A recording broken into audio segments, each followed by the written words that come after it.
run after it. For some, kids mean babies. For others, kids mean puppies. Some want a home to settle in the future. Some want to roam the world today. Some make a career in a company. Some make a career out of building companies. But when it comes to money, everybody believes in a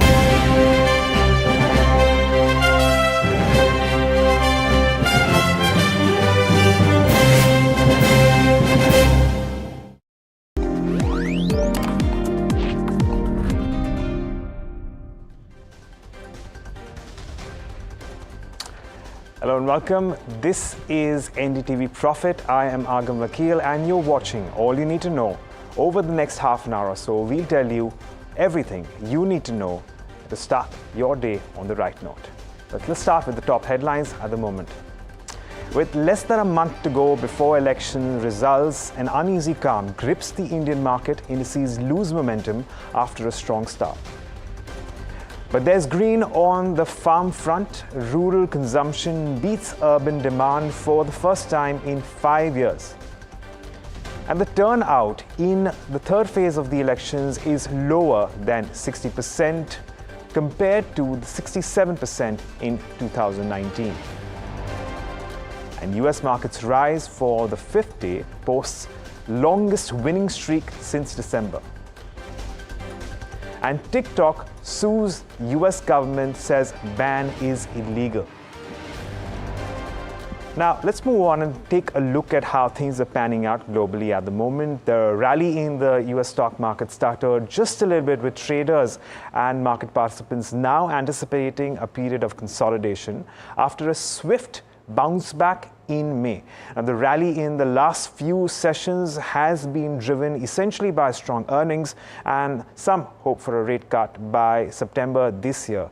Geopolitical tensions, on the other hand, continue to simmer, with a ceasefire deal in the Gaza Strip still looking elusive. Now, the Biden administration has said that Israel and Hamas should be able to resolve their differences over the proposed ceasefire, contradicting top Israeli officials who said that the two remain far apart. And crude, of course, has also settled below the $83 to the barrel for Brent, and that's essentially because of inventories which seem to be comfortable in the US stockpiles at the Cushing facility in Oklahoma. Rose by as much as 1 million barrels last week.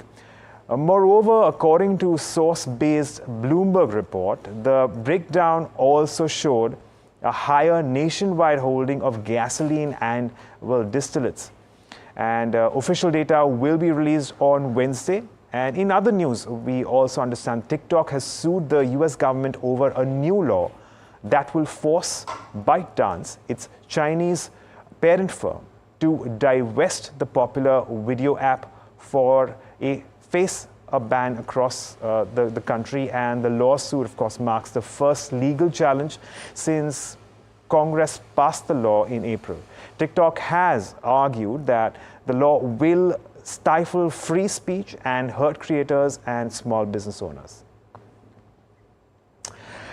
So that's as far as your global cues are concerned, but let's take a look at how things are panning out in our own markets. Well, we're going to take a look at what's happening in the futures and options space right at the top. Now, it was a tough day of trade, and while we did see the benchmarks largely close out marginally, it was a very, very choppy session. And there was a little bit of weakness as well setting in, with both the benchmarks losing out on crucial levels. So as far as the Nifty is concerned, it was down by around 0.6%.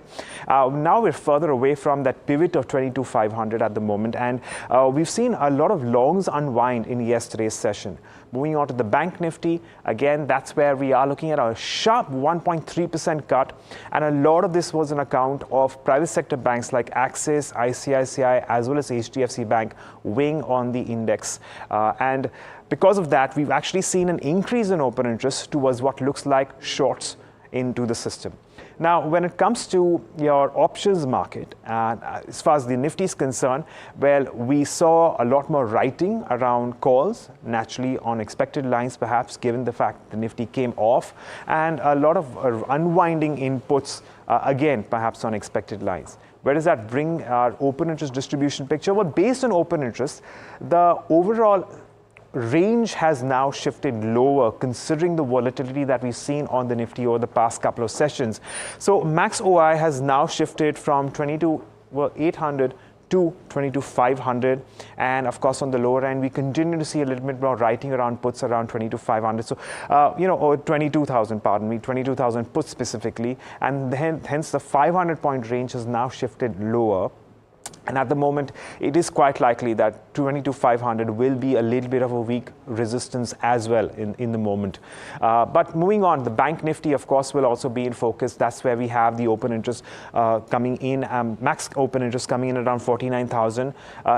Given the kind of volatility, it is unlikely that we will see 49,000 breach anytime soon, because the Bank Nifty has tried to move above that mark for a handful of times and has unsuccessfully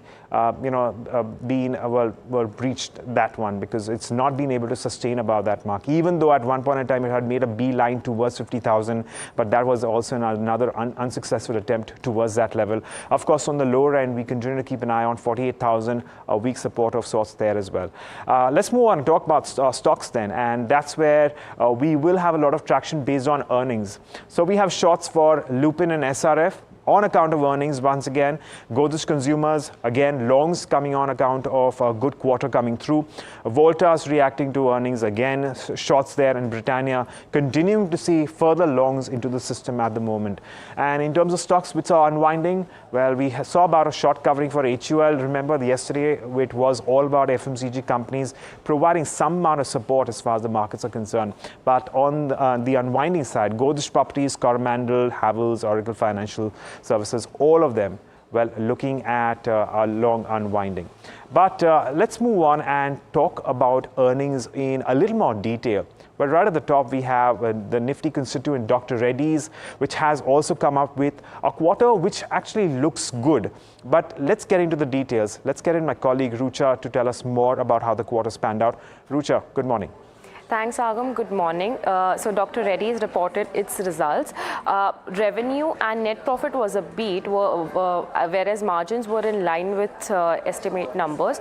There was a sharp uptick in the R&D spends by the company, and the company expects this R&D spends to go up to about 8.5% to 9% in FY25. Now, the revenue beat was largely backed by higher earnings from North America generics.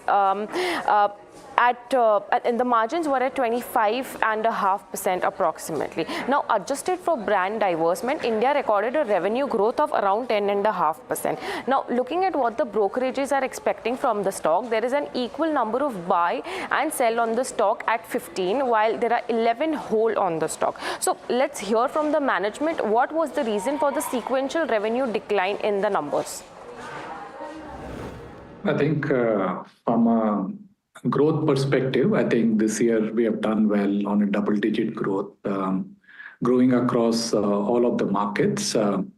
That we feel good about, whether it was base business growth that we had in the US, emerging markets, and also I think for quarter four, if you leave the divestment income from India, we have had a double-digit growth, and we also see how India is also beating the market. Europe, we have done well. So at an overall level, I think we have done well for the year. There has been some divestment income that we had of last year. Should we not consider that, in fact, our growth would be even better. Well, staying with earnings, but shifting focus to the power sector, we have JSW Energy, which also reported its quarter gone by. Let's get in my colleague Vikas to tell us more about how this quarter spanned out. Vikas, good morning. Yeah, rightly said, JSW Energy had a very strong set of numbers, especially driven by their strong operating numbers. The fuel cost for them had substantially come down this time, so that has also impacted the overall EBITDA. The EBITDA is up almost 58% to 1,176 crore this time, what they have reported. And also the margins have more than doubled, or close to doubled this time, to around more than 40%. So that's one important contribution that has come in as far as the EBITDA is concerned. The operational highlights as far as the plant operations are concerned, The PLF this time for thermal-based power plants have improved from between 59 to 89% this time, especially for the Vijayanagar, Ratnagiri and Barmer plant. As far as the Indraprastha plant is concerned, there the PLF is slightly lower. And as far as the operation of the renewable plants are concerned, Hydro had reported a PLF of around 14% this time. But solar power plants have given a very strong CUF, or the capacity utilization factor, of around 29%, which is same as last year. But there is slight decline as far as the wind plants are concerned. There the CUF has come down from 30 to around 25%. And as far as the generation of the power generation is concerned, because of strong demand, during the quarter from as far as the winters were concerned, they were still there, and later part, because of the increased demand because of heat, the power generation has also increased around 26% this time, year on year, to almost 6.4 billion units. So that's compared to 5.1 billion unit in the same period last year. As far as the overall outlook is concerned for the company sees strong demand, especially because the peak power demand is expected to go to almost 260 gigawatt this year, compared to 243 gigawatt last year in September. So the demand is expected to be high, and the company expects the performance of the plants to be higher this quarter. Yeah. Right.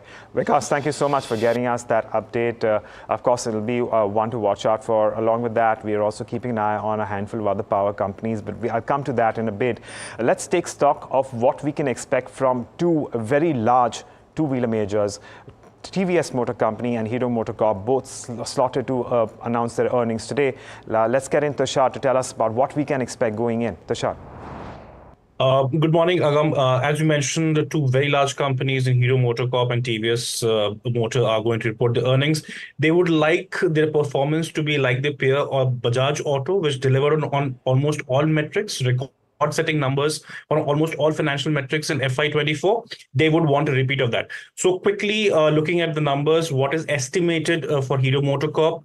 Revenue may go up by about 15%, EBITDA by about 22%. EBITDA margin is seen gaining by almost more than 100 basis points, so 1 percentage point year on year.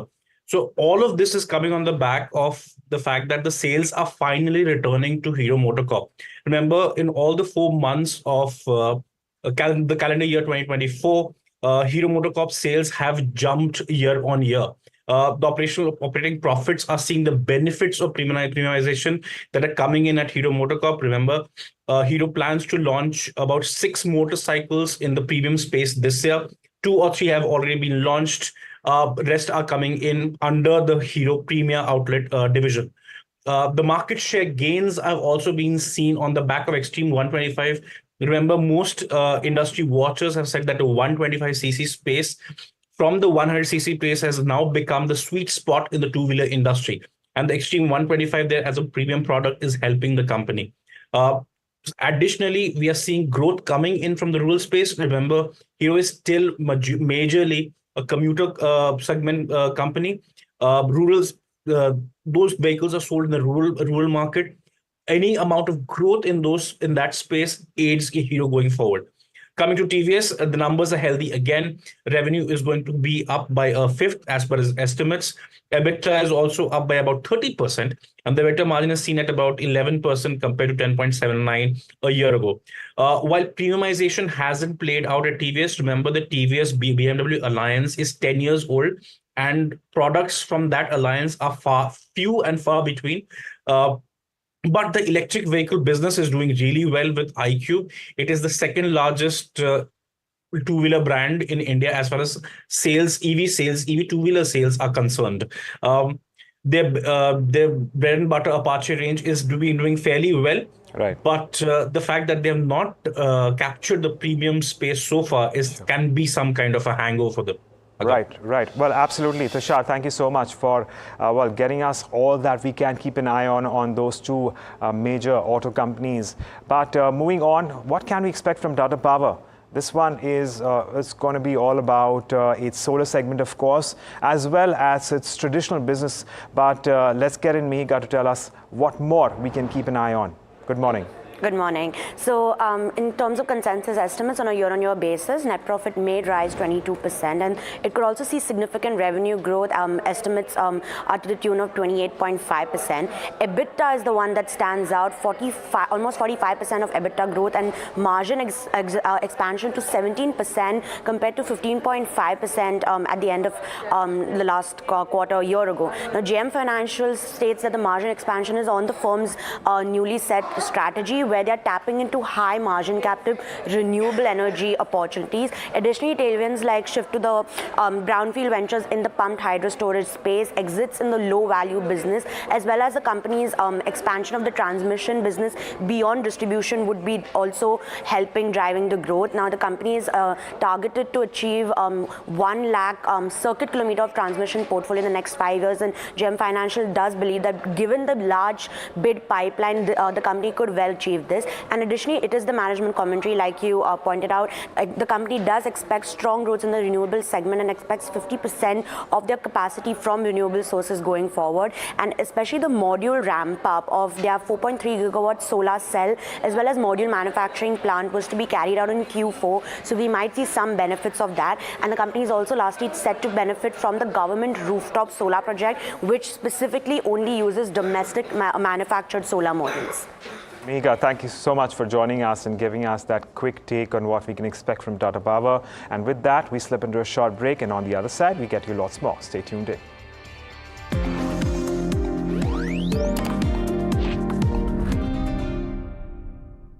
Have you been struggling with your personal finances? You're not alone. There are a lot of people out there that find it difficult to manage their money. But on Big Decisions, we'll be discussing a variety of topics that will help you make your financial decisions with confidence.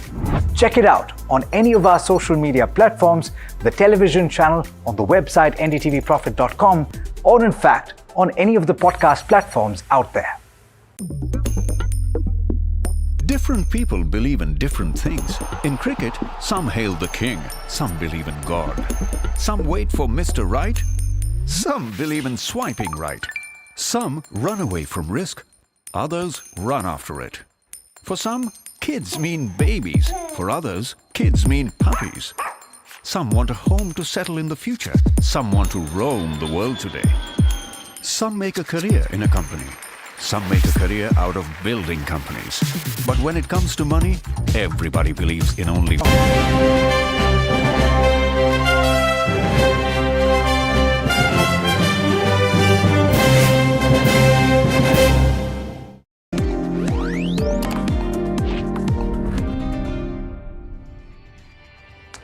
Welcome back. We shift focus to all the stocks that we're going to watch out in today's day of trade, especially on the back of fourth quarter earnings. Let's get in Anushi to tell us about what we can keep an eye on. Anushi. Right, Agam. So I'll start off the list with Pidilite Industries over here. So if you look at the PAT and the margins, both are missed on basis of expectations. Revenue about 8% of growth. Now this continued to lag the double-digit volume growth that we have seen for the company. If you look at the margins, about 280 basis points of expansion at 19.8%. Now this was led by the easing input prices. Again, net profit about 6.5% of a growth, lower than the EBITDA growth. This is because of higher exceptional items worth of 72 crores. Now, management also has seen about a softness going forward in near term, so that again stands as a watch out. Now, coming to United Breweries, PAT and margins again are miss on expectations. Revenue saw about a 17% growth, while margins did see some healthy expansion to about 7% over year. But overall, if you look at the volumes, they were driven by 10% growth over here, which were driven by the south and east regions.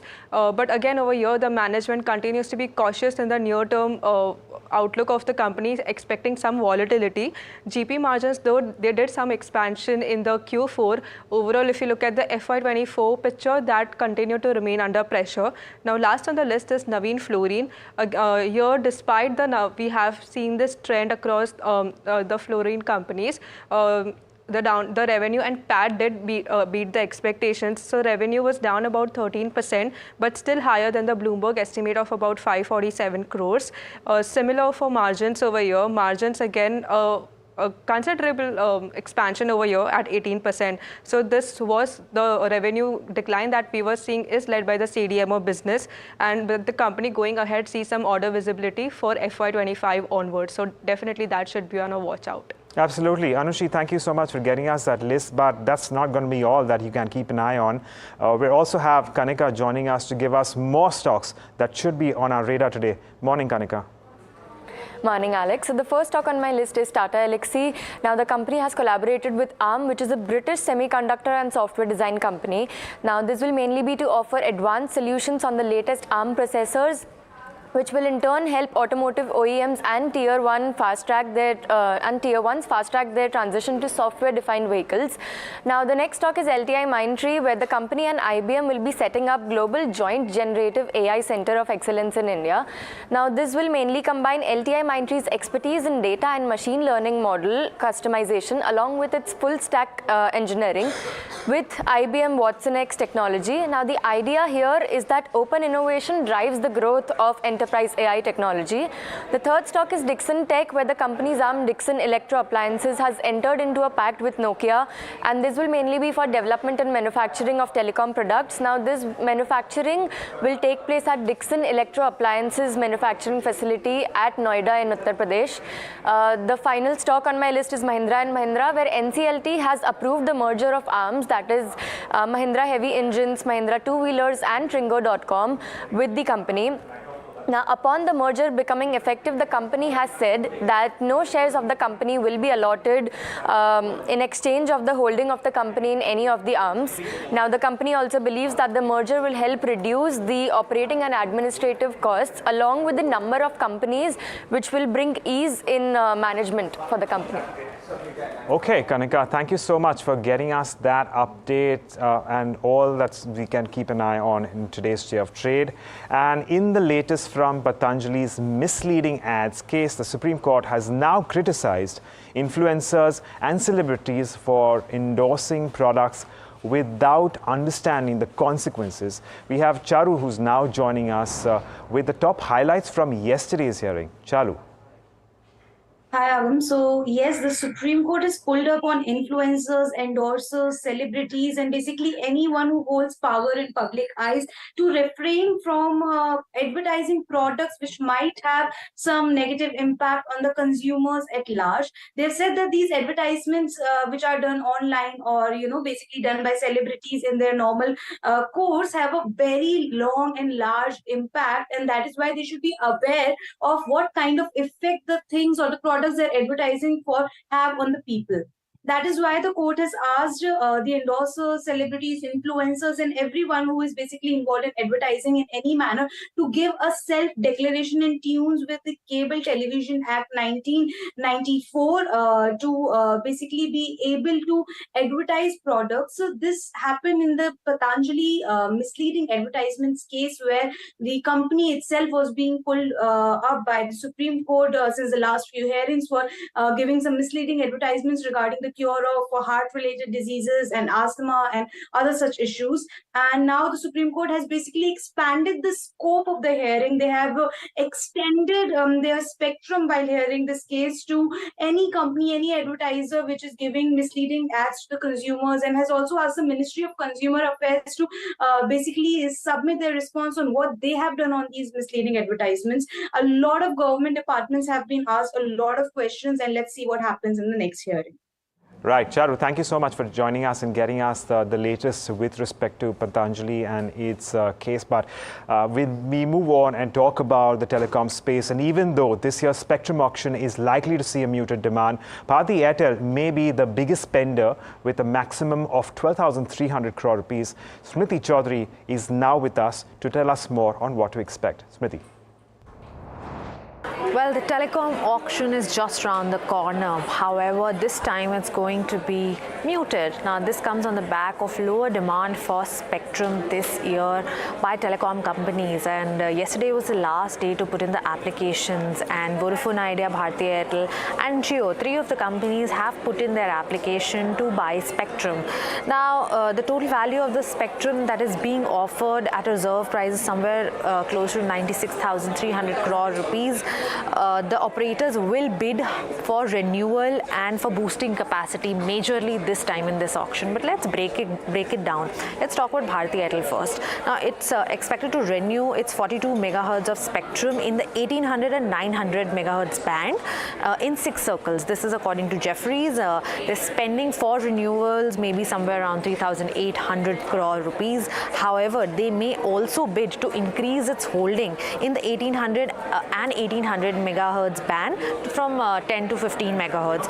This maximum bid may increase their spends to 12,300 crore rupees. Let's talk about Reliance Jio now. Now, there may be limited bids considering they have already put in a lot of investment into 5G and into the last 2 auctions as well. And they're also a leader in the low band spectrum with 50% of its holding in this low band. Now, just to give you a context, the lower the band, the better propagation and better coverage for the telecom operator.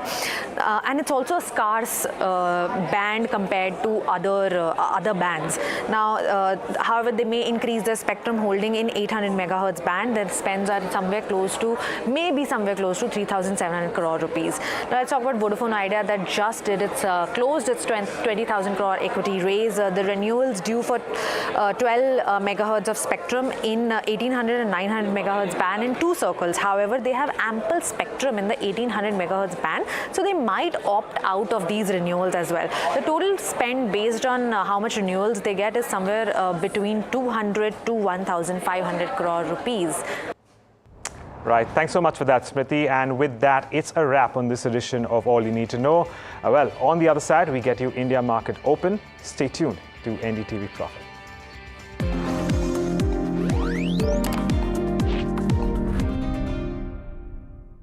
Have you been struggling with your personal finances? You're not alone. There are a lot of people out there that find it difficult to manage their money. But on Big Decisions, we'll be discussing a variety of topics that will help you make your financial decisions with confidence. Check it out on any of our social media platforms, the television channel, on the website ndtvprofit.com, or in fact, on any of the podcast platforms out there. Different people believe in different things. In cricket, some hail the king, some believe in God. Some wait for Mr. Right, some believe in swiping right. Some run away from risk, others run after it. For some, kids mean babies. For others, kids mean puppies. Some want a home to settle in the future. Some want to roam the world today. Some make a career in a company. Some make a career out of building companies. But when it comes to money, everybody believes in only one thing: profit, profit, profit. And for profit, watch only NDTV Profit. We all love money.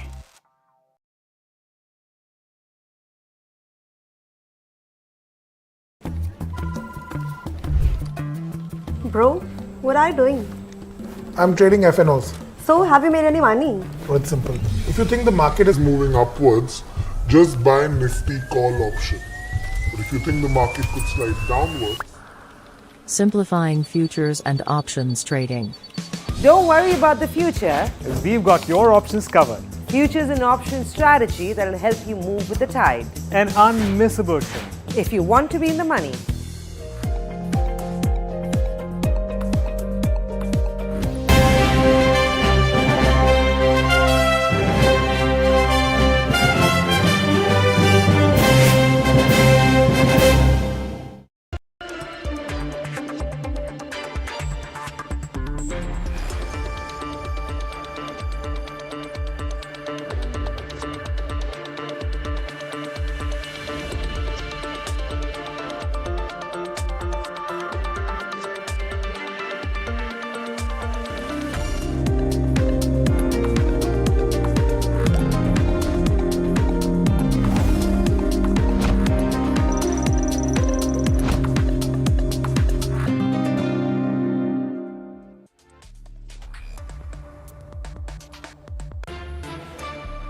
Hello and welcome to India Market Open. It's been a very volatile week. Lots of factors that are playing havoc with the street.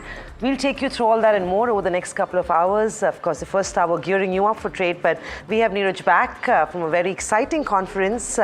Thing on his bucket list, the top list, and Taman has been holding fort while we've both been away. Yeah. I have not been, of course, in the US. Yeah, if you were there, you would feel that there is only one thing to do in life, and that is to invest.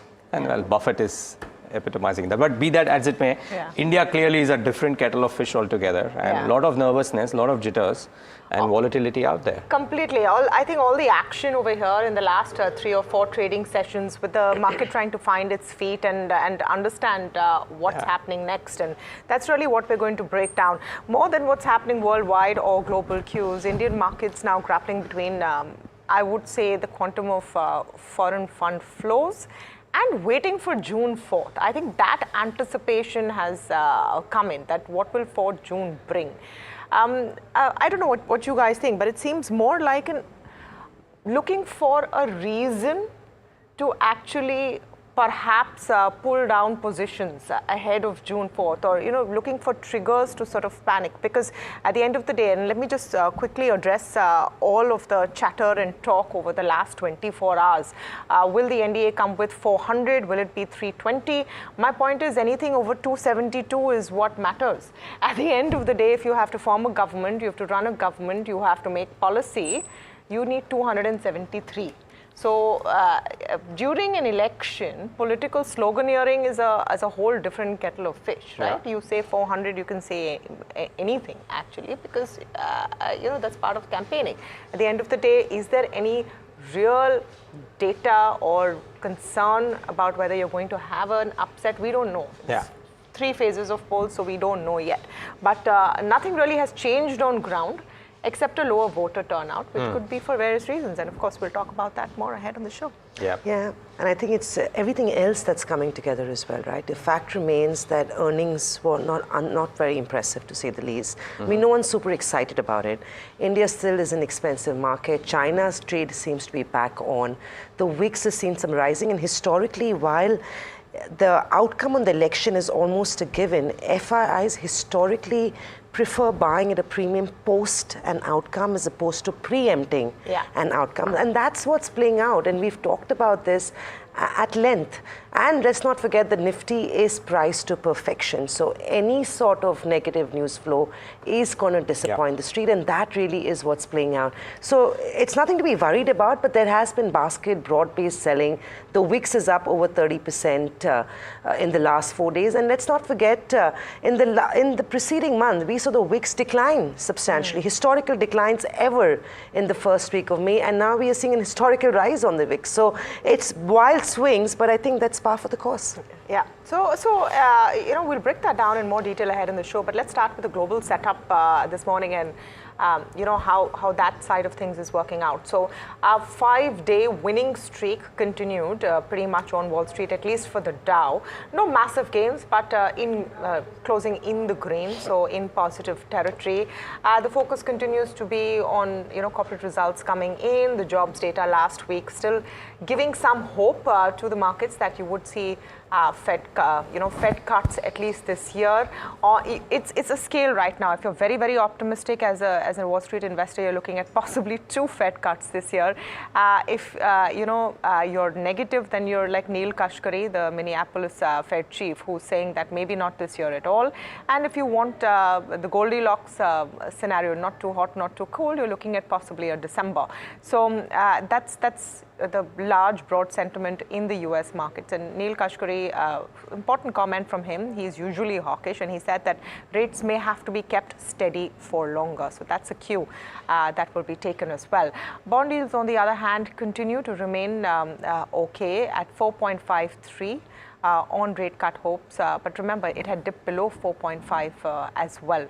So no big movement there. Neither on crude, to be honest. It's a wait and watch, because there was an attempt at a ceasefire.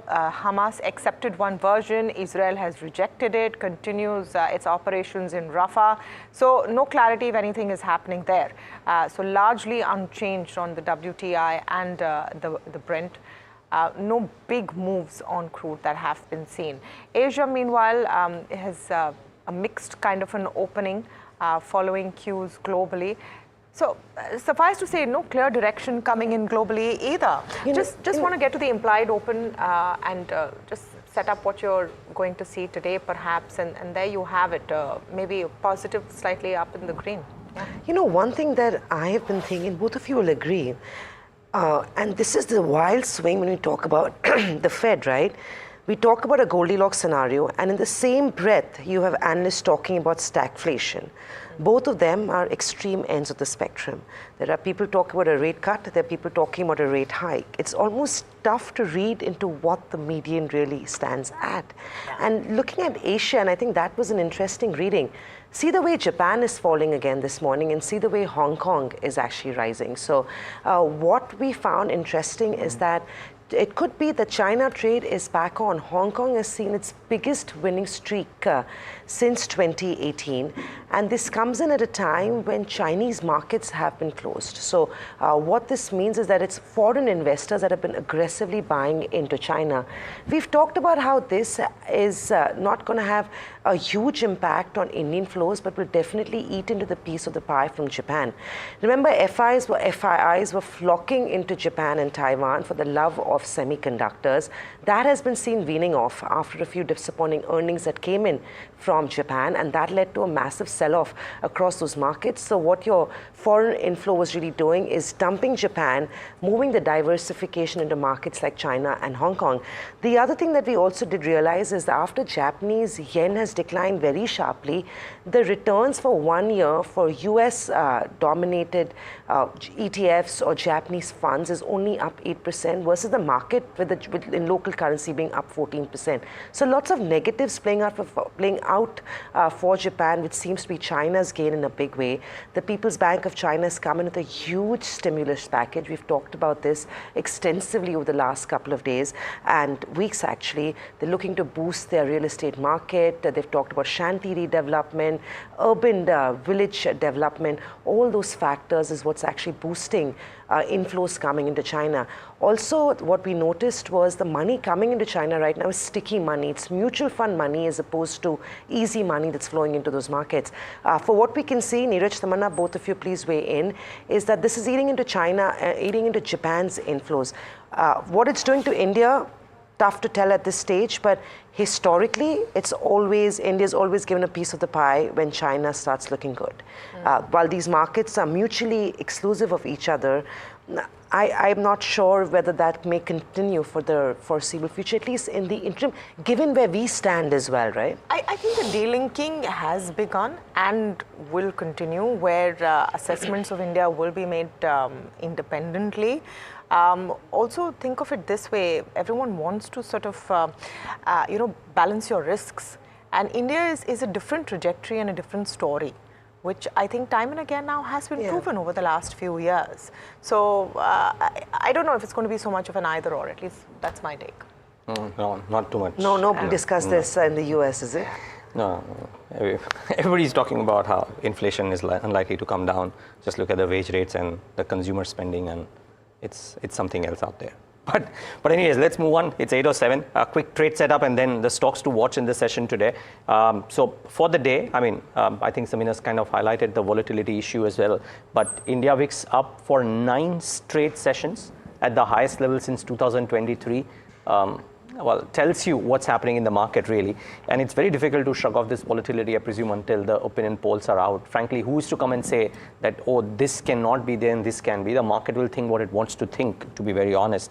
What we can talk about is data, right? And Sensex revenue and earnings growth thus far, as of yesterday evening, is at 10% and 12%, which is marginally higher than what was estimated. Actually, on the earnings PAT growth, much higher than what was estimated. So that is actually a positive, if you will. The two things that stood out, and one, yesterday SRF was symptomatic of what's happening in the chemical space. The PAT performance has been wobbly and the commentary is still clouded. I think we'll talk about Navin Fluorine as well in a bit, but I think there is an issue out there that while there was some bottom fishing happening, thinking that China reviving will help chemicals, I think the commentary thus far is looking very clouded. And lastly, metals, the Morgan Stanley note on steel today was outstanding, wherein they are, as in standing out, wherein they are saying that the current valuations at 1.8 times price to book versus long-term averages of 1 time look unattractive, and this space could derate over the coming months simply because there is just no material improvement in inventory levels and spreads. So while everybody's been rah-rah over China uptake and what it will do to metals, clearly inventory levels don't show, spreads don't show that, but valuations show that. I have a clear case of whether, asking a question whether valuation should come off. So that's an interesting bucket to my mind. Yeah, well, that's largely what we're expecting today as well. Could be another morning where the street will consolidate the negative bias. It's tough to call these things. But yeah, you could see some low-level buying, but the fact remains there is nervousness, jitters, whatever you want to call it, on D Street, and extremely volatile trade that we are setting ourselves up for. Nothing out of the ordinary. That's the other thing you want to be mindful of. A few stocks that are on my radar this morning that we'll quickly highlight for you. JSW Energy reported numbers. Those numbers on the face of it look pretty phenomenal, actually, to say the least. The margins have improved to about 43% versus 28% the same quarter last year. Revenues were up slightly, flat to slightly up, about 3.2%. EBITDA was up 58% to come at 1,178 crores versus 745. And their profits were also up about 22.5%. Mixed views coming in from brokerages. So while you had Citi that maintains a sell on JSW Energy, they've raised the target price to 435, which is a 25% downside. Jefferies, on the other hand, continues with a buy on JSW Energy, and they've raised the target to 690. Citi, of course, says that they maintain a sell on higher valuations, and also have concern, the fact that they want to watch out for is execution and whether or not the new order wins could, of course, come in at lower margins. So they bid very aggressively. That may impact the very healthy looking margins at this stage. So JSW is one you want to watch out for. Pidilite and United Breweries, good set of numbers from both of them. For Pidilite, revenues were up nearly 8% at 2,902 crores.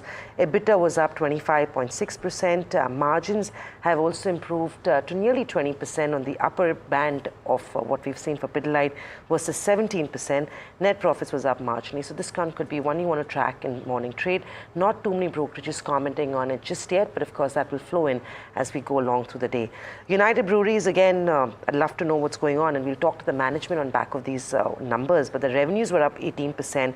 EBITDA was up 166%. I'm guessing there was an exceptional item on that one at 143 crores versus 54 crores. Margins have also improved substantially to come in at 6.7% versus 3%, and net profit was up 730%. So very obviously at 81 crores versus 9.87 crores. So it could be outside core business that's pushed up the earnings for United Breweries. The management will be talking to us at 10:30 a.m. and we will get a sense of what led to such a good reporting from them this quarter. Yeah. I just want to start, and of course we'll get to some of the results coming in, but I just want to start by putting the focus on the set of consumer companies that have been the star of the show the last two trading sessions of this week, Monday and Tuesday at least. And what would be interesting to watch is if that holds up. So if it was a Britannia leading the pack on a Monday, it was HUL on Tuesday. Among the nifty companies, Marico, Godrej Consumer, that entire set. Now, quite a few notes this morning talking about how the hope is that volume growth will come in, and Q4, the end of Q4, is seeing an improvement in rural demand. Nielsen data also out yesterday talks about an uptick in rural demand. The question is that, is this merely a rotational play, or will you see now a sustained turnaround in a set of companies that have been described by one expert we spoke to as unloved? So FMCG companies is one that I would definitely watch, and you might see some interesting moves over there, perhaps a pullback in some of those stocks as well. The other one, of course, is Dr. Reddy's. Numbers out, and numbers slightly below expectations, I would say. Now, I was just looking at Nuvama's note on it, and their concern is that the core business EBITDA margin is below 20%. at 17% actually. If you remove G rev limit and the concerns of that start in 2027. So there's a decline of about 250 to 300 bips there. The R&D spends at 10% of sales long term is of course a good thing, but they expect that to continue at a higher level at least till FY27. So it might impact revenues there as well. It's all towards a new suite of drugs called Horizon. So we'll have to wait and see how that turns up. But that is going to be an impact. So Nuvama has maintained a reduce and a target price at 6258, which is pretty much where the stock is right now. So is there really an upside? Could you see a bit of pressure in Dr. Reddy's this morning? It's possible you do. Navin Fluorine is the other one. Neeraj referred to it briefly. So as expected, revenues down, EBITDA down 45% year on year, margins are down, so are net profits. Now the whole question about this space is what is the outlook for improvement? And management commentary so far is looking at a gradual agrochemical recovery in FY25, but more pain may be in store for this space. And that's a point that you made, Neeraj, that the light is not yet visible at the end of that tunnel. It's there, but it's not yet visible. Yeah, and for Navin particularly, I mean, CDMO is now a big part of their business. That number in Q4 was only 48 crores versus 208 crores YOY. So you know where the pain came in. You heard Loris and Sinjin speak about how CDMO is only coming back in the second half. So Navin, very unlikely to see that. And for Navin in particular, the other issue has been they're not having a managing director. And thus far, they're saying that they're hopeful of onboarding a new MD soon, but no clarity on when that comes in and what the strategy of the new MD will be. So in some sense, a ship without the captain at its helm, a bit of a problem. One small segue, but one recurring theme in this entire results season, I think at least I have noticed, is that the captain of the ship has become very, very important, whether it's a tech company or any sort of sector or a bank. What an Ashok Vaswani says or what a Mohit Joshi says makes a huge difference to the market and may even supersede what numbers you're presenting in Q4 because the outline is clear. So if there is no captain rudderless always case in has a problem. I think it's historically, when a fund manager, when you bet on a company, qualitative analysis, I think one of the top factors is the founder or the promoter. Yeah. So that or the CXO in this case. Becoming very, very evident now because there have been changes on that front recently. IGL was the other one I just wanted to talk about, third stock, before I handed off to Neeraj for his first cut of his list. So IGL, again, not very, very great numbers. The Q4 EBITDA at 12% is below brokerage estimates, those base numbers on your screen. The OPEX has been higher. Volume mix has also been higher, not too great. It's led to lower margins. The industrial volumes are in line with estimates, and there is a partial impact of CNG prices that was felt in Q4, so that will be taken into account.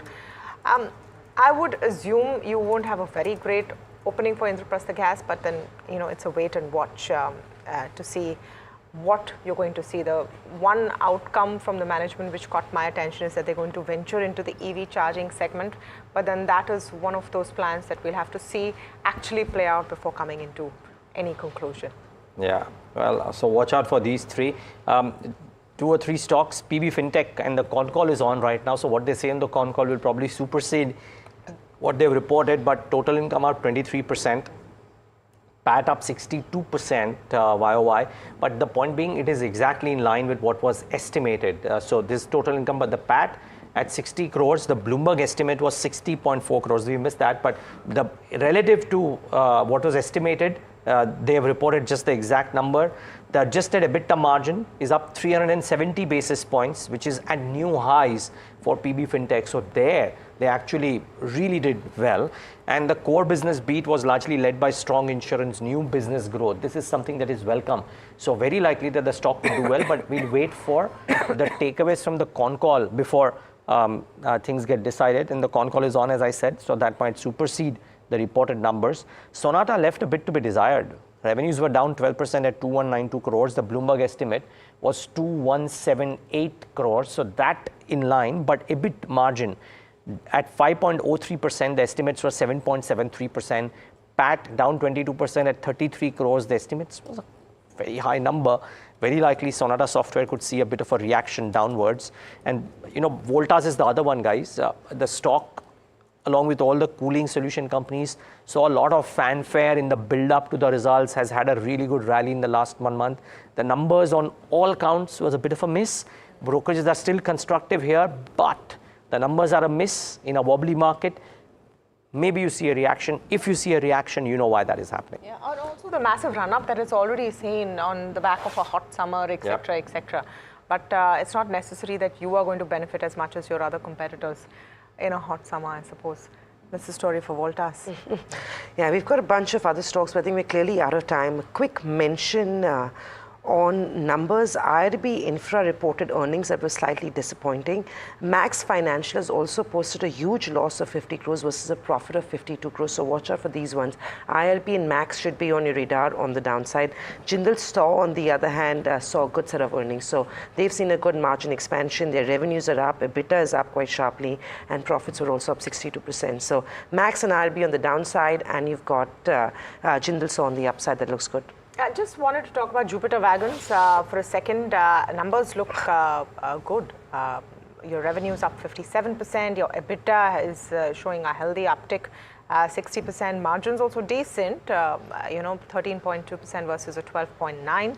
And profits up 167%. Now again, this is one of those spaces which will see perhaps a renewed interest once you have elections out of the way.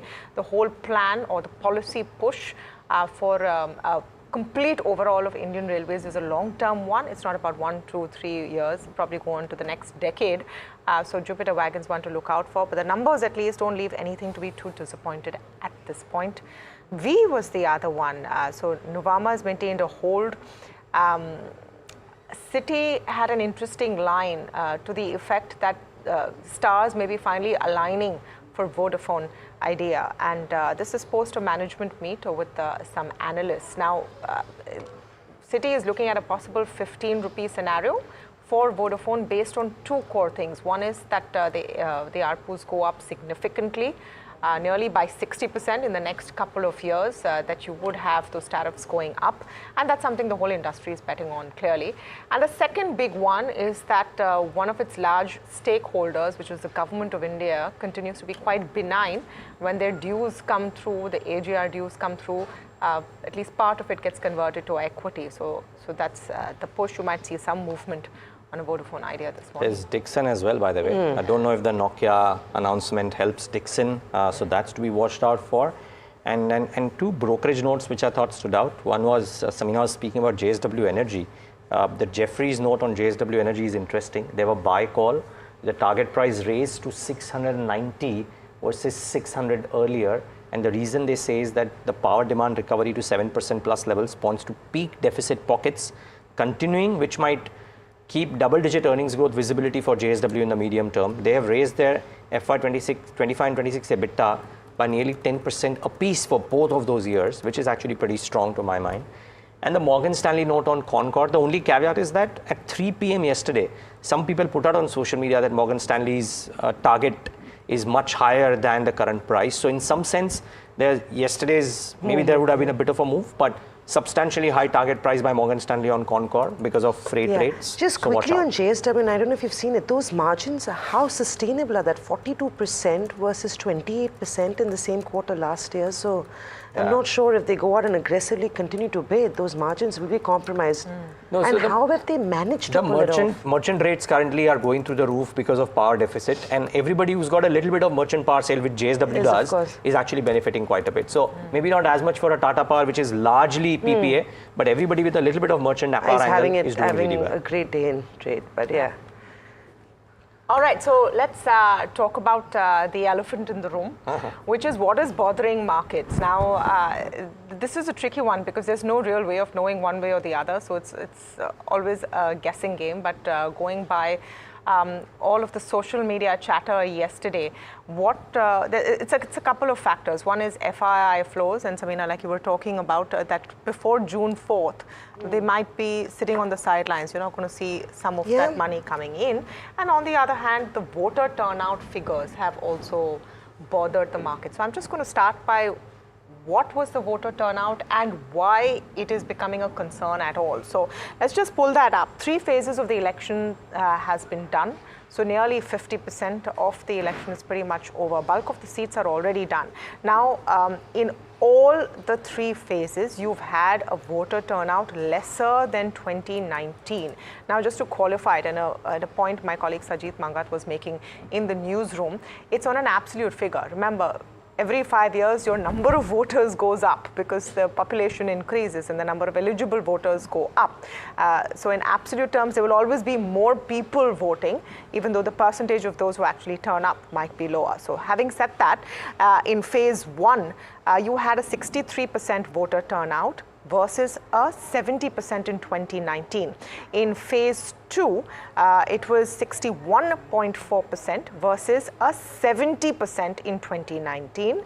And in phase 3, it was a 60% versus a 67% in 2019. So between 6 to 8% lower voter turnout has been seen in all 3 phases. Now the next logical question is why, and why does it matter? So as to the why, could be a variety of reasons. One key one possibly is that we're currently going through a heat wave in a lot of the seats that have gone to voting. Temperatures have been above 40 degrees. So that pretty much cuts out, the number of people willing to stand in line between, say, an 11 a.m. till about a 4 p.m. So the number of hours where you can bear to stand in line and vote becomes lesser. Perhaps that's something that the Election Commission could have thought about or made alternate arrangements, but that's a theoretical discussion right now. Now the question is, does low voter turnout impact election results? And here is where it gets important. And this is really where the big question mark comes. Now, historically, at least for the BJP, of the 5 times they have come to power, 4 times have been on the back of higher voter turnouts. So does that mean if it's a lower voter turnout, it spoils the chances of a policy continuity or of any one party coming to power? There is no clear data linkage which could bring you to this conclusion, because what matters at the end of the day is of every 100 people who come to vote, which party manages to get its supporters to the booth. And that's something that we'll have to all see on the 4th of June. So difficult to predict that right now. The other big question, and guys, I want your view on this as well, is this whole thing in the market right now that is 400 par becoming 320 par. My point is that for any kind of policy continuity or to run a government effectively or to make decisions, because at the end of the day, that's what matters to people, investors, etc., you need 273. So does that 400, 320 or any figure above 273 actually matter in real terms to any outcome? Yeah. Is the question. So I think most market participants are saying that if there is a disappointment, if the voter if the actual outcome is not 400 par, but let's say sub 350 or whatever the number might be, most people have to say that even if there is a disappointment, it might last for a day or two because the markets are aligned to the fact that there is political continuity, and that is what effectively matters, which is what you're saying. Does that also mean policy continuity? You could argue as much right. ease? Yeah, I mean, absolutely. Let me give you an example. The Narasimha Rao government didn't even have 272 and by itself. Managed to push it was for so everything. Before 2014, you have had in India successive coalition governments who have done whatever they needed to do.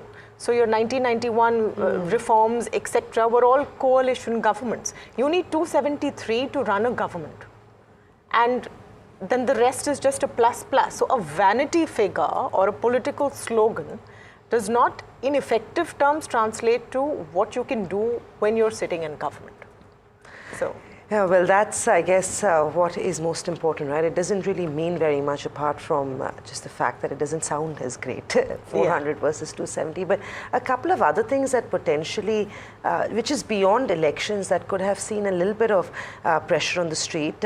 And this, of course, are reports based that we have seen. What you did have last month was India amending its double tax avoidance agreement with Mauritius. That led to a little bit of pressure coming in, which led to FI selling. What we we also know that Luxembourg domiciled funds have sold Indian equity to the tune of $256 million. You're also seeing a slowdown in inflows coming in from the US and Japan. So while Luxembourg is Europe, US and Japan is seeing slower inflows. A delayed rate cut from the US has also meant that emerging markets like India historically have suffered. What we've also noticed from EPFR data is that the funds in India that have seen an inflow have largely been ETFs. So that is one more thing you want to keep in mind. The broader market stocks have been the flavor for DIIs, and that continues to remain the trend. But foreigner selling has been backed by the fact that you've got higher rates in the US, you've got valuations that one may argue are on the higher side. The 12-month forward P of the Nifty stands at 19.3 times, which is still at a 5% discount from record highs. Nifty 50 valuations, while look good, the broader market stocks look extremely expensive, and the expensiveness is being inversely proportional to capitalization, quality, and risk.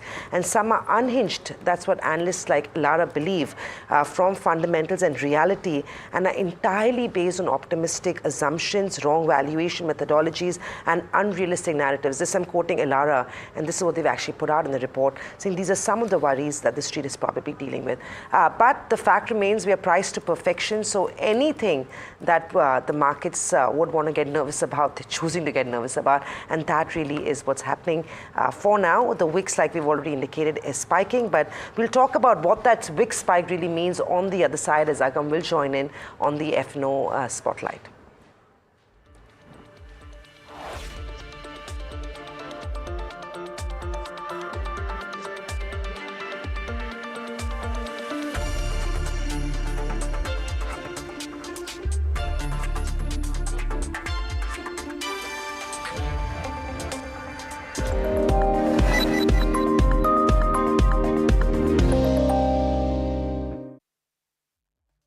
Have you been struggling with your personal finances?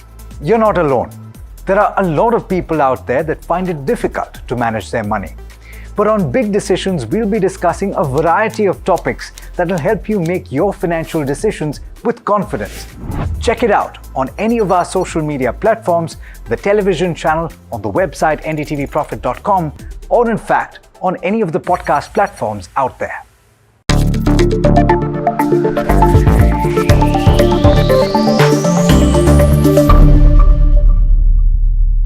Hi, I'm Tanuj Bhojwani and I run People Plus AI. We're an organization that helps startups build AI. Is AI useful in India? Most definitely, yes. We have a huge, approximately 60 crore people using the net passively, meaning they're watching YouTube, Instagram, etc. But perhaps only 20 or 30 crores who are actively contributing or transacting on e-commerce websites. One big hurdle is because this involves typing, needs you to be literate, comfortable with using the smartphone, etc. One huge area AI will change in India is the use of voice, video, and other multimodal technologies. These new LLMs can understand human voices, accents, and languages like nothing ever before. Think Alexa times 1,000 because you can talk to it in your local language in an accent. Many companies, including Sarva and Krutrim in India, are training these models for Indic languages and the way we speak to each other, in mixed coding where we use Hindi, English, Marathi seamlessly. This is why we believe exciting times are ahead as AI can unlock access to computing, apps, and that entire ecosystem for a large number of people.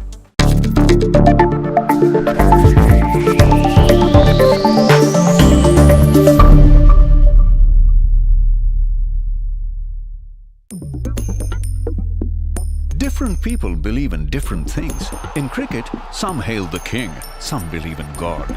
Some wait for Mr. Right, some believe in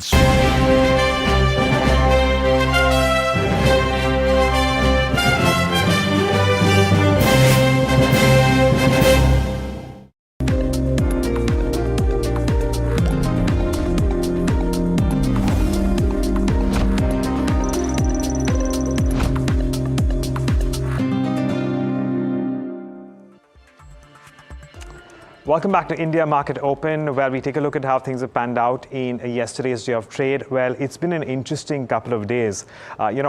While we do see weakness coming through, there's been a lot of choppiness, and yesterday as well, we saw the Nifty come off by around 0.6%. Of course, at one point in time, it was down all the way to by around 1%. And we have a lot of long unwinding as far as futures are concerned, with indicated by open interest decline of around nearly 4%. In terms of the Bank Nifty, even as the index came off by a whopping 1.3%, on account of a lot of weakness in ICICI, Axis and HDFC Bank, we saw more longs building in, indicated by an increase of nearly 7% in the May futures open interest. To take a look at the options market now, again, we naturally, perhaps on expected lines, did see a lot of writing on the higher level calls that would be somewhere around 22,400, 22,500, even as the index came off and parked somewhere around 22,300. But in terms of your overall open interest distribution picture, now the range has sort of moved lower at the moment. We are seeing max open interest in calls shifting from 23,000 to 22,500, and on the lower end, when it comes to puts, that remains with at the 22,000 strike. As far as the Bank Nifty is concerned, we've once again been unsuccessful in seeing it sustain above 49,000. We've seen Bank Nifty give up on that particular level, and we've also seen a lot more writing around that particular call. And of course, on the lower end, we continue to see a lot of accumulation in puts around the 48,000 mark.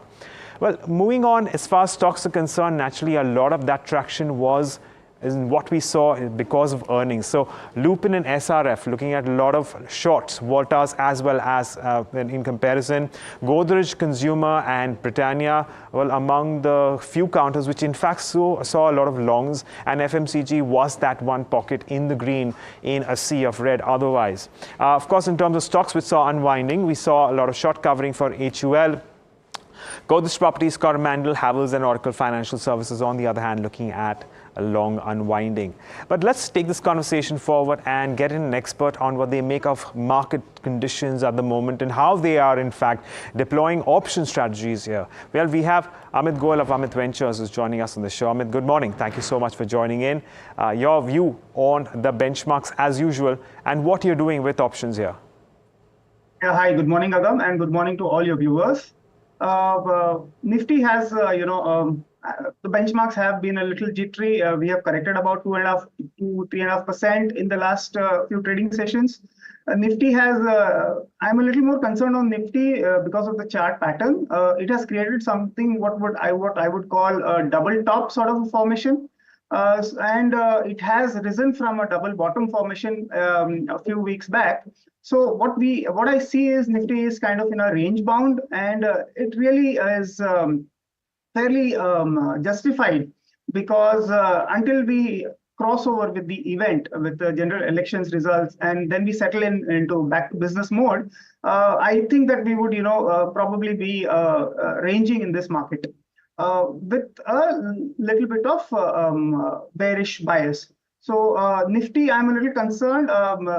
Till we cross the 22,800 mark, I don't really see any strong traction here.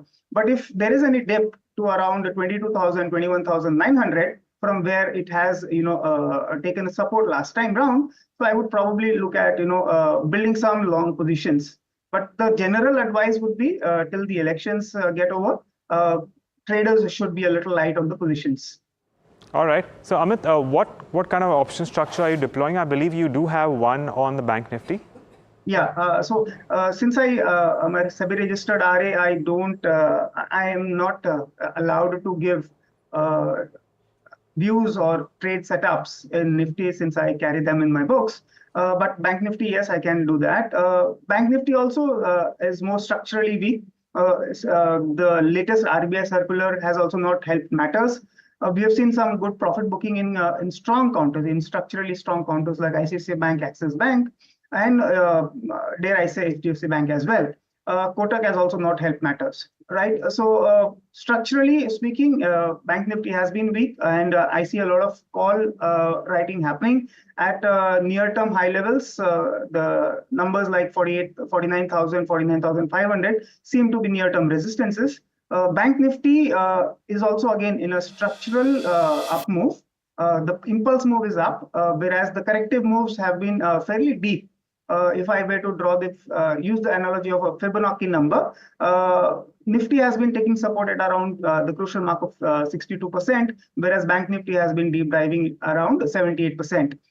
So I believe I'm a little structurally bearish on Bank Nifty, but considering that again, because we might be in a range bound movement, for the next week, I propose to set up a bearish short strangle, wherein we could look at, traders could look at selling 49,500 call of the 15th May expiry, and the 46,500 put can also be sold for the same 15th May expiry. This will yield you about 2,500 rupees as max profit.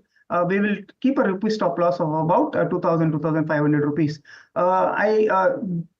I generally advise that you should have a hedge position, as in you could buy the offsets. But since I have taken a very wide range short strangle with a bearish bias, buying a hedge here would really not yield you, would not leave you much meat in the game, right? So either you go for a short strangle or avoid taking this trade. Another advice for all the traders would be to avoid the same week expiry trades like today or tomorrow, simply because the intraday volatility has been on the up move, and your stop losses could get hurt and there could be a lot of whipsaws. So ideally you would want to trade the next week's expiry just to be a little safe. Enough. Well, a good point being made out there as far as Amit, from Amit, of course, because the kind of choppiness and a small sharp move, in fact, can take your stop loss out, and eventually you'd still perhaps realize that you would have eventually made a lot of money. But those sharp, moves eventually take you out of the game, and well, they leave you psychologically not in the best position often times. But Amit, we move on to talk about the FMCG space as well, the sector in general out there. And what we've seen is a lot of traction there. But I believe you have one of those counters on your radar as well. Yeah. FMCG has been the darling of the market yesterday, right? We have had a very sharp move in all the FMCG counters, with as high as 10% to as low as 2% positive on a day on a down day of the broad indices. Given the structural make of the market, I would want to play a little contra trade here. I am looking at Hindustan Unilever. It was up yesterday by 2%. It has given a smart up move.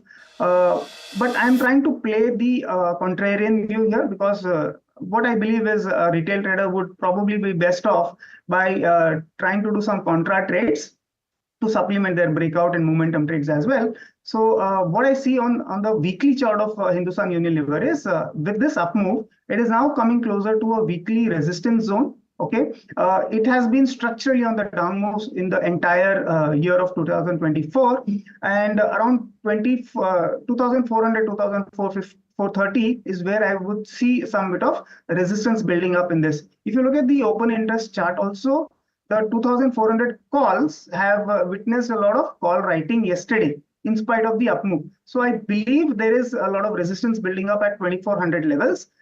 So what one could look to do here is one could set up a put ratio front spread in which we would look to sell the 2,200 put 2 lots of May expiry, and we buy 1 lot of 2,300 put. This structure needs to be put up in such a way wherein you end up making a net credit. Okay, so if there is continuation in this momentum and if there is a lot of traction getting built up in Hindustan Unilever, you will not end up making any losses on the upside. The upside losses are completely protected. But if we are able to get the contra view right and we are able to pin 2,200 around expiry, this is a fairly swing trade. We should end up with very, very good profits. Again, I will still look at about 2,500 to 3,000 rupees as my initial profit target, and I will trail from there. That's the view on Hindustan Unilever. Okay, so an interesting strategy coming in and being played for Hindustan Unilever as well. Well, on that note, Amit, taking a moment to thank you for joining us and taking us through your views in the markets and, of course, giving us a handful of option structures to deploy in these markets. With that, it's over to you, Tamanna. All right, thank you so much for that, Agam. Nirav Asher with us this morning. The head equity research analyst at Latent Manharlal Securities. Nirav, very good morning to you. We're also going to be speaking with Aditya Arora, founder and multi-asset research analyst at adleytick.in. Nirav, let's really begin with the FMCG pack, and there was a mention of that from our F&O expert as well. The question is that can the momentum continue? There is some positive sort of data coming in from Nielsen for the last month. And what the companies are talking about is an uptick at the end of Q4, positive commentary coming in. Do you think there's enough there really to justify the kind of optimism we've seen? Yeah, good morning and thank you for having me on your show. Yes, in the case of FMCG companies, what has been happening is that the sector has been struggling. After COVID, we've seen a lot of issues, inventory-related issues, demand-related issues, and recently, of late, of course, they've been struggling with a subdued rural demand, and volume growth has been quite subdued. And what has been happening is that the sector as a whole has been saying that volume growth has been evasive. And I think the realization growth has also been kind of exhausted. So I think it was a tough situation for the FMCG sector, but hopefully now, if one were to see the results and the commentary which has been coming in from companies like Dabur, Marico, Britannia, etc., then I think most of these companies seem to be confident that the worst seems to be over. The raw material prices have stabilized. And we are seeing the rural demand making a comeback. So green shoots of recovery are definitely visible as far as the rural economy is concerned. So I think whatever happens, of course, will still depend on how things play out post the elections, and of course the outcome of the monsoons. Monsoon this year is expected to be quite normal, and I think that the kind of heat wave conditions which we have seen definitely point out that we are going to have a normal monsoon. So I think would be tempted to believe that the worst is over. And fortunately, what has happened is that most of these FMCG companies, they have used this lean period to ramp up their distribution structure in the rural areas, etc. So as Dabur rightly pointed out, that ahead of the curve investments will help these companies to perform better in the times to come. So I think definitely we can expect some recovery to happen from Q1. We also have with us Aditya Arora joining in with a technical view on the markets. Aditya, what about you? Any long trades on the FMCG pack after yesterday's sharp move? A very good morning to you and very good morning to everyone. Absolutely, I think the steam is still left in FMCG basket. After all, it's running after a very long time. So we have seen underperformance across the board for a very long time. I think it has been 2 years since FMCG is underperforming. Now this is the first day of the rally as per the charts, and I think there's a long way to go. So I would like to go with Marico. The momentum is good, the chart structure is good, derivatives data is good. Marico could be bought at 583.50, stop loss must be 559, and target would be 605. Aditya, good morning. Just wanted to know your top picks. So my top pick was Marico itself. So I would suggest a bullish Even pick. now, after the 8-9% run up yesterday? Absolutely. As I said, this is the starting of the rally in FMCG basket. So there's a long way to go. Okay. What about Dr. Reddy's? Aditya, just quickly want to get your take on Dr. Reddy's. The numbers out, and of course, we'll get an assessment from Nirav on how he sees the numbers. But on the charts, do you see any potential for a breakout here, or is it going to have a down day? as per the ADR, it was down about 4% yesterday. So probably 6,000 could be a good level to accumulate the stock. Although after election, stock could behave erratically. So one must wait for the stock to stabilize. But going by the level, 6,000 is a good level to accumulate. And if that happens, so then we can see 1 to 200 points of bounce from there. Nirav, your take on Dr. Reddy's? Concerns about the amount they're spending on R&D, concerns about what happens post 27, FY27. How do you look at the numbers? I think spending on R&D is always a positive aspect. Of course, some people might read it as being over-aggressive. But I think overall, if one were to look at Dr. Reddy's or even other pharma companies, I think their India-centric performance has been pretty good. I think it's the overseas performance which has been a laggard. So I think overall still feel that in the short term there is going to be some bearishness as far as the pharma sector is concerned. Okay. Well, speaking of Dr. Reddy's, by the way, it's planning to launch 20 to 25 new products in the US market, as per the company's branded market CEO for India and EMs, MV Ramanna, while speaking to my colleague Sajid Pangat. Here out. US business, the base business continues to do well. We are seeing the volume traction over there, and we have launched products in FY24, and we said that we expect to launch on an average of 20 to 25 products every year in the US, when we expect to launch new products in the US in FY25 as well. Generic Revlimid has been an important growth driver for us in FY24, which will continue to be meaningful in FY25 as well. On top of our generic business, we are building two other levers of growth over there. One is biosimilars, and the second one is consumer health. In the consumer health, we have a few initiatives going over there. Recently, we acquired Labs, which is in the women's health portfolio, and we're getting ready to launch our biosimilars. And on the biosimilars front, we will work not only with our own portfolio, and we will also look for inorganic opportunities to get access to the portfolio. Okay, lots of other stocks which are in news this morning. We mentioned some of them, PB Fintech, there is of course Navin Fluorine as well. And Nirav, come in on specialty chemicals, but particularly these two stocks. Did you get a chance to look at the SRF numbers? The stock was down yesterday. And did you get a chance to look at the Navin Fluorine numbers which came out post-market hours yesterday?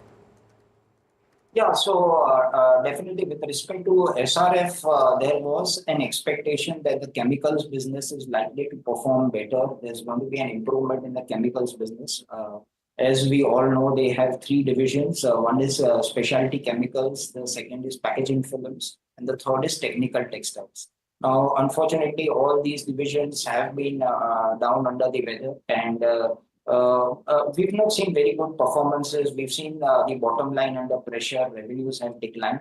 But there was a hope that specialty chemicals might turn the corner in this particular quarter, but this has not happened.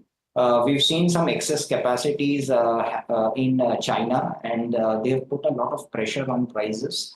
There's been a lot of dumping related issues. So I think the performance of the chemicals division has disappointed. Secondly, of course, in BOPP films and BOPET, also we've seen some amount of overcapacity. And I think, again, the Chinese dumping has impacted over there too. Technical textiles also has been under some sort of pressure. So overall, I think still a disappointment written all over as far as the results are concerned. I think we'll have to wait for another couple of quarters before we see some meaningful recovery in SRF. Just one quick follow-up. What about Navin Fluorine very quickly, Nirav? I think a similar kind of scenario would be there in Navin Fluorine too, because I think chemical space still, I think we still not out of the woods. So I think there will be some pressure on the stock as well.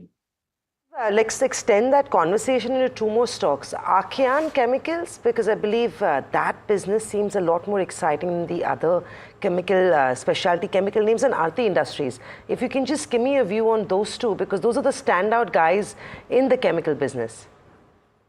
I have not seen Archean, but Aarti Industries is definitely looking good. I think trying to make a recovery. So I think, of course, one can have a positive view as far as Aarti Industries is concerned.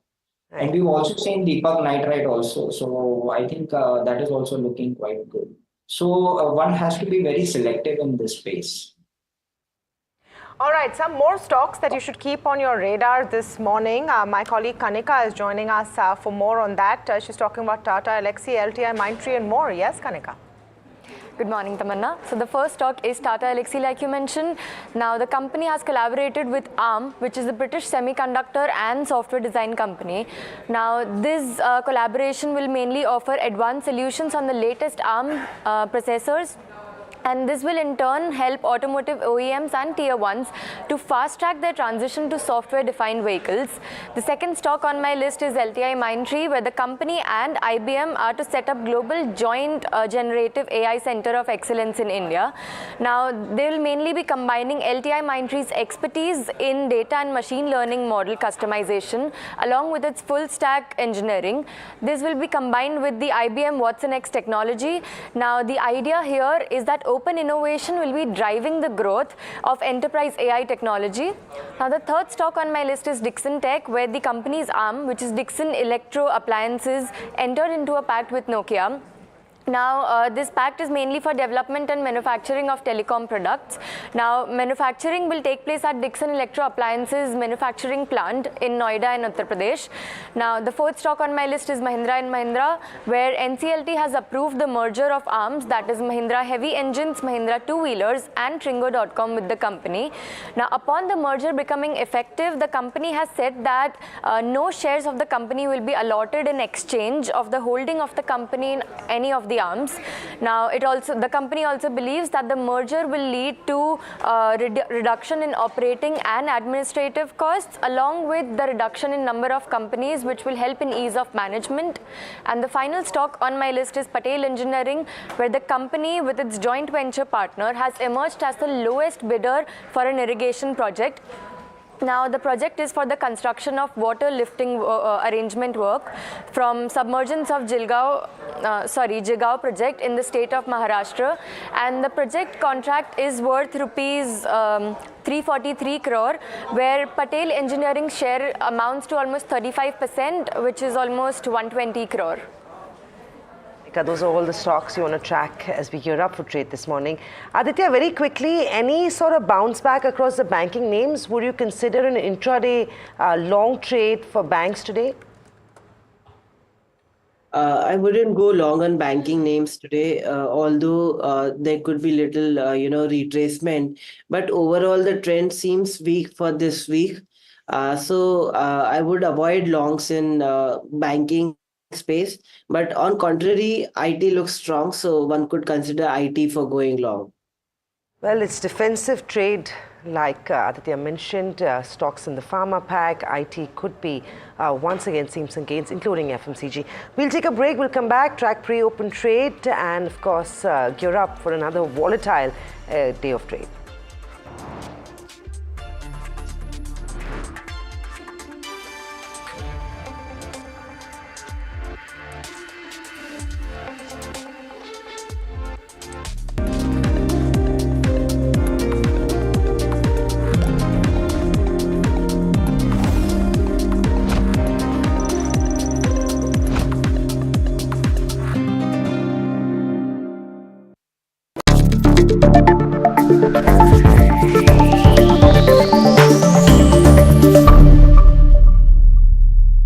Hi, I'm Tanuj Bhojwani and I run People Plus AI. We're an organization that helps startups build AI. Is AI useful in India? Most definitely yes. We have a huge, approximately 60 crore people using the net passively, meaning they're watching YouTube, Instagram, etc. But perhaps only 20 or 30 crores who are actively contributing or transacting on e-commerce websites. One big hurdle is because this involves typing, needs you to be literate, comfortable with using the smartphone, etc. One huge area AI will change in India is the use of voice, video and other multimodal technologies. These new LLMs can understand human voices, accents and languages like nothing ever before. Think Alexa times 1,000 because you can talk to it in your local language in an accent. Many companies, including Sarva and Krutrim in India, are training these models for Indic languages and the way we speak to each other, in mixed coding where we use Hindi, English, Marathi seamlessly. This is why we believe exciting times are ahead as AI can unlock access to computing, apps and that entire ecosystem for a large number of people.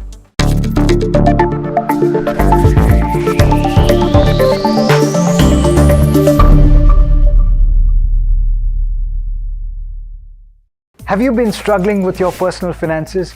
You're not alone. There are a lot of people out there that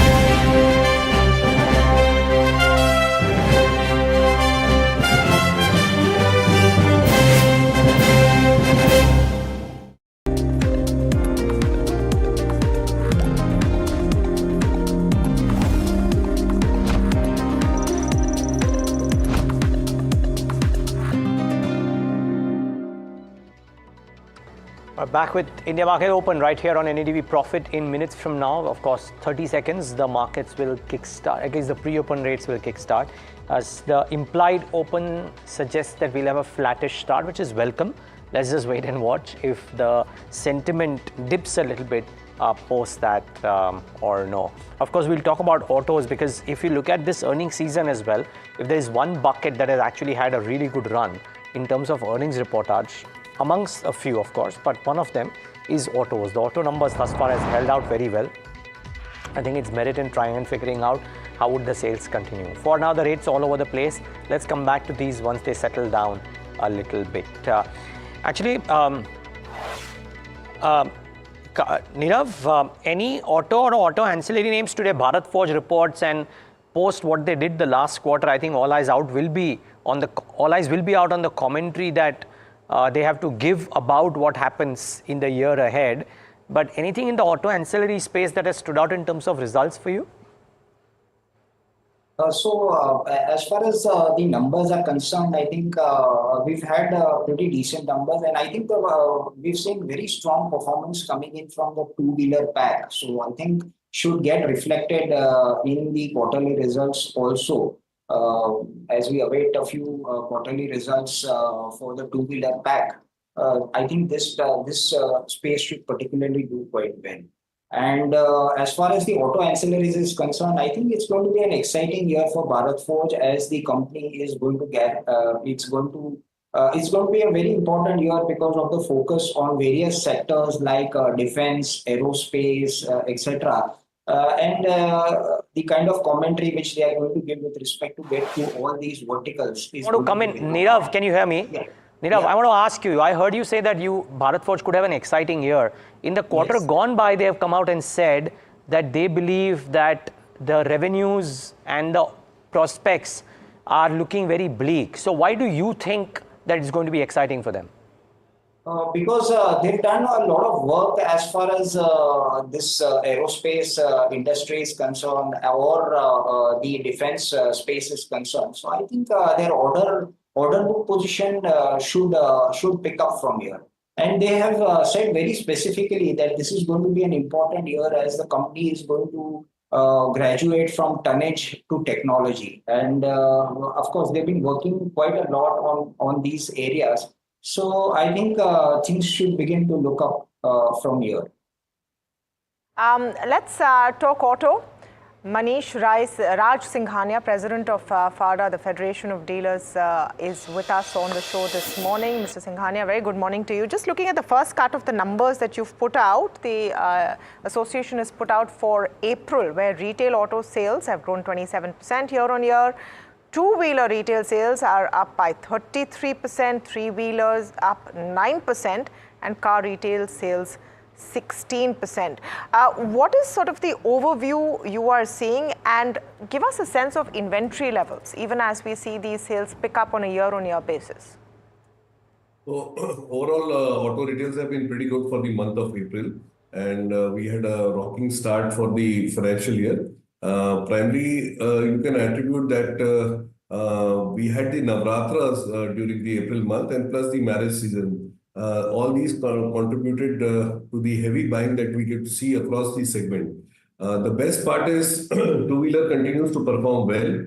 We are seeing a good growth of almost 33% in two-wheeler segment. That's that post festival season we have been seeing continuous growth in two-wheeler segment, which was lagging behind. Plus, with the new launches and new attraction and good schemes for the customers, the PV segment has also responded well. The contribution is now also coming from the rural market, which was lagging behind. Initially, the rural market was not contributing to the overall sales, and dealers in those areas in that segment were and products in that segment were lagging behind. But post Diwali and festival seasons, we have been seeing a continuous growth there. So that's a good part, and we anticipate with the good monsoon anticipated in this financial year, and also the good Rabi crop we had, and plus the good wheat crop we had. All these has contributed well for the auto industry. Follow up on the point on inventory levels, Mr. Singhania, in two-wheelers and in passenger vehicles. What are the kind of inventory levels that you're seeing? So inventory levels have been on a two-wheeler, it's around a very comfortable level, around 10 to 15 days. Okay. Four-wheelers, the inventory level continues to hover around 40-45 days. We do ask for an inventory level of 30 days. But looking to the planning of dealers for the Navratra and good auspicious days, the dealers definitely would have built up stocks before in the start of April, which would have been realized, during the month of April. The inventory levels right now is at a comfortable level, but the ask is still for 30 days. Right.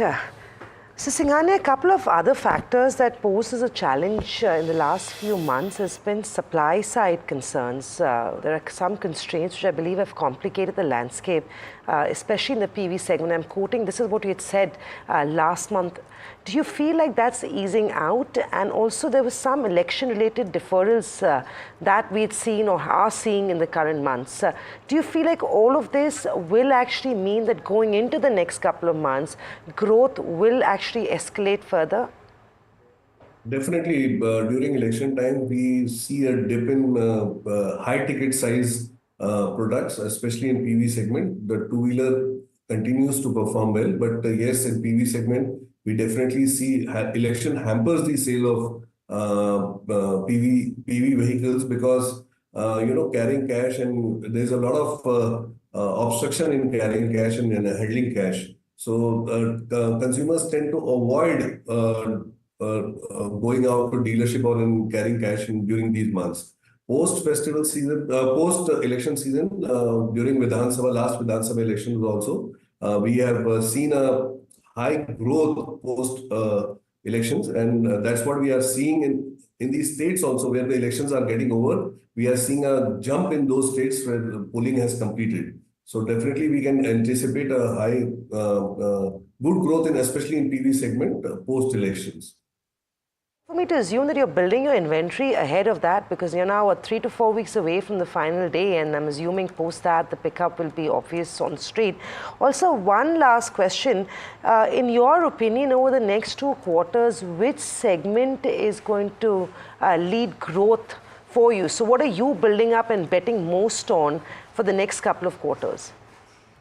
So we are betting best on is the rural segment. That was a segment which has been lagging behind what we should say the Bharat of India. Till now, post-COVID, that segment was really lagging behind, and dealers and our outlets in rural markets were definitely struggling. But we are really seeing that growth now coming in and retails happening in this segment. The entry level two-wheelers have started performing well.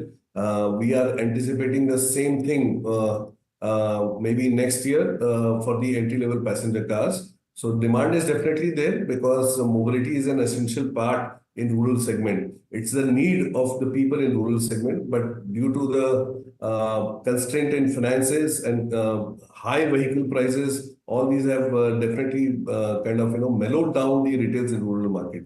But with good monsoon, good crop, good quality and quantity of crop, we'll definitely see a good moment there. Very lastly, Manish, in the rural segment, which is the product, if you can help me with that? Is it three-wheelers, two-wheelers, PVs? Where is your big bet? And I'm going to follow this up next month and ask you. So three-wheelers it has been overtaken by the EV story. Like it has almost 55% penetration is of electric vehicle. But you can definitely bet on the two-wheeler market. The kind of growth and huge growth that we are seeing in two-wheeler segment, I think that will continue to perform well, because when the revival really happens, it is the two-wheeler market that will get initial benefits. And thereafter, after settling down and that aspiration of people of buying that initial product or the required product is settled down, then they will go for aspirational products, that is passenger car. So yes, two-wheeler will continue to perform very highly in coming months. All right, thank you so much, Mr. Sangania. Great to speak with you. We'll see how the auto pack does today. Remember, Bajaj Auto was one of your top losers yesterday, but rural demand is picking up. That's the word coming in from the Dealers Association. Aditya Arora and Neerav Asher with us. Aditya, quick last calls after the pre-open rates have closed. You're looking at a weaker sort of opening. At least as far as pre-open is concerned. Just wanted to, get your take on, let's go back to your BPCLs and HPCLs. You had a pretty good uptake in the last couple of trading sessions on the hope of bonus share. 9th May is their meeting. Is that something that you'd bet on right now, Aditya? You're on mute. Yes, I think petroleum, oil and gas space is buzzing since a while, and even yesterday's downfall, we saw outperformance of oil and gas space. So HPCL is a good candidate right now, currently trading at 519 with pre-opening rate. This could be accumulated at current levels, and stop loss must be 510 and target would be 530 to 540. Okay. Well, the pre-open rates are looking wobbly for a lot of stocks which are reacting to results or news developments. Now, I don't know why IPCA is down. I've missed the news piece there. But Sonata Software is down 13% post the numbers. And remember, on the trade setup, we spoke about these numbers being way lower than what the Bloomberg estimates were. So clearly, one stock that is standing out. No, I'm talking about Sonata Software, yes. So keep that in mind. And Voltas is the other one, 7.5% lower post its numbers. Neerav, either of these two stocks, were you able to look at the numbers? Yeah, I think Voltas was, we saw an uptick on the revenue side, but I think on the bottom line, there has been a miss. But overall, I think still the commentary was quite good as far as the unitary products sale is concerned. So I think we should see some recovery in the stock going forward, because the outlook seems to be quite strong going forward for this space. But 8% lower today on that earnings miss for Voltas. So keep that one in mind. And Sonata Software down 13% as well. By the way, Pharma is the other one. Even Dr. Reddy is 2.5%. And IPCA, and Torrent Pharma, and AstraZeneca. Look at HCL Tech. Let's just pull up HCL Tech very quickly and see if it's held up after the first pre-open burst. No, can't see anything much there, but it was doing fairly well. They have a tie-up with IBM. They're going to set up AI excellence centers in even LTI Mindtree today has mentioned this. Even LTI Mindtree has mentioned that they are setting up an excellence center with IBM. Maybe this is a new sort of a whatever. Everyone wants to get in on the AI bandwagon. But I was looking at IT also, because IT has had a couple of decent days of a run. And will that really continue is the big question. You're seeing a bit of selling pressure here. I want to quickly just pull up all of your FMCG pack. I saw a bit of selling pressure, at least in pre-open session in a Britannia, a Marico. Let's look at it, HUL, and ITC and see what they are doing this morning. And you might see a bit of pressure coming in there as well. Aditya, last calls, just about 2 minutes to go to pre-open. Anything that you would look at this morning? Are you still sticking with Marico, adding anything to that list? I think Marico definitely looks good. It's not going anywhere. No deductions over there in the opening. I think Gale is also a good candidate. Oil and gas space could outperform today. So one can add Gale today at 195. Stop loss must be 190 and target would be 200 to 205.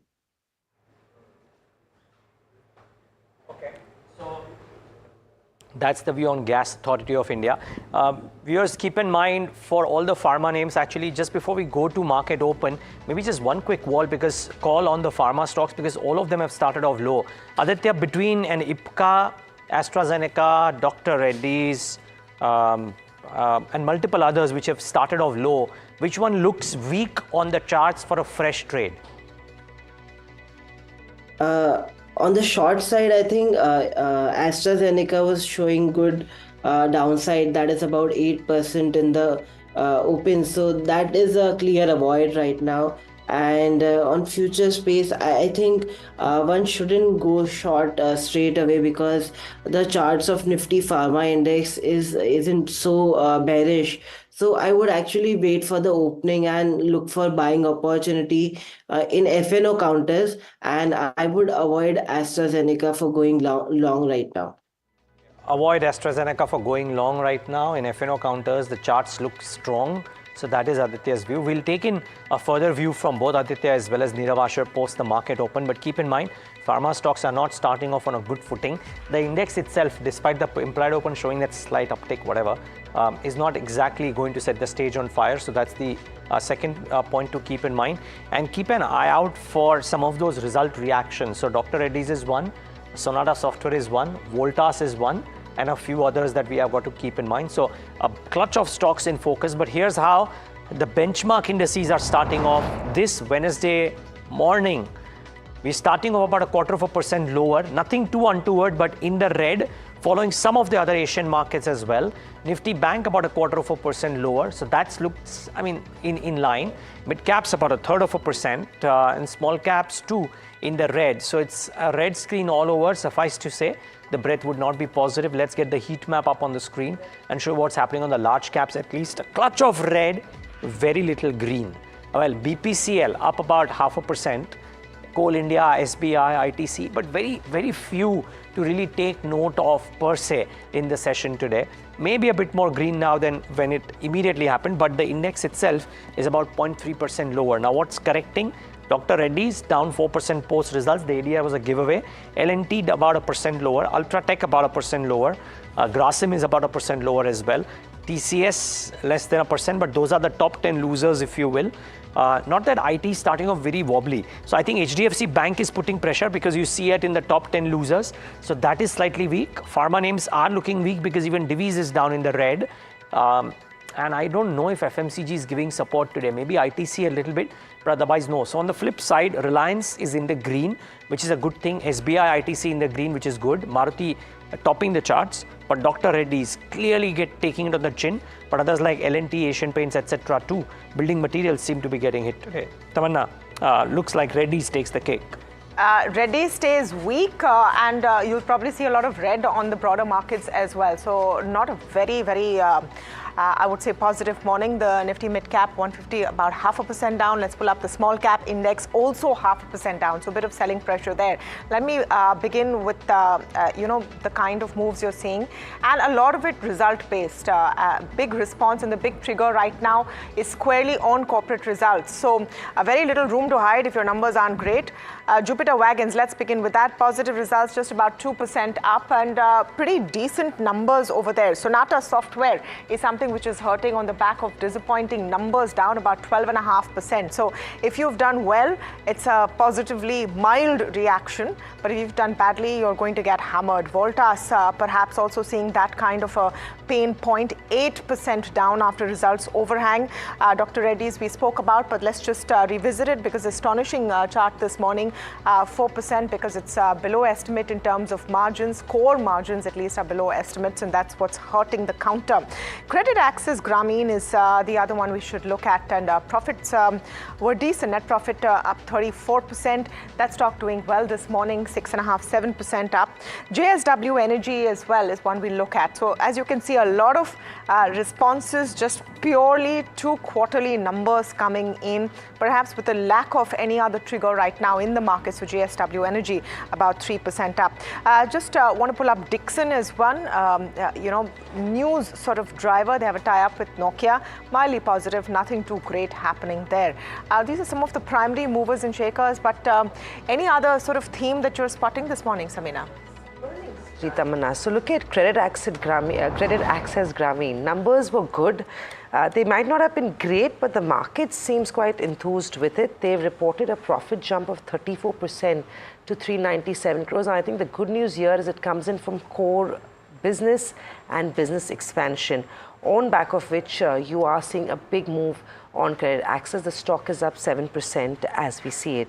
Along with that, the few other names that are worth a mention, again, like I said, earnings reaction is Latent View Analytics, 4% up move on the counter. Again, good set of earnings from Latent View Analytics. Small company, but the movement is there. The stock is up 4%. IGL, 3.5% on back of earnings. JSW Energy on back of earnings. Spark, for a change, is not hitting up a circuit yet, but still trading positive, marginally positive, 2.5% higher. KEC, Just Dial are some of the other gainers that we are seeing in trade. PFC, after a big fall, and REC, after a big fall in the first half of this week, is seeing some low-level buying. Both those counters are marginally higher. REC is up 0.5%. PFC, which is down 3.5% yesterday, trades the marginal gain this morning. Max Financial, now they reported numbers on the face of it that looked weak. They reported a massive loss versus a profit in the same quarter last year, but I believe maybe the core business is doing okay. That could be a one-off item. The stock gets a thumbs up, 2% higher. A pretty large block deal on Vodafone Idea is what we are getting in this morning, and the stock is up 2% on back of that deal. So you want to watch out for how Vodafone Idea is doing. The stock trades the marginal gain of 2%. Apart from that, what else am I picking up on? KEC, like I said, Bank of Baroda is seeing some low-level buying after big falls that these stocks have seen. Defense names like Mazgaon Docks, Cochin Shipyard, Garden Reach have also fallen quite sharply yesterday. This morning, finding their feet, marginal gains. Garden Reach, though, not doing too badly, trading with a slight positive bias. On the sell side, we've already highlighted Volta, Sonata, PB, Fintech, Pidilite, Jindal SAW. These all earnings reaction, trading with a very clear negative bias. 197 Communication still looks weak. You've also got United Breweries. Those numbers look phenomenal. I don't know why the stock is down 2%. We will understand, like I said, from the management, whether the gain came in from core business alone or was it an exceptional item that led to a big bump up. But from the way the stock is reacting, it could be beyond actual core business. Brigade Enterprise, 2% low. So real estate continues to have a bad day. Zomato continues to see some weakness. It's moved all the way down from 200 to 188 levels. Macrotech also down 2%. So all in all, real estate is a weak spot. The markets are still looking extremely jittery and nervous, and with a downside bias. So this is exactly what's played out in the last 2 days. Gap up, opening, and weakness. This morning, implied Nifty was giving us a little bit of hope, but the Wix is up another 3.5% as we see it, and that is discomforting. 10th day on a trot now for the Wix. So UBL, the EBITDA miss also might be playing a part, despite the fact that the PAT numbers look very solid, but the EBITDA miss might be something that might also be working on the minds of people. But just the way pharma has come off today is quite relevant. Actually, Nirav, let's come in on that point. UBL, Samira pointed it out, the results and EBITDA miss there. What did you make of these numbers, and do they enthuse you, or is the EBITDA miss a sore point? I think the revenue growth was quite impressive. So I think we'll go with that. The EBITDA miss, definitely, I think going forward, we will see an improvement in the bottom line also. But I think I would go with the revenue growth. It was quite impressive in this quarter. So UBL, they're looking weak. I just want to quickly, Nirav, with you address the question on real estate. And we're going to have a more detailed chat in just a few minutes right now on the whole run-up in real estate and whether there are now concerns coming in on the profitability of the business, which of course has a long gestation period. Look at a Prestige this morning, look at a Phoenix Mills, 2.5% down, just a day after a Knight Frank report about ghost malls coming up. Nirav, just, would you say that it's been an overbought kind of a sector right now and you expect cool off for a bit? Some amount of profit booking is natural, but I think the best is yet to come. So I think the prospects look very, very strong. If one were to just look at the balance sheets of all these realty companies, the kind of response which they have been getting to their new projects, the kind of deleveraging with what they've been achieving on their balance sheet, I think the next couple of years look quite interesting as far as realty is concerned. You looked at JSW Energy, is it showing some signs of a breakout? The stock is up 6% as I see it at the day's high point. Volumes are also looking quite healthy here, 5% now. Looking very exciting. I think as we pointed out that power stocks continue to be in the limelight because the demand continues to be very, very strong. So not only JSW Energy, but I think even Adani Power is looking quite strong. Did you look at Credit Access Grameen numbers? I know it's a small player, but numbers were good for no. You've got this big smile on your face, and I'm assuming that's a clear no on Credit Access Grameen.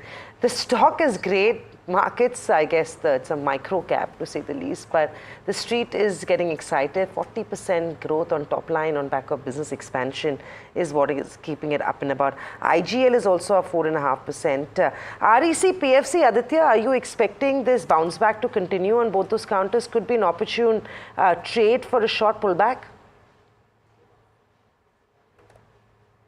Yeah, I think now the downside and the bad news is properly priced in, and now stocks are poised, all these electricity counters are poised for a good rebound. So yes, one should go long in REC, currently trading at 518.20, and stop loss must be maintained at 480, and target would be 530 to 550. And I would also like to bring to your notice, GAIL, which was our opening trade, is up about 1%. So one could, trail the stop loss to 195 now. Okay. Well, Gas Authority of India up 2.5% as well. FMCG starting to inch up a little bit, so that pocket to kept in mind. And today, one of the dailies in the open which mentioned about how the government will be reevaluating the norms that the RBI put out on PFC, REC a couple of days ago, because of which the stocks had taken a big beating. I think we're just seeing that uptick today. PFC is up 3%. REC, there's a con call going on as well, but REC too. I reckon this is not because of the con call, but because of the fact that those norms might be relooked. And if they are relooked, that earnings hit that was due to come will not come, which is why both these stocks are starting off well today. Fundamentally, Nirav Archer, if indeed some of these norms that the RBI had suggested are diluted or taken off, the growth story in power seems strong. Would REC, PFC become stocks that you could look at afresh? Definitely, yes, because I think the power story is it's a long drawn story, and we are seeing so much thrust on renewables at this point in time.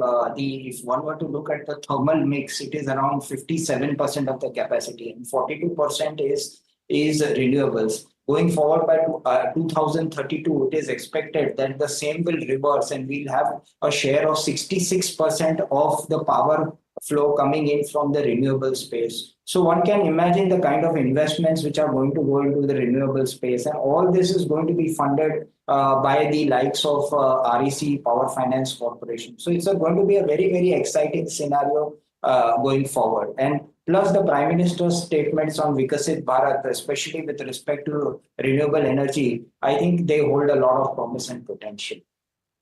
Point on REC and PFC, a lot of clarity coming in from the con call that's probably helping. Just let's pull up the chart so far, not too much on that chart, but see how it's responding. Just the point that you were making, Neeraj, The fact is that these were first of all proposed guidelines. The procedure is that whenever the RBI proposes something, it first now opens it up to all stakeholders, including government, other banks, REC, PFC, etc., public, everyone can come in with their views.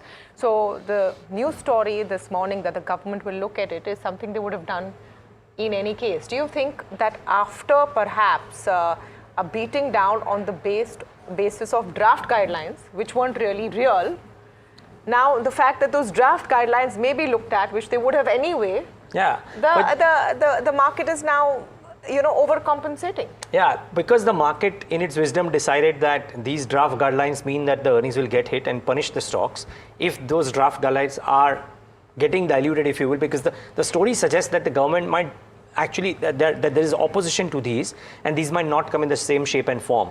And if indeed the market believes that, okay, what was going out to be a possible punishment is not going to be, then therefore the reaction should be on the upside. My point is a draft is a draft is a draft. But the markets took the stocks down, so the markets are taking the stock up. Yeah. So it's neither here nor actually nothing happened. Actually, nothing happened either the fall way. still has a long way to go to keep those losses. And I think IFL Securities put out a report saying for REC, PFC and IREDA, they expect no impact on return on equity, which is the ROE, but expect only their tier 1 ratio to be hit by 200 pips to 300 pips, and potentially that could weigh on valuation multiples if this bemes reality. There was a Bernstein report, there was a CLSA report, all having different sets of figures. We spoke to IREDA yesterday, who said that no, skin off our nose. It is just unfortunate that after REC reported such a stellar set of numbers, of course, these valuations talk about 20, 30 years ahead in terms of pricing. But one other stock, and Aditya, you come in on this one because I know before the big fall or the nervousness set into the markets, Tata Motors was a unanimous buy call on the charts. It was going through a breakout. The stock had been an underperformer. There was every and any reason given to why Tata Motors would have done well in the next few weeks. Contrary to that, the stock is sub 1,000 and it's been declining sharply. Now, does it still look good on the charts is what I want to understand, because I'm assuming a lot of short-term traders would have got stuck on Tata Motors in the last few days. As you rightly pointed out, it was an consensus buy, and even on the derivatives front, a lot of call writers were active at 1,000 strike, which are still active, and also at 1,100 strike. So I think 1,000 to 1,100 is the supply zone for the stock, and no doubt that stock has seen stellar rally from almost 60-70 levels to almost 1,100. Now probably a lot of smart investors are taking chip off the table, which I could see on the charts. A lot of volumes are seen on the declines. So a lot of people are taking chips off the table at these elevated levels. So as per the chart, I think now the candidate has turned to sell on rise, and there could be instances where stock could dip towards levels like 950 and 900. Okay, that's the story on Tata Motors. I just want to revisit one of our top losers this morning in Dr. Reddy's and look at what's happening there. Not just Dr. Reddy's, Divi's as well, not doing too well. Let me pull up Lupin, Ipca Labs, a bit of pain point in the pharma sector, which was seeing a defensive and rotational play. Nirav, anything that you would bet on over here, or look at as a possible medium-term bet? Well, at this point of time, I would like to stay away from pharma. And avoid coming in on pharma. Nirav, what was your view on Tata Motors? I didn't get a chance to ask you that. On the charts, of course, it's got a lot of traders on the wrong side. But fundamentally, a good stock to buy at these levels at 988, what does it look like? I think I'll wait for some more correction, maybe near 950 levels. So 950 at Tata Motors, some more pressure cannot be ruled out. The stock is really looking flat as we see it right now. At its day's high point, but that's not much to cheer about, at least as we see it. Another theme, Nirav, that was, the big talking point on the street was some of these defensive names, which was seeing heavy buying across the month of March and April. Some were calling it election buying, some were just simply calling it a multi-year growth story. But the last couple of days could have given investors an opportunity to go in. So an HAL, a BDL, Cochin Shipyard, Garden Reach have all corrected sharply. Do you think the time is right? Those valuations are a little more compelling today than they were maybe a few weeks ago? I think the market has been oscillating from extreme confidence, supreme confidence, to now a kind of a pre-election jitters. So that is being reflected in all these stocks. So I think we expect that there's going to be some more correction in these stocks. So one has to wait for some more time because I think this nervousness is likely to persist in these defensive names also. All right, we'll take a very short break at this point. Aditya and Nirav, thank you so much for speaking with us today. After the break, we set our sights on the real estate space. Now, the Nifty Realty Index is down second day in a row. A bit of profit booking there in a bunch of stocks that have run up massively. But what we're focusing on with our next guest is also the growth of ghost shopping malls in India. Why is this happening? What does it mean? Gulamzi of Knight Frank with us on the other side.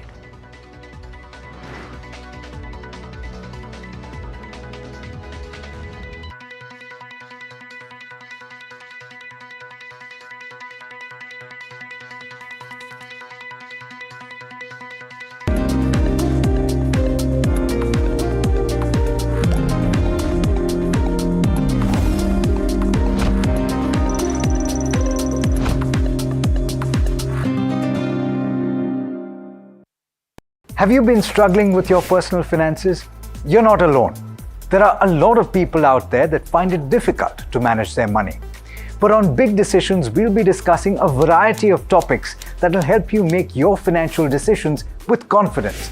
Check it out on any of our social media platforms, the television channel, on the website ndtvprofit.com, or in fact, on any of the podcast platforms out there.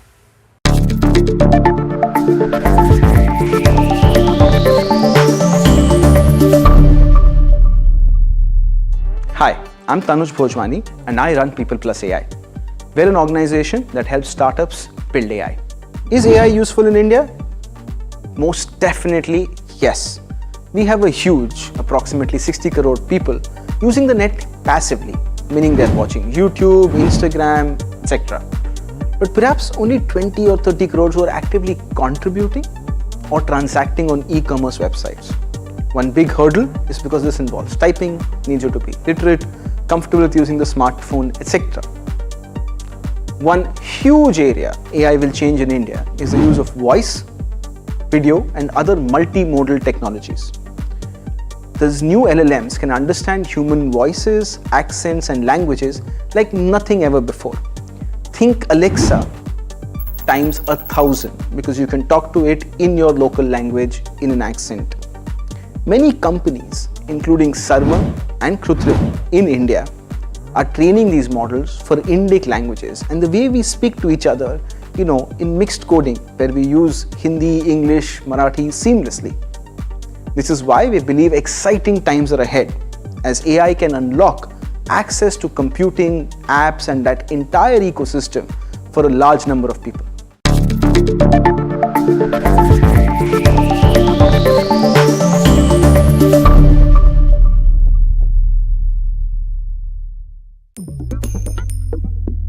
Different people believe in different things. In cricket, some hail the king, some believe in God.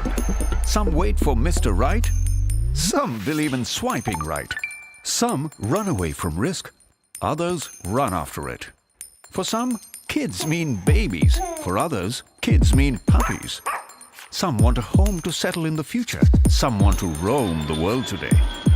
Some make a career in a company. Some make a career.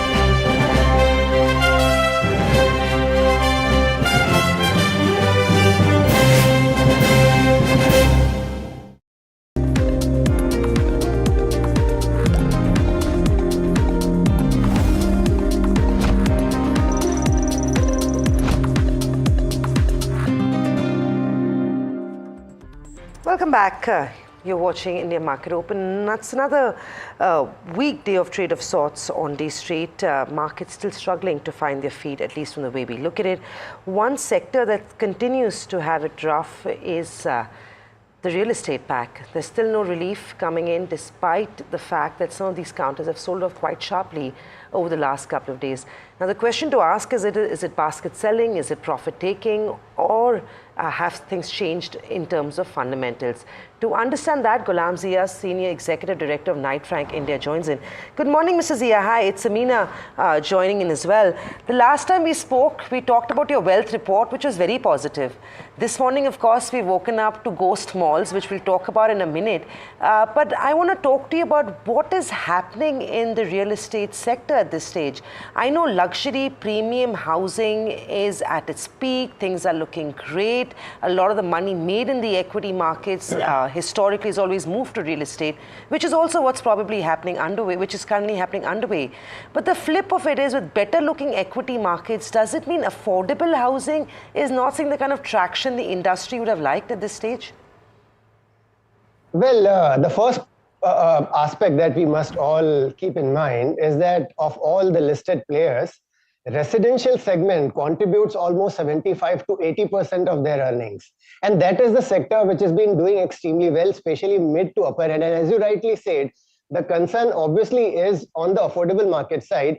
But then whatever said and done, even their main volumes come from mid to upper end. If you look at most of the listed players, barring a few of them who are focusing on mid to lower end, which is affordable housing, most of them are focusing on the upper end. So the movements that you're talking about perhaps are not completely reflecting the realities on ground, where the transaction volumes are shooting up. In fact, at least in the month of April, and I'm looking at Mumbai data, the best ever April transactions we have seen in Mumbai. And that is a reflective or just a sample of the rest of the country as well, because even Bengaluru, Delhi, all markets are doing superlatively performing. So residential market is absolutely in focus and it's doing extremely well. The concern you spoke about, mid to lower end, remains, because post the COVID concerns, the lowest segment of the industry was worst hit, and it is still taking time to come in. And the worst part was that the home loan interest rates have shot up so much, and those things are impacting a lot on the lower end of the market. So the first 100 days, some political parties are talking about bringing some special incentive for affordable housing, which we do see coming up in a couple of months. So that will bring even affordable housing back on track. So overall, residential market is absolutely in a good health, pink of health. The commercial, a few of those listed players are focusing on office market as well. Even there, the first quarter was the historically best quarter for office market. So these are two sectors which most of your listed players are focusing on. And at least these two sectors, there is absolutely nothing to worry about. In fact, in times to come as well, we don't see anything changing soon. Ghulam, hi, good morning. Tamanna here. I just want to understand in terms of profitability. Now, some things are established. There is continuing demand in the premium segment of residential real estate. Commercial is not looking bad. Developers are acquiring more and more land bank and looking at a 5 to 10 year upcycle. The question then now comes on profitability. The biggest number that is being watched is pre-sales. I want to understand from your perspective, how fair an assessment do you get on the health of a balance sheet with just pre-sales? Because cost of funds is going up. Interest rates, like you said, is a bit of a lag. And that, in a sense, balances out the enthusiasm on the demand side, isn't it? It does. It definitely does. The focus, if you're talking about profitability alone, you are right. A lot of these factors are, putting a pressure on the margins. But on the other side, the prices are also inching up. So net it is balancing out. The concern still remains that how long will it last in terms of the velocity of sales, etc. But as long as the prices are not going bonkers completely, we don't see much of a concern on the margins as well. You're right about many of these developers are buying land for future.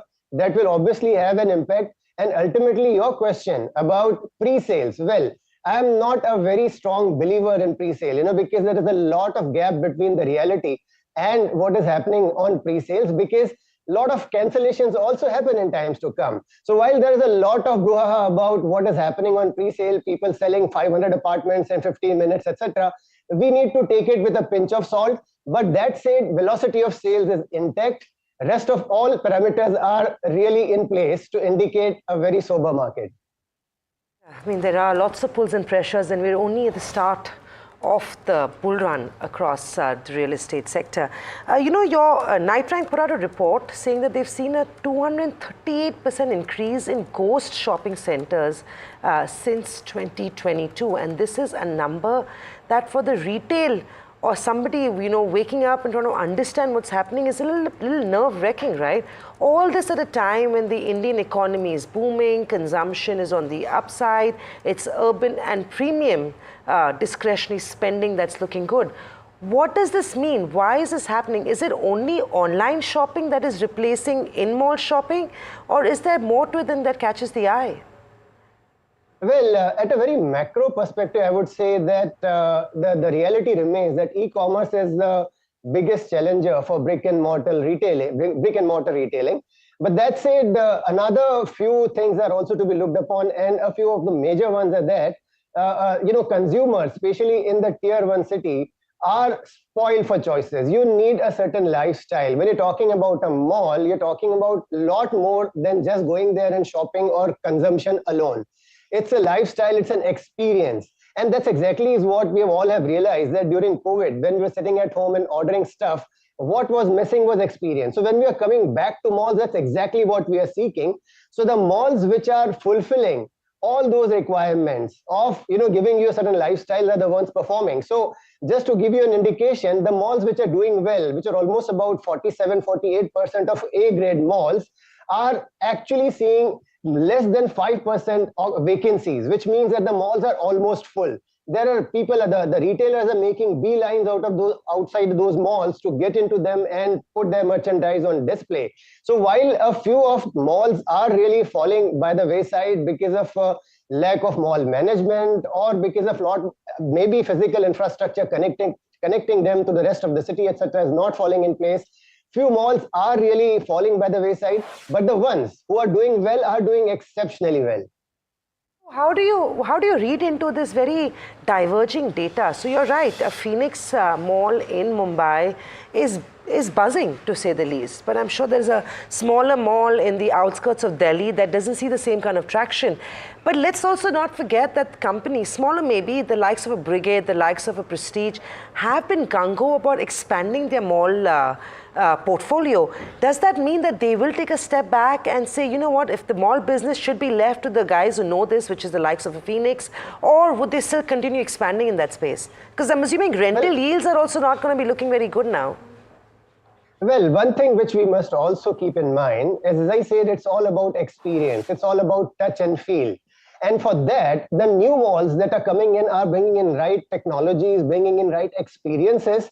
So the ones which we're talking about are essentially the ones who have really not reinvented themselves, who have been older ones and unable to do improvement in the service offering to the consumers. So those are a big concern. I would still not rule out the new entrants who are coming up with better technologies, better products, better experience and lifestyle would still do superlatively well. So it's not really one answer fitting all. You need to look at them, each of those malls separately, because these are absolute different micro markets, different consumption patterns, different retailer grouping, etc. So I would still not believe that new mall managers coming in or new developers coming on to the mall business would not do well. I'm sure with new entries, new malls, new brands, etc., they will be able to make a mark. Okay, you have to take that in perspective of changing consumer habits as well, that you might go to a mall, sample something, come back home and then shop for it online.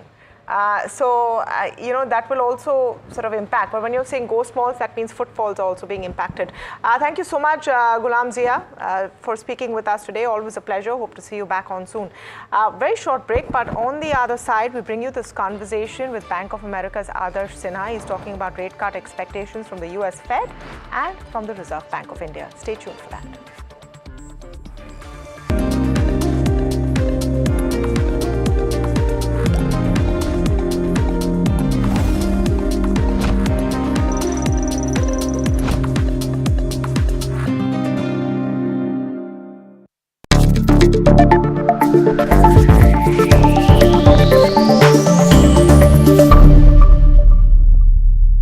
Hi, I'm Tanuj Bhojwani and I run People Plus AI. We're an organization that helps startups build AI. Is AI useful in India? Most definitely, yes. We have a huge, approximately 60 crore people using the net passively, meaning they're watching YouTube, Instagram, etc. But perhaps only 20 or 30 crores who are actively contributing or transacting on e-commerce websites. One big hurdle is because this involves typing, needs you to be literate, comfortable with using the smartphone, etc. One huge area AI will change in India is the use of voice, video and other multimodal technologies. These new LLMs can understand human voices, accents and language.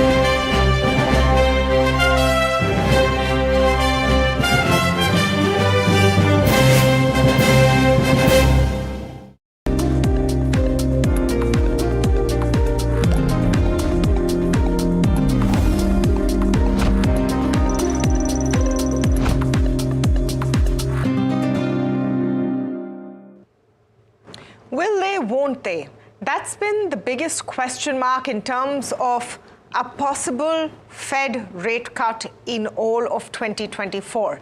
And over the last 5 months, the timing of that cut has moved from possibly in March to September to December, and now with the latest set of economic data coming out of the United States, maybe a slightly more positive outlook. But what is the scenario setting up to be right now? What does it mean for India's FX outlook? To talk about all of these things and more, I'm joined now by Adarsh Sinha. He's co-head of Asia FX and Rate Strategy at Bank of America. Mr. Sinha, thank you so much for speaking with us here at NDTV Profit. We're glad that you've taken out the time to talk with us today. So let me start with your take on where we are. In the last 7 or 8 days alone, there has been such a swing in sentiment on both the outlook for the American economy as well as the possibility of rate cuts, whether it's employment data changing, non-farm payroll data changing that mood. Earlier, it was GDP data changing that mood. Where is your assessment standing right now? Sure, Tamanna. Thanks for having me. So you're right. Market pricing for the first Fed rate cuts has shifted a lot. Initially, it was the CPI inflation data a few weeks ago that was higher than expected. And then more recently on Friday, of course, the jobs data was weaker than expected. So look, I mean, our view is that the first Fed rate cut happens in December after the US election. The market is currently pricing in just under 2 rate cuts by the end of the year. But I suspect the market will keep shifting between roughly around 1 to 2 rate cuts for 2024, leading up to important data releases. And I think the most important data release coming up now after the jobs report is the next CPI inflation print next week. So I think the jobs report was important in that it suggested a very important part of the US economy, the service sector, is slowing down. And a lot of the things that the Federal Reserve cares about, whether it's the consumer, the labor market, inflation, all of that is being driven by resilience in services. And you also had the ISM Services Index on Friday that was weaker than expected. So I think all of this is consistent with our view that the Federal Reserve will definitely not hike again. There was some discussion around rate hikes a couple of weeks back.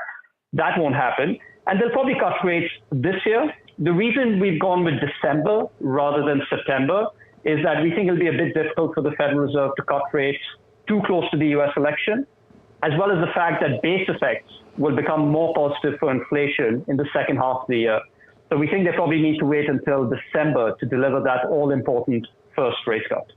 So what do you make, Mr. Sinha, of now polls? I think the last rating I saw was 66% saying there would be 2 rate cuts this year. Do you think that's just the optimism index this week and it will pare down depending on the next set of data? Yeah, I mean, as I said, that's pretty much what the market is pricing in, 2 rate cuts, but I think that'll swing a lot. You just need a sticky inflation print next week for the market to move back to pricing in just 1 rate cut or maybe less. So as I said, I think we'll be in this 1 to 2 rate cut range. I think for the market to price in more than 2 rate cuts is going to be quite difficult, because for that, we need to see meaningful progress on inflation. And what that means is the Fed needs to be confident that core PC inflation is at 2.5%, close to 2.5%, and heading towards their target of 2%. And in my opinion, that seems unlikely over the next couple of months at least. So I think we'll stay in this 1 to 2 rate cut range in terms of expectations, in terms of market pricing. Just to come back to why you're penciling in December and what are the factors coming in, do you see inflation paring down to where the Fed wants it, or do you see a more clear weakening of economic indicators for the US? Which one do you think is the penny that will drop? So I think it's a combination of both, but I think inflation by its nature is sticky and often a lagging indicator. And I don't think the Fed needs to wait for inflation to come down to 2% to start cutting. So as I said, if core PC to be precise, comes down to 2.5%, I think they'll be comfortable starting rate cuts. So I suspect what matters more and what is perhaps more of a forward-looking indicator is the actual growth numbers. And in terms of growth numbers, I would argue it's not even the labor market. The labor market tends to be a lagging indicator as well. So I would say it's forward-looking indicators like the ISM services, like consumer spending data on services. I think these growth numbers will probably be a bit more important in terms of giving Fed confidence in terms of their forward-looking forecasts on inflation. Yes, inflation needs to come lower, make no mistake, but I don't think they need to wait for inflation to get to 2%. I want to now understand how you see that impacting, say, the Indian rupee. Are we going to expect, the sort of range of weakness we're seeing rupee dollar till at least December? What are the triggers there that you see? Look, I mean, the FX market tends to be forward-looking, so the dollar's not going to weaken in December when the Fed cuts rates for the first time. So I think as long as the FX market has confidence that we're not that far away from a rate cut, then the dollar should start to weaken. And I suspect, and based on our forecast, we kind of think that starts to happen towards the end of the third quarter, and definitely in the fourth quarter, we do expect dollar depreciation. Until then, the dollar can remain at a strong level. But I think for dollar rupee, what's perhaps a bit more important than the direction of the dollar is obviously the Reserve Bank of India's reaction function. They have been one of the most active central banks in intervening the FX market on both sides, both selling dollars and buying dollars and accumulating reserves, and importantly, keeping FX volatility low. So the question really is, whatever dollar regime you're in, whether it's a strong dollar or a weak dollar regime, does that change the reaction function of the Reserve Bank of India? And our view is probably not. I think they've done quite well in terms of keeping FX volatility low. Heading to the election, FX volatility will probably remain low. And even after the election, we suspect they'll continue to keep volatility low as long as you don't see a big swing in the US dollar either way. However, by the end of the year, given that we do expect dollar depreciation, given that we do expect the euro to be at 1.12 versus the US dollar, I think that's an environment where they'll tolerate a slightly lower dollar rupee. So our forecast for the end of the year is 83, which is only slightly below where we are right now. On that particular point about how responsive or reactive the Reserve Bank of India will be, and that's sort of the ongoing debate and conversation. Should or will the RBI wait for the Fed to act first? And is there enough of a case for the RBI to start cutting rates before the Fed moves? Do you have a take on that? So frankly, it's a question that every central bank is asking. And it's interesting, even though we changed our Fed call to December, we haven't changed most of our other central bank calls for cuts, including India. So we still forecast the Reserve Bank of India to start cutting rates a few months before the Federal Reserve. But it's not just India. It's the European Central Bank, we think, will cut rates in June. The Bank of Korea will cut rates before the Fed. So I can go through a whole list of central banks that could potentially cut rates before the Fed. Now, the reason is that disinflationary dynamics are perhaps a bit more evident in countries outside the US. And output gaps are wider, growth is somewhat weaker. So it does kind of make sense that central banks might not have to wait until the Fed to start cutting rates. Now, the only exception to that is for countries where currency depreciation becomes a concern. So, if the currency is facing a lot of pressure and central banks are reluctant to cut rates, one central bank, Indonesia, actually hiked rates recently. So the currency can be a bit of a wild card, but I think in the case of India, Dollar rupee has been quite stable, even during the risk off that we saw in April. And as long as the currency remains stable, we think the Reserve Bank of India could potentially, all else unchanged, start cutting rates a few months before the Federal Reserve. Okay, so you could see rate cuts in India first. That's the take from Mr. Sinha. Thank you so much for joining us. Pleasure to have you on and hope to speak with you again soon. Thank you very much for having me. Glad to be on.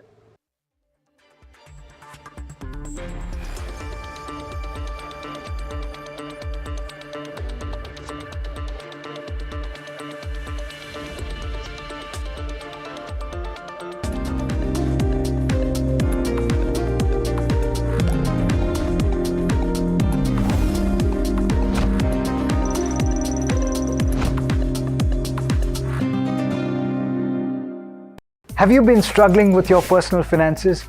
You're not alone. There are a lot of people out there that find it difficult to manage their money.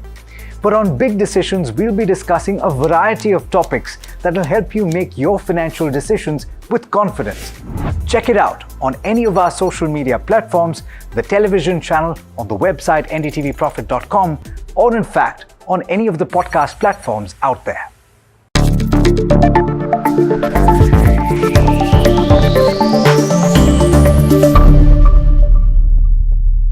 Hi, I'm Tanuj Bhojwani and I run People Plus AI. We're an organization that helps startups build AI. Is AI useful in India? Most definitely, yes. We have a huge, approximately 60 crore people using the net passively, meaning they're watching YouTube, Instagram, etc. But perhaps only 20 or 30 crores who are actively contributing or transacting on e-commerce websites. One big hurdle is because this involves typing, needs you to be literate, comfortable with using the smartphone, etc. One huge area AI will change in India is the use of voice, video, and other multimodal technologies. These new LLMs can understand human voices, accents, and languages like nothing ever before. Think Alexa times 1,000 because you can talk to it in your local language in an accent. Many companies, including Sarma and Krutrim in India, are training these models for Indic languages and the way we speak to each other, in mixed coding where we use Hindi, English, Marathi seamlessly. This is why we believe exciting times are ahead as AI can unlock access to computing, apps, and that entire ecosystem for a large number of people.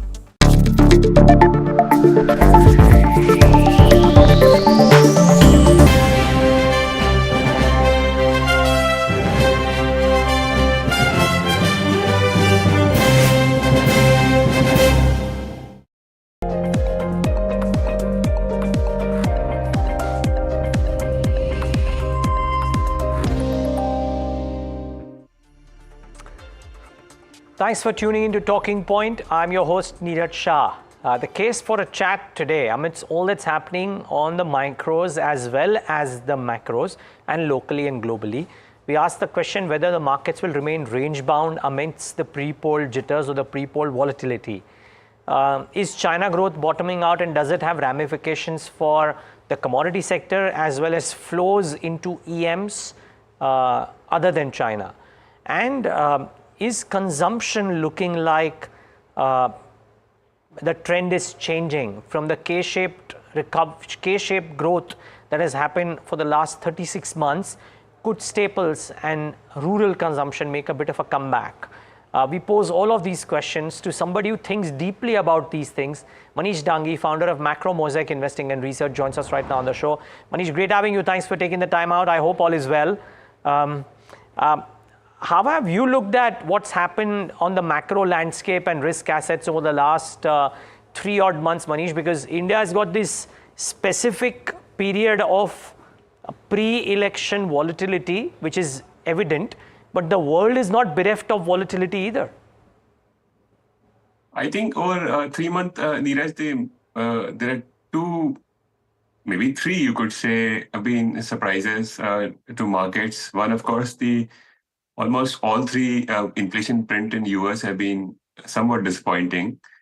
we can discuss this in detail. They were not as bad as they appeared on the face of it, but yeah, they were sort of, at least the disinflation in India, in US actually was not there. And so that was a big surprise to market. That led to, of course, major backup in US yields. On the growth side, while GDP number in US was weak, but I don't really sort of give much credit to GDP. There are better ways to actually track, at least from a market standpoint, what growth is, and it's decent until the last NFP number. I think growth has been decent. What is actually, from a growth standpoint, turned out to be somewhat of a surprise that there is some sort of, I think China is beginning to recover, and it sort of now starts to appear to me that pretty much entire world, so industrial cycle as well as, would you say even consumer cycle actually very likely bottom at some point in time. So even though I kind of believe that US would slow, but rest of the world could have actually bottomed, and I'm not talking of India here, and because India is more adjacent to US than China. So that's the second big thing. Third, of course, what happened in Middle East, was a surprise. Again, I consider oil as an insider, and so oil got the Middle East ahead of when we got to know in newspapers. And oil also again got it to the extent that now we know that it's actually healing, and at least the tensions would not lead to the kind of supply disruption. So since you asked me about 3 months, sort of, whatever comes to my mind, these are the three major surprises, I would say. No, what I meant by 3 months was that because in the last 3 months, so much has happened. So which is why I was trying to get the recency bias into the way. Let me probe the rates point a little bit, Manish. A lot of people were of the opinion that this was a year of rate cuts, and rightly so. Until the better part of last year, that seemed to be the case. The narrative seems to have changed a little bit. I was in the US the last 6 days, and the consumer out there is spending like there is no tomorrow. I mean, it seems difficult to pencil in that, yes, maybe the shelter prices come off at some point of time, but until that happens, maybe inflation doesn't come, but the consumer is not certainly bringing inflation down. So my question is, do risk assets get impacted disproportionately if we do not see rate cuts this year? Or do you believe now that is something that the market is kind of working with parallelly, that we might see a year of no rate cuts also? That is a possibility. No, it's certainly possible. Like if actually growth doesn't sort of slow down, though in the election year, it's very, very difficult that rates perk up from here or even stay here, because it's pretty toxic. And these rates, a lot of things, while you argue about consumer, frankly, on high streets that you go to, you would never see a slowdown ever of Paris and New York. But there are sort of chinks there, and there are the small firms layoffs have happened. Of course, last year, 1.5 years, you had IT firms lay off, and they have not sort of taken anyone back actually. So in a sense, the labor market, while very tight, but the cognitive labor, if you could think of the top layer of the labor, top quartile of the labor, that market is pretty loose. So and sluggish, so to say. So I kind of think of things more from a cyclical standpoint that, given that US had a very strong upcycle, the next move at some point in time would be sort of, given that these business cycles tend to be 3-5 year boom bust, typically what happened in Asia, Europe, didn't happen in US, and at some point in time would play out. So my sense is that it is sort of more of a timing thing. Yes, even I was of the view that June, July, you would begin to see unemployment number rise, NFP numbers sort of worsen significantly. That hasn't happened. Last NFP number was bad, but I mean, I was actually more thinking we'll get to 1,125,000 NFP number. That's not happened. I think, Neeraj, that in maybe it's sort of delayed, but it will eventually, the economic slowdown because of high rates, would kick in. And that would mean that eventually you will have rate cuts. So purely from a bond investor point of view, I argue that frankly, these 3 months, 6 months postponement do not matter. I guess there is a lot of risk premium, excess risk premium built in bonds. And therefore a bond investor, it's still a time that, he ties this risk.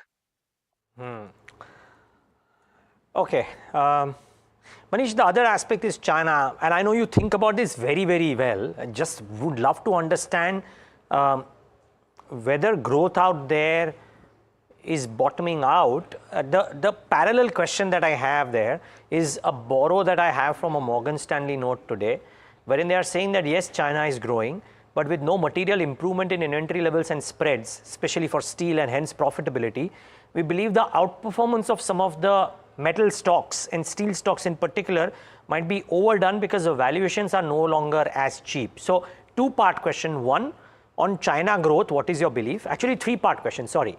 One, on China growth, what is your belief? Two, is that growth imperative for emerging market flows to start coming back in meaningful way, and will India benefit there? And three, what happens to commodity linked stocks? Because there has been a bout of outperformance. Will that come back again? So the second question first, that emerging market, of course, are more adjacent to China. And if you see, while, let's say, last week global PMI prints also suggest that as if they've had a relapse of sorts, but EM PMIs have, like that of India, has sort of been very, very strong. So my sense is that is telling you something, that they are experiencing what China is going through. They're a better way to gauge China than Chinese data itself. My sense is that it's likely that China, after a good 3.5 years of sort of purge, has bottomed. Let's say if you look at retail sales of China, it's pretty bad, 2%, 3% growth. So, historically, they were in teens. So it's, in some sense, it's still, various parts of China are still struggling.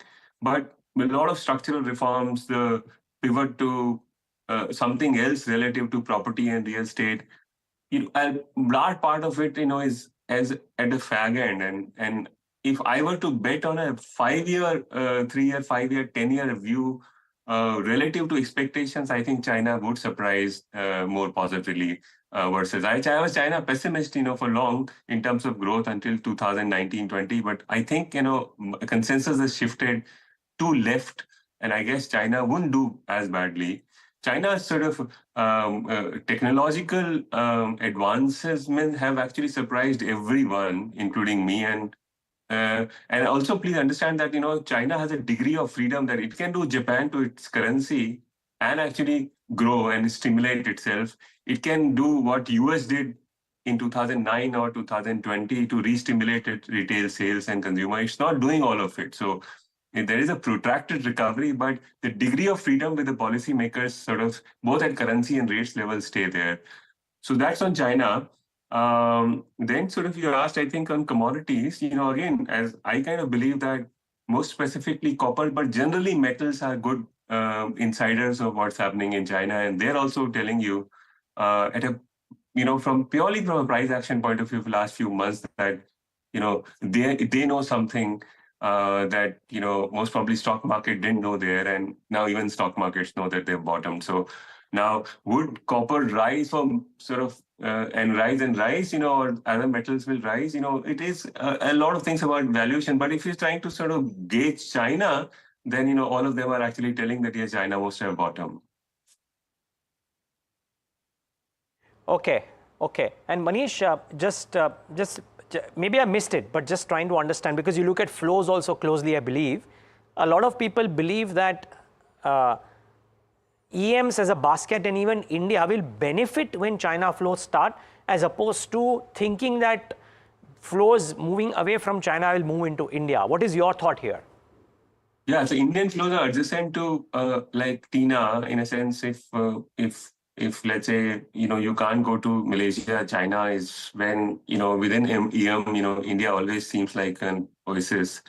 And if China were to become attractive again, and we've seen it in the past, emerging markets and even China sort of are way cheaper relative to India. Even you adjust for ROEs and stuff like that, its growth isn't as bad. And so you kind of get similar businesses in China industries at much cheaper valuation. So if, let's say, FIs were to pivot back to China, it would come at a cost. In aggregate, flows actually, Neeraj, don't rise dramatically outside of a small hedge fund flows.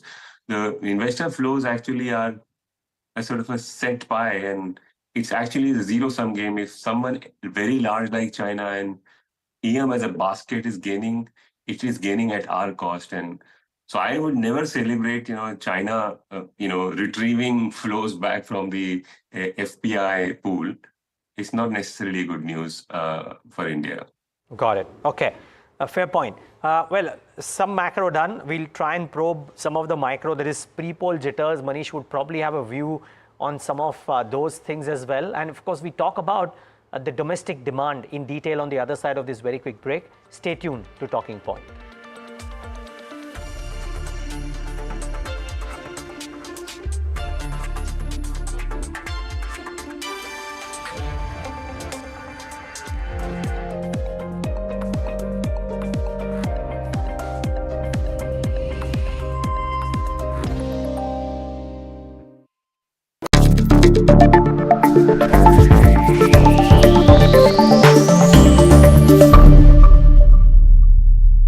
Hi, I'm Tanuj Bhojwani and I run People Plus AI.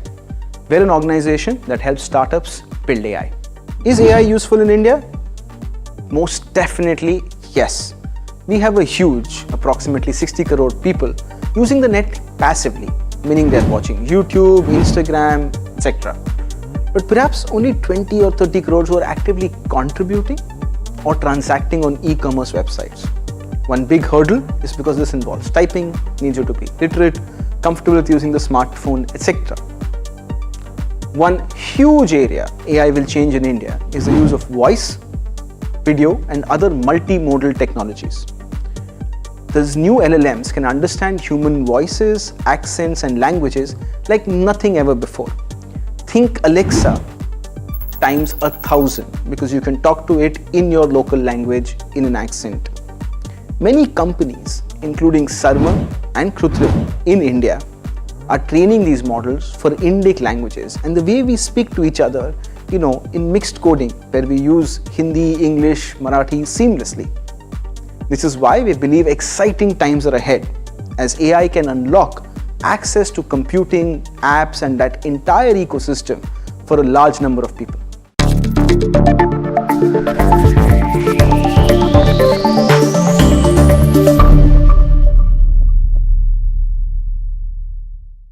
Have you been struggling with your personal finances?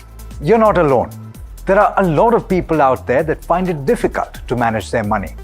But on Big Decisions, we'll be discussing a variety of topics that will help you make your financial decisions with confidence. Check it out on any of our social media platforms, the television channel, on the website ndtvprofit.com, or in fact, on any of the podcast platforms out there.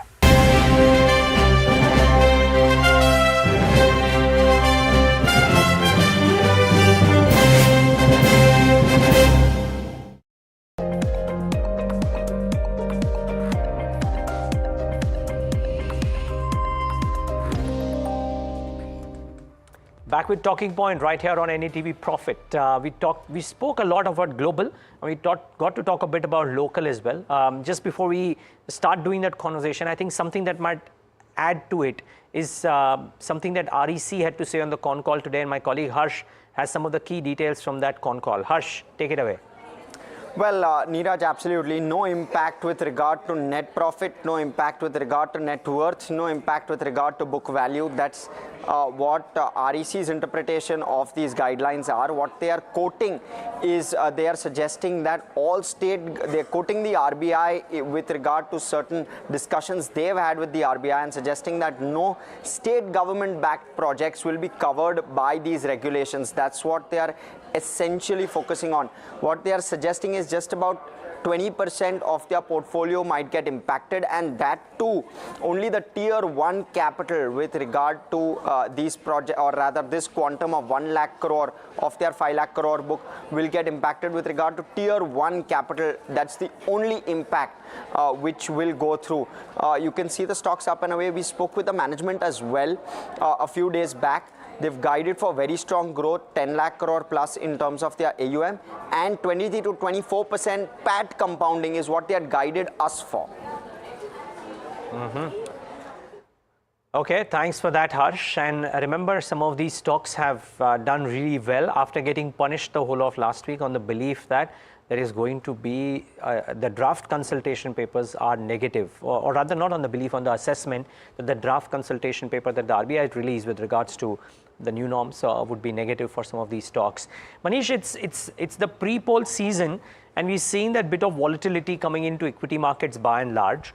A word, one on that, and two on this whole wealth creation that PSUs have done over the last 12 to 24 to 36 months. Now, naysayers argue that, hey, these stocks will never be completely free or autonomous. There will be interjections, and those may disrupt the party. I would love to know, what do you think about both of these aspects? So the poll, of course, I kind of think that, what matters the most actually, Neeraj, is not who the next ruler is. And we sort of know who the next ruler, most likely incumbent, is returning. What matters, of course, is if the sort of industrial policies, economic policies, which are alternate from what the incumbent policies are too divergent. And at margin, if the incumbent is losing somewhat, it's still winning, but still losing somewhat, it has a large influence on the policy construct of the future. Now, we all have to admit that the alternate camps in India, the divergence has never been as much as it is today for the last 30 years.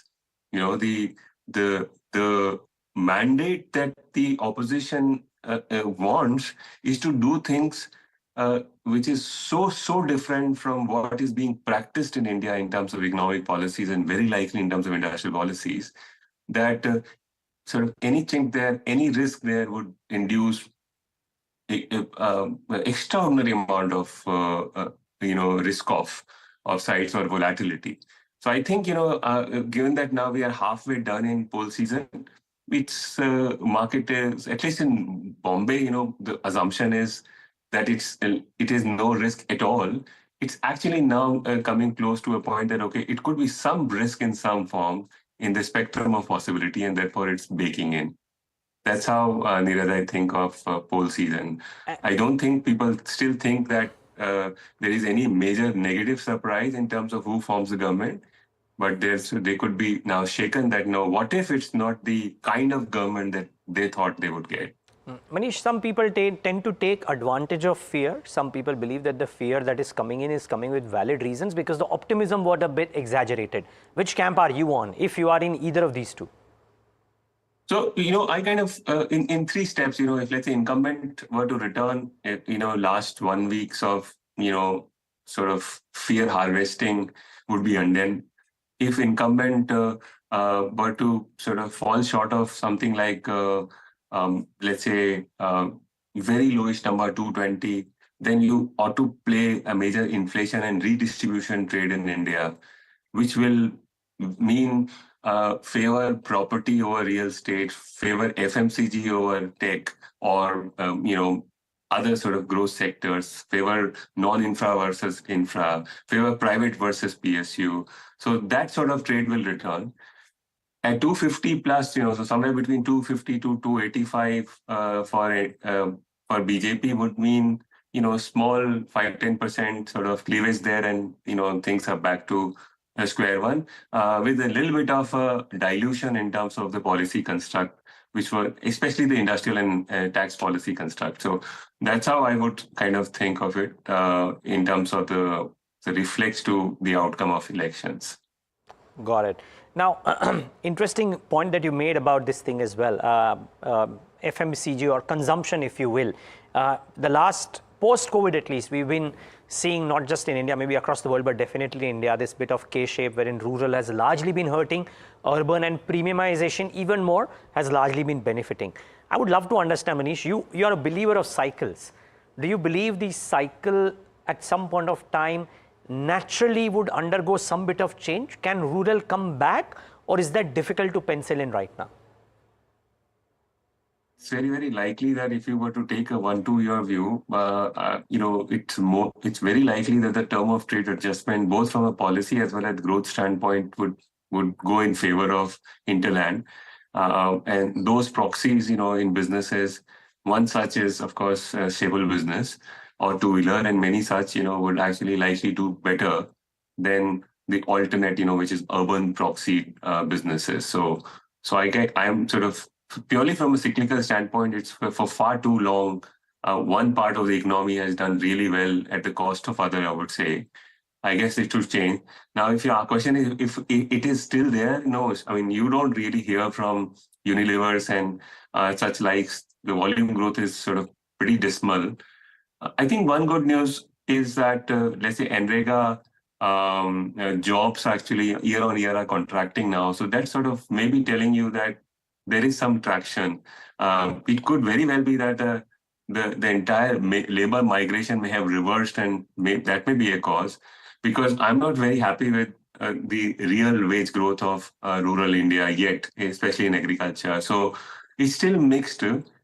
Again, as we talked about bonds, if you're taking a 2-year view, very likely these things tend to heal themselves, or policy induces healing. So it's very likely that over the next 2 years, the other side of the K would likely do well. If you're a 3-month guy, you still don't have very strong data. But markets tend to look through this, and so because we are like half-life of that is already over, I think market at margin would begin to price this and trade this. Interesting. Well, fabulous insights, some of these. Manish Dangi, take a moment to thank you for joining in today and giving us your thoughts. Really appreciate your time and look forward to talking to you more often. Thank you. All right, that's the view from Macro Mosaic on a bunch of things, by the way. Now, before we wrap up Talking Point, just one quick point here, and a big news development that has happened. Many international and domestic flights of Air India Express cancelled from Tuesday night till Wednesday. The airline put out an official statement regarding the same. My colleague from NDTV, Vishnu Shom, joins in with more details on this. Vishnu, this story doesn't seem to die, and developments happening every single day, if you will. Good morning. It is quite a crisis for the Tata Group because, we've seen that problem in Vistara, and now we are seeing a problem in Air India Express. Remember, Air India Express, Air Asia India, they're all part of the consolidated Tata Group. What has happened now is that up to 300 senior cabin crew members called in sick starting last night. They switched off their phones as well.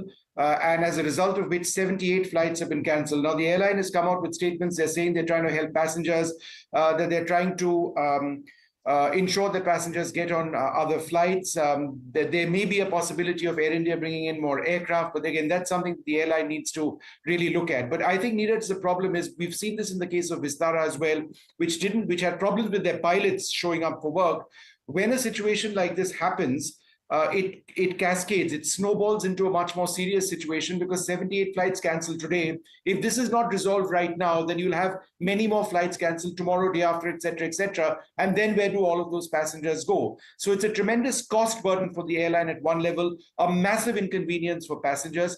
Just do the math over here. Each of these planes, the Boeing 737 MAX 8 aircraft, the A320 and the 737-800, all of which Air India Express operate, they are approximately 150-seater aircraft each. So with 78 flights cancelled today, already thousands of passengers have been impacted. So what's the way forward? What's going to happen? We don't know. We don't even know at this stage if there has been any progress at all in talks between these senior cabin crew members and the airline. And one final point over here. Why is this all happening? There are new contractual terms which have actually been introduced.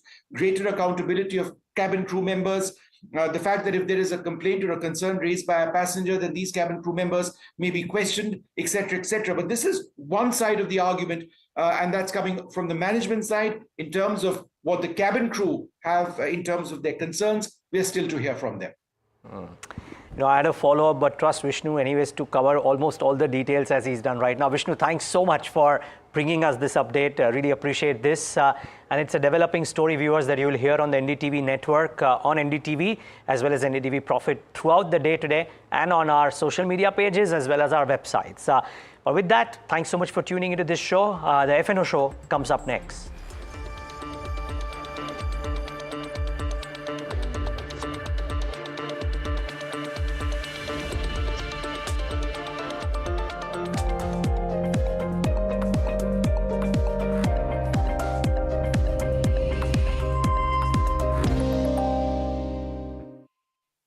Have you been struggling with your personal finances? You're not alone. There are a lot of people out there that find it difficult to manage their money. But on Big Decisions, we'll be discussing a variety of topics that will help you make your financial decisions with confidence. Check it out on any of our social media platforms, the television channel, on the website ndtvprofit.com, or in fact, on any of the podcast platforms out there.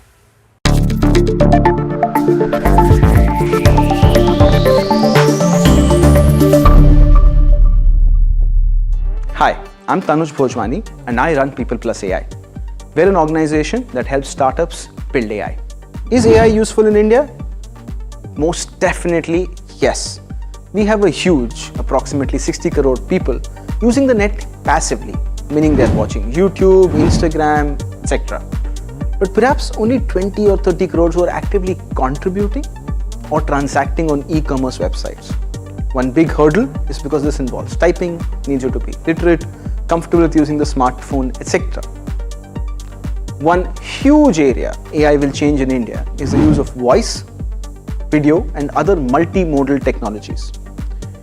These new LLMs can understand human voices, accents, and languages like nothing ever before. Think Alexa times 1,000 because you can talk to it in your local language in an accent. Many companies, including Sarma and Krutrim in India, are training these models for Indic languages and the way we speak to each other, in mixed coding where we use Hindi, English, Marathi seamlessly. This is why we believe exciting times are ahead as AI can unlock access to computing, apps, and that entire ecosystem for a large number of people.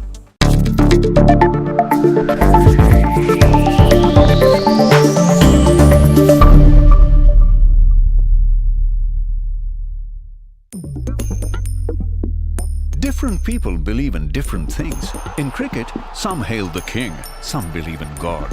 Some wait for Mr. Right, some believe in swiping right. Some run away from risk, others run after it. For some, kids mean babies. For others, kids mean puppies. Some want a home to settle in the future. Some want to roam the world today. Some make a career in a company. Some make a career out of building companies. But when it comes to money, everybody believes in only one thing: profit, profit, profit. And for profit, what?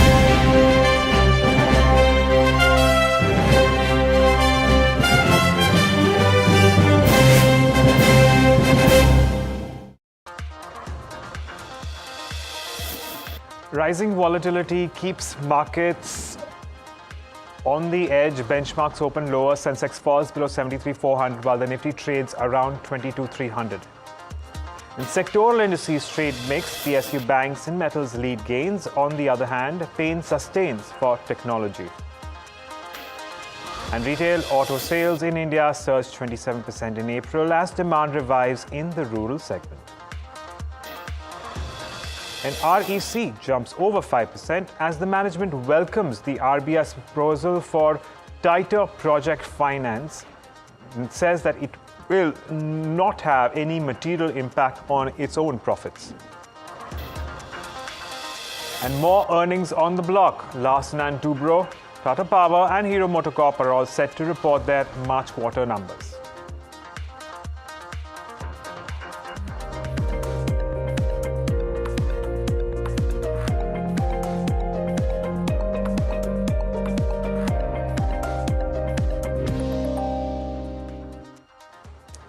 Hello and welcome. This is the F&O Show. I am Agam Vakil, and in this show we take you through all that is happening in the futures and options space in Indian equity markets. Of course, besides that, we will also have a handful of management conversations in this show. But before that, we take a look at the markets at the moment, which are looking at subdued cues with a negative bias. Actually, we're looking at a lot more weakness when it comes to the bank Nifty. I'll come to that in a bit. Nifty is down 0.4%. Sensex is down 0.5%. We're further away from that mark of 22,500 on the Nifty, and that perhaps is a sign of things to come. But you never know. You have to wait and watch. Of course, at the moment, the level that we're watching out on the downside on the Nifty is 22,000. It's not only only a psychological level, but it's also one where we do have a substantial amount of puts being written around that strike.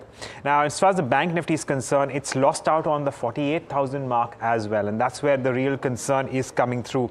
Because at the moment, what we're seeing is weakness, and well, the question really is that can this weakness sustain, and if it does, where do we go from here? At the moment, we are looking at, you know, that slackness in trading coming through. So it's something that we're going to keep an eye on as we move into trade today. But you know, that said, let's take a look at the constituents of the Nifty and see where there is a pull and push at the moment, because you know, yesterday we did have a whole host of banks weighing down the index, and it's not very different today either. HDFC Bank and ICICI Bank continue to lead losses in terms of an absolute point contribution.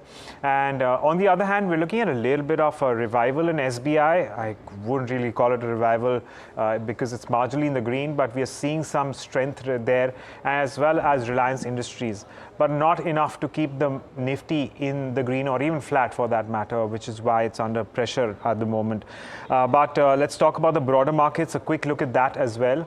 And you know, that's where the pain is a little bit more evident, but at least as far as yesterday's weakness is concerned, these indices are not that weak. So you know, the mid-cap index is down around 0.2%. The small-cap index is down around, it's actually flat right now. So we haven't seen as much underperformance as compared to yesterday when it comes to the broader market indices with respect to the benchmarks.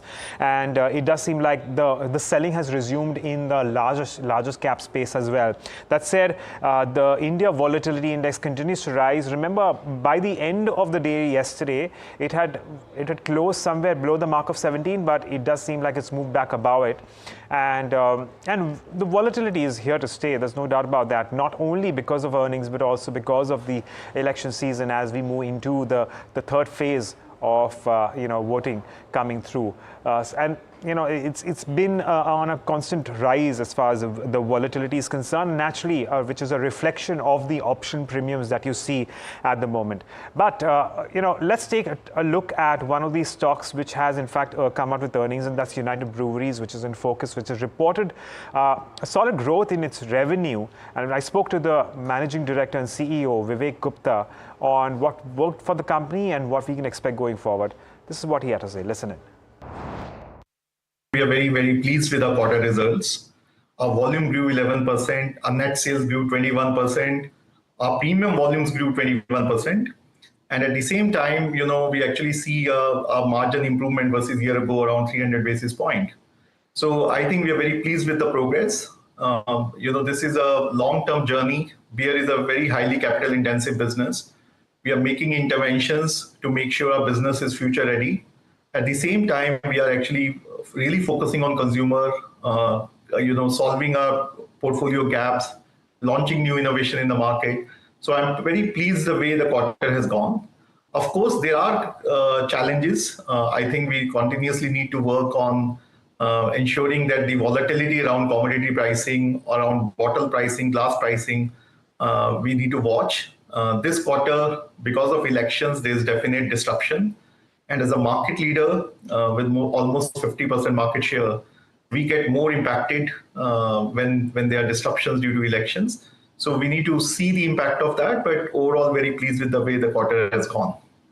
Right. Vivek, in fact, that was my very next question. You seem to have preempted it. The seasonality impact. Now, on one hand, of course, you have summers, and summers in general are good for the beer industry. On the other hand, of course, you'd have several dry days coming in on account of the election season. And in your experience in the past, what has and how have things panned out? And what are your expectations this time around for the first quarter gone by, coming through? I would say that, you know, as you said, it's coming out to be a very hot summer, and there is definitely an increase in demand of the beer. At the same time, we are seeing a lot of disruption because of elections in some of the states where, you know, we are only operating with 2 shifts in a brewery versus 3 shifts based on the approvals we have. So I expect that things will improve post-elections, and election is also in phases, so some states have multiple impact. But from a fundamental consumer point of view, the category is looking very strong. And I think post-elections, I do see continuous momentum on the category and on our business as well. Right, Vivek, let's talk about your premium segment then. And I believe that you guys have reported a 21% growth there in that particular segment, backed by Kingfisher Ultra and Kingfisher Ultra Max. These are the two beer brands that are in fact working in your favor at the moment. My question here is that where the focus is, or is this just something that has come through organically for the company? What's the way forward here? And is this where which is in fact going to lead to higher premium, perhaps also lead to perhaps better margins going in? No, as I mentioned previously as well, our focus is on serving consumer whatever they want. And our focus is not only on premium or mainstream, it is on economy where we can afford it. It is on premium, where we have production and we have availability. And also in future, we will also launch more brands in various segments. So for example, in Karnataka, we launched a mainstream economy brand with London Pilsner, which actually is driving trade up from the economy segment and is doing extremely well. We launched Queenfisher, which is driving category growth, and we are getting very good results in Goa. At the same time, we are consciously expanding our portfolio across the states, and our growth has come behind Ultra and Ultra Max, but also our Heineken Silver brand, wherever it is present and distributed, is doing extremely well as well. So it's a very conscious strategic choice to expand our portfolio across states, across tiers, and give consumers what they want.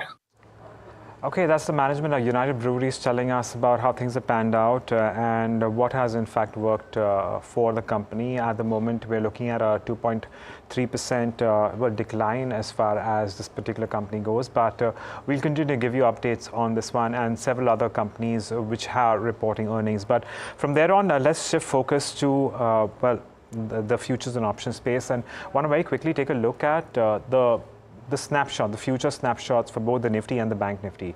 Now, the Nifty, of course, is down by around 0.4%. The open interest has increased by as much as another 4% at the moment, which means that it does seem like some shorts are building in at the current juncture.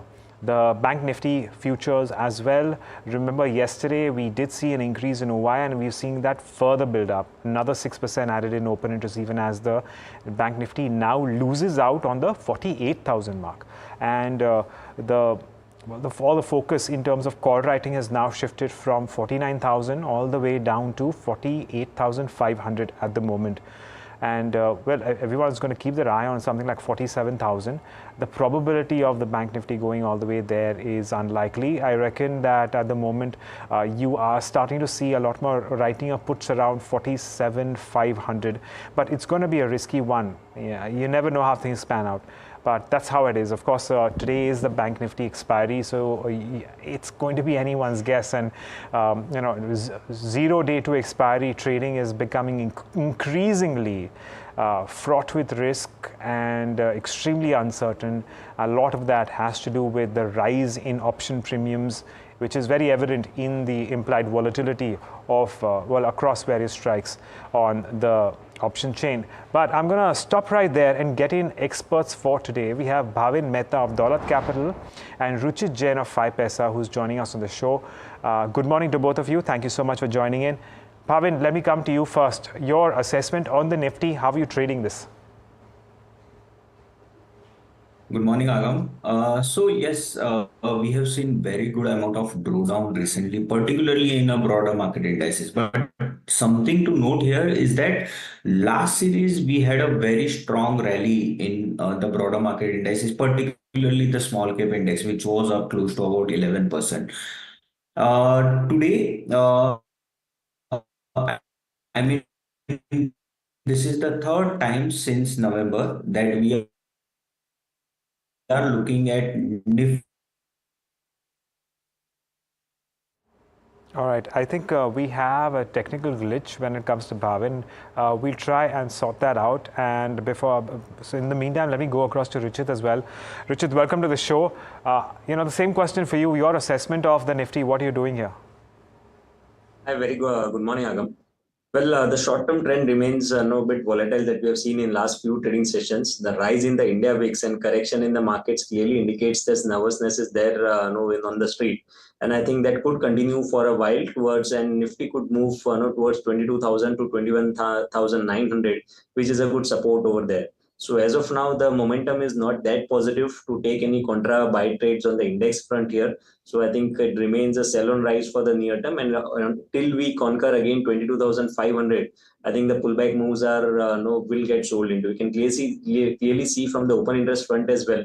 Rise in open interest has been seen in Nifty in today's selling as well as in yesterday's session, where the price correction has been supported by increase in open interest, which indicates a short build-up.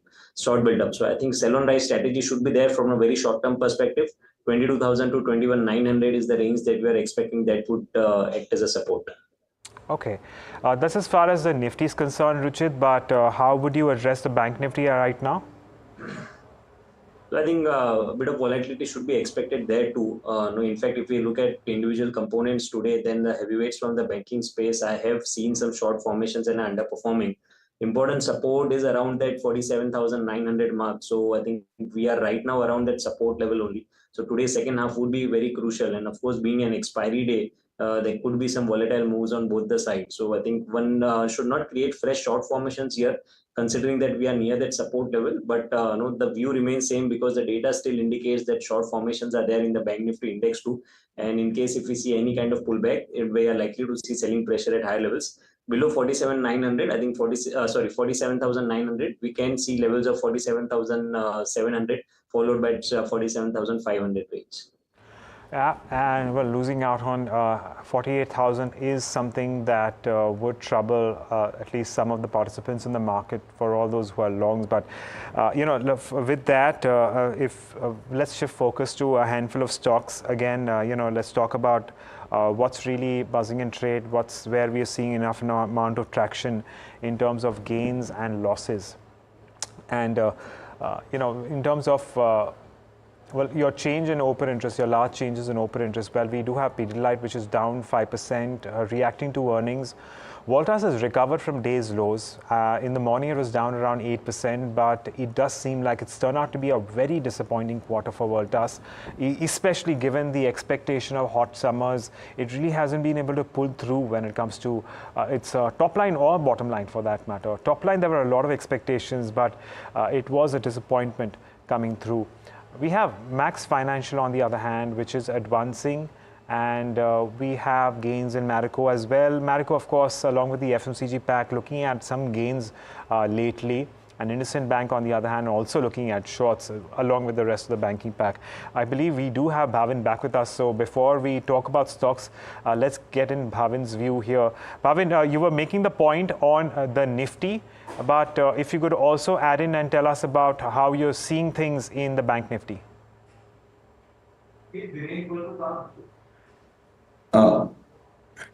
Agam, can you repeat? I believe there is some issue with the... Right, Bhavin. I'm wondering if my voice is reaching to you. My question was with the Nifty and the Bank Nifty. Yeah. So in Bank Nifty, we continue to see put trying to hold on to 48,000 strike. It will be very crucial for Bank Nifty to hold on to this level. Till the time it holds on to this level, there is no major unwind at this particular strike price. There is a possibility that towards day end, we may see a pullback rally. However, it all depends on volatility index. We need volatility index to move lower for any significant retracement on the indices, particularly going forward. Okay, so that's your overall assessment when it comes to the indices. As I was talking about stocks, I had already addressed those stocks which are seeing an increase in open interest. Let's pull up the list where we are seeing potential unwind at the moment, and where there is a significant decline in open interest as far as the futures are concerned. So that's your list there. Now we have a bout of short covering, very mild, for Gujarat Gas and Navin Fluorine, and United Breweries is looking at significant long unwinding, even as the underlying declines by 2%, as is the case for Siemens. The underlying is down by around 1% in cash markets. PNB, I wouldn't really call it long unwinding because the cash market spot price is really just about marginally in the red. But let's head across to our experts and see what they have in store in terms of stocks that are on your radar. So Richard, coming back to you, what's looking good to you? I think certain defensive space could show some outperformance. Yesterday, we witnessed some outperformance from the FMCG space. Selective IT stocks were doing better. I think pharma would be another space where these are some of the sectors which could do well in the volatile or some corrective phases. So Glenmark Pharma within the pharma space would be a pick over here. Last few trading sessions, the stock has seen a price decline, but there was no significant volumes in the price dip. And the stock is now trading around its 40 EMS support. So the risk reward is favorable to take some contra trades over here. One can go along with stop loss below 997 for potential targets of 1080. And AU Small Finance Bank is the stock which is on the short side. So recent pullback move, the stock witnessed resistance around its 100-day exponential moving average. So typically the stock is trading in a broad range of 600 to 650 in last few trading sessions. So we believe that the stock could test the lower end of the range of 600 again. So one can go short on some pullback moves. The stock in last half an hour has seen some correction.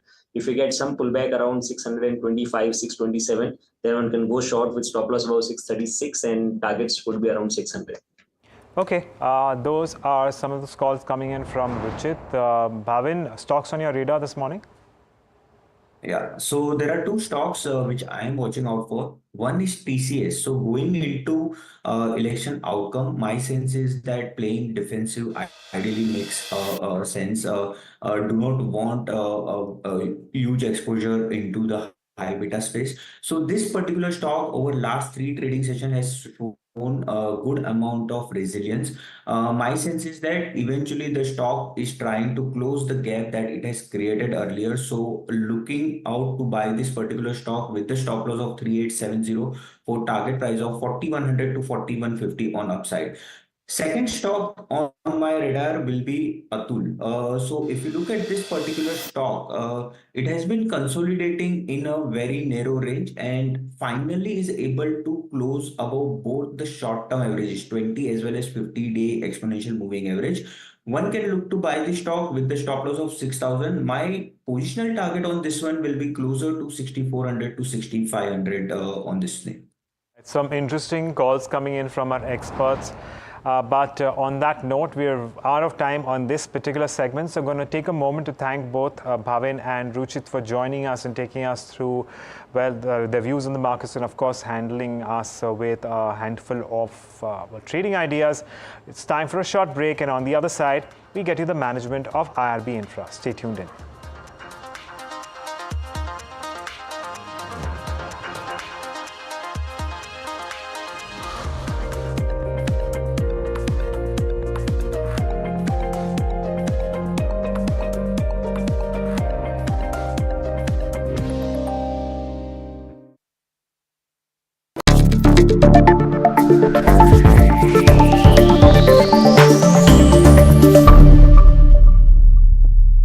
Hi, I'm Tanuj Bhojwani and I run People Plus AI.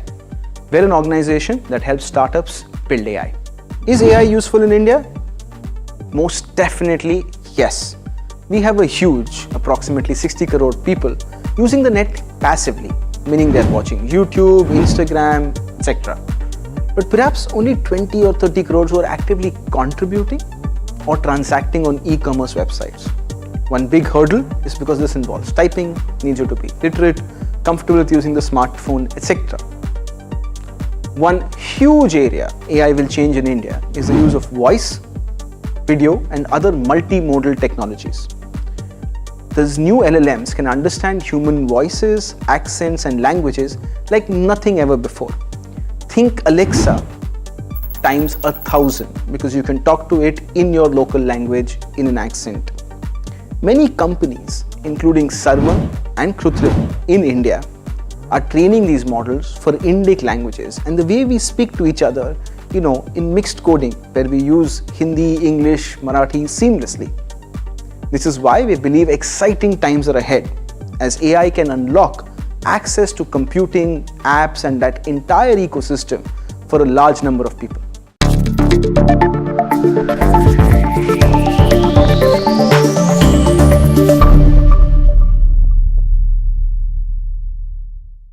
Have you been struggling with your personal finances? You're not alone. There are a lot of people out there that find it difficult to manage their money. But on big decisions,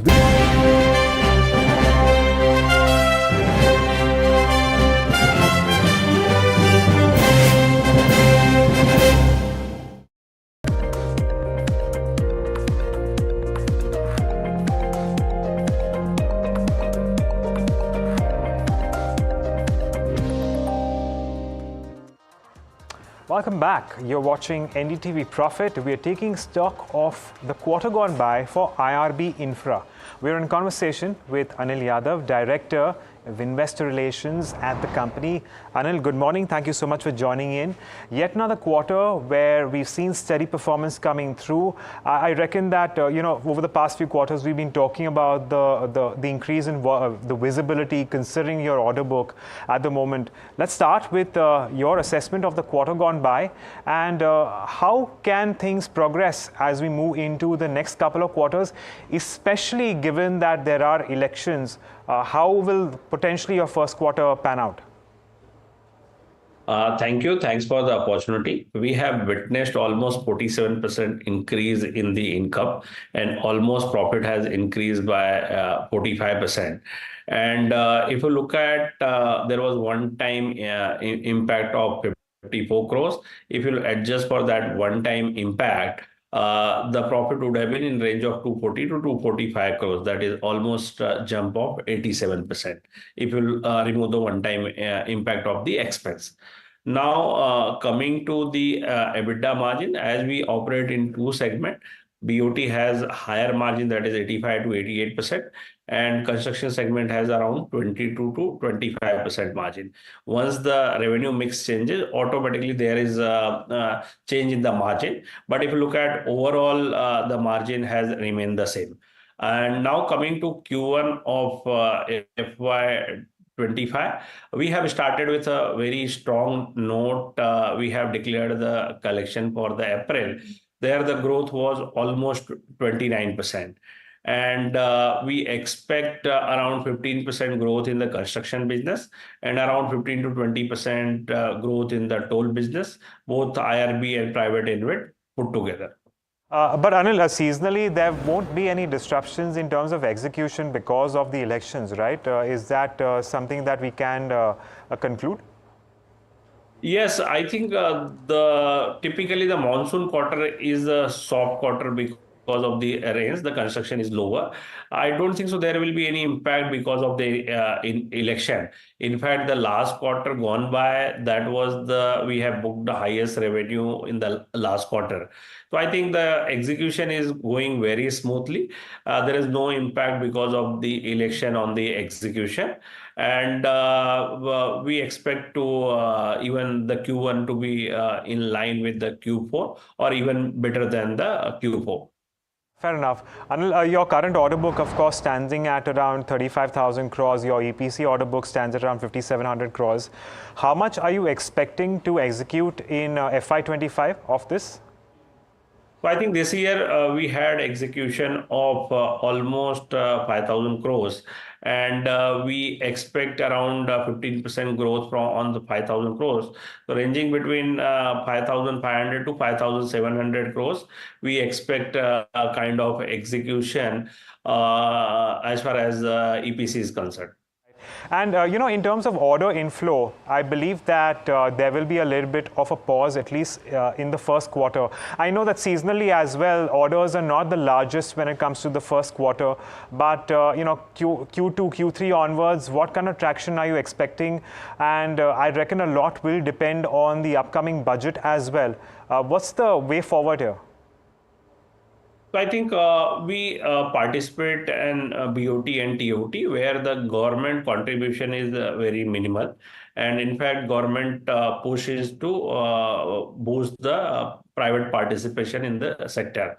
And if you look at the pipeline also, which is there, the government has come out as against 5 to 7% kind of BOT.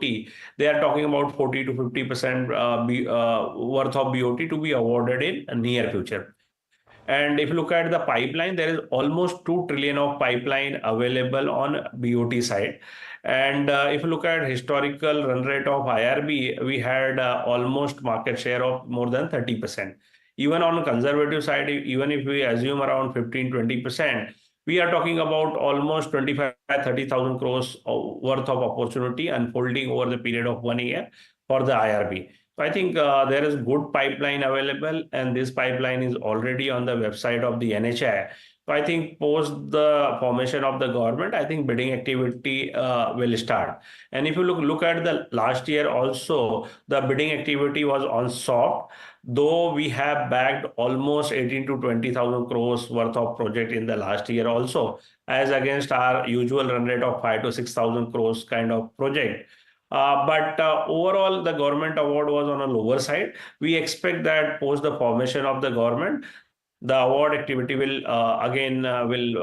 start very quickly. Right. Well, on that note, Anil, thanking you for joining us and taking us through the quarter gone by. Thanks for the opportunity.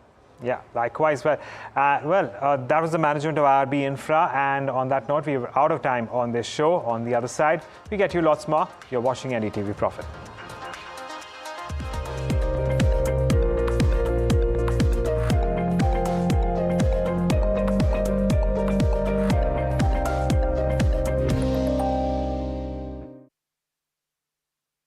Have you been struggling with your personal finances? You're not alone. There are a lot of people out there that find it difficult to manage their money. But on Big Decisions, we'll be discussing a variety of topics that will help you make your financial decisions with confidence. Check it out on any of our social media platforms, the television channel, on the website ndtvprofit.com, or in fact, on any of the podcast platforms out there.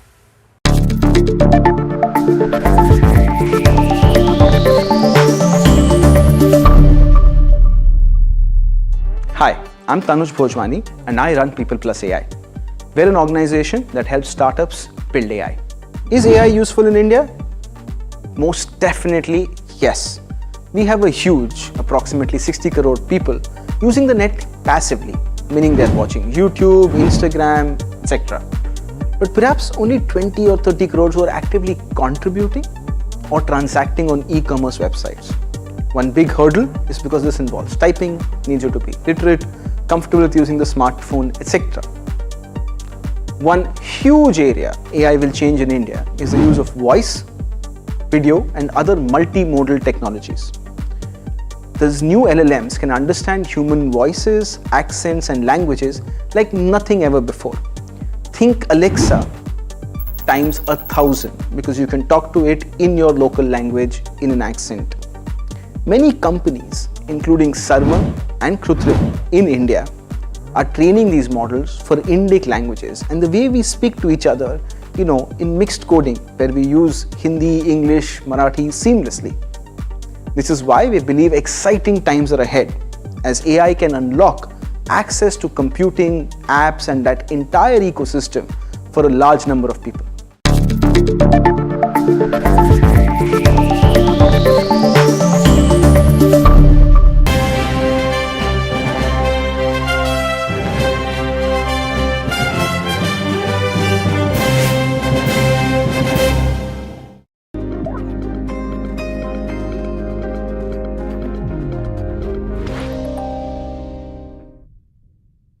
Welcome back to NDTV Profit. Today we're joined by the management of Indraprastha Gas, and with us today is the Managing Director, Mr. Kamal Kishore Chatewal. Good morning, Mr. Chatewal. Good morning to the viewers of NDTV Profit. To you. Yes. So at first I want to start by on what the company's outlook was and give us some color on how the quarter went by for you all. Yeah. First I will tell about the annual performance. We have declared both the quarter and the annual results. So annually, we have increased the sales volume by around 4%, but our EBITDA has increased by 17% from 2025 to 2367, and PAT has increased by 21% from 1445 to 1748 crores. That has been the performance, the 21% increase in EBITDA, 17% in EBITDA and 21% increase in PAT. Volume increase has been around 4%. Yeah. And when you talk, yeah, can you give us the outlook on the quarter? And on the quarterly basis, the volumes were around 8.73 sequentially. It was an increase of around almost 3 to 4% increase also there. And on the profit front, PAT is down by around 3-4%. That has been there sequentially because of some of the bookings related to CSR were done in the last quarter. Got it. And now the exit volume was lower than the 9 MMSMD guided earlier. What can this be attributed to, and what are volume expectations next quarter and for the year end? Yes, we had guided an exit volume of around 9 million, but it was actually 8.73. Now, the major reason has been the volume drop due to the KEC conversion EV. That has been a major factor. Earlier, we were at 7% contribution of DTC volumes were around 7%. That has reduced to around. So there is some volume drop due to that. Conversions on the conversion front, however, it has been very encouraging that from the previous year, 14,000 conversions have been in the range of that's around 10 to 11% increase. Industrial and volumes were also stagnant, but the domestic and commercial segment, those are the two segments in PNG, domestic and PNG commercial. There we see an increase of around 14 to 15% in volumes. That is really encouraging. But in the fourth quarter, we were able to increase our industrial volumes also by around 8 to 10%. So we expect that going forward, our industrial volumes should contribute. I think we see 8 to 10% growth there. And the commercial and domestic segment, they will continue to grow at around 15%. The CNG segment may be around 7 to 8% growth. See, for the next year, the guidance would be 9.8 to 8.43 this year. So next year, we are targeting 9.5 overall volumes. 71, 72% coming to CNG and it's from. So you all are tweaking your 10 MMSD MDA guidance for FY25 lower to 9.8. 9.5. 9.5. Okay. And for Q1, what do you all expect volumes to be for Q1? Q1 would be, I think, 8.9 million. That is what we are targeting. Okay. And in terms of CNG, now you all did take a price cut in March 2023. You all did take a price cut recently of 2.5 rupees per kg. How would that translate in terms of volume pickup and also kind of the financial impact on margins due to the cut? I think the price cut was not only in CNG, but subsequently we saw that petrol and diesel segment also there was a cut. So since those are the competing fuels. So, but in CNG terms, the percentage cut was more, or base was used slightly less. On price, they also reduced by 2. Not much benefit is there in terms of they have petrol and diesel also. But that has definitely improved our conversions. When we speak to OEMs, they were they were skeptical that given the geopolitical situation and how the domestic allocation is going down and LNG volumes are going up, they were not expecting us to cut the price. But this has really surprised them and they have revised their target. OEMs have revised their target in terms of the new variants and other things. We expect that going forward, the CNG volumes will definitely. And what would be the price trajectory going forward? Can we see more cuts in FY25? No, I think we are at a fairly comfortable level, since that consumer is able to see around 40 to 45% benefit as compared to petrol. So I think the present prices are very competitive. We do not see any further price cut. Now I want to talk about the APM gas allocation. What was it for Q4 and what's the company's outlook and strategy given the rising shortfall? For the last year, it was 78 and 2% RLNG. Now it has changed to 72% domestic and 8% RLNG. So, but we have some contracts and we have lined up further contracts in the medium and long term. That should offset any, and in addition to that, the softening of the global gas prices. Not that the values are not the same as earlier. And presently, there is not much gap between, say, the domestic price as well as the RLNG price. We are getting at around $9 per MMBTU. 6.5 is the domestic price. So, unlike earlier years where it was almost double or more than double, now the gap is narrowing. So 20 to 50% premium is there in RLNG. So even if we have to source, and we are making efforts to source more medium and long term, that should help us reduce our cost. And so, but do you see an uptick in terms of the allocation this year, or do you expect it to be muted and lower than historical? I think given the fact that more and more GAs would come on stream in gas, so we expect if we are able to maintain these levels, we'll be very happy. We expect the same levels to be maintained. However, we do not see that it will increase given that new GAs will come on stream. Got it. And margins did see a contraction this quarter. What is the margin outlook or kind of range you'll want to maintain in FY25? EBITDA margin last year, the 23-24 was 7.67 as compared to 6.86 that previous year. So we expect to maintain around 7.5 to 8.5 range. That should be the range in which we might invest in. Got it. And in terms of the EV risk, especially in the Delhi NCR region, what's the kind of impact it had on the volumes of the company so far? As I said, the DTC, there is definitely, we have decommissioned a few stations. By 25-26, we expect the entire volumes. We have around 3 to 4% still with the overall volume.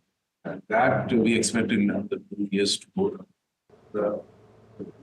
But the good part is that the passenger vehicle segment is seeing a very impressive growth, both the retrofitment segment as well as the OEM segment. That is, we are able to absorb the loss. I mean, 40% volumes have gone this year. We are able to absorb this loss by increasing the EV segment. And going forward, also in the aggregator policy of the government, although it is yet to be approved, we will see that there are also some impact will be seen in terms of the growth. Existing volumes will be there. Growth may be muted in that. So the two segments that we are focusing on is the interstate bus segment as well as the passenger vehicles. And my last question, I want to get an update on the new GAs that have been added. Where are they right now? What kind of volume expectations do you all have for these GAs, and how will help, kind of compensate for the EV risk that the company is facing? The new GAs, I mean, now we have 11 GAs, all 11 GAs are on stream.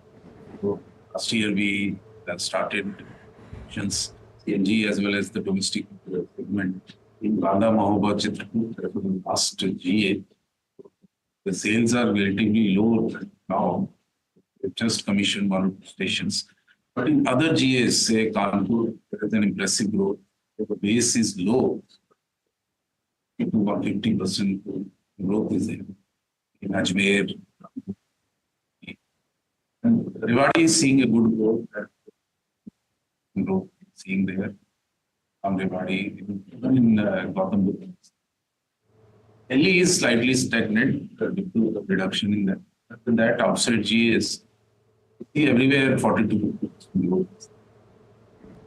Got it. Thank you so much, Mr. Chattiwal, for joining us and giving us the kind of outlook that you have for the company. We wish you all the best for FY25 and going forward. Well, viewers, that's the management That's the management of Indraprastha Gas for you. They've tweaked their volume guidance for FY25. However, they do maintain and see a slight uptick in terms of margins in the range of 7.5 to 8.5 for FY25.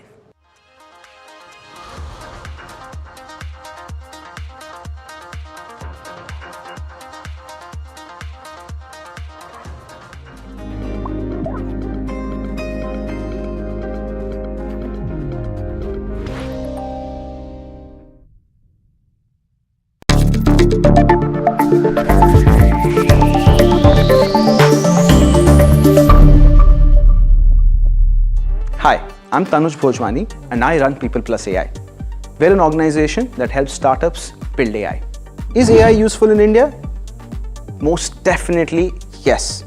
We have a huge, approximately 60 crore people using the net passively, meaning they're watching YouTube, Instagram, etc.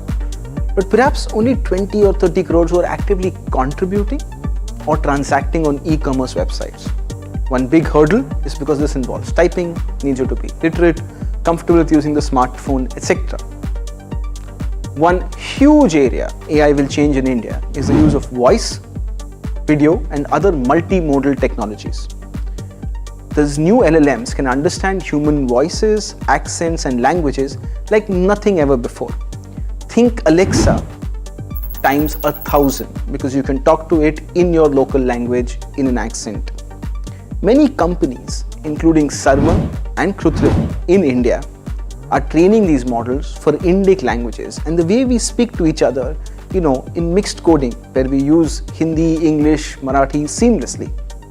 This is why we believe exciting times are ahead as AI can unlock access to computing, apps and that entire ecosystem for a large number of people.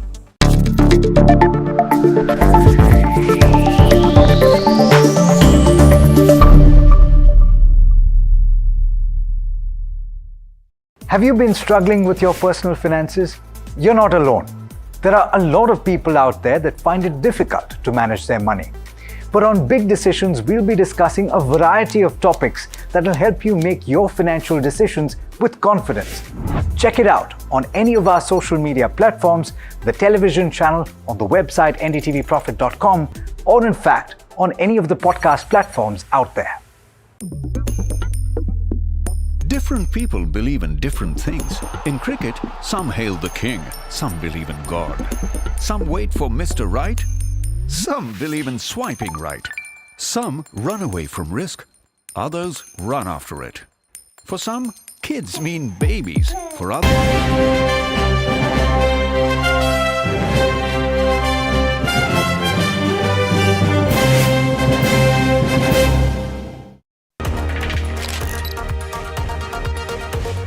Hi, I am Ashish Chauhan, MD and CEO, National Stock Exchange of India.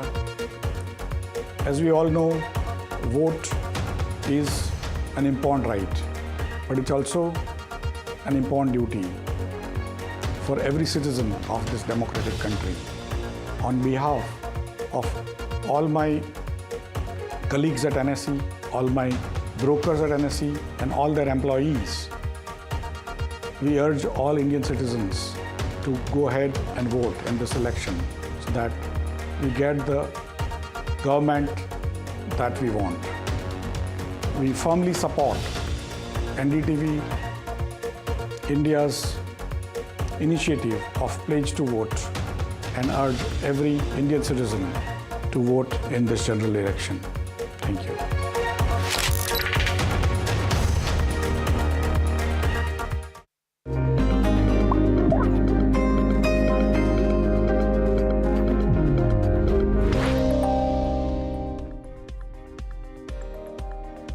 Welcome back. You're watching the Small and Mid Cap Show here on NDTV Profit. We have with us now the management of Latent View Analytics. We have Rajan Sethuraman, who's the CEO at Latent View. I also have my colleague who tracks IT very, very closely, Rucha Somaiya. And first off, welcome, Mr. Sethuraman. It's a pleasure having you here. Thank you. Thank you for having me on the show. Right. Mr. Sethuraman, talk to us about Q4 and overall FY24. Set us the context on which we start FY25. Margins have shrunk a little bit when I'm looking at the full year, but of course Q4 you've seen a margin recovery. Is that really the sign of what is in store for us for FY25 from Latent View? Sure. Yeah, the Q4 numbers, I mean, you would have seen that we reported about 3.6% quarter on quarter. It's a tad less than what we were hoping for when we were in Q3. I was expecting a 5% plus kind of a growth rate. But the general sluggishness has continued in the environment, on account of which some of the larger initiatives that we were chasing have been delayed from a closure standpoint. However, we are overall happy, right, that we were able to end the year at 19% growth year on year for the full year. And that gives us a lot of confidence, right, stepping into the new year. Much of the work that we are expecting, the growth in demand that we are expecting in the next year, will be on the back of the new ideas and capabilities that we are able to put on the table, whether it is around generative AI, around Microsoft Fabric, around our new marketing analytics center of excellence that we are creating, or the opportunities brought about by the acquisition of Decision Point, right, which brings significant revenue growth management capabilities and solutions. So these are the ones that will play out in the coming year. Margin improvement has been steady over the last several quarters. If you remember, we had talked about making investments ahead of the curve, right, to create the kind of demand and growth. This year, given that the general macroeconomic scenario has been sluggish, it has been a little slow in terms of the uptake in the margin. We're expecting that the margin trajectory will continue to stay positive. Of course, Q1 itself will get impacted by the wage hike and the compensation revisions, plus the fact that we have onboarded many of the campus hires, right, to whom we had made offers. But beyond Q1, we should again expect to see a recovery. By the end of the year, we're expecting to get close to the 25% margin. And for the full year, we should be in the same range, right, around 23% or so. Sure, sir, got that. I would like to have more focus on the discretionary part of client spending. Do you think you are seeing a revival in terms of discretionary spends, or is it more skewed towards the second half of FY25? Discretionary spending is there, but it is not in those, the quantum of investments are much smaller, right? Given that there is a lot of these new ideas on the table, right? Whether it is generative AI, whether it is leveraging, for example, right, we talked about the partnership with NVIDIA, right, and the new tech stack that they have created on top of their GPUs. So many of the clients are interested in trying out these new things, but smaller pilots and experiments, big, large initiatives on the back of new ideas and innovation, they are still taking a little longer. Again, I mean, we are hoping that things will pick up pace in the second half of the year. Of course, this is also an election year in the US, and the uncertainty in general from an economic standpoint, right, will get compounded by factors like this. But at this point in time, I would say that we are cautiously optimistic, right, that things will start picking up pace from Q2 to Q3 onwards. Understood, sir. And so just on in terms of your acquisition-led growth, where should your numbers stack up for FY25 in terms of top-line growth, given that you've also had an acquisition at the start of this financial year or late last year? Right. So our own organic growth targets are in the range of 25-30%. This is without taking the acquisition into account. Of course, getting to the 25-30% will require that there is a bit of an uptick on the demand scenario, because last year we have done about 19% only. The inorganic growth, I will be able to comment on it better after we get a better handle, right, on the year-end closure of Decision Point and the projections. Of course, we have those numbers, but given that they have not closed their books yet, given that it's a private company and we are yet to complete the transaction, I'm not able to put out a guidance at this time. I'll be able to do so right when I connect the next. In terms of the Decision Point acquisition, you had mentioned that you will see traction in the CPG segment and Latin America geography. So what do you think, what percentage of revenue will be driving from these two segments going forward? Right. For Decision Point itself, Latin America is a pretty big component. I mean, they, I think, make about 60% of the revenues coming from there. This is on a denominator of about 12.5 million or so, right, that they are looking to end the last year at. Going forward, their focus is also shifting to the US. So while Latin America will continue as a market And we are also excited by the prospects of taking our solutions into the Latin American market. The focus will also be on the US market. So how the split will happen, I'll be in a better position to comment once we get a better handle on which opportunities are panning out. Right now, what I can say is that there is a great deal of interest among Decision Point clients for the solutions that we bring to the table, and likewise among our clients for the solutions that Decision Point brings to the table, and they are completely complementary and there isn't any overlap. So we are excited by the prospects of that.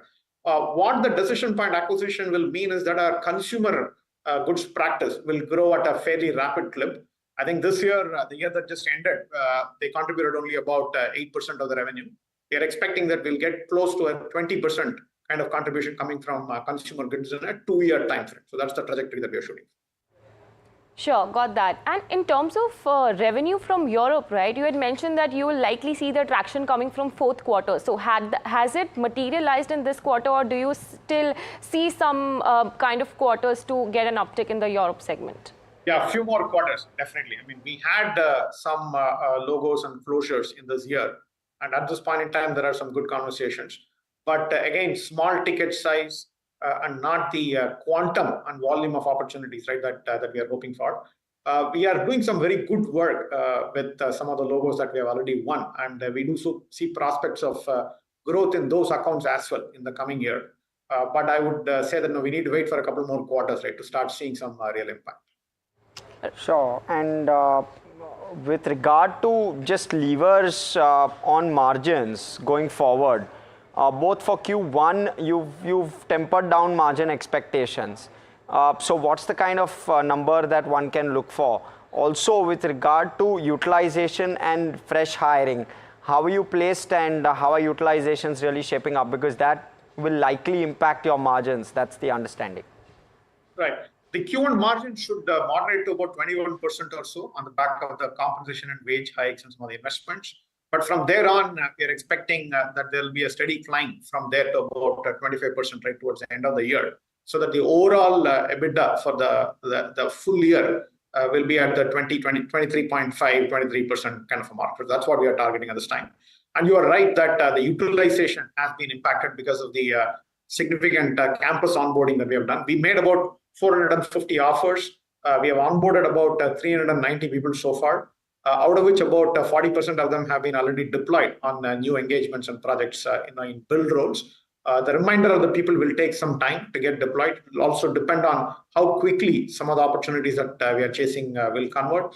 For the next year, we have moderated the campus hiring. We have made about 250 offers, but these people will start coming in only from the June-July timeframe. So the expectation is that between now and July, August, we will be able to get more of the people that we already onboarded into the productive mix, and that should improve the utilization as well.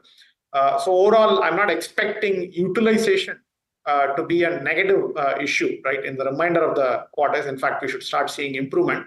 Of course, as we get newer campus hires onboarded, people who are joining from campus in the July timeframe, we will again look at calibrating the onboarding in line with the uptick in the demand. So that's the plan at this time.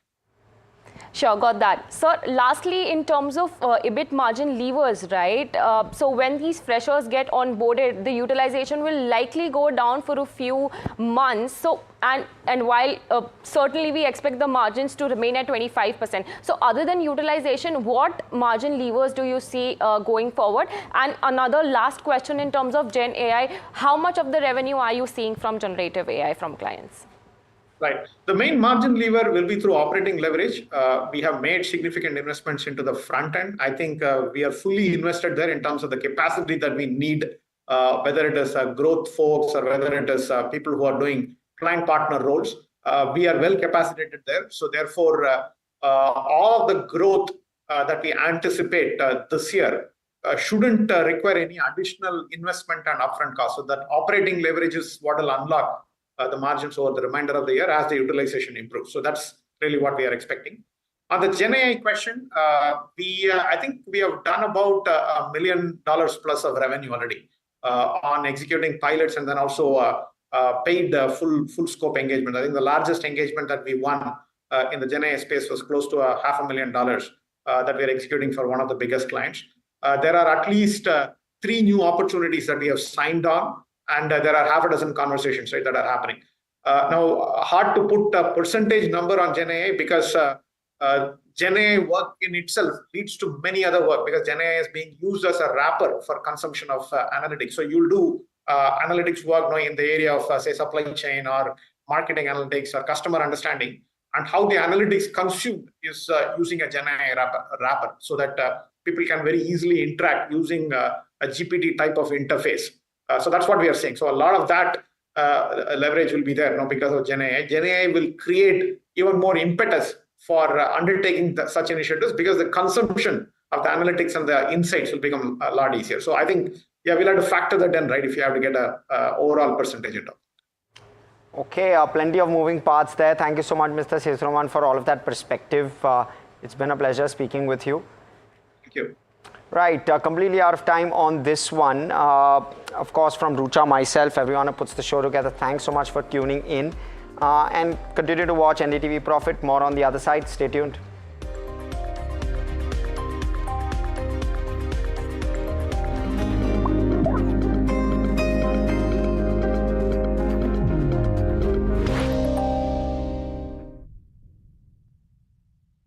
Have you been struggling with your personal finances? You're not alone. There are a lot of people out there that find it difficult to manage their money. But on Big Decisions, we'll be discussing a variety of topics that will help you make your financial decisions with confidence. Check it out on any of our social media platforms, the television channel, on the website ndtvprofit.com, or in fact, on any of the podcast platforms out there.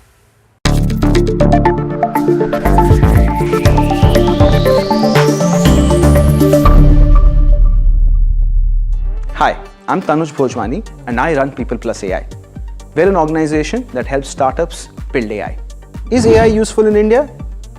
Most definitely, yes. We have a huge, approximately 60 crore people using the net passively, meaning they're watching YouTube, Instagram, etc. But perhaps only 20 or 30 crores who are actively contributing or transacting on e-commerce websites. One big hurdle is because this involves typing, needs you to be literate, comfortable with using the smartphone, etc. One huge area AI will change in India is the use of voice, video, and other multimodal technologies. These new LLMs can understand human voices, accents, and languages like nothing ever before. Think Alexa times 1,000 because you can talk to it in your local language in an accent. Many companies, including Sarma and Krutrim in India, are training these models for Indic languages and the way we speak to each other, in mixed coding where we use Hindi, English, Marathi seamlessly. This is why we believe exciting times are ahead as AI can unlock access to computing, apps, and that entire ecosystem for a large number of people.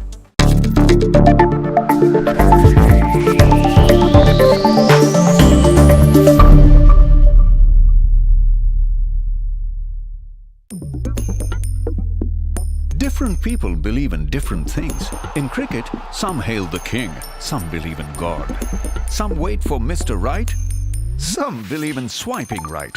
Some run away from risk, others run after it. For some, kids mean babies. For others, kids mean puppies. Some want a home to settle in the future. Some want to roam the world today. Some make a career in a company. Some make a career.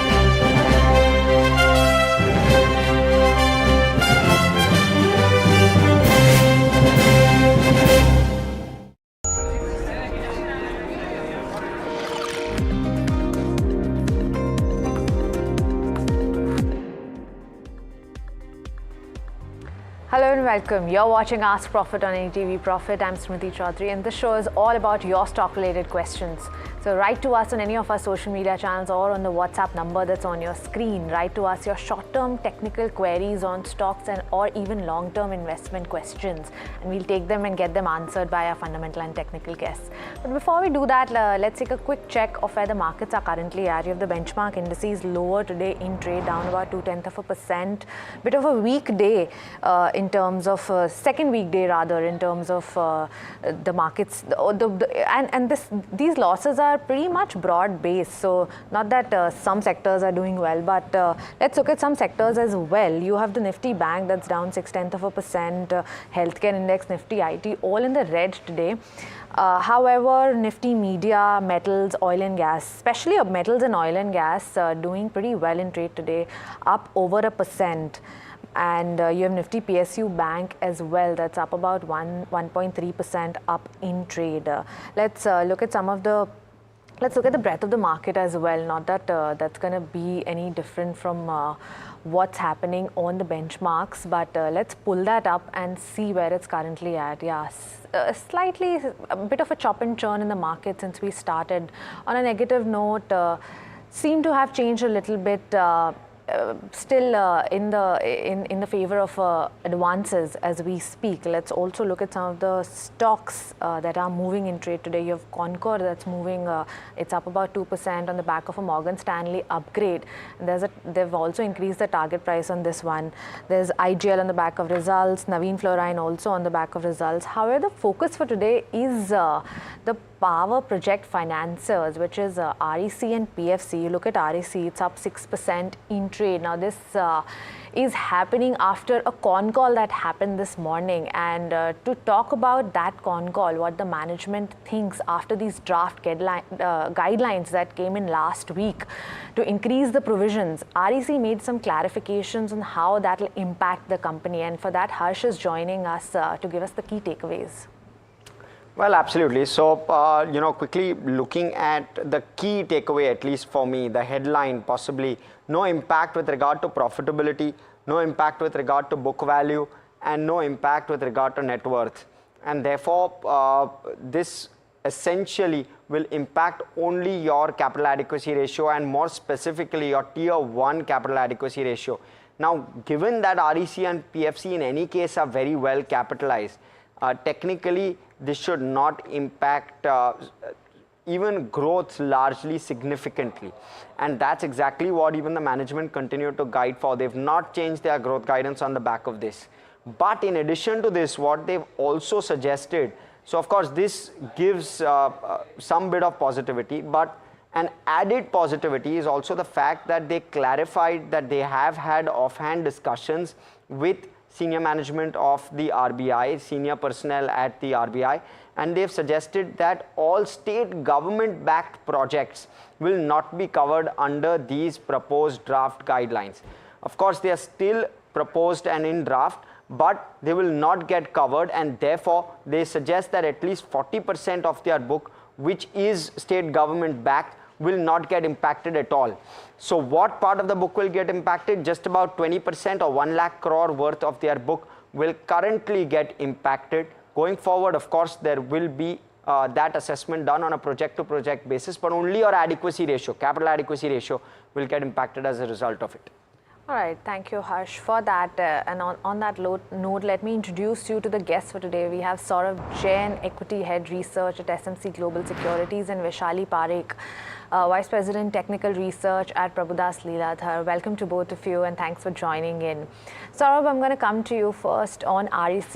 We heard Harsh talk about the impact that is likely on the books if these draft guidelines come into play. Now, of course, this is very preliminary right now. There are discussions that's going to happen, and then only this will actually, if it kind of if it's put into practice. But REC seems upbeat. Market has taken positive cues from the commentary as well. Not too much of an impact there. What's your fundamental view? How are you viewing these project financiers, especially REC, something like an REC, to do in the longer term? See, in my view, I think there is a lot of business which is going to come for the REC. The company is planning to double their book in the next 5-6 years. So clearly, there is a lot of optimism with regards to infrastructure activity in the power sector. Now, with the clarity coming in, I think most of the concerns have receded, and that is why we are seeing that some kind of a sanity is also coming into the market, and the stock price is jumping in line with that. So since the major part of the book is guaranteed by the state government, so anyway it is not going to be impacted. And with regards to, I think these provisionings are now only draft guidance and will be implemented in the course of 3 years. So I think as the time will pass by, we'll be able to see whether these companies would be able to pass on the higher cost to the borrower or not, because there is some amount of competition also there in the market. So yes, some companies will get impacted, but in the case of REC and PFC, I don't think so there is a much impact, and that is why I think the sanity has already come into the prices. But considering how much the stock price has run up, there was a bit of a correction, of course, after these guidelines came in. But considering the valuations, do you still see these counters as a buy?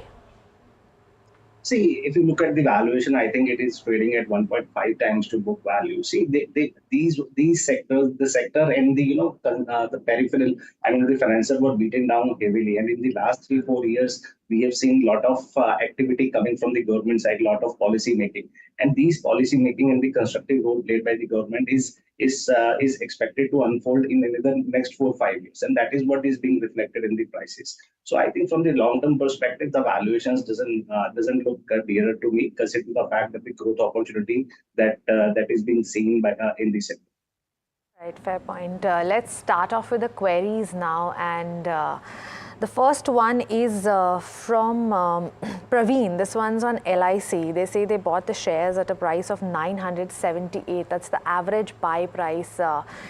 It's currently trading below that price. Now, of course, this is more from a longer term perspective, but I'd like to take a technical check on this as well. Based on the charts, Vaishali, how does LIC look, and what are the levels that you should watch out for in this counter?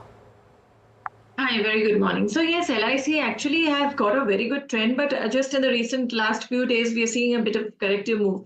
So near-term basis, 920 acts as a good support, but otherwise 875 acts as a crucial support. That should be held on for this trend to continue.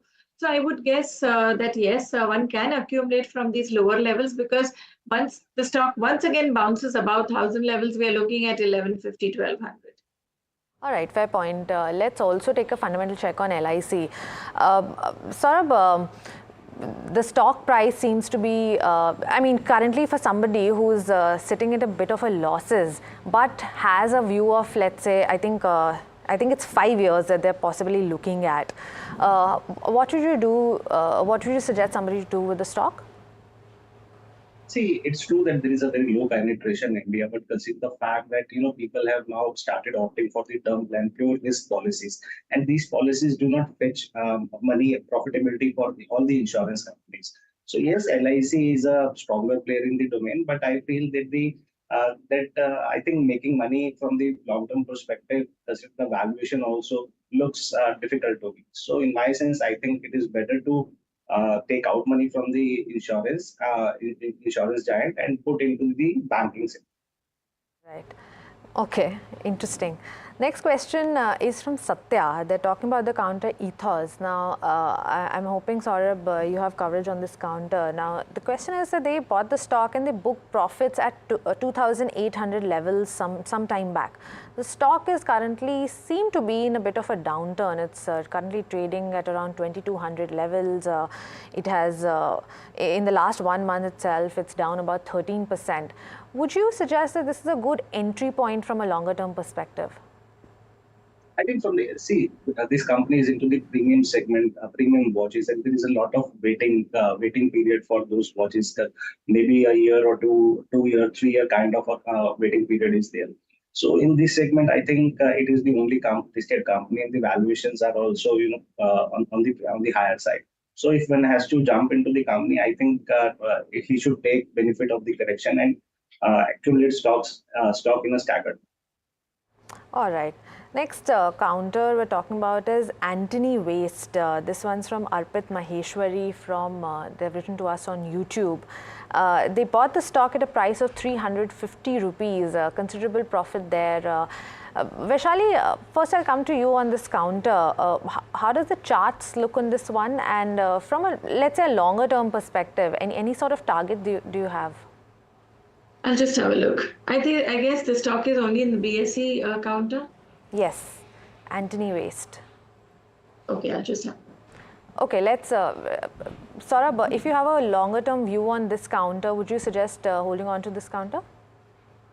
Not in coverage, won't be able to come. Okay, all right.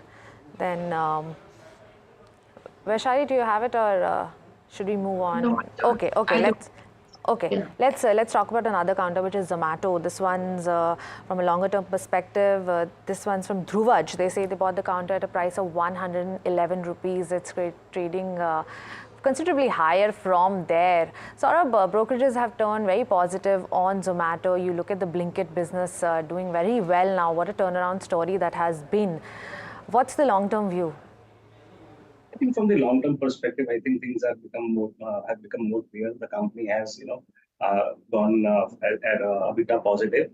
Recently, they have increased the platform fee also, which is an interesting step. And I think there are only two players, Zomato and Swiggy, and these companies are surely going to benefit from what they have did in the past. So I think from that point of view, there is a constructive view.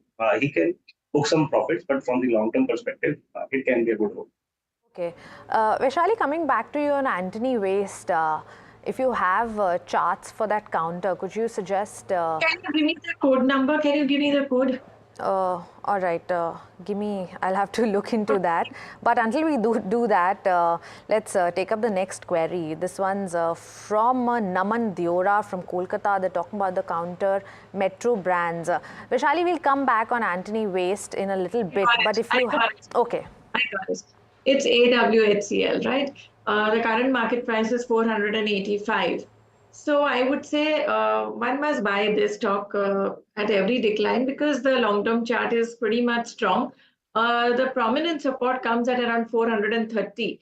So above this stock going above 530, 540 gives in further strength to go towards say 600 levels also. So I would say yes, the support level is pretty much close to the current levels. So one should go for it. All right. Vaishali, coming to you on the next counter as well. This is Metro Brands that we're talking about. This is from Naman Diora. They bought the counter at a price of 1,285. Slightly elevated levels from where it's currently at. But the time period is here is 3 months. So would you suggest holding on to it? And is there more, is there some sort of trajectory for upside from here on? So I would say so far the stock has been doing very well. Even on the weekly chart that I'm seeing, it's just the consolidation. After making a high of 1400 levels, it is consolidating at these levels. So as long as 1030 levels are maintained as support, I think this stock is ready for a pickup. At least till 1200, we can have a look. Further on, once it sustains about 1200 levels, we can aim for higher targets. So I would say, yes, this is a good buying opportunity, perhaps even to average it out. All right. It's time to slip into a short break, but we'll be back and we'll take more questions on the other side. Stay tuned.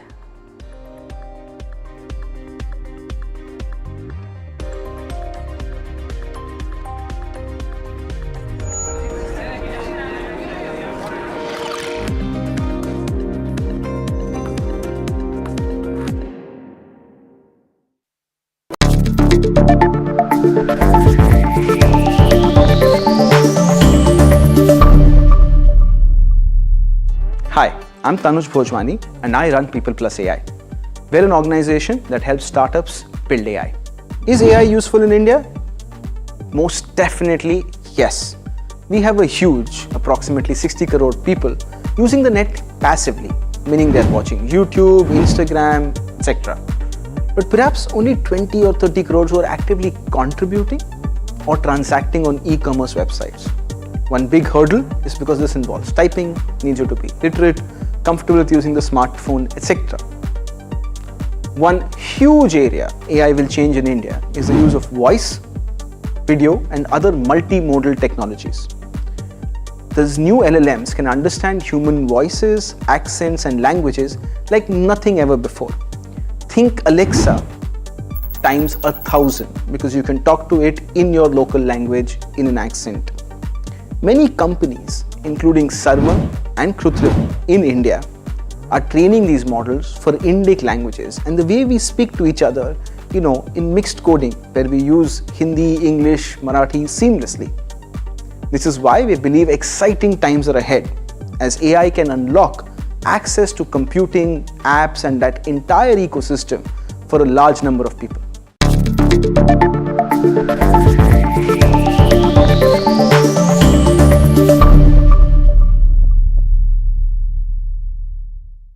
Have you been struggling with your personal finances? You're not alone. There are a lot of people out there that find it difficult to manage their money. But on Big Decisions, we'll be discussing a variety of topics that will help you make your financial decisions with confidence. Check it out on any of our social media platforms, the television channel, on the website ndtvprofit.com, or in fact, on any of the podcast platforms out there. Different people believe in different things. In cricket, some hail the king, some believe in God. Some wait for Mr. Right, some believe in swiping right. Some run away from risk, others run after it. For some, kids mean babies. For others, kids mean puppies. Some want a home to settle in the future. Some want to roam the world today. Some make a career in a company. Some make a career...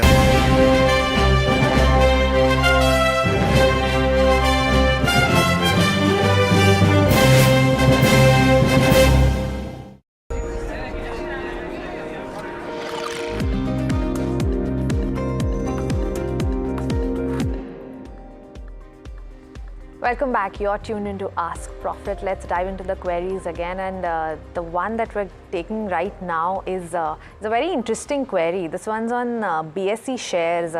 This one's from Raj. They bought the shares in 2020 at a price of 100 rupees. It's currently over 2,800 right now, and they bought a quantity of 2,000 shares. Saurabh, the question here is that they have a target of 10,000 rupees a share, and they want to know when they can reach that. Now, I understand it's a very difficult question to answer as to when this sort of from 2,800 to 10,000 will happen. But let's take a long-term view on something like a BSE. It's if I remember correctly, it's one of the best performing stocks in the last 1 year itself. Absolutely. I think the stock has performed very well in line with the rise in the participation, equity participation in the markets. But the point is here, the concerns have developed after the SEBI order of hitting the stock exchange with some kind of the payment which this company has to give, which will impact profitability negatively, and that is also for the retrospective time, I feel. Then the BSE has gone ahead and revised their charges for the option Sensex and the option trading on that side. But in that sense, I think it may be I think the stock will probably cool off and spend some time until still investors see what kind of impact is going to come on the balance sheet. From the long-term perspective, I think 15% CAGR kind of a thing can be expected from if you want to hold for the long. All right, Vaishali, any targets you have on a counter like BSE? The BSE right now, well, it had some negative news, and also it has consolidating. But I would say on a broad base, 2,500 acts as a very good support. And once the stock gets into new round of momentum, I think we can look for a projected target of 3,200 to 3,400. All right. The next counter we're talking about is Bajaj Auto. This one's from Jay Krishnan from Kozhikode. They bought the counter from a medium-term perspective at a price of 8,990 rupees. It's at slightly elevated levels. Vaishali, from a medium-term perspective, would you suggest holding on to it? I would say keep 8,600 as stop loss, because right now we are seeing some exhaustion. Market is also a bit vulnerable right now. So if these support levels are broken, then one must exit. And considering the counter, and we saw the FARA data also come in today, Saurabh, from something like a Bajaj Auto, what's the long-term view? I think they are doing a lot of premiumization in this segment. That is why they are able to generate higher average revenue per bike, and also the margins are also going up. They have very good plans with respect to the 400cc kind of a bike and the other launches they have planned. So and the all the premium products are being lapped up by the consumers. in that sense, I think in the next few quarters we will see the growth will stay for long. So in that sense, I think it is out. The next counter we're talking about is IRCTC. This one's from Sufyan. They say they bought the counter at a price of 477. It's currently trading above 1,000 levels. So from a longer term perspective, something like an IRCTC that we've already seen the counter run up quite a bit in the last 1 year itself. And I think it's above, it's given returns of over 60%. Do you see more upside from here on? See, from the business perspective, I think the growth will continue to come, but on the valuation side, I think it has become the expensive side. So I think it is better to take some profits from the table, maybe 30-40% from the table, and continue holding from the top. All right. The next counter is Varak Engineering. This one's from Hariom Khurana. They say they bought the counter at a price of 534 and it's currently below that price. From a technical perspective, Vaishali, would you continue holding on to this counter? If you can give us some key levels on this as well. Sure. So I think it's just consolidating. But having said that, 480 acts as a crucial support level because that also happens to be the 200-day moving average support level. So I guess 480, 470 should be the good support band. Continue holding. There's nothing wrong with the stock. It's just going into minor consolidation. And when I'm seeing the larger period time frame, the weekly and the monthly, I think the growth is intact. Continue holding. All right. Another question for you, Saurabh. This one's from Jaya Kumar and very interesting questions. Now, elections, the polling is happening, the results are just around the corner, not very far from there. This one's, the question here is if you can give us 4 PSU stocks. Now, the perspective, the time perspective here is very short, 6 to 12 month period. And considering there's going to be some volatility as well, or there may be some volatility because we're looking at election results in a month or so. Would you suggest buying into any PSU stocks with such a shorter term perspective? And if yes, if you can give us some names. I think from the equity market investment point of view, you must have a horizon of maybe 1 to 3 years. Since the perspective is short, but then also I would recommend a PSU bank like Canara Bank from investment point of view. The other could be Latent View. The third one could be, I feel, Steel Authority of India because steel prices are also too marching up. And these 3 stocks are coming to my mind. Okay, Steel and SAIL, Canara Bank, and what's the third counter that you mentioned? Latent View. Okay, all right. Okay, so more of an infrastructure play there. Okay, the next counter we're talking about is Car Trade. This one's from Ayan Basu from Kolkata. They say they bought the shares at a price of 825 rupees. If you can pull up the chart for Car Trade, it's trading above that price. On a technical, if you can give us a technical view on this, Vaishali, there's a considerable profit here for this for Ayan Basu. Would you suggest maybe booking some of them at this juncture? So depending on what the time period that he's ready to pull, because, well, yeah, of course, short-term period, it would be advisable to book partial. But now that I'm looking at the weekly chart, it's coming out of the range. It is showing signs of, a reversal even on the weekly chart. So as long as it sustains above 900 levels, the stock has a lot of strength, perhaps going towards even 1,000 to 1,100 levels from here on. So yes, depending on your time period and your period of holding, I think this is the stock worth holding on for higher levels. All right, so that's a hold on Car Trade from Vaishali. The next counter is TCS. This one's from Vineet Sharma. They say they bought the shares at a price of, if you can pull up TCS, yes, it's trading close to 3,979 rupees. Saurabh, I'm going to come to you on something like a TCS in the IT space. We've seen the shares a bit of on a rise. However, you look at the commentary from the management, from something like a TCS, and even other big IT names, it doesn't seem to be extremely positive at this juncture. And I understand that the deal wins seems to be at par with what it was supposed to be, but the conversion to book is probably slower right now. So for a TCS from a longer term perspective, would you suggest who already has bought in the stock to continue holding on to it?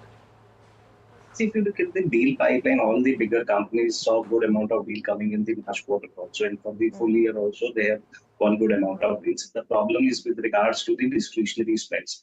So I think all these managements have indicated that the discretionary spend, especially from the BFSI, is on the lower side, and they will not see it getting picking up. The other point is that with the rise in with the geopolitical tension and the hardening of crude prices, the inflation which was earlier expected to cool off is not happening. Is not happening, and that is why Fed is expected to keep interest rate on the higher side. And these will the higher interest rate will further curb all the companies in the US like the FSI sector and all to spend lower.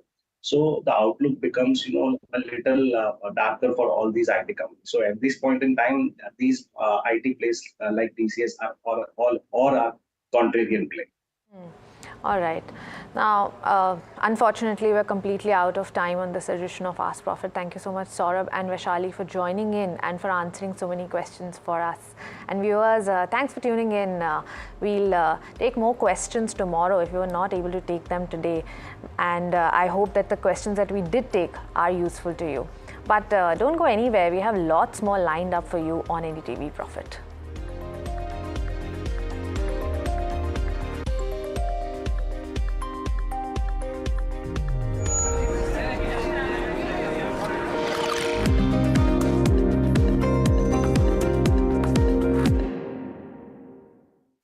Have you been struggling with your personal finances?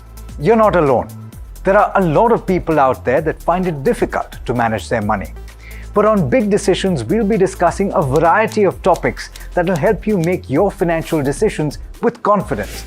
Check it out on any of our social media platforms, the television channel, on the website ndtvprofit.com, or in fact, on any of the podcast platforms out there.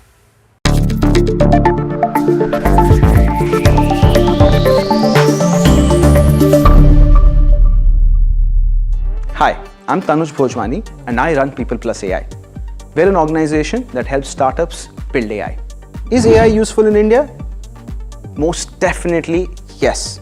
We have a huge, approximately 60 crore people using the net passively, meaning they're watching YouTube, Instagram, etc. But perhaps only 20 or 30 crores who are actively contributing or transacting on e-commerce websites. One big hurdle is because this involves typing, needs you to be literate, comfortable with using the smartphone, etc. One huge area AI will change in India is the use of voice, video, and other multimodal technologies. These new LLMs can understand human voices, accents, and languages like nothing ever before. Think Alexa times 1,000 because you can talk to it in your local language in an accent. Many companies, including Sarma and Krutrim in India, are training these models for Indic languages and the way we speak to each other, in mixed coding where we use Hindi, English, Marathi seamlessly. This is why we believe exciting times are ahead as AI can unlock access to computing, apps, and that entire ecosystem for a large number of people.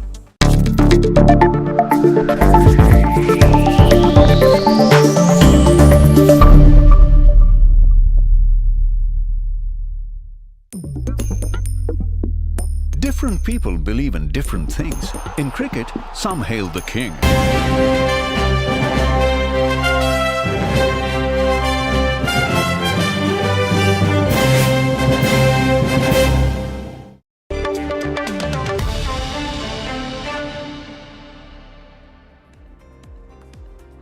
Hello and welcome to Earnings Edge. This is Anushi Vakharia.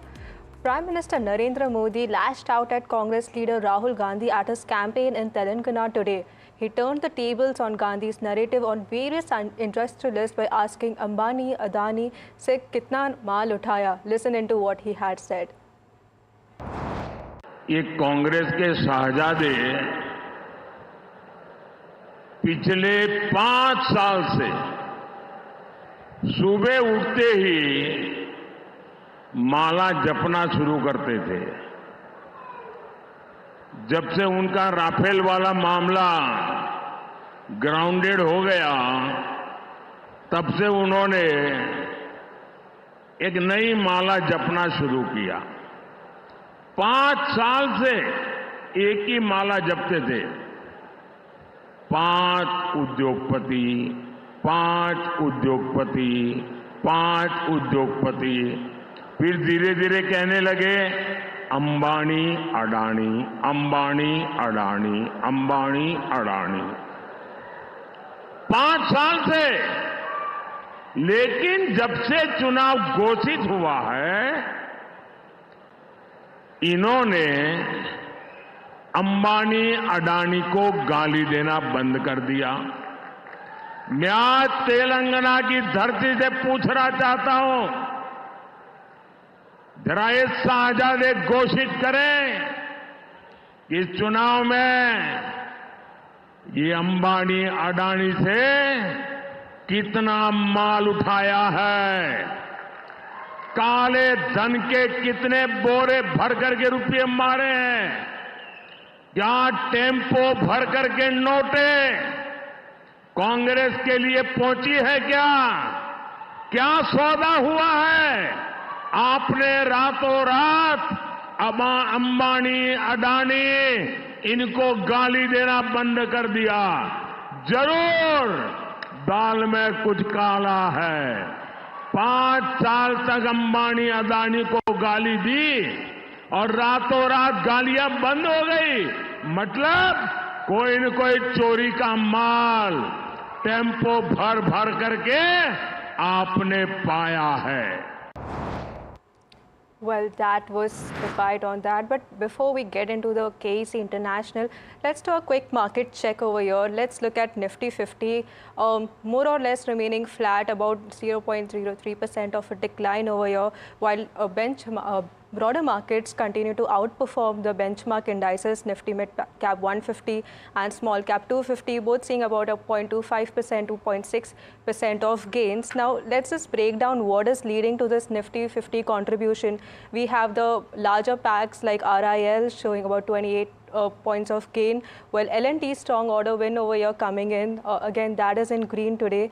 Looking at some of the key losers, big banks like HDFC and ICICI pulling the markets down over here, even HUL, which is in negative.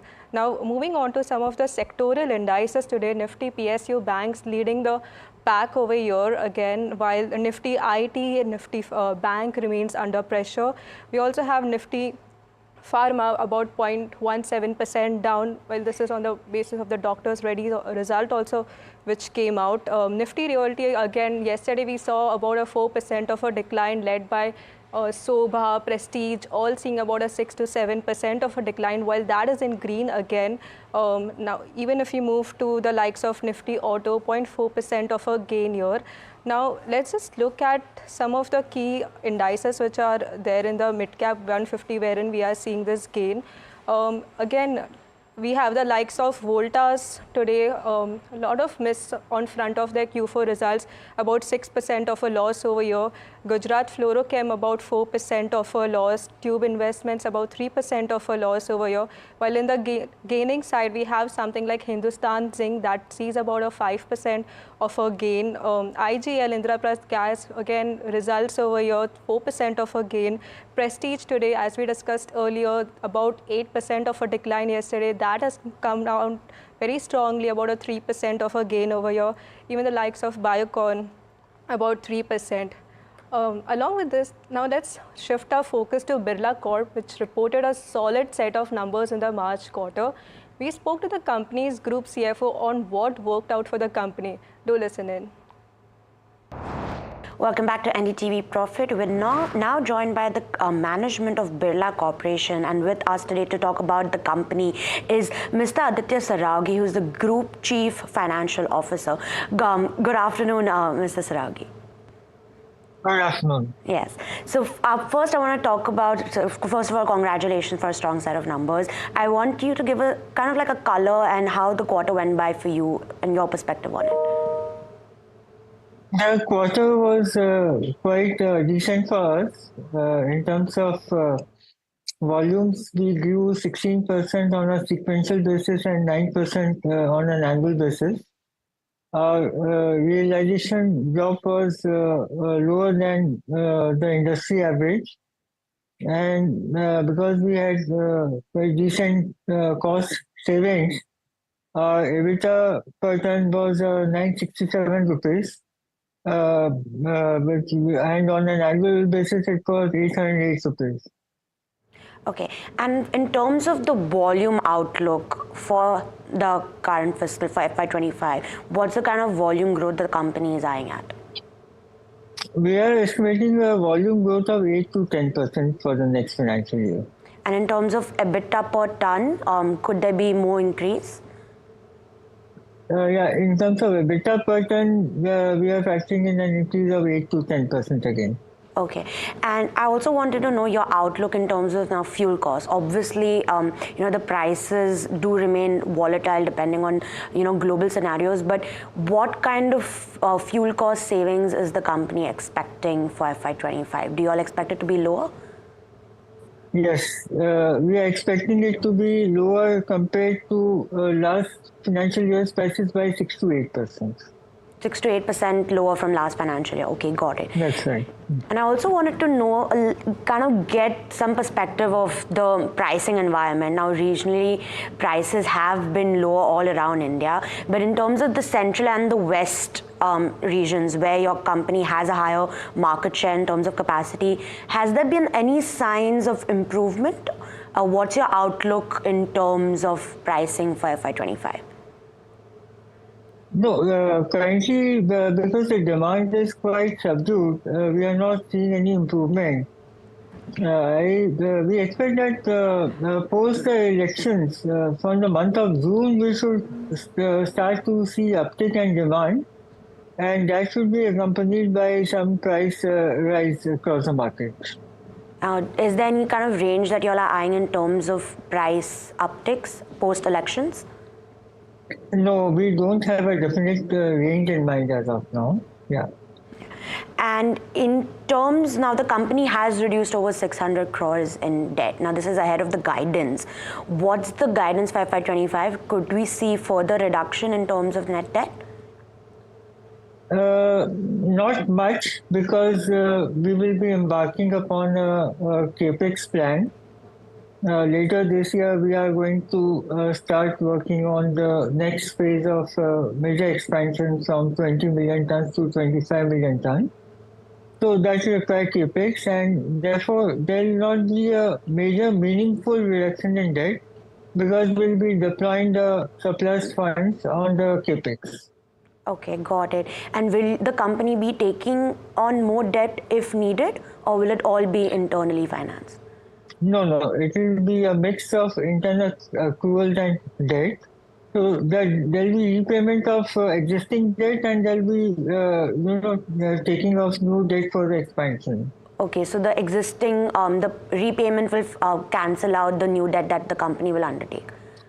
No, in the short term, the debt might go up from existing levels, not in the current year, maybe in the next year.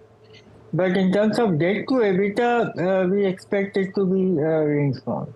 Okay, and you spoke about capacity expansion. Could you maybe give us more color on how the capacity expansion will be taking place? What's the current capacity? What's your target for the near term 2 to 3 years? Yeah, so current capacity is 20 million tons. By FY 26-27, we plan to take it up to 25 million tons. We plan to double our capacity at integrated unit at Maihar in Madhya Pradesh.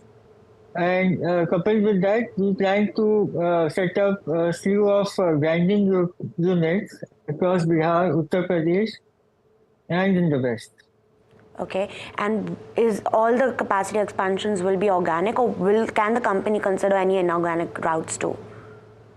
As of now, it is organic, but we are not averse to any inorganic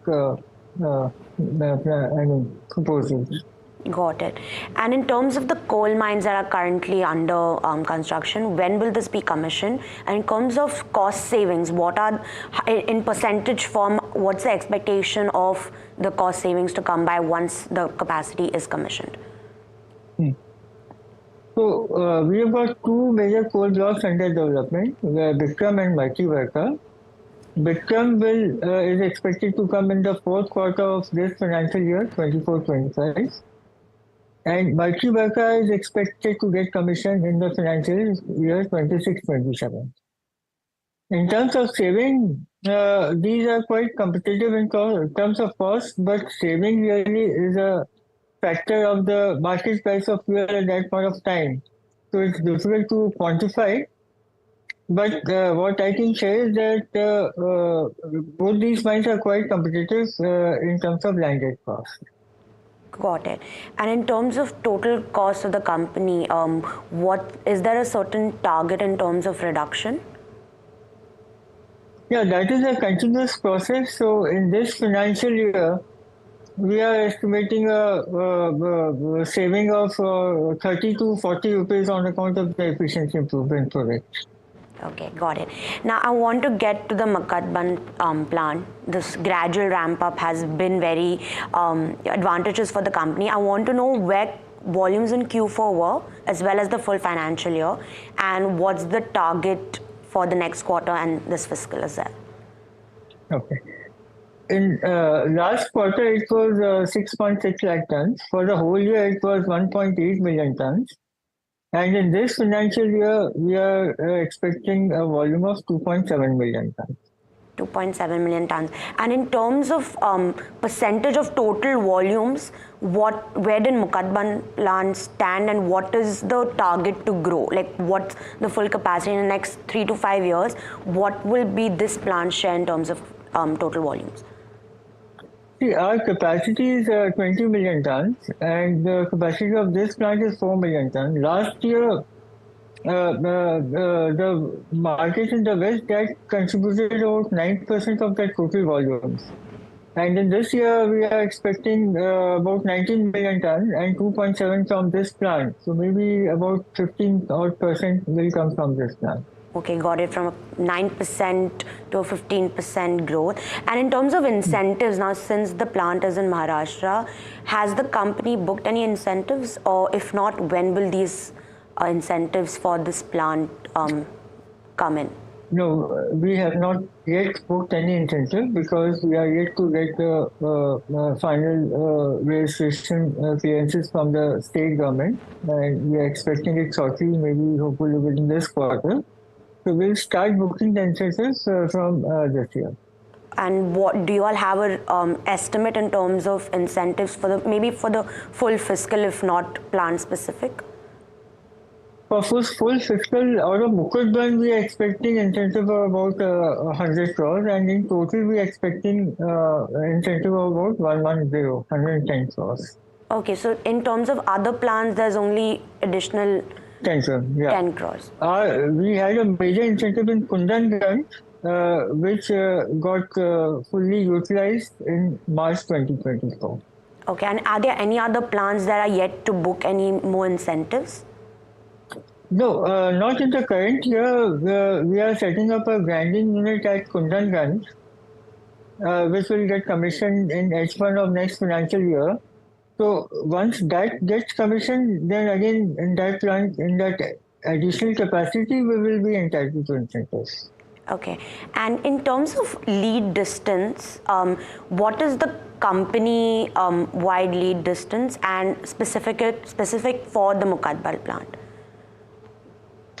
Company-wide lead distance is around 340-45 kilometers, and for Mukadban it is slightly higher than 400 kilometers. So does that have an overall impact on your logistic cost? Could they be higher since the volume ramp up in the Mukadban plant given the higher lead distance?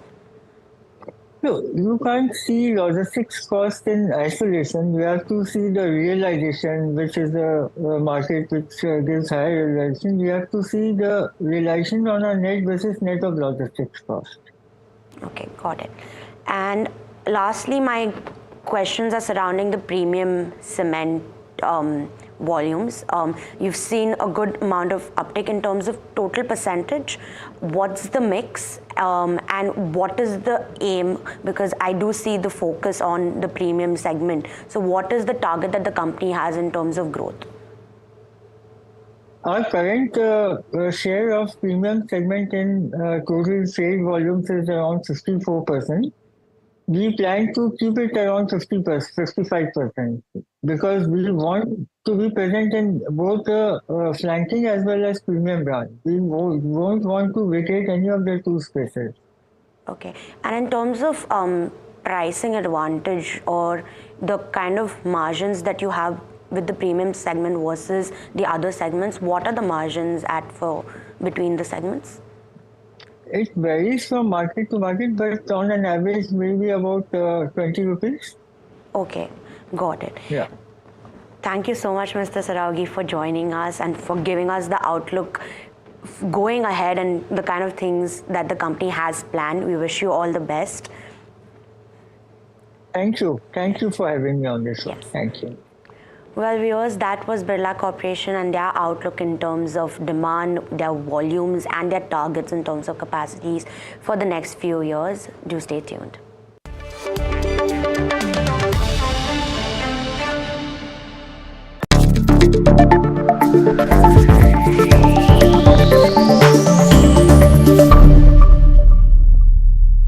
Hi, I'm Tanuj Bhojwani and I run People Plus AI. We're an organization that helps startups build AI. Is AI useful in India? Most definitely, yes. We have a huge, approximately 60 crore people using the net passively, meaning they're watching YouTube, Instagram, etc. But perhaps only 20 or 30 crores who are actively contributing or transacting on e-commerce websites. One big hurdle is because this involves typing, needs you to be literate, comfortable with using the smartphone, etc. One huge area AI will change in India is the use of voice, video, and other multimodal technologies. These new LLMs can understand human voices, accents, and languages like nothing ever before. Think Alexa times 1,000 because you can talk to it in your local language in an accent. Many companies, including Sarma and Krutrim in India, are training these models for Indic languages and the way we speak to each other, in mixed coding where we use Hindi, English, Marathi seamlessly. This is why we believe exciting times are ahead as AI can unlock access to computing, apps, and that entire ecosystem for a large number of people.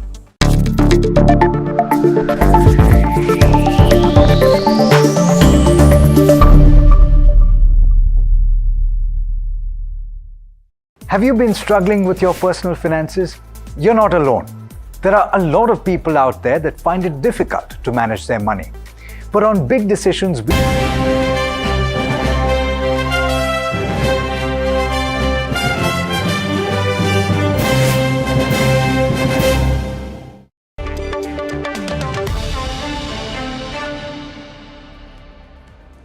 Hello and welcome back to Earnings Edge. Now we shift our focus to KEC International. The company is in focus after it came out with its Q4 results yesterday. The revenue they have reported about 11.6% of growth, while the margins did see a healthy uptick, about 6% of margins compared to 5.1% earlier, and net profit doubled to about 152 crore compared to 72 crore. But to discuss more, we have with us the management in focus, Bimal Kejriwal, the MD and CEO. Hello and welcome to the show, Mr. Kejriwal. Good afternoon, and thank you for having me.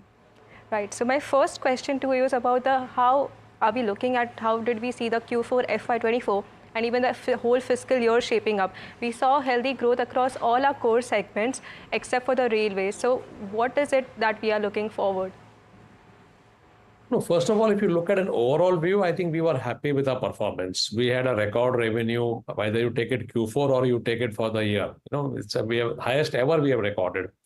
Profitability has also improved significantly, and you can look at the numbers. So EBITDA has gone up by 37%, PAT has gone up by 110%, both for the quarter and for the year. So whether you look at sequentially or year on year, I think we have done a good performance. We would have loved to do a little bit more on the margins. I think we are slightly lower than what we wanted to do. But overall, I think it's a good number. Also, we have got a good order book plus L1 with us. So when you ask how do you look at it, I think next year we are again pretty positive about what we should be able to achieve. Mr. Kejriwal, you mentioned that you would have expected higher margins. Is this because of the railways which led to this margin crunch that we are seeing? Along with this, there were even delayed collections that we have seen. What is your outlook based on the railway segment going forward? So on the margin front, let me just answer that. There were two issues. One is obviously we had a little bit extra hit on account of railways than what we had thought we will be. Secondly, around 400 to 500 crores of our revenue got sort of deferred because of supply chain constraints, both in transmission and in the civil on the DI pipes, and a little bit on account of Red Sea issue. So had that 400, 500 crores come in at a much higher margin, then I think we would have been probably closer to 6.5 or something as compared to 6.3, maybe around somewhere around that. Okay. Going forward, clearly we have a nice order book and a decent margin level. So in spite of whatever may happen on railways, I think we are looking at improving the margins from 6.1 to 7.5 or so has been the way we talk about it. 7.5 is the outlook for next year. Now, again, you mentioned a lot about the order book, 38,000 crore of order book over here. I just want to understand the typical execution period that we see, especially for the transmission distribution, which is one of our core segment. And in fact, can you also guide us towards the order intake that we're expecting for FY25?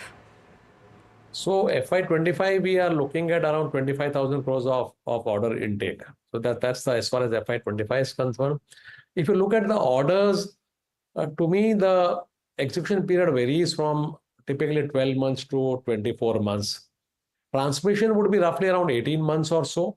And when I say an order book of 30,000 plus 7,000 L1, these are at various stages of execution. So I think revenues will flow in regularly. That's the way we are looking at it. And this order book would be enough for us for around 6 to 8 quarters of revenues.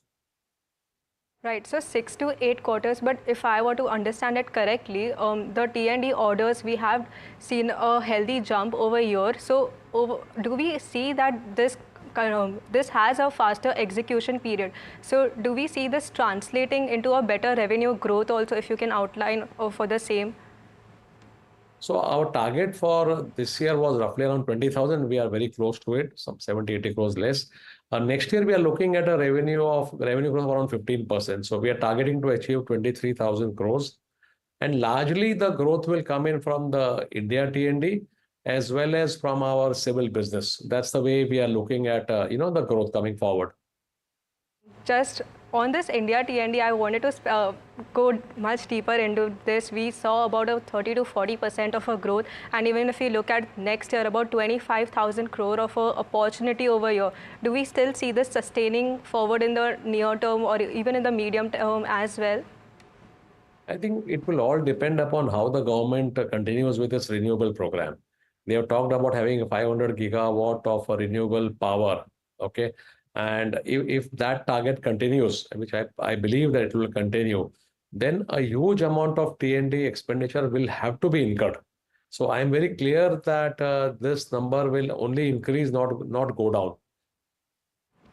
All right. Now I want to shift your focus to the conductors. We've made a foray over there. What is the kind of capex that we are looking at and the growth opportunity that we are seeing coming from here? So today we are spending around 60 crore rupees for setting up a full line. Okay. And if you look at the numbers, we're talking about roughly around a 600 crore revenue from this 60 crores. Now the full revenue may or may not get reflected in our top line, because if we supply to our internal T&D projects, then it will get netted off. But overall, if I decide to supply completely outside and there is enough market for it, then it can add 600 crores to our revenue.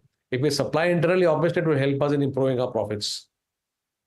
All right. Now, even on the international front, a lot of opportunities over here, especially in the UAE and the Saudi Arabia side, where we are making a lot of debottlenecking efforts also. I wanted to understand how are we aiming to increase our productivity over here, and what is it going forward as well from this area? So if you look at our international operations, mainly, as you rightly said, it's Middle East, which is UAE and Saudi, and also the United States of America, where we are supplying lot of towers from our factories in Mexico and in India. What we are doing on the debottlenecking is we are increasing the capacity of our tower plant there from, by 20% from 50,000 to 60,000 tons. And that capacity should be operational within Q1. So I think that will help us in meeting the increasing demand, especially in the UAE. UAE is coming up with large number of projects, and since we are the only factory in entire UAE for transmission towers, so clearly that will help us a lot. Mr. Kejriwal, before I let you go, my final question to you is about the private capex, the green shoots that we are seeing there. When do you start see this completely reflecting in our orders as well as our revenues? And again, this in contrast with the government side, wherein there is elections going on, how do these differ? So if you ask me, in the last 6-8 months, we have started seeing inquiries and some orders for private sector capex. Otherwise, it was not there, to be very honest with you. Last month, we announced one project. Before that, we had got another project. We now have some more inquiries. So clearly, we have started seeing some discussions happening. People are talking about it. But my personal view is that even private capex will wait for the election results, decide locations, which state, what to do and all. So I think post-elections, we will, and they'll also look at the government policies. So my view is that post-elections, even private capex will start showing significant uptick. All right. Thank you so much for joining in, Mr. Kejriwal, and sharing your outlook for the next year going forward. Thank you so much. Thank you for having me. Thanks a lot. Thank you. Bye. Well, that's all the time we have on Earnings Edge. Stay tuned to NDTV Profit for more updates.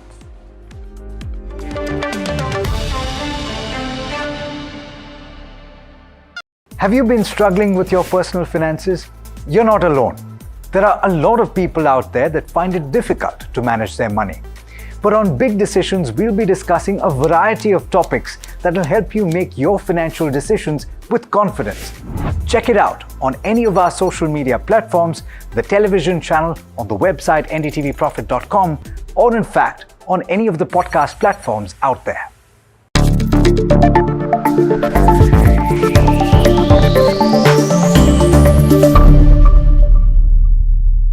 Hi, I'm Tanuj Bhojwani and I run People Plus AI. We're an organization that helps startups build AI. Is AI useful in India? Most definitely, yes. We have a huge, approximately 60 crore people using the net passively, meaning they're watching YouTube, Instagram, etc. But perhaps only 20 or 30 crores who are actively contributing or transacting on e-commerce websites. One big hurdle is because this involves typing, needs you to be literate, comfortable with using the smartphone, etc. One huge area AI will change in India is the use of voice, video, and other multimodal technologies. These new LLMs can understand human voices, accents, and languages like nothing ever before. Think Alexa times 1,000 because you can talk to it in your local language in an accent. Many companies, including Sarma and Krutrim in India, are training these models for Indic languages, and the way we speak to each other, in mixed coding, where we use Hindi, English, Marathi seamlessly. This is why we believe exciting times are ahead, as AI can unlock access to computing, apps, and that entire ecosystem for a large number of people.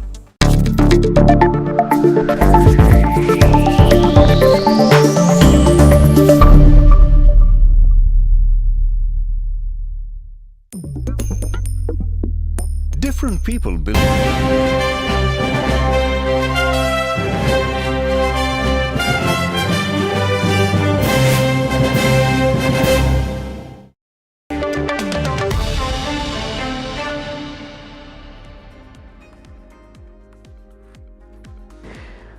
Pidilite came out with numbers which, from the street perspective, was a miss in Q4, but this keeps on moving depending on raw material prices and demand that may be there existing in any particular quarter. The question to Mr. Bharat Puri is, though, that was this a one-off, or is it difficult to predict what's happening per se to demand? Let's get him in on the conversation. Mr. Puri, great having you. Thanks for taking the time out.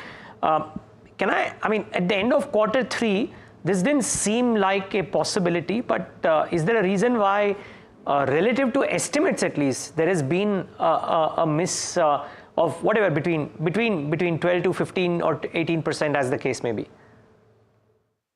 See, again, firstly, pleasure to be with you, Neeraj. If you look at Q4, and we have constantly said that we do not manage our margins by the quarter.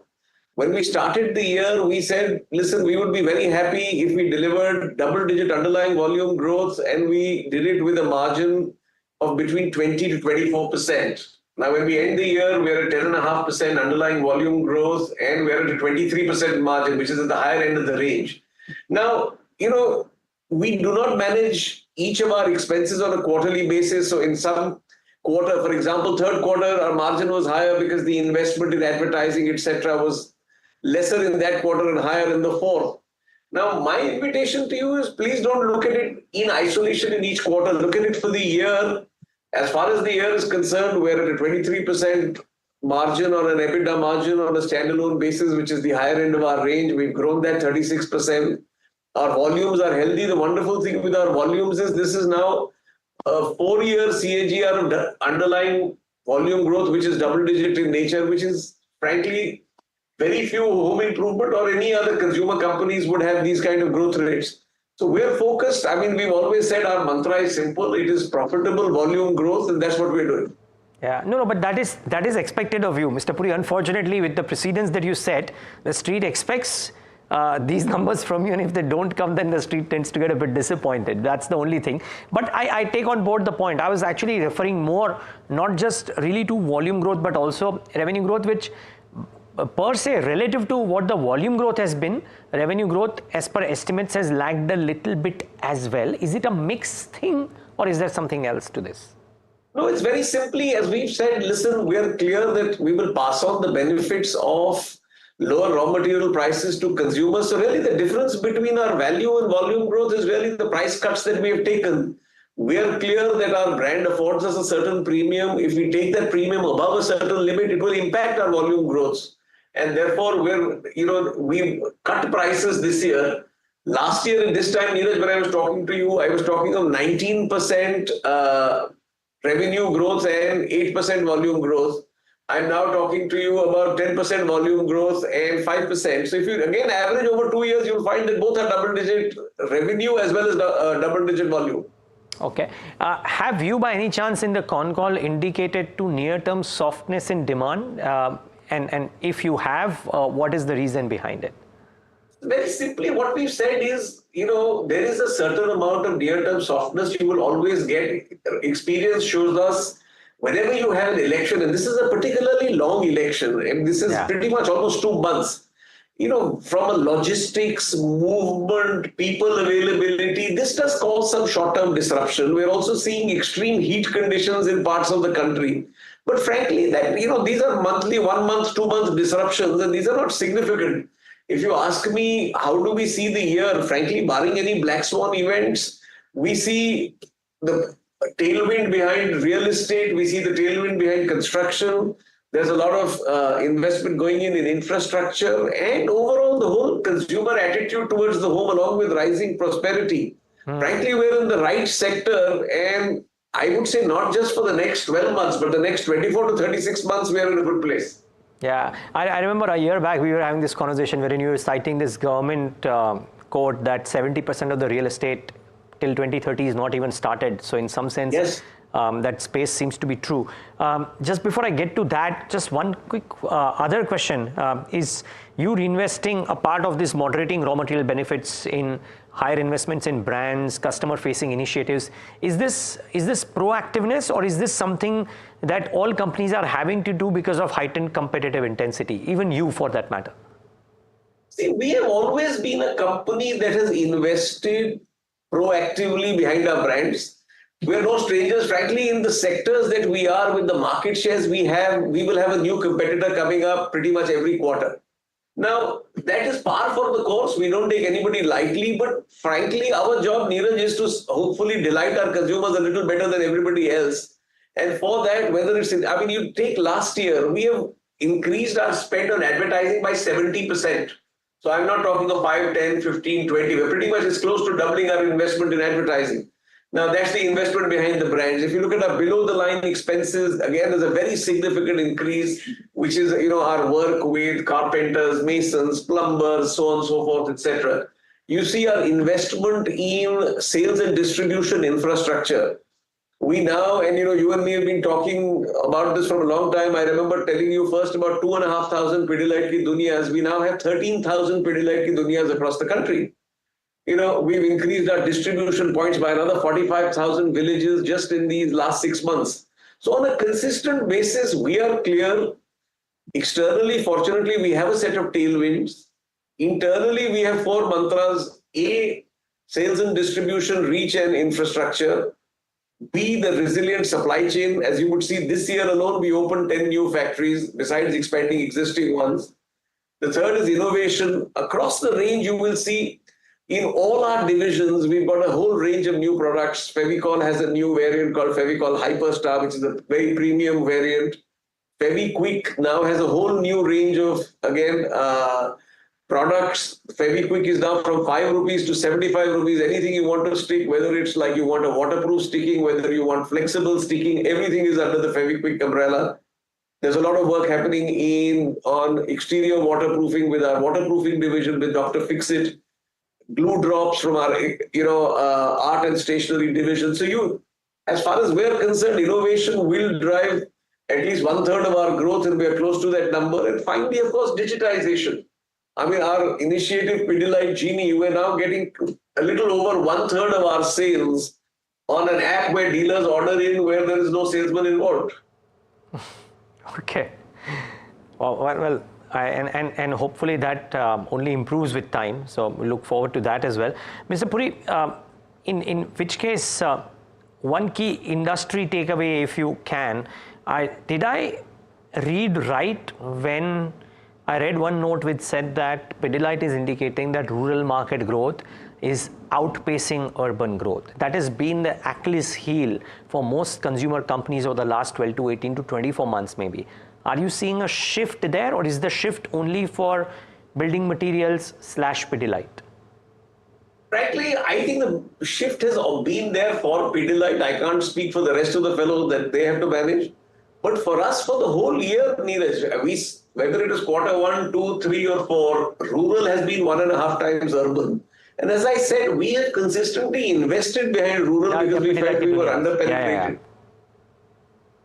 So for us, it is, and in my view, in the next 4 to 8 quarters, you will see this trend continue, and hopefully, with now the predictions of a good monsoon, this should only help. No, sorry, my final point here, what I meant to ask really was not about the different building material companies, but for consumption at large, because staple companies, a clutch of other non-building material sector companies have all been speaking about how rural largely has been hurting.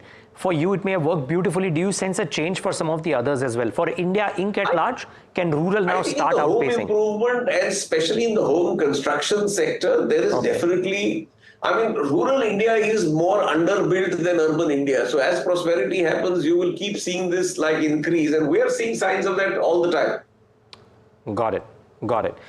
Okay, Mr. Puri, we'll try and talk about how the year could be at large when we talk about at the end of Q1. Thank you so much for speaking with us today and giving us your thoughts, and all the best for a fabulous FY25. Thank you so much, Neeraj. Always a pleasure being with you. Likewise, Thank sir. you. And viewers, thanks for tuning in.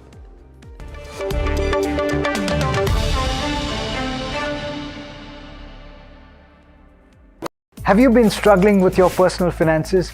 You're not alone.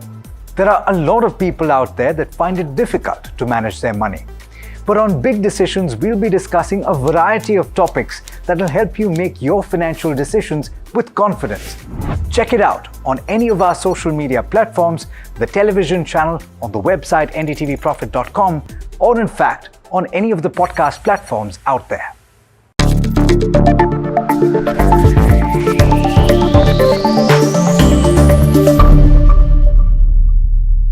Hi, I'm Tanuj Bhojwani and I run People Plus AI. We're an organization that helps startups build AI.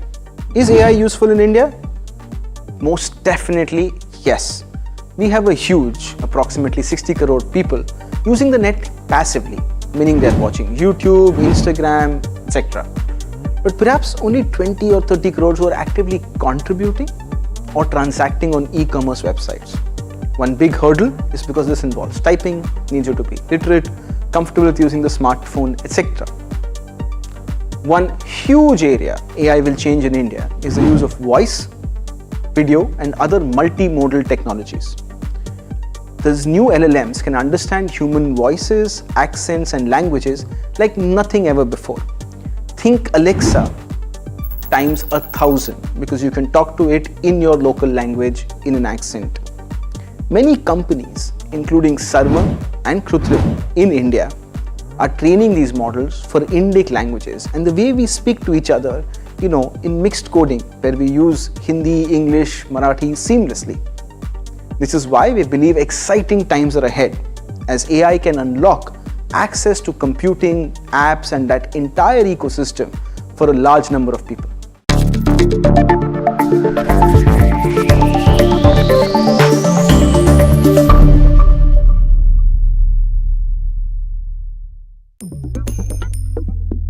Different people believe in different things. In cricket, some hail the king, some believe in God. Some wait for Mr. Right, some believe in swiping right. Some run away from risk, others run after it. For some, kids mean babies. For others, kids mean puppies. Some want a home to settle in the future. Some want to roam the world today. Some make a career in a company. Some make a career out of building companies. But when it comes to money, everybody believes in only one thing: profit, profit, profit. And for profit, watch only NDTV Profit. We all love money.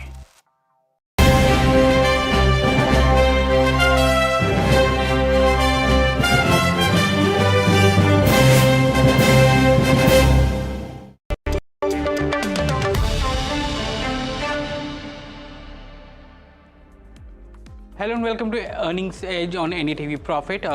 We have with us the management of Dr. Reddy's, Mr. M.V. Ramanna, who is the CEO of Branded Markets, India and emerging markets basically.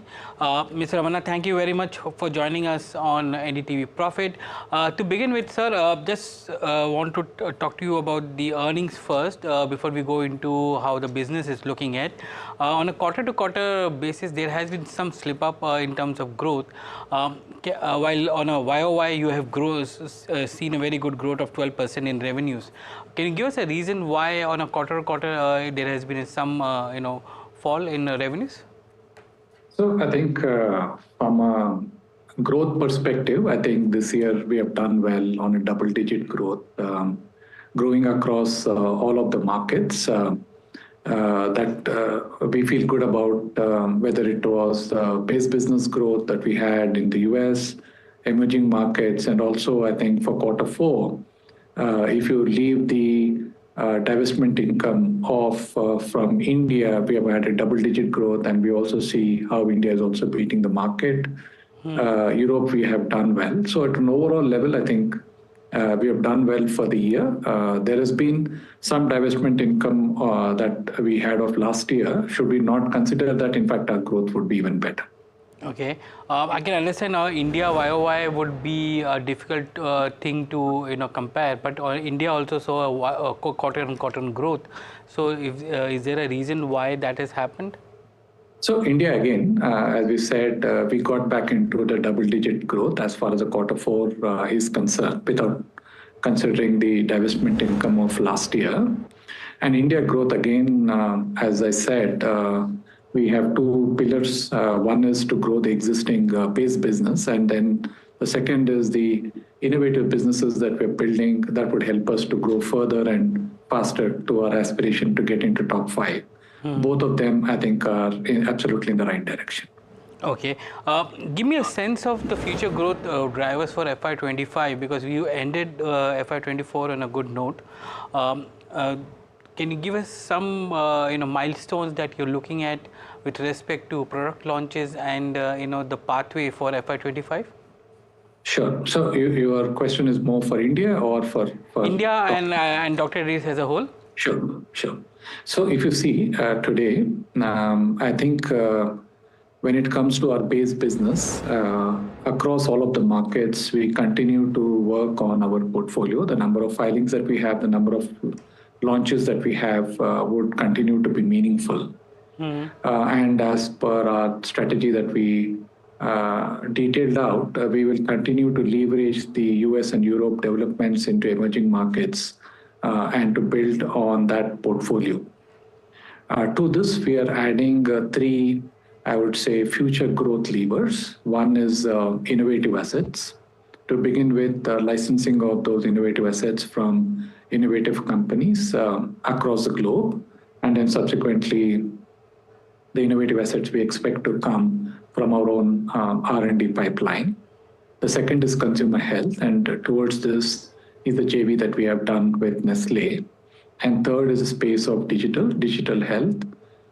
Two initiatives we have over there, digital therapeutics in the form of NDTV, and very recently we've launched the condition management system for IBS.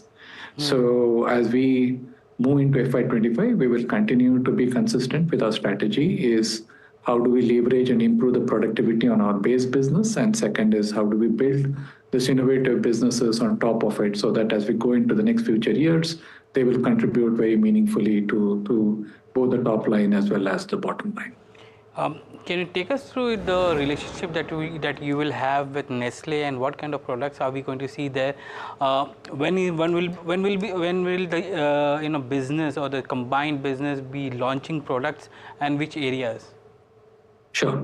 So we started off in the nutrition space a few years back when we saw that there is opportunities to bring in innovative products with clinical differentiation that is acceptable in terms of organoleptics to the Indian consumer.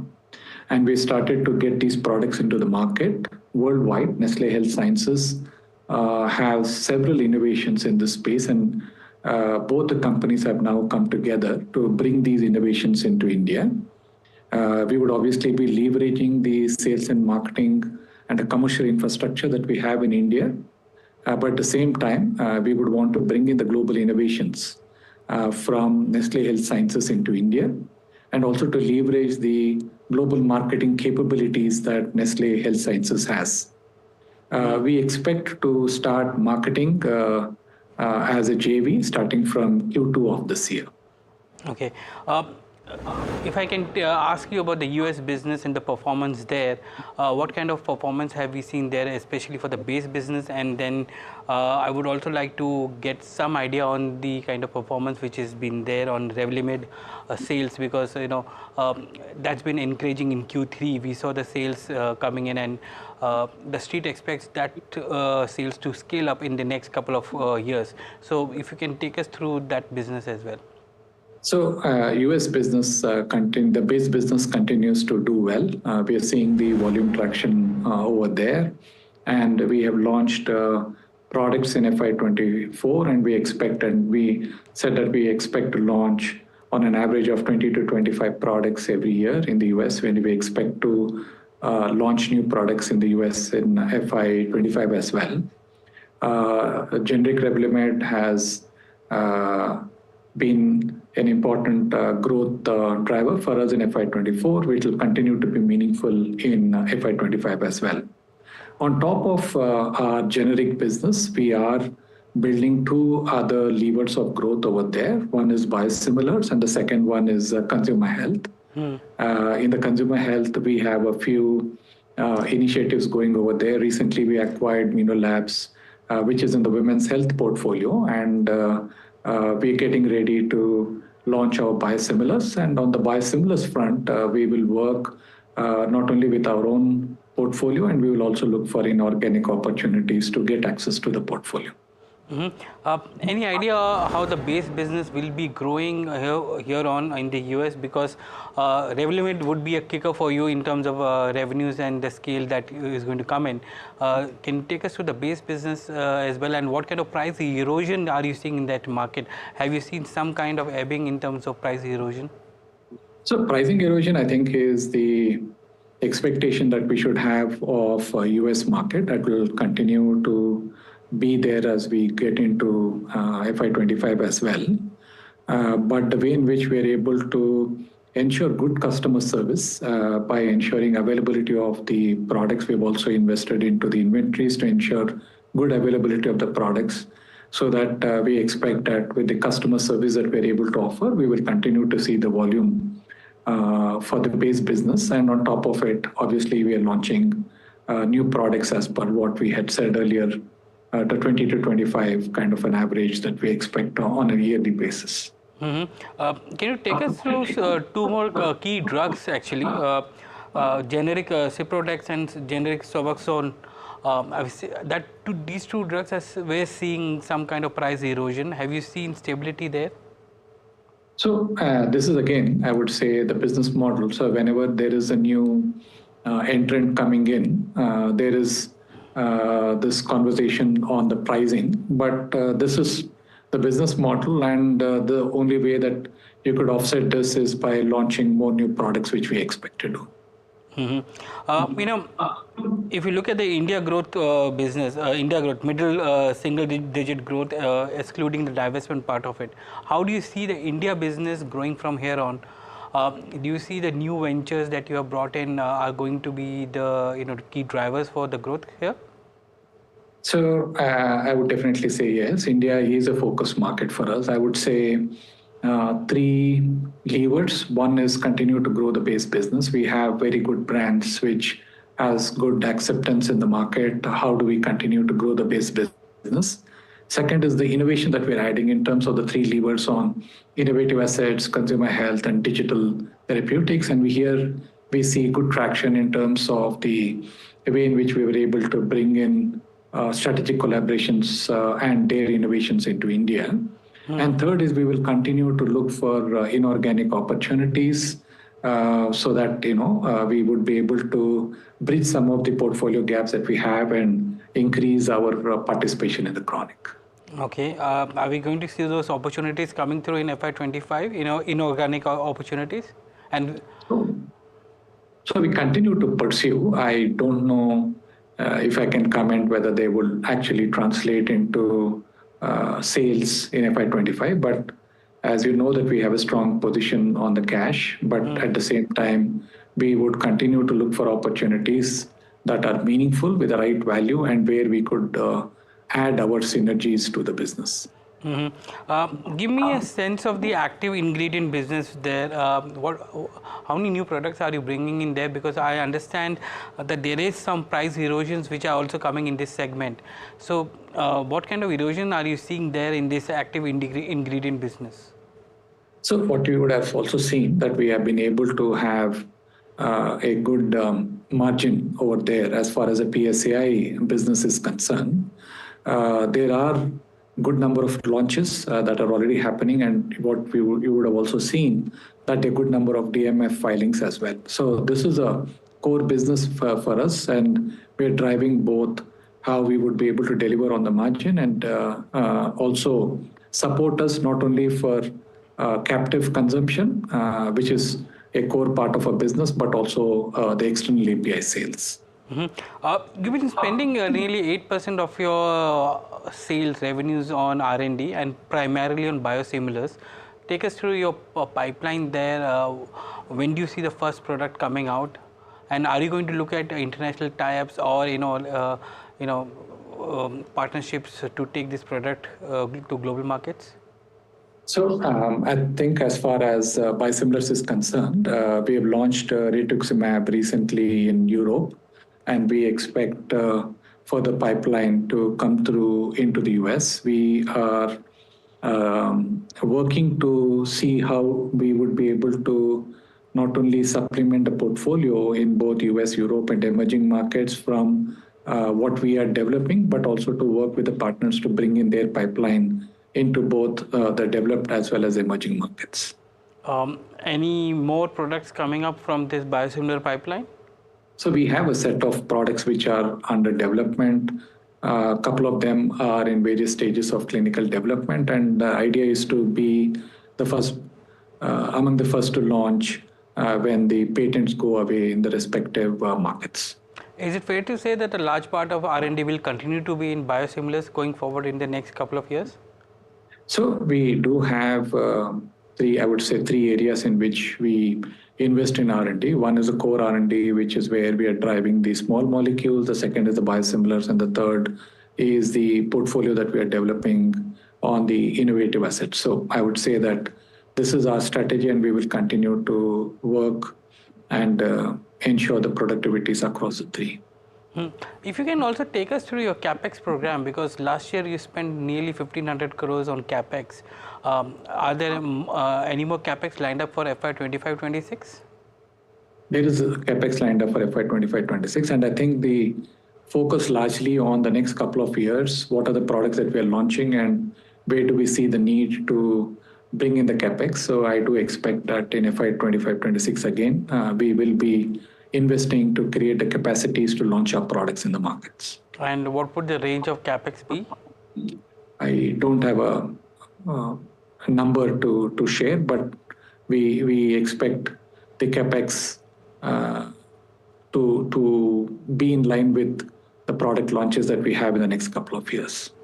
Mr. Ramanna, it was a pleasure talking to you today. Thank you very much for joining us on NDTV Profit. Thank you very much for having me. Thank you.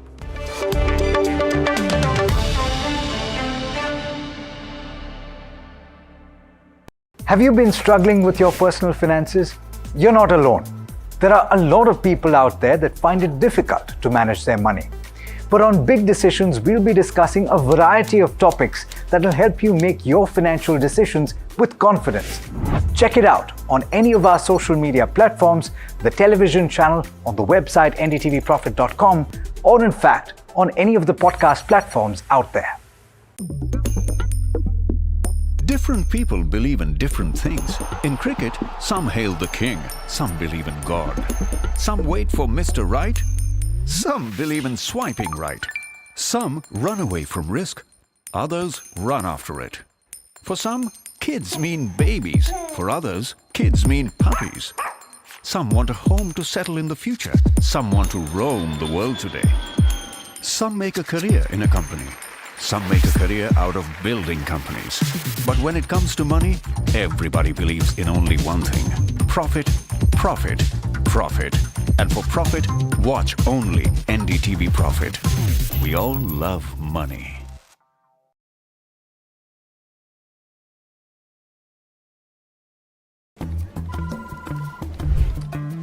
Bro, what are you doing? I'm trading FNOs. So, have you made any money? Oh, it's simple. If you think the market is moving upwards, just buy Nifty call option. But if you think the market could slide downwards, simplifying futures and options trading. Don't worry about the future. We've got your options covered. Futures and options strategy that will help you move with the tide. An unmissable trend. If you want to be in the money.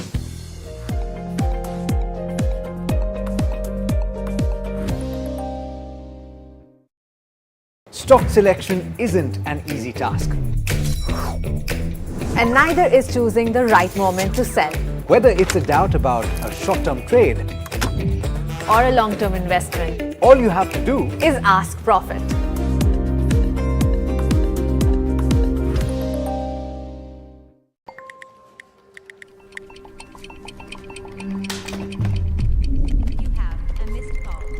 Let's be real, guys. There are many financial experts out there. Which stocks to target? What's good for long term? When to buy? When to sell?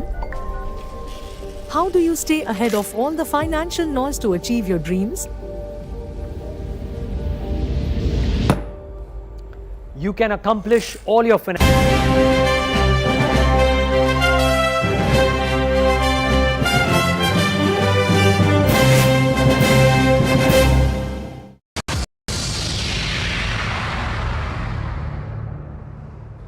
Hello and welcome. You're watching The Big Story. Now, there is a new crisis brewing at Tata Group's Air India Express after Vistara's crew went on a mass sick leave on over-rostering concerns. Official sources say that at least 86 Air India Express flights were cancelled after the cabin crew members went on a mass sick leave. The international and domestic flights were cancelled after about 300 senior cabin crew members reported sick at the last minute and switched off their mobile phones. Now, while my colleague from NDTV, Vishnu Som, who has been tracking the story closely, has more details on this. Vishnu, can these issues snowball to other Tata Group airlines as well? The crisis at Air India Express has the potential of snowballing into a real problem for the Tata Group, which of course has Air India Express, Air Asia X and Vistara within its fold of airlines. It was that last evening and early this morning that up to 300 senior cabin crew members of Air India Express decided to call in sick. They have been off the phone, many of them, since then. As a result of this, as many as 86 flights of the airline have been impacted when these cabin crew members, and they're all senior cabin crew members, decided to go into this protest. They were operating in different stations across the country. So it's been coordinated and comes at a time when the Tata Group is really having to deal with a lot of problems. Remember, there were several flight cancellations in the last couple of weeks or a couple of weeks back with Vistara when pilots had a different set of concerns. So what exactly are the problems which the cabin crew members have? Our sources say that staff believes that they aren't being treated equally, that post-merger with AirAsia X, which of course is also part of the Tata Group of airlines, staff have been offered lower job positions despite clearing interviews for higher job positions. Key parts of the compensation package have been modified, and according to sources, management is shutting down dissenting voices. Now, from a passenger standpoint, it becomes all the more critical because there is no guarantee of when this is going to end. Therefore, in as much as the airline has told passengers that they'll refund, that they will try and accommodate passengers on other flights, etc., if this keeps cascading and the airline is unable to mount flights tomorrow, day after, etc., and going forward, then, the number of passengers impacted will go into, it's already several thousand, it'll be much, much more than that. Will the Tata Group employ larger aircraft, different aircraft, other aircraft from airlines in its kitty, whether Vistara or Air India, to accommodate the stranded passengers from Air India Express or not, is something that we don't know at this stage, but it is something that the airline management may be looking at. But for now, it's a real crisis in Air India Express. It's part of a lot of problems the airline has been encountering in terms of merging a workforce from a previous work culture into a new Tata culture, which they believe to be more efficient. Thank you, Vishnu, for that. Now, to discuss more on the issue, we're joined by Mark Martin, founder and CEO, Martin Consultants. Welcome, Mark. Thanks for joining in. First question, obviously, we're seeing this crisis play out again. Tata Group doesn't seem to come out of this crisis. First, it was Vistara and now Air India Express. Larger issue seems to be with the employees, and a lot of complaints by the employees, like Vishnu mentioned. How do you think this is going to play out from here on? Hi, Smriti. Good afternoon. Thanks for having me. I think we have to understand one thing very, very clearly, is this is not something new. This has happened with Vistara, this has happened with Air India, and this has happened with Air India with an SIA sitting on the board. So the issue here has got to do with their ability to manage people, taking people into confidence, assuring them, and ensuring a level playing structure. Now, if we turn back the clock when Vistara started, these issues actually began there. It was all pointed out several times, even by NDTV and several channels, including yourself, that this is basically a Singaporean attitude towards Indians. This has always been a top-down, condescending way of take it or leave it, accept it. This is it. We know what we're doing. We know how to run an airline. You're nobody. And a lot of this is actually manifested and snowballed into it today. Vistara has been a disaster from the time it started. The Singapore Airlines filed in the Singapore Exchange continuous losses of Vistara Airlines. That's why they had to merge it into Air India. Now, Air India Express, Air Asia merged together. This is, again, a subset of Vistara. Again, it's the same. It's history repeating itself. The issue here is got to do with how you run, manage, and oversee your people, because you need people to run an airline. If you're not going to take care of them or listen to them, this is going to snowball and it's going to spread like a virus in the entire airline, because employee dissatisfaction, ask me, I've run 3 airlines in my career. I can tell you that it spreads like wildfire. Right. Now, we've spoken about Vistara as well, and this is day one of this crisis. We saw Vistara crisis go on for multiple days, and the customers bore the brunt of that. And here as well, we're seeing so many flight cancellations. Do you see some sort of regulator coming in? And if, of course, this continues more than a day or so? I don't think the regulator can play any role in an employment contract. This has got to do with a labor dispute. We have to understand that this is an Air India with the Tatas, without the Tatas. This is an Air India running by itself with Singapore Airlines. And clearly, we all know this, it's public knowledge that the entire management of Air India, Vistara, Air India Express is all driven by Singapore Airlines. And the challenge here is, are you trying to tell me that an airline like Singapore Airlines can't integrate and merge organizations well and run an airline cohesively? I mean, it's absolutely appalling, because this actually exposes a lot of the kinks and gaps and issues that are with Singapore Airlines and the way they run and manage an airline. We saw the same thing with Air India pilots, the same thing with Air India contracts. Pilots were being overflown. The pilots went up to the DGCA, and guess what? The DGCA supported, the regulator supported the pilots. And eventually, the pilots were forced to accept a contract. Vistara pilots are forced to accept a contract which is not lucrative and acceptable enough. Now, we know the facts, and you know the facts. A lot of pilots, a lot of cabin crews are leaving Air India, Vistara, and Air India Express and going over to other airlines because there is a pilot shortage. There is a senior cabin crew purser shortage. There is an engineer shortage. And if Vistara, Air India, Singapore Airlines, and the Tatas don't watch it, they're going to end up with an airline without people. The Air India rebranding happened, okay? Again, that's another similar issue which involves people. You've got this new Air India with the new branding and the new cabin crew with the new uniforms, and 95% of the old Air India still flies and runs the way it did 20 years ago. I mean, don't you think it's right that you start merging it from the bottom and integrate all your organizations and operations into one? It's common business knowledge, but they're not doing it. There are no shortcuts to running Air India, Smriti. There are no shortcuts to this. You got to roll your sleeves, get down and dirty, sit with your people, come with a solution and make it work. Remember, this is not the first time you've seen mergers in India. Air India, Indian Airlines merged in 2008. Right. Okay, when Mr. Vajpayee from the BJP party created the Air Corporation Act, which is a revolutionary policy, we saw airlines merge together. We saw Jet merge with Sahara, right? We saw Kingfisher merge with Deccan.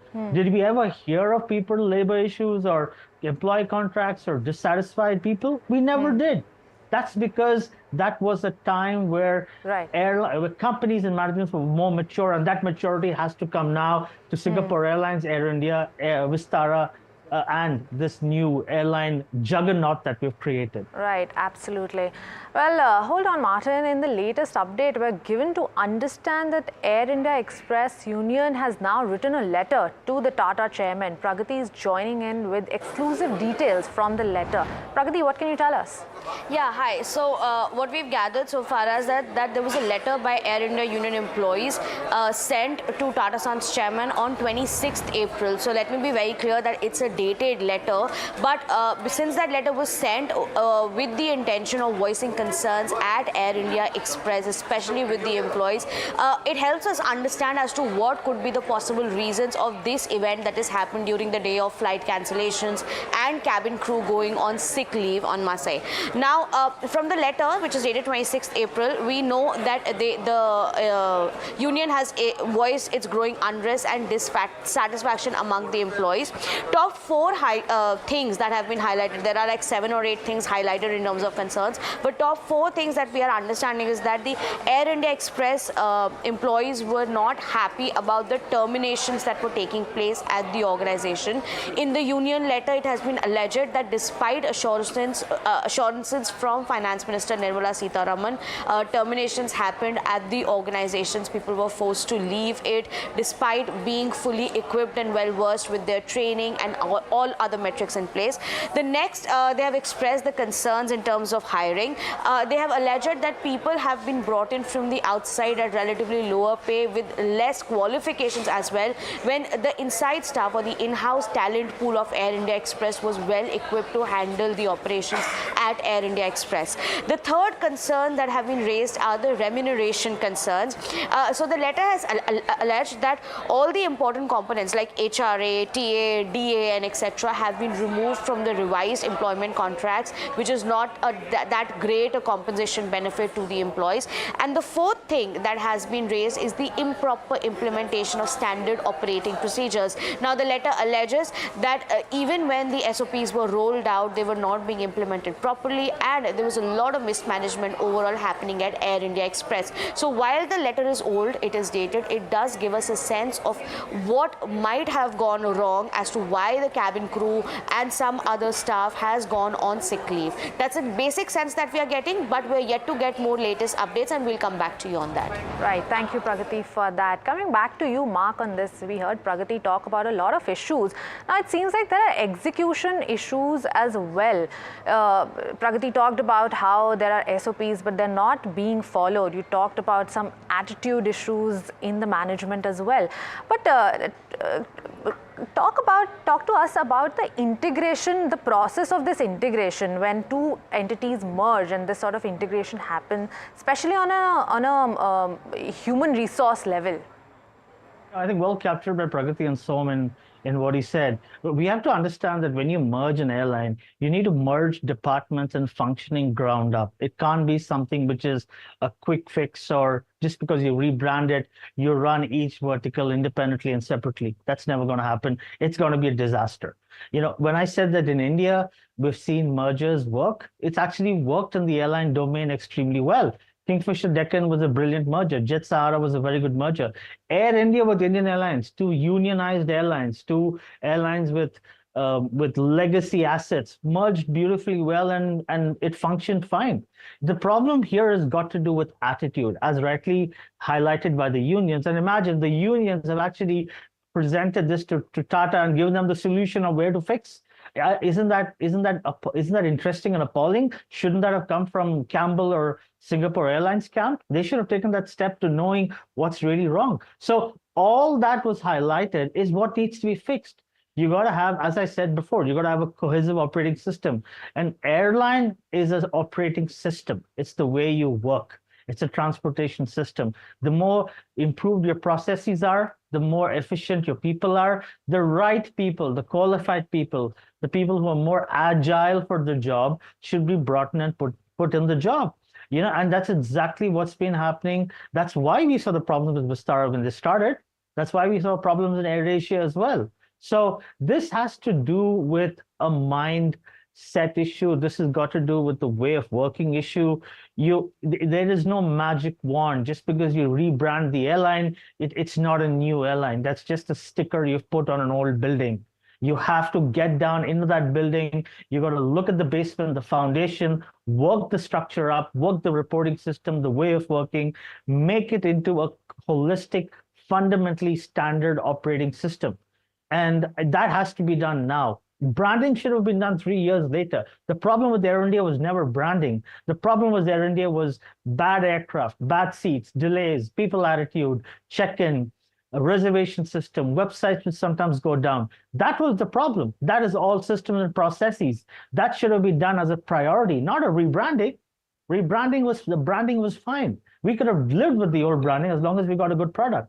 So clearly, Air India needs to stop this window dressing right now. Singapore Airlines has to stop window dressing. They need to roll their sleeves, go down in the airline, fix the problem, go down to the root cause, start integrating, merging, setting the processes, bring in your software systems, bring it in, run it like the way you're supposed to run it. Because if this is how they're running Air India, then God forbid, God bless how Singapore Airlines is running in Singapore. and I'd like to dread to see what their operating system is like. So let's fix Air India, because this has the name India. It takes India to the world. It's ours. It's our pride. It's who we are as Indians. And that has to reflect in our people. And if the people are not going to be happy, we're not reflecting the true element of what India is to the world. Right, absolutely. We'll continue tracking this. But thank you so much, Mark, for talking to us, for all the insights. Thank you for having me. Thank you for having me. Pleasure is Always a ours. pleasure. Thank you so much. But we'll keep a track of how this kind of plays out. And like Mark pointed out, there seems to be an issue in not just implementation, but on the management's attitude as well. And employees do not seem to be taking it well. We're actually beyond that point. But let's take a break for now. Do stay tuned for more news and updates on the other side.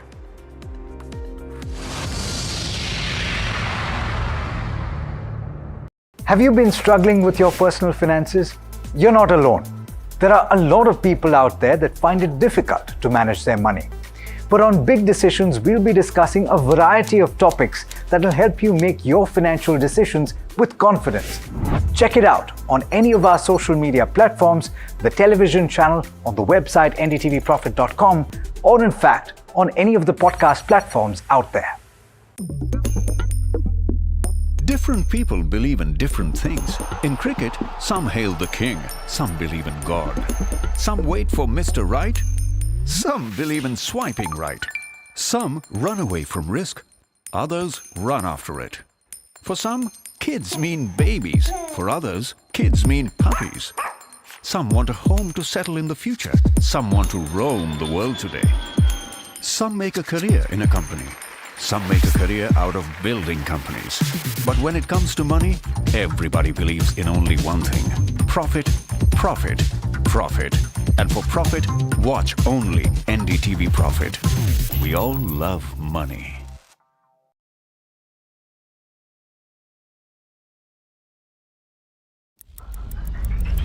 Headlines you start your day with. What matters worldwide is now in the palm of your hands. Get ready to seize the day and maximize your financial potential. Stay ahead of the curve with all you need to know on NDTV Profit.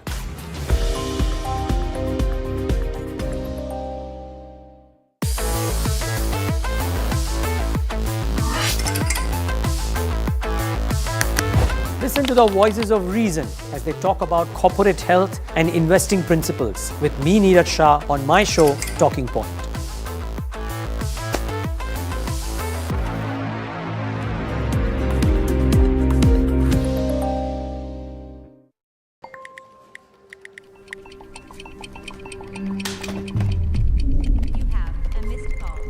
Let's be real, guys.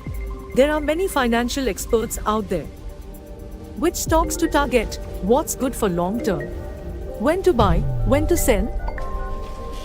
How do you stay ahead of all the financial noise to achieve your dreams? You can accomplish all your financial dreams. Let us worry about giving you the right investing insights on the Portfolio Manager.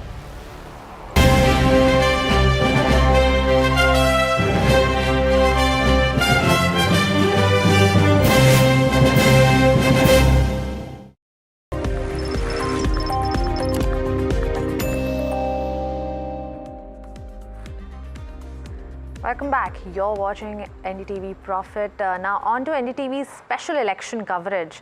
Today we look at Vijayawada, where two brothers are battling it out to emerge as a victor in Andhra Pradesh hot seat. TDP's Kesineni Shivnath is pitted against his brother Kesineni Srinivas, who was formerly a TDP MP but is now contesting as YSRCP candidate. Uma Sudhir brings us all the details on that.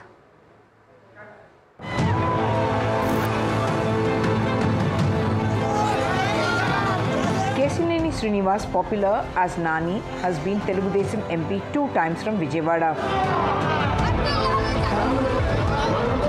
He says he was forced to quit the TDP because he refused to accept Chandrababu Naidu's son Nara Lokesh as his leader.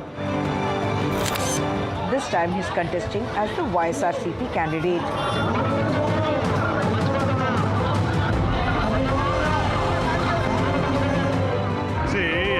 until the last, I was supporting Mr. Naidu in his very difficult times and troubling times. But he sent a three-man committee saying that he is not giving me a ticket.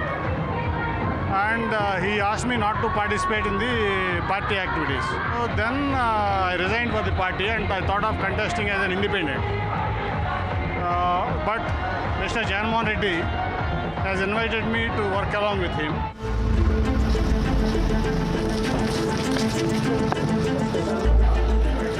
Chandrababu Naidu decided to field Srinivas's brother, Kesineni Shivnath, popular as Chenni, as the Telugu Desam candidate.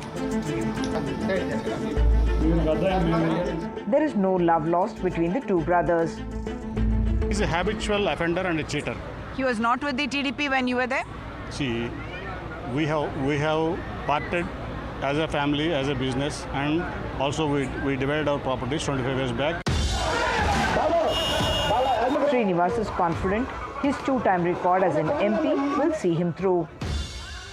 If you take my case, people like me, respect me, love me, just because of my work and my presence in the constituency and also in the parliament. And also they know that every minute in the last 10 years, I have used my time, energy, everything in development of this constituency and welfare of the people. Kesineni Shivnath is sparing no effort to win over voters, even in the scorching afternoon heat of Vijayawada. Here he is reaching out to the Muslim community. Minorities are well aware that Chandrababu Naidu, even with NDA from 2014 to 19, their rights were protected. People want development. They want to save their children with good jobs. Minority community, irrespective of party, they are voting for Chandrababu Naidu garu. Shivnath feels people are looking for jobs and development irrespective of caste or community. All the SC, BC and minority community are with Telugu Desam and alliance parties. Actually, people here are struggling for the development. People are looking after the welfare of their children. Not even a single job was allotted to the children. From 2019 to 24, lot of unemployment was unrest in the state. And also people well are aware that if Chandrababu Naidu can come to the power, then only the problems will be solved. Vijayawada lost out to Amravati that is proposed as an ambitious greenfield capital by Chandrababu Naidu soon after bifurcation. This is only media hype. From past 20 years, nobody knows, not even a single incident was done between Kamma or Kapu or minority. We in Vijayawada live peacefully from past 20 years. Previous incidents, each and every time, for media's sake, they are getting these problems and they are showing to the people that we have a difference. We don't have any difference over here. In Vijayawada, with camera person Nagaraju, Uma Sudhir, NDTV. Well, moving on to West Bengal, we have the hot seat of Behrampur, a Congress bastion since 1999. Behrampur is witnessing a triangular battle between BJP's Nirmal Saha, TMC's Yusuf Pathan and Congress candidate Adit Chaudhary. Will Chaudhary be able to defend his turf? Saurabh Gupta joins in with a ground report on that. As a cricketer, Yusuf Pathan is an extremely popular candidate for the Lok Sabha elections from Behrampur, and there are crowds wherever he goes because of his popularity. But there is also the question, are these crowds going to translate into votes, and can these crowds vote for him and elect him as MP from Behrampur as the Trinamool Congress hopes? For the Trinamool Congress, this seat is about getting back at the Congress's incumbent MP Adhir Ranjan Chaudhary for his stance on the India alliance and targeting Mamata Banerjee.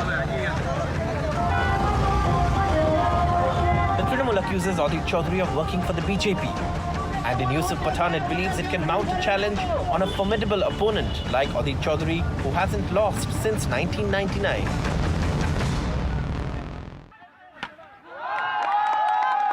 Yusuf Pathan's campaign also includes showcasing his cricket skills. When asked about the outside attack, Pathan points to the crowd of supporters.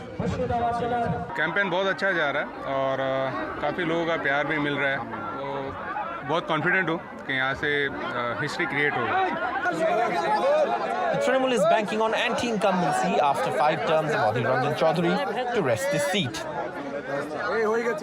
मैं respect करता हूँ उनका, काफ़ी साल से वो यहाँ पर MP है, लेकिन यहाँ के लोग जो है यहाँ पे बदलाव चाहते हैं और जिस तरह से मुझे यहाँ पे भेजा गया है कैंडिडेट बनाकर, और यहाँ के लोग ये चाहते हैं कि चेंज हो और उनके लिए यहाँ पर आके काम करें.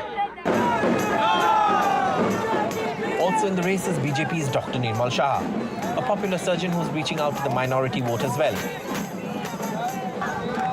With an RSS background and his years of service to the community, the 66-year-old surgeon claims that taking on the Congress heavyweight is not going to be difficult. Here in Murshidabad, it is a Muslim-dominating area. But we, the Hindu and Muslim people, we are harboring here in a peaceful manner. There is nothing wrong with the religions. But the politicians who are basically makes their politics on religion, they are sometimes cross their limits and makes fire between religions. And that is a problem in our society. So everybody is a first-class citizen. For the Congress leader in the Lok Sabha and leader of opposition, this is a prestige battle. And he's pretty much doing it alone.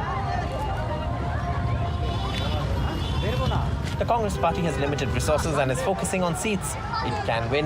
Losing Baharampur would be a huge blow to the Congress and Adhir Ranjan Chaudhary personally. His campaign is zipping through the narrow bylanes in the far-flung areas of the constituency, reaching out to as many people as he can. Adhir Chaudhary has the support of the left, and in a seat where the minority vote can sway the result, the tie-up is critical. Expectations are quite high. I am neither optimistic nor pessimistic. Rather, I am pragmatic. So the scenario that you have yourself witnessed and observed, certainly it indicates the absolutely successful phenomena is awaiting. For Adhir Ranjan Chaudhary, who's held the Baharampur seat since 1999, this election is not just about himself. It's also closely tied to the Congress party's space in West Bengal politics. And while he may have fought a very difficult election in 2019, this time things seem to have gotten more difficult, with both the TMC and the BJP fielding very strong candidates against him. With camera person GD Shankar, in Baharampur, Saurabh Gupta, NDTV. Well, that's all that we have on this show for now, but do cast your vote and stay tuned to NDTV Profit.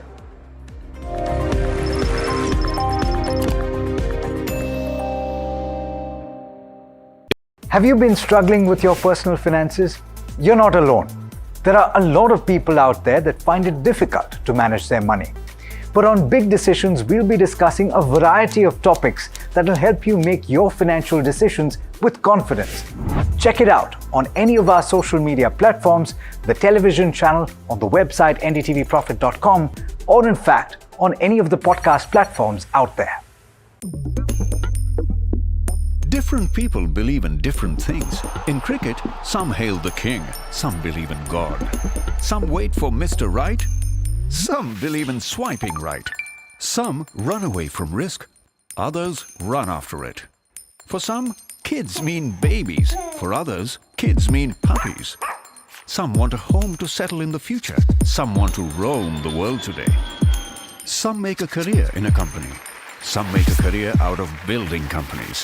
But when it comes to money, everybody believes in only one thing: profit, profit, profit. And for profit, watch only NDTV Profit. We all love money.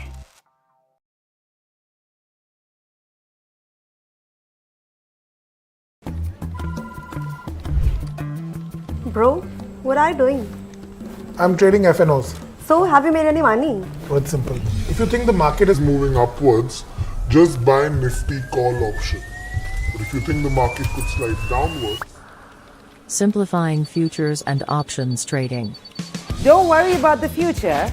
We've got your options covered. Futures and options strategy that will help you move with the tide. An unmissable trade. If you want to be in the money.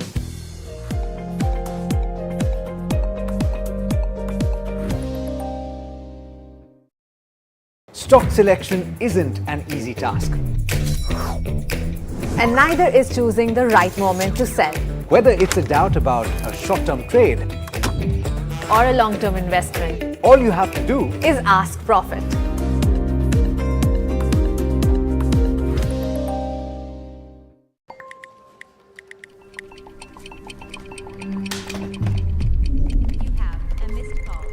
Let's be real, guys.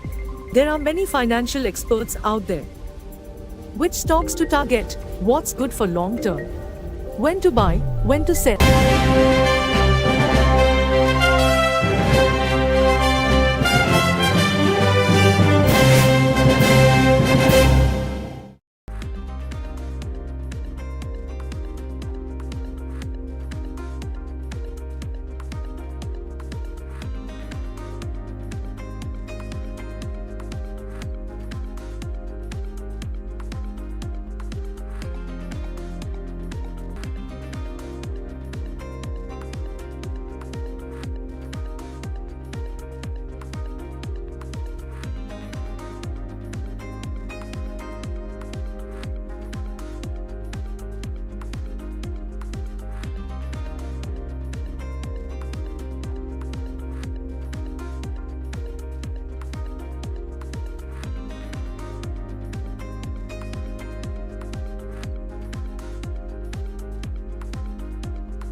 Hello and welcome to the Mutual Fund Show on NDTV Profit. I'm your host Neeraj Shah. As always, we'll try and bring you some key actionable points. We'll try and address some of the queries as well, and we'll try and talk about a couple of topical points when it comes to the markets. Our guest today, Kshitij Mahajan, Managing Partner and CEO of Complete Circle Wealth Solutions, and Siddharth Srivastava, Head of ETF Products and Fund Manager at Mirae Asset Investments. Gentlemen, both of you, thanks so much for joining in. We want to start off by talking about momentum funds, and one of the reasons why we're also doing this is because Mirae is going to be launching the Mirae or has launched the Mirae Asset Nifty Mid Small Cap 400 Momentum Quality 100 ETF. Okay, that's a long name, but it's a simple product, I guess. And let's try and understand the product and what kind of investors should go for it and whether or not you should go for it. So, of course, Kshitij, I'll urge you to play the devil's advocate here when you do. But I'll start off the conversation with Siddharth. Siddharth, what's the rationale for launching a fund of this nature in the current investment climate? First of all, while there are 56 mid-cap and small-cap funds having AUM of roughly 5.6 lakh crores, there's no category which takes care of mid and small cap together. So the category does not exist on the active side. Hence, no fund focuses on mid and small cap alone in a focused manner, and there's no fund which targets mid and small cap together on the passive side also. So the idea was to create an offering which can provide exposure to mid and small cap segment at one go. So this particular fund will select 50 mid cap stocks and 50 small cap stocks in the 100 stock portfolio. And the rough allocation from a weight point of view will be 70 to 80% towards mid cap and 20 to 30% towards small cap. The idea is to add sorts of small cap flavor without sorts of increasing the risk profile of the fund too much. Mm-hmm. But so what's is there a methodology, or does it passively follow a particular selection? Give us some details about this aside of just the pure allocation between mid caps and small caps, Siddharth. Yeah. So basically you mentioned that momentum funds are getting very popular, right? And these funds tend to work well during bull market, but may suffer during bear market, because ultimately you are sorts of investing in stocks which are doing well, and these strategy-based fund may underperform significantly when there's volatility. What we try to do here is to create sorts of an all-weather portfolio, and we are trying to achieve that by picking out stocks based on quality metrics also and momentum metrics also. So all the mid and small caps will first be filtered out based on liquidity parameters, whichever is thinly traded, whichever has high promoter pledging, very less listing history, too many stock circuits, etc. And then remaining mid and small cap stocks will be assessed on both quality metrics, which is profitability, earning stability, low leverage, as well as momentum metrics, which is risk adjusted performance. And whichever does well on both will form part of the portfolio. Now, the idea is to, in a way, capture the upside using momentum in bull market and sorts of continue providing portfolio stability when market is volatile or market is in correction mode. So that is what we are observing when we have backtested the strategy. The NSE has backtested the strategy since last almost 19 years. And that's the kind of behavior these funds exhibit. A bit of momentum capture in bull market and portfolio stability during volatile markets. Kshitij, come in on this. One, the nature of the product, focused on mid caps and small caps at a point of time when everybody's saying that large caps are cheap and mid caps and small caps are not, part one. Right. But part two, in a good market space, momentum funds tend to do very well. Momentum strategies tend to do well. Forget funds, sorry. I mean momentum strategies. Not necessarily the most tried and tested strategy per se for investors. How good or bad would a strategy like this be for mutual fund investors? What kind of investors should go for it? And another point is people talk about whether products like these have liquidity issues or constraints. Is that something that you take into account as well? Yeah. So, Neeraj, first of all, coming back to that, what type of client should look into this type of strategy? So, we have three questions. So, first, I think this can be a tactical allocation in client's portfolio because momentum strategy played well really in last 3 years because the market's been doing really well. And it has to do with markets, that markets have done well because momentum strategy basically works on technical charts. It works on various metrics like moving average, RSI, and then depending on what type of upside momentum there in the market, then you pick the better ones in that momentum. Let's say it's a broad-based rally, but then you see there's a rally. Let's take for last 1 year example was in PSU or defense sector. You have picked that stocks. So out of the 400 stocks, let's say you take that 100 part of the stocks, but it has already rallied too much, small cap and mid cap sector. And I have nothing against this strategy, but it's little or maybe the most high on the risks reward metrics in terms of as we speak now. So I think one is that. Second is if somebody want to take allocation, it can be 5 to 6% allocation in these type of strategies. Third, when you talk about the liquidity part in ETF specifically, we don't have that depth in the market in India. Still, the basic mode of investment is through mutual fund route or index fund route, where you don't have the right market makers because market maker makes that ETF pool and through which you can buy or sell. But a good part about Mire is they have their own Mire capital, which they have their own market maker. So there, the money which you pay or premium which you pay when you sell your units is quite less, and it's very much in that affordable range where you don't lose on the return. Then in few ETFs, why the cult is not increasing in India is because market maker is charging a lot because not many people are coming. Because in the normal mutual fund you don't have to open a demat account, but when you go for an ETF, you have to open a demat account. That's the difference. So I think that this type of strategy is good when the markets is doing good, but it can't be your core strategy. It can be a tactical strategy. And I think on a broader market basis, if you're playing momentum and quality both on small and mid cap at these levels, it can be little riskier. But yes, I think I'm sure Mire has its own plan. They must be staggering and looking at a better side of the portfolio. So they must be looking at the quality aspect also. So they have both things going their way. Okay.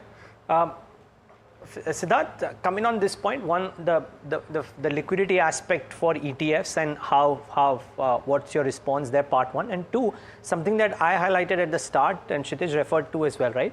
It's the point of time in the market wherein valuation-wise, large caps are considered the most attractive relative to mid caps and small caps, wherein at least at the mid cap end the valuations are high, and I heard you say that 70% of the portfolio might be in mid cap. So why the timing of this one particularly? That is the most. So I'll address the valuation question first because that is obviously the most talked about part. So see, there is froth and stocks are overvalued, not only mid and small cap segment, but large cap segment also, right? There are companies which have very frothy valuation in all the three segments. While on an overall basis, yes, large cap looks more reasonably placed from a valuation point of view. And that is why when we are going out and we are talking about this fund, we are saying that if your investment horizon is 1 to 2 year, do not invest in this fund. But we believe from a 4-year, 5-year plus point of view, small cap and mid cap will give pretty good returns, pretty reasonable returns. So our communication is pretty straightforward. Do invest in small and mid cap only from a long term point of view. For short term, 1-2 year, stay in large cap segment. But then again, no one can predict the market, right? In last 2 years, our other market expectations regarding US, regarding Fed rate cuts, regarding how small and mid caps will perform since 2023 have been sorts of not proven right. So it is best to focus on asset allocation and stay invest for the long term. Now, when it comes to liquidity of ETFs on exchange, like the gentleman mentioned, we have our own market maker, which is Mira Asset Capital Markets, who provide liquidity in our ETFs on exchange at all times around the live net asset value. So in our case, typically investor will be able to invest at right prices and redeem at right prices on the exchange. Got it. Okay. Great. The NFO opens on May 10th. So investors who are keen, keep that date in mind. But Siddharth, take a moment to thank you for joining us and explaining the details of this ETF, and wish you guys at Mire all the best for this product. Thank you so much for having me here. Yeah, the pleasure was ours. Well, viewers, so that you got some idea about what this NFO is like, so keep that in mind.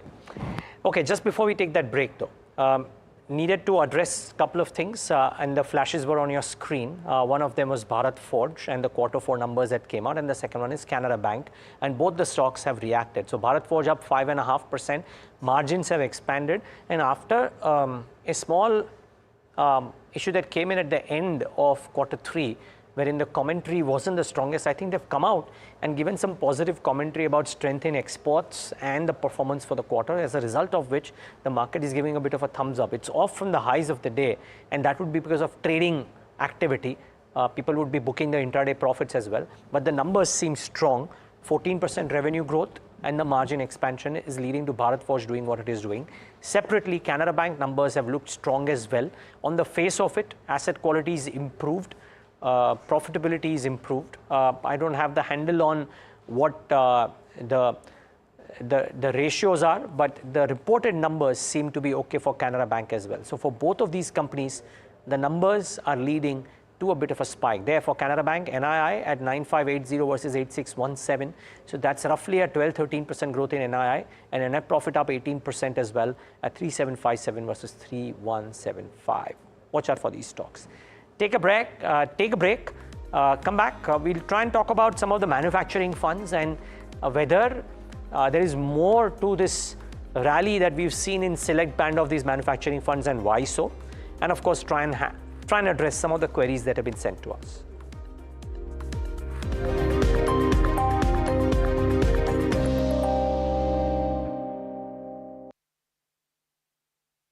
Have you been struggling with your personal finances?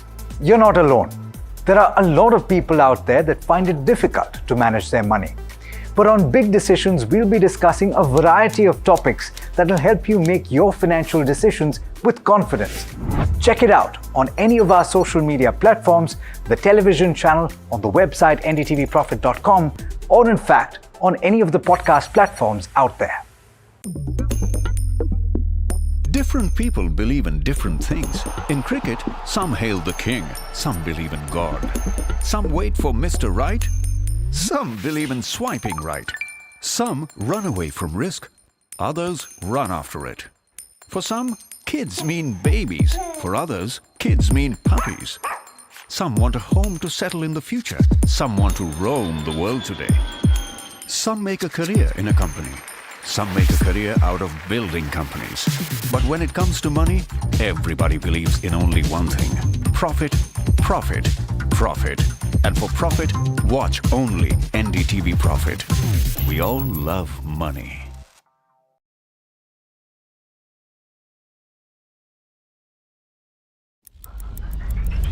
Headlines you start your day with. What matters worldwide is now in the palm of your hands. Get ready to seize the day and maximize your financial potential. Stay ahead of the curve with all you need to know on NDTV Profit.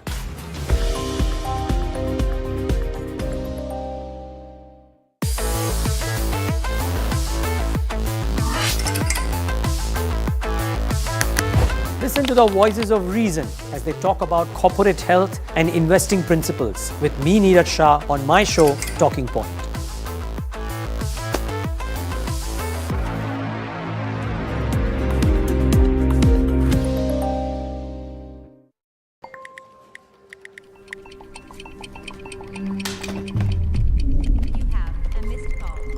Let's be real, guys.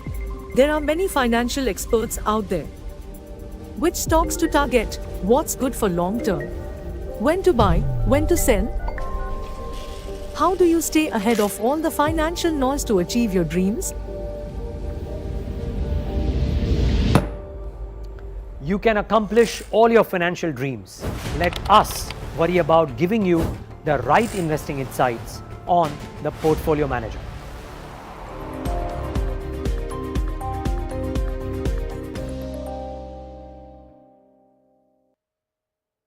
Stock selection isn't an easy task.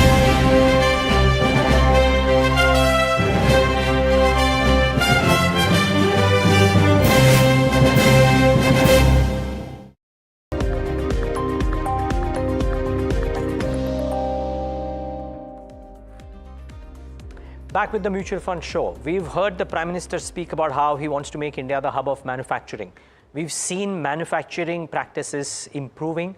Companies globally talking about setting up shop in India. How do you take advantage of that? Well, you and I can't invest in a company or buy out a foreign company coming in and setting up shop in India, but we can invest into funds which are investing into manufacturing.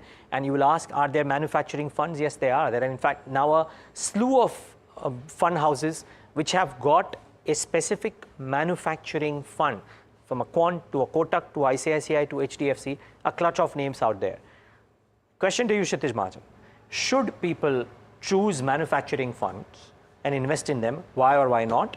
Should they be a part of core or satellite portfolio? Normally people might say satellite, but in the current India, do they become a part of core as well? So I think this is one of the good questions which have come across in recent times. But you asked me, this can be a part of your core portfolio. Although it's a sectoral approach which you when you buy a manufacturing fund. But because if you align your entire goal or your wealth planning with government focus right now, what it is, which is they're saying that, as you said, that 25% of the GDP contribution should come from manufacturing by 2025. We are around 18% right now. And you see PLI for 14 sectors. You see global giants coming to India. It doesn't only bring global money, your foreign currency, it also creates jobs also. So I think that clear-cut focus is there. And I'm not talking here about that we are competing here with China, but there is enough room, or let's say there is enough demand from your domestic population only. We have a population of 140 crore plus people. So I think it can be a part of your core portfolio, and eventually, I'm not saying other sectors will not do well, but yes, there's a clear-cut scope. Wherever you are meeting promoters, we are going and visiting plants, we are meeting promoters, we are meeting their manufacturers, their buyers, suppliers, vendors. Everybody is talking about expansion. They are doing capex. You meet more people than what I meet, but I'm telling you that clear-cut focus is there. That boss, yes, we want to multifold our capacity, how we can grow, and obviously there are certain gaps which we need to plug. But yes, one can look at making manufacturing fund as a part of the portfolio. I'm not recommending here any fund or any new offering, but I'm saying that this can be looked at clearly from a point of that, boss, eventually this entire theme will not only create some growth for you in your wealth portfolio, but as a government also, if you see, we have to focus on manufacturing for carving out new jobs, for getting foreign currency, for getting the bigger picture in place. So look at that number, keep that number in your radar, that 25% overall GDP will contribute, and they are very much on line with that. Okay, very quickly, Kshitij, if you had to put in a fresh portfolio right now for yourself, right, what percentage of your portfolio might go into manufacturing? Pure manufacturing, because you have manufacturing funds, I mean. Yeah, pure manufacturing, I think 8 to 10% is what one can look at. 8 to 10%? Yes, one can look at right now putting in manufacturing fund. And at these level, again, my way of doing it, if I have to do a lump sum investment, I'll do 8 to 10 weeks staggered investment. Okay. And if I have to do SIP, that's the right thing to do about it. Okay, yeah. Okay. So, viewers, Kshitij Mahajan doesn't shy away from putting in 8 to 10% into a manufacturing fund, because that seems to be the clear focus. I mean, look at defense, look at railways, look at anything else, and there's manufacturing right up there. So that's an important point that you should keep in mind as well. Now, before we wrap up the show, some queries. It's an important part of our show. Let's get in the first query in. The queries come in from Kiran. Kiran is 42 years of age, and the goal is 1 crore, I believe 1 crore corpus. Now, Kiran says, Kshitij, that, sorry, I don't know whether Kiran is a he or a she, but I'm going with a she. So Kiran says that she has a 7,000 rupee SIP in 3 funds and wants to invest 20,000 rupees additionally in monthly SIPs, I presume. Can some funds be recommended? Current funds are Quant Mid Cap, Quant Small Cap, and Parak Parik Flexi Cap. So good part is that she can step up her SIPs by 20,000, so that work to be 27,000 almost. And eventually, if she can just step up by 3,000 more in next year, because as and when your income will grow, at 30,000 monthly SIP over next 2 years, if we see that the way things are going, and if her portfolio can grow at 14.5–15%, she can have, by the time she's 42, by the time she'll be 57 or 58, she can have 2 crore rupees on her side. That's the power of compounding for you. A simple rule of 15, it says 15,000 rupees SIP for 15 years at the rate 15% will yield you 1 crore. If you are doing 30,000, then it can give you around 2 crores. So funds little aggressive, and it looks good. A couple of funds looks good because markets have done well. My request or suggestion, or let's say if I would have been in that place, I would like to add a couple of flexi cap or multi cap fund which have little inclination or little more inclination toward large cap side at this level. So I think that's one should look at. For example, sorry, I mean just. So not recommendations, but so just I have in my personal portfolio SBI Contra, HDFC Focus. These are my personal 2 funds which are there in my personal portfolio. I don't want to recommend anyone, but these are my personal portfolios. One can look at a FlexiCap fund, ICICI FlexiCap fund also. They have good fund. Nippon Focus is good fund. So one can look at Mirae has a good focus fund, which has not done well, although the top holdings have been good. So one thing which we always look at the past performance, but look at the portfolio which can do well from here onwards. As you said before the break also, the large cap, many of the large caps are lagging behind, and many of the banking as well as many of the stocks have not got their due as per the earnings. So I think once you look at these type of portfolios and just add, because you already have small and mid cap exposure in couple of funds, just add these 2-3 funds. Okay, and just very quickly a follow up. For her age at 32, such a risk appetite and aggression is is fair, right? I mean, yes. You can be aggressive at this age. Maybe you Yes. can't be aggressive when you're 60, but at 32 you can be this aggressive. Yes, so my mistake, I thought she's 42. Sure, 42, but 42, yeah. Yeah. 42 is the new 32. Yeah, 42 is the new 32. So I think it's very much, she can do this. She can actually add flexi cap and multi-cap fund. Problem today is that if you're not in equity, that's a bigger problem than being in equity. Yeah. Because eventually, if you want to beat food inflation of 7.5-8%, it's only equity which can beat that inflation. Most certainly. Okay, Yeah. Kshitij, thanks for that. Yeah. Okay, and Kiran, well, you won't mind. I called you 32, which is great, right? I shouldn't call you 52, simply put. Okay, the second question is from Suhas Kothari. Suhas is 35 years of age. The goal is a retirement fund. Suhas says, I have SIPs in 5 funds and would like to stop SIP in 2 of the different funds. What should I do with the balance amount? Move to a different fund via an STP route or otherwise? The current investments, Kshitij, are PPFAS, ICICI Multicap, HDFC Midcap, Nippon India Growth, and Nippon India Small Cap Fund. Let's keep these on the screen. And Kshitij, now, out of these 5, he wants to stop 2. So all funds are good funds. My sense is, the more you'll be there in these funds, you'll see multi-bagger effect coming in your portfolio. Reliance, if I'm not wrong, Reliance Growth Fund, which is there in that fund? There's Nippon India Growth, yes. Yeah. So I'm thinking this fund has more than, if I'm not wrong, this is the same growth fund which has more than 2,000 NAV. It's gone more than 200 times.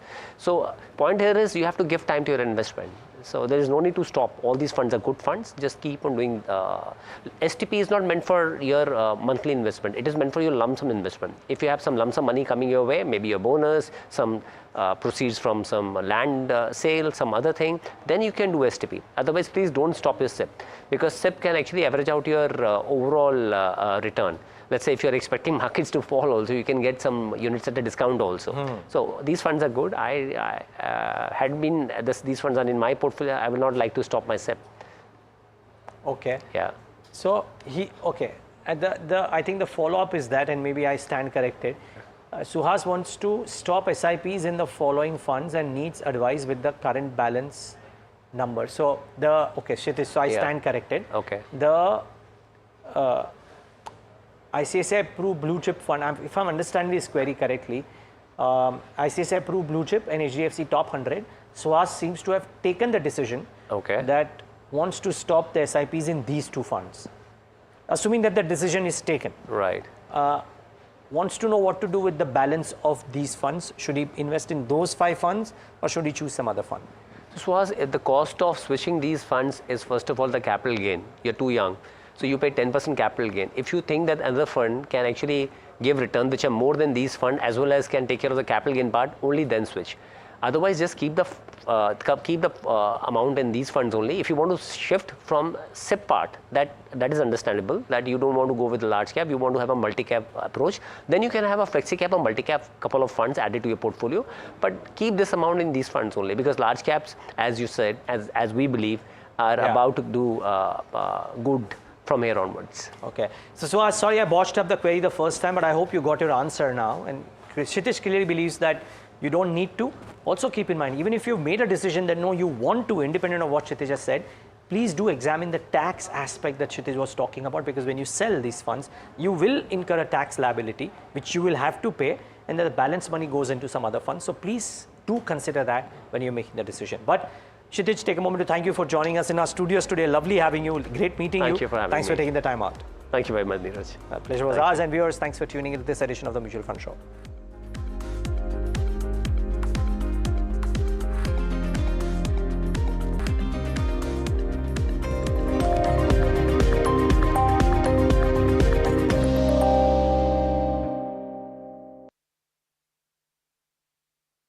Have you been struggling with your personal finances?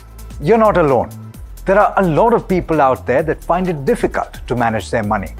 But on Big Decisions, we'll be discussing a variety of topics that will help you make your financial decisions with confidence. Check it out on any of our social media platforms, the television channel, on the website ndtvprofit.com, or in fact, on any of the podcast platforms out there. Different people believe in different things. In cricket, some hail the king, some believe in God. Some wait for Mr. Right, Some believe in swiping right. Some run away from risk. Others run after it. For some, kids mean babies. For others, kids mean puppies. Some want a home to settle in the future. Some want to roam the world today. Some make a career in a company. Some make a career out of building companies. But when it comes to money, everybody believes in only one thing: profit, profit, profit. And for profit, watch only NDTV Profit. We all love money.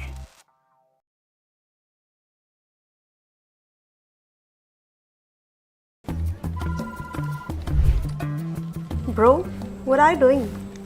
I'm trading FNOs. So, have you made any money? So it's simple. If you think the market is moving upwards, just buy Nifty call option. But if you think the market could slide downwards, Simplifying futures and options trading. Don't worry about the future. We've got your options covered. Futures and options strategy that will help you move with the tide. An unmissable trade. If you want to be in the money.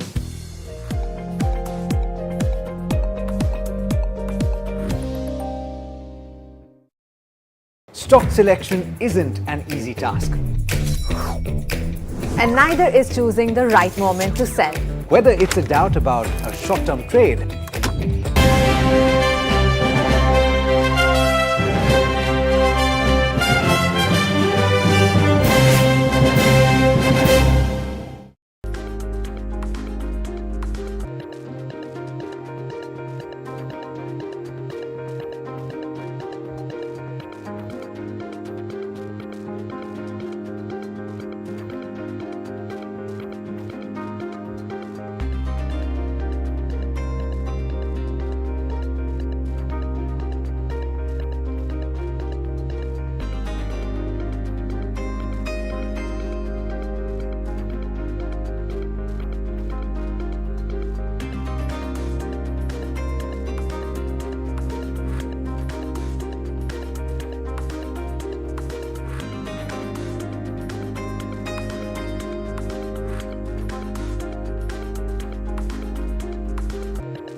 Hello and welcome back to NDTV Profit. You're watching Earnings Edge. I'm your host Mihika Barre and with me is Rucha Samaya.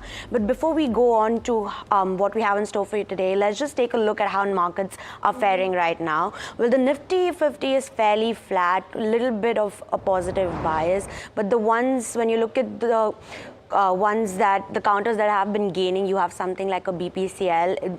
This seems like a positive sentiment with earnings due tomorrow. We have Coal India as well as Power Grid and Tata Motors up more than 2 to 2.5%. The ones that are showing a little bit of weakness is the Dr. Reddy's on the back of their earnings, as well as some of the nifty FMCG counters like Asian Paints and HUL.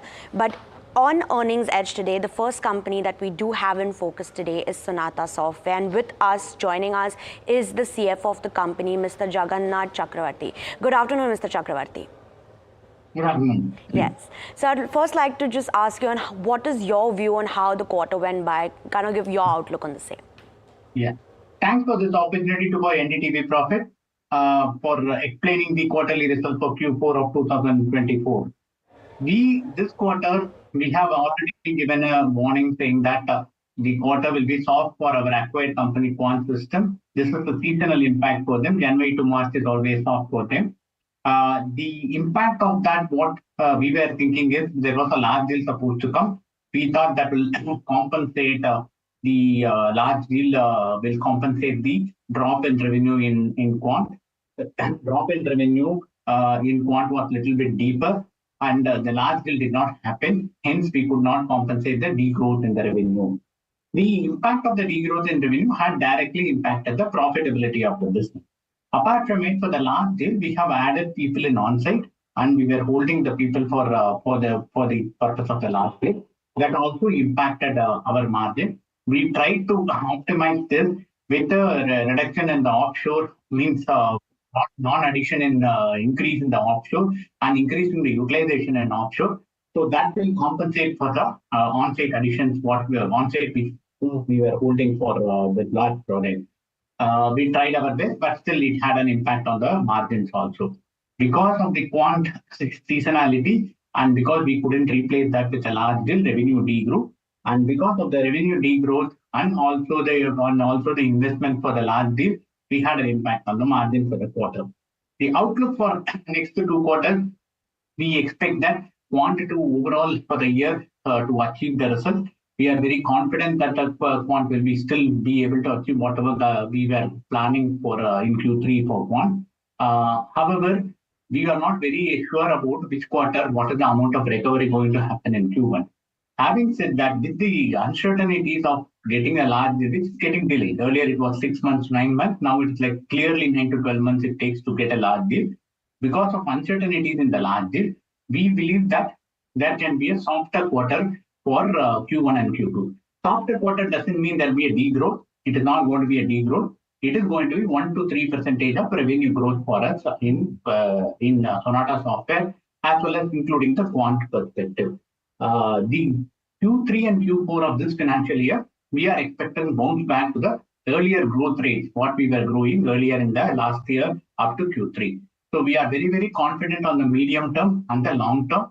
Our bet on AI and Microsoft Fabric is going to help us. We are continuing to invest because we see a great prospect for us to grow in the subsequent financial years. This uncertainty is mainly driven by market situation, but we are very, very confident of overcoming that and beating the industry in the growth, the revenue growth perspective. Profitability perspective, once the revenue growth comes back, we will be back to the low 20s EBITDA margin without other income for us. That's the current situation for us. Sure, sir. Thank you so much, Rucha Somaya this side. Just wanted some more perspective on the delay in deal, right? So this is not a cancellation, this is just a delay. Is that correct, sir? Exactly, you are right, absolutely right.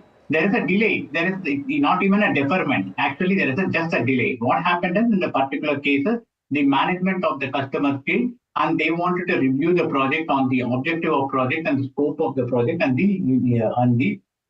what they can do with the what are their priorities of the project. Hence, they are taking a couple of quarters more to decide on that.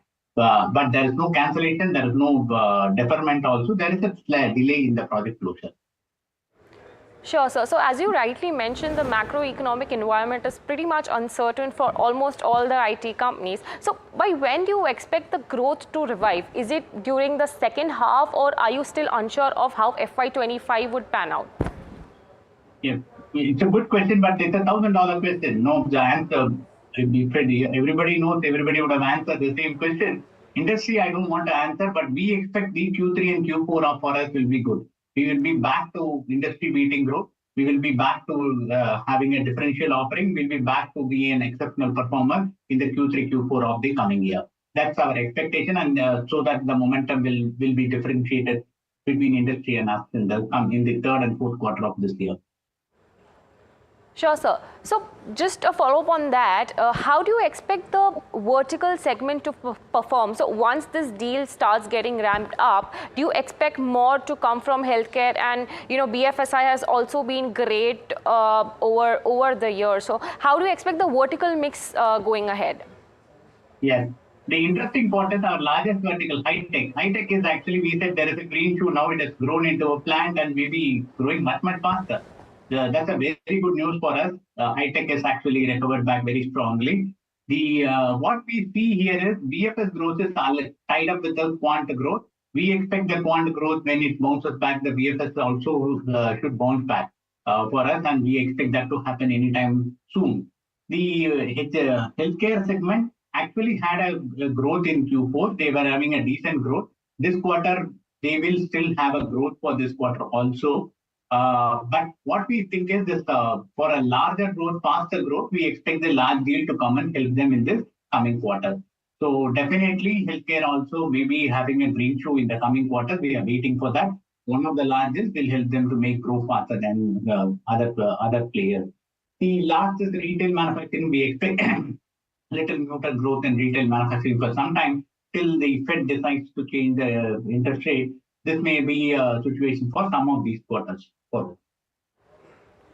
Sure, sir. So further in terms of revenue segmentation, the dynamic segment has reduced from around 35% to 25% for the quarter, and while the other segment has like higher medium term, higher mid digit revenue around 6%. So what constitutes and how do you see the trajectory for these both segments going ahead? Very good question, very insightful question. The dynamics as such was contributing around 33% of our revenue earlier. We had two segments, still to Microsoft, which has bounced back very strongly. Microsoft as a customer, still with Microsoft, we are implementation partner for Dynamics for them and other power tools also. So what happens here is this business they had been growing very well for the last 3-4 years, and there are some project completion and all these things are happening. The Dynamics business there is no major issue in that. It's a question of time that it will pick up and run. We expect that in 2 quarters, Dynamics business should pick up to the earlier growth rate and can grow faster. So we are not very worried about it because this kind of cycles can happen in any ERP business, and Microsoft Dynamics is also similar kind of thing with a major project completion and the new large project coming in. There can be a lag in time frame. We still expect that Microsoft Dynamics will do well and come back to the situation in later. There are other opportunities also, like AI is going to drive a lot of opportunity. We have around $55 million of pipeline in AI. We have at least we got a new project now this quarter in AI, which is very significant. We have got one more project in Microsoft Fabrics in this current quarter. Very, very interesting possibilities are coming up. AI to have a full potential for the growth and impact the growth may take 5-6 quarters of time. But a lot of use cases, a lot of investment, a lot of activities are happening, and every deal, every proposal that goes out of us has a AI component in that. Even a deal which is less than $1 million, customer comes and asks us how can we implement AI to make it more efficient. So the AI is going to be the way of business, and that is going to drive the growth in the coming years for us. There is the opportunities are plenty. Pipeline is very good. We expect the growth to be very, very strong in the medium term to long term, particularly after the 3rd quarter of this year. We expect the business to perform very well. This is temporary, the short-term blip, and we expect the temporary blip also to be positive growth, 1 to 3% growth, but it can be better than that also. We are very, very confident that in the medium term we will maintain the growth. We will also have a low 20s EBITDA margin in the coming days. So speaking of the margins, you expect margins to be in low 20% around range. So I just wanted to know what will be the key levers for sustaining that kind of margin, and also on utilization specifically, it has been a great number at 87%, a sharp uptick from the previous quarter. So do you expect this to maintain going ahead, or do you expect a tad lower utilization for the long term? Yes, a tab lower is the right answer for this. We will bring down the utilization bit more. But the growth is the margin got recover mainly because of the growth that comes in. When the revenue drops to some extent suddenly, you can't change the people and structure and cost. It's not that flexible, right? You can't take it and leave it kind of a situation.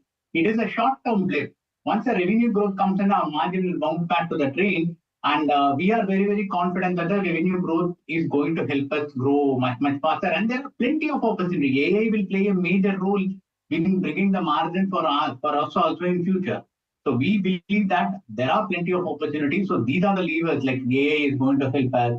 Utilization will be a little tad lower than that, but on-site offshore makes our pyramid. Pyramid can be really good. based on application of the pyramid and the ETG addition and average salary cost, we have a lot of play to do in these areas, and these areas are going to help improve the margin in the coming days. Sure, sir. So one last question from my side. There's a lot of Gen AI thing going on around all the IT companies. So are you seeing any kind of generative AI deals, and is it getting converted into revenue, or is it too soon for that? Yes, it is getting converted. That's what I told you this time. We have got a Gen AI deal purely driven by Gen AI. It has nothing to do with something else. All proposals for us go with the AI component, that mostly AI, Gen AI component. As you rightly know, we were the first mid-sized companies to launch a AI platform, Harmony.ai, a couple of quarters back. We are now building that Harmony.ai in a full-fledged scale with the security and other frameworks, industry-specific solutions, and all those things. This is going to play a major role in the coming days. But with that platform, we were able to win a pure Gen AI implementation project for a customer. That we have already started converting that into a revenue. Strong pipeline of $55 million for our size. We are actually doing really well, and our investments already started paying off.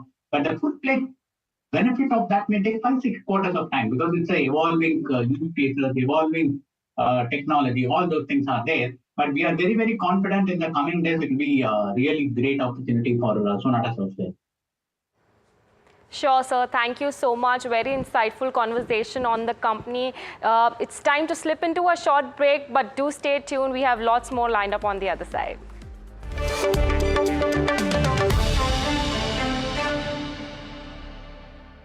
Have you been struggling with your personal finances? You're not alone. There are a lot of people out there that find it difficult to manage their money. But on Big Decisions, we'll be discussing a variety of topics that will help you make your financial decisions with confidence. Check it out on any of our social media platforms, the television channel, on the website ndtvprofit.com, or in fact, on any of the podcast platforms out there. Different people believe in different things. In cricket, some hail the king, some believe in God. Some wait for Mr. Right, some believe in swiping right. Some run away from risk, others run after it. For some, kids mean babies. For others, kids mean puppies. Some want a home to settle in the future. Some want to roam the world today. Some make a career in a company. Some make a career out of building companies. But when it comes to money, everybody believes in only one thing: profit, profit, profit. And for profit, watch only NDTV Profit. We all love money.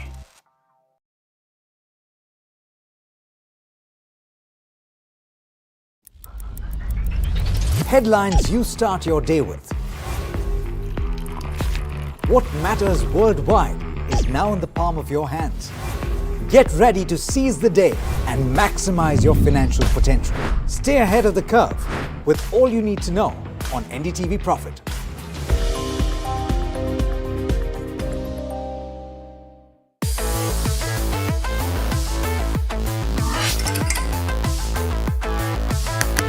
Listen to the voices of reason as they talk about corporate health and investing principles with me, Neeraj Shah, on my show, Talking Point.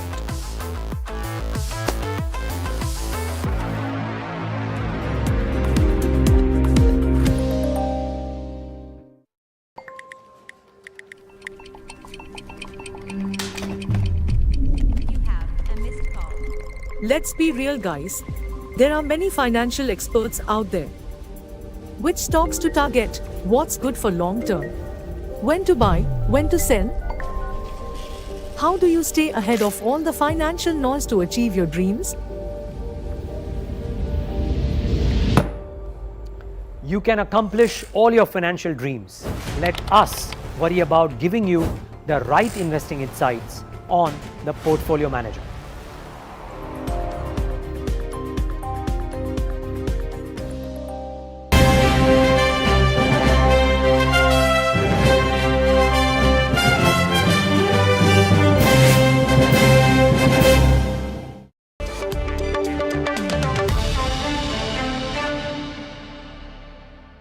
Welcome. This is Earnings Edge. I'm Agam Vakil, and we're taking stock of the quarter gone by for United Breweries. Well, on the top line basis, it certainly looks like a strong quarter coming in. And, well, the revenue number is actually a notch ahead of street expectations. But, you know, not without challenges, of course, in terms of your operating margins, which have also, in fact, seen a substantial improvement, a substantial expansion coming in. But to take us through the quarter gone by, as well as what we can expect going forward, well, we are in conversation with the management of the company. We have Vivek Gupta, the Managing Director and CEO of United Breweries. Vivek, good morning. Thank you so much for, taking the time out and speaking to us here. Vivek, I just want to know your initial assessment of how the quarter has gone by. And, you know, to what extent, what are the factors that have played in favor of the company? What are the challenges here? No, good morning, and thank you for having me. You know, as you mentioned, we are very, very pleased with our quarter results.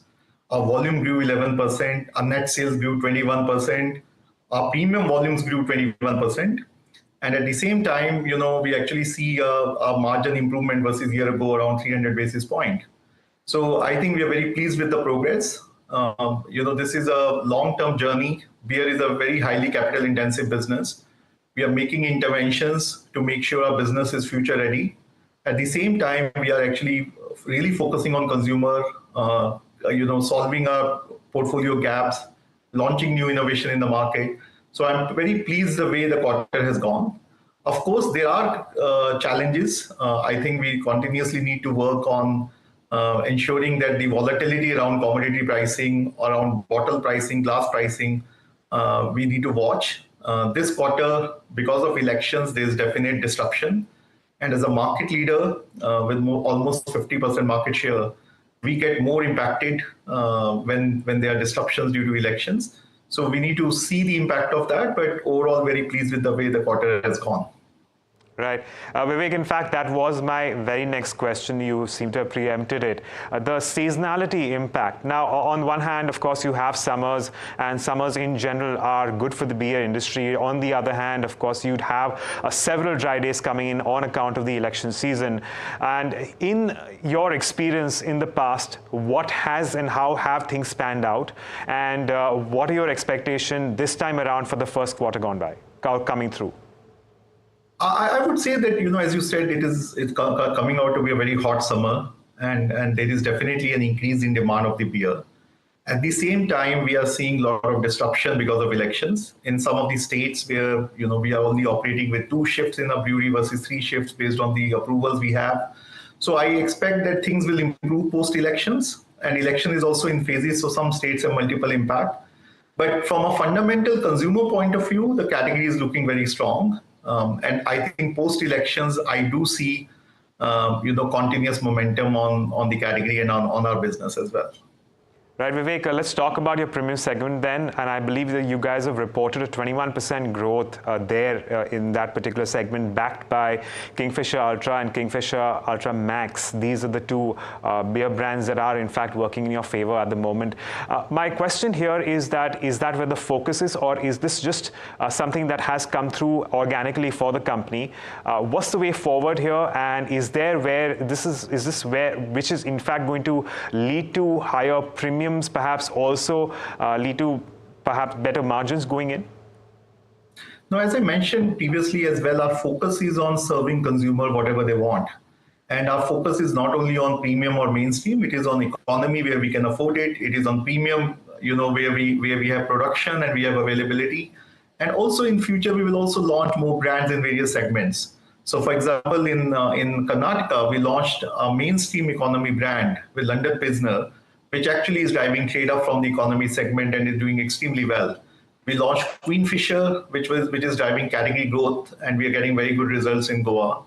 At the same time, you know, we are consciously expanding our portfolio across the states, and our growth has come behind Ultra and Ultra Max, but also our Heineken Silver brand, wherever it is present and distributed, is doing extremely well as well. So it's a very conscious strategic choice to expand our portfolio across states, across tiers, and give consumers what they want. Right. No, fair enough, Vivek. My next question is to do with what you had just mentioned about volatility in input costs. How are prices of barley, among many other things, panning out at the moment? And what's the way forward here? Do you think that that volatility could have a substantial impact? And if that is a case, so I reckon that to a certain extent, a lot of those prices will be forwarded to the consumers. I would say that I think that right now we see some stability in the prices of barley, but there are other commodities like rice was very volatile. Broken rice is used in the beer. Glass prices, were volatile. I think a lot depends on the how the crop comes out as well. Because of the very hot, it can have an impact on the crop and then the availability of barley. So we are actually monitoring the situation. We are preparing a plan B, plan C to really do that. But at the same time, we are also very focused on investing in the business. We want to make sure that we actually bring, better quality recipes. We improve our product quality wherever is needed. We are investing in ensuring a brand growth. At the same time, we are also investing in our breweries so that we are prepared for the future. So I think that's where I think we need to watch, and with the macro economic situation, we have to actually keep a track of the commodities. We cannot actually predict that everything will be fine or everything will be a disaster in the next few weeks. Sure. Vivek, in FY24, you guys had in a capex outlay of about 190 odd crores. What's the plan for this quarter? How much are you guys looking to spend, and in what areas are you looking to invest? See, we have a very, very strong capex plan, not only for a quarter, but it's basically preparing ourselves for the future. We are investing in actually expanding the capacities of our breweries. We are investing capex in repair and maintenance of our breweries because we have the largest brewery network, and some of the breweries are old breweries which need repair and maintenance. We are also expanding, investing a lot amount of capex in ensuring that we also go to new places and have facilities to launch new premium brands, as you mentioned, as a part of the strategy. So I don't want to give a number, but I think we have very aggressive plans in India, and not only for this quarter, but for the quarters to come, to ensure that we grow this category significantly and continue to be the market leader in India. Vivek, a final question then. Market participants are pricing in about low teens to perhaps somewhere in mid-teens in terms of volumes growth for the upcoming financial year. Is that a reasonable estimate? Do you think that the company can, in fact, achieve that volumes number? Definitely. See, in the last 3 quarters, we have been growing volumes at 7, 8, and 11%. But if you ask me, a lot will depend on regulatory changes which could happen post-elections. We are seeing in some states, pre-elections, duties on beer have gone up significantly, which I'm sure will have a very negative impact on volume in those states. So we really need to see some of the changes, but we will continue to work with the government to educate that why beer is so critical to create employment, to help our farmers, because we procure locally on barley and sugar, and why the taxation of beer is so high versus spirit. So I think a lot of those fundamental regulatory changes, which actually define the shape of this category. If everything remains normal, yes, low single-digit growth is very much possible, and we all strive for. But fundamentally, the regulations and some of the barriers to growth needs to change for the category to have a very predictable business. All right, Vivek, we leave it at that. Thank you so much for joining us and taking the time out. We wish you the best for the future. Thank you very much. All the best. Thanks for having me.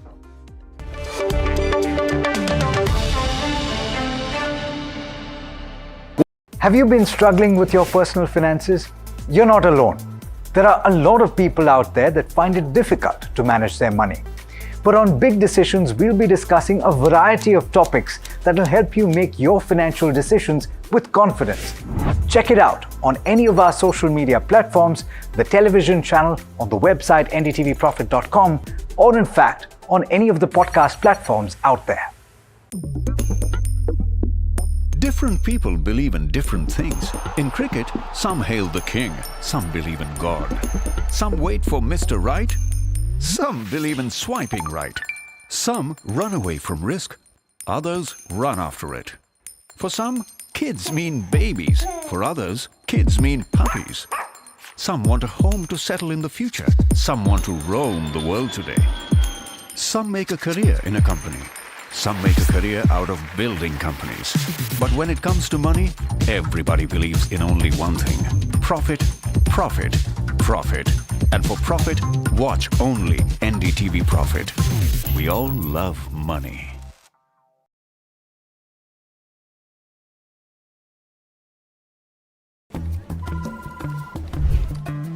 Bro, what are you doing? I'm trading FNOs. So, have you made any money? Well, it's simple. If you think the market is moving upwards, just buy Nifty call option. But if you think the market could slide downwards, Simplifying futures and options trading.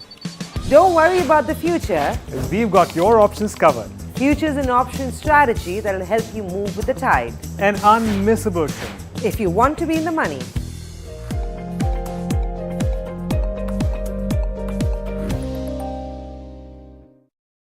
Stock selection isn't an easy task. And neither is choosing the right moment to sell. Whether it's a doubt about a short-term trade Or a long-term investment. all you have to do Is ask Profit.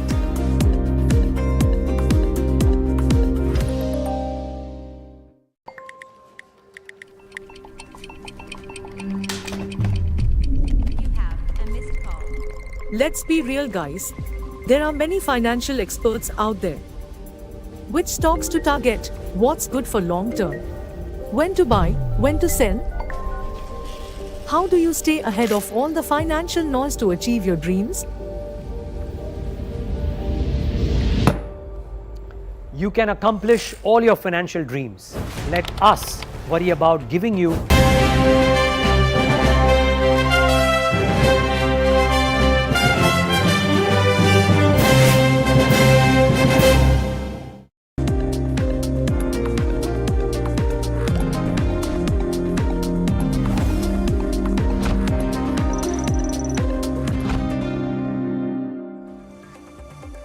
not a bad afternoon for the markets, you have to admit, simply because while the headline numbers have stayed in the negative, and if you look at the Nifty 0.16% lower, it's not recovered too much from the low point of the day, and it's staying in the red. But individually, a lot of stocks have moved. The market breadth relative to how we started off, yes, it's lower than the highest point of the day, but is in the green, because when we started off, a fair degree of red here. Since then, of course, the market breadth has been in the green, and it's narrowed now relative to what it was intraday, but it's still doing okay for itself.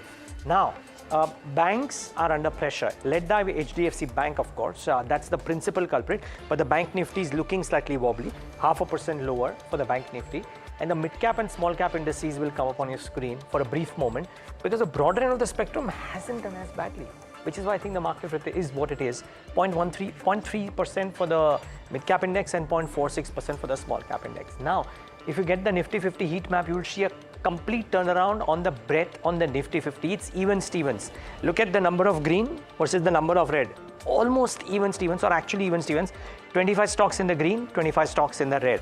What's sulking? The same set of stocks. Dr. Reddy's was down about 4% intraday. It's still down about 3.5%. Asian Paints has taken a bit of a stick, as has HUL, by the way. FMCGs looked strong in the last couple of days. In today's session, not so. But HDFC Bank is the principal culprit, 1.48% down, and ITs look slightly weak today. A lot of stocks in the red. What's done well? BPCL up 2.5%, Power Grid up 2.5%. A bit of a bounce back for the PSU stocks. I don't know if it's got to do with some thing back in terms of statements that the government is supposedly given. But look at that. 4 of the top 5 gainers are PSU stocks. There is also an SBI added there. So that is doing well. Reliance is in the green, and some of the auto majors are doing okay for themselves because it's not just Tata Motors, Hero MotoCorp too is trading with a bit of green. So that's the long and short of the large caps, but the broader in the spectrum, a lot of result reactions, Tamanna. In fact, I would say, Neeraj, all about results. The responses, I suppose, in a market that doesn't have any other major issue bothering it is all about results right now. And then just let's take you through some of them. I'm starting on the losing side. Sonata, Volta, Sonata Software, Volta, some of the top losers this afternoon on the BSE S&P. 500, and Sonata really taking it badly, 14% down. Voltas also 5% down. Top line was okay, but nevertheless, in terms of how much that stock had run up, it is being hit quite badly. Paytm I'm picking up because that management change has resulted in a 5% lower circuit, third session in a row. Now, JSW Energy was the other one where perhaps numbers were not as per what the street was expecting, down about 4%, even though on the face of it, they didn't look too bad.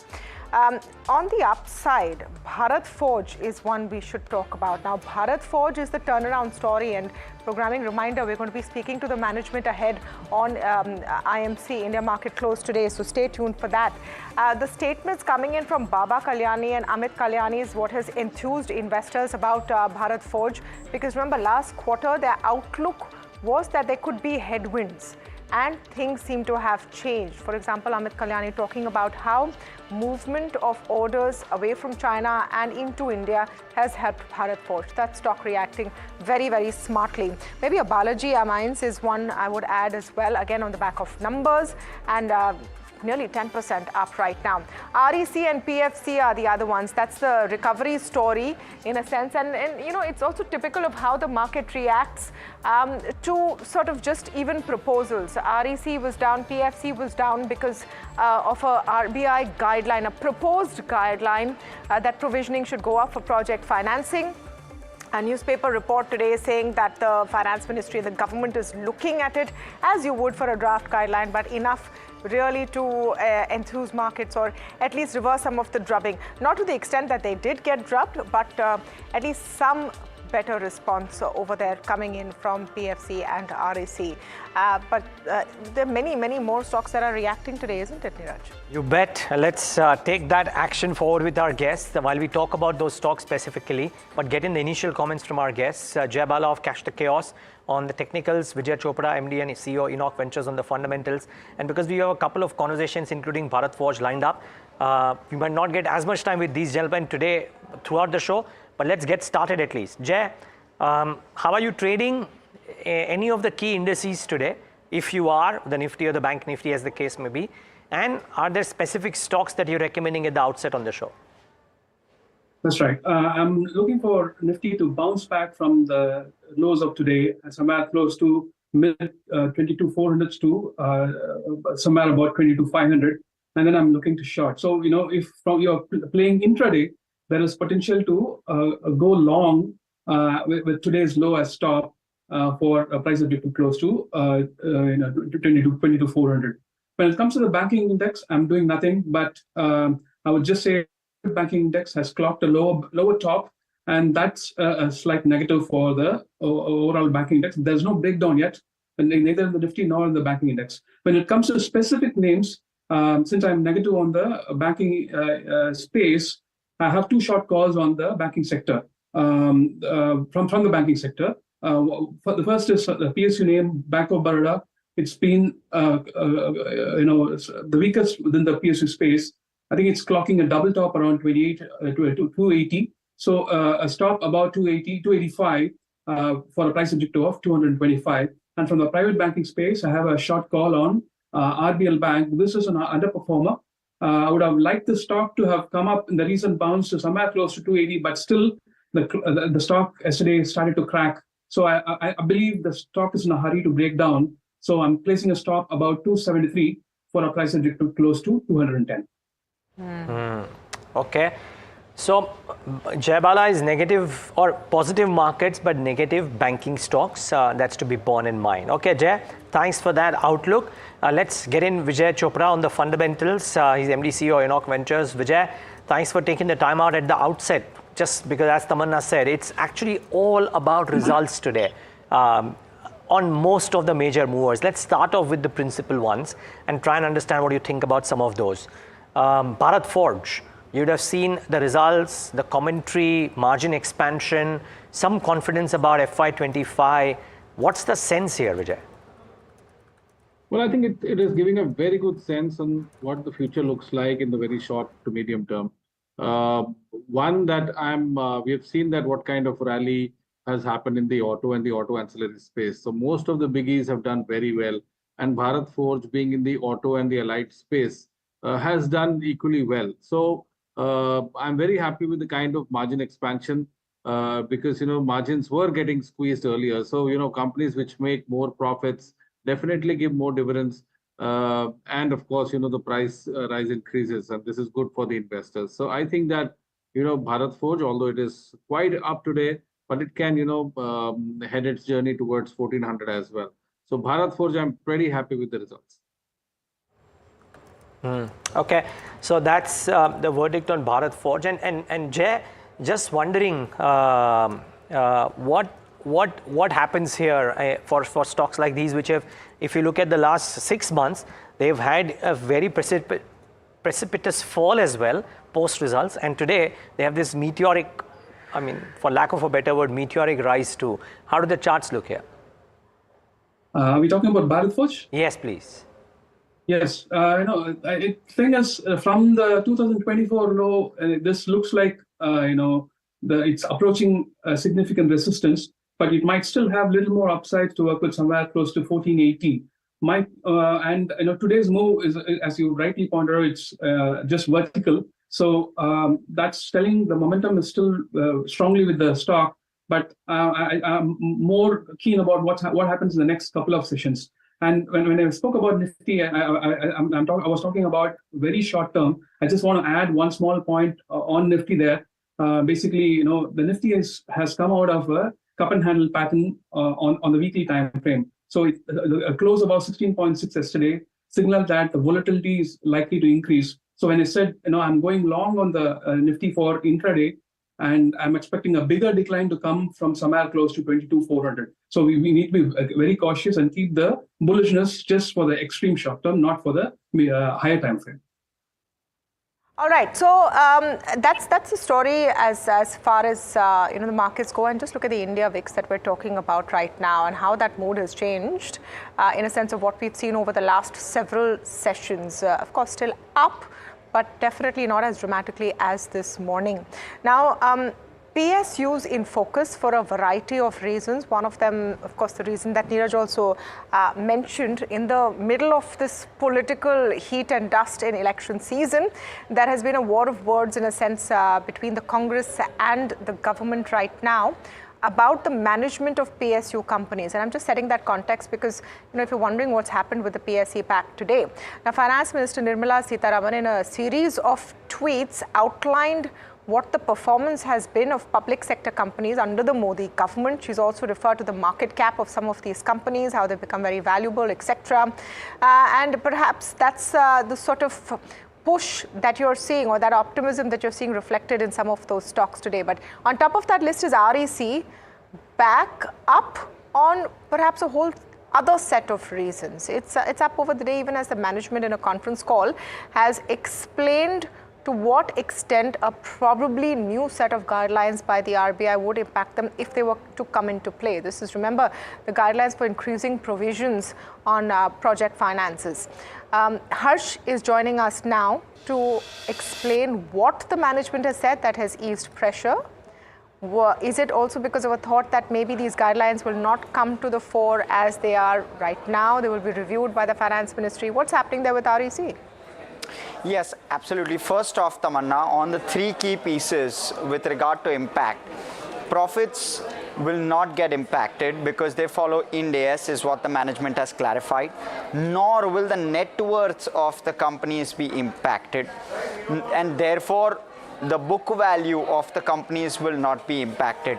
Companies they looked at was, of course, they were talking about REC, but PFC as a consequence will also have a very similar impact in that sense. So that's the one key takeaway, probably why stocks are buzzing. Second off is with regard to what the impact actually will be. It will be on their tier 1 capital ratios. That will of course impact capital adequacy and therefore likely impact growth. So the extent of it, before I come to the growth piece, what the management suggested was that 40% of the current book is largely guaranteed by the state government. and therefore would be excluded from the norms. Where is this coming from? It's not coming from the norms themselves, but from the management's interactions with the RBI prior to these draft norms being introduced itself. So what they're suggesting is that they've interacted with the RBI earlier, and their impression is that it will not impact bonds and loans which they've given out on the basis of which a state government guarantee exists, which is 40% of their current loan book. Clearly that will not get impacted, and then there are another set of loans which will not get impacted for various other reasons, maybe a central government guarantee or the like, and therefore they believe that only 20% of their loan book will get impacted by these norms, and that impact will only go on their capital adequacy, only on their tier 1 capital ratio. And therefore they believe that largely everything else will remain insulated, and they believe that their current ratio is very, very well poised for them to grow their balance sheet in an unaffected manner. The target they've given for FY30 is the balance sheet will grow from 5 lakh crore to 10 lakh crore. They believe that that will continue as is, not get impacted at all. So that's the other piece. With regard to the last little bit, with regard to profitability, margins they believe will improve by 10 to 15 basis points in the near term. They're bringing their cost of funds down, and therefore margins and profitability should improve. But largely this was the chunk which I believe is the key behind the move today. Big move for REC, and we'll dismantle these growth numbers that they're talking about tomorrow a bit at some point of time. We'll go number by number, year by year, and try and get the valuation piece going.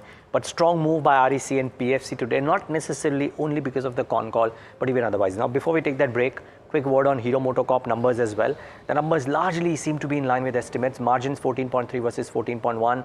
Revenue numbers, if at all, a few crores lower on that high base, and profit numbers also look okay. So don't think that the numbers look materially different from what was estimated. An 18% growth in net profit is something that market would accept, and or rather like, I presume, and which is why the stock too steady at about 1.5% uptick. We need to take a break on that note. Quick break. We're back with more conversations on auto ancillary like Bharat Forge, and of course continue talking to our guests Vijay Chopra and Jay Bala.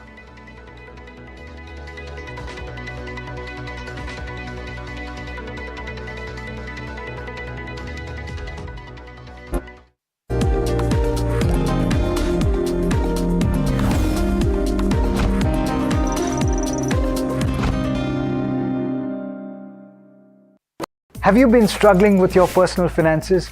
You're not alone. There are a lot of people out there that find it difficult to manage their money. But on Big Decisions, we'll be discussing a variety of topics that will help you make your financial decisions with confidence. Check it out on any of our social media platforms, the television channel, on the website ndtvprofit.com, or in fact, on any of the podcast platforms out there. Different people believe in different things. In cricket, some hail the king, some believe in God. Some wait for Mr. Right, some believe in swiping right. Some run away from risk, others run after it. For some, kids mean babies. For others, kids mean puppies.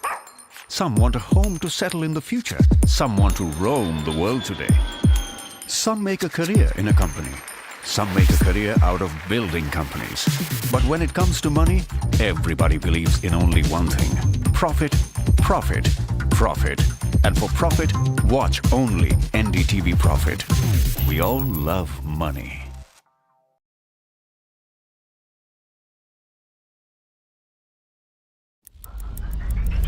Headlines you start your day with. What matters worldwide is now in the palm of your hands. Get ready to seize the day and maximize your financial potential.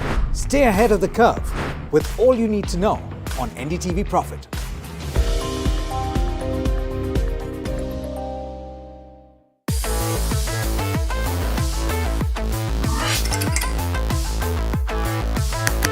Listen to the voices of reason as they talk about corporate health and investing principles with me, Neeraj Shah, on my show, Talking Point.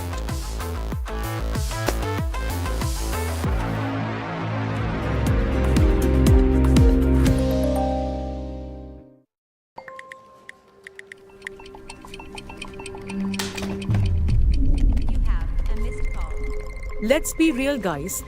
There are many financial experts out there. Which stocks to target? What's good for long term? When to buy? When to sell?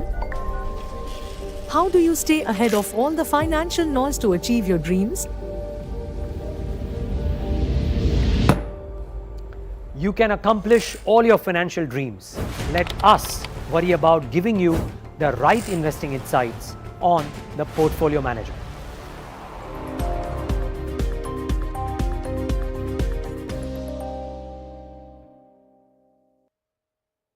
Stock selection isn't an easy task. And neither is choosing the right moment to sell Whether it's a doubt about a short-term trade or a long-term investment.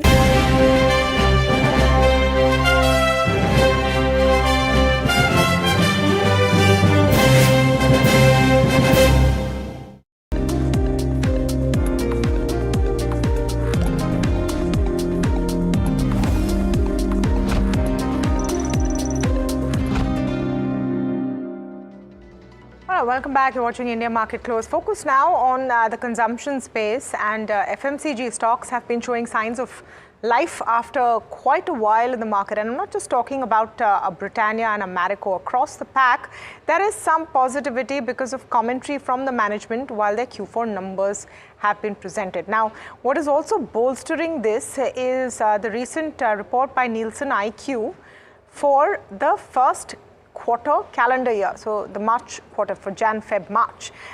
Roosevelt D'Souza joining us now for more on that report. Mr. D'Souza, thank you so much for speaking with us here at NDTV Profit.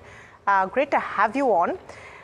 Now, what is interesting and perhaps heartening for the industry from your report is that it shows an uptick in rural demand after about 15 months. Can you elaborate on what exactly has been seen and how substantial this is? Firstly, thank you for having me on this show. I won't say it's like a turnaround that is happening in the industry. What we're actually observing is there is an uptick, definitely, yes. If you look at the quarter-on-quarter kind of trends, that turnaround is what we are experiencing.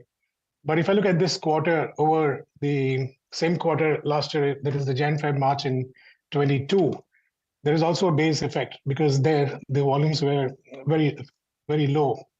So one is the base effect, which is why we see that rural looks a lot higher than the urban markets at this point in time. But on a like-to-like basis, if you actually look at urban, actually on that base is really growing. Having said that, over the last 5 quarters, we've seen this constant uptick, which is happening in rural, which is very interesting and something that we definitely need to watch out for the rest of the next 3 quarters coming ahead of us. Go back to that last line. So for the last 5 quarters, you've seen a constant upward move in rural spends. Am I understanding that correctly? That's right. That's what's happening. Unlike what we saw, let's say, in the urban markets over the last 2 quarters, we're seeing a slight amount of slippage, but in the rural, there is a consistent move up. Now, even within this, if I'm not mistaken, you're seeing greater growth in non-food categories, in your health, personal care, etc., isn't it? That's right. And that is actually driving the overall, if you look at the consumption that is happening in FMCG, it is actually driven by the non-food. And non-food is 1/3 of the total FMCG. So even if you see the growth happening in non-food, the overall impact on the FMCG industry will still take some time to see that, that single-digit growth that we are seeing on the overall FMCG.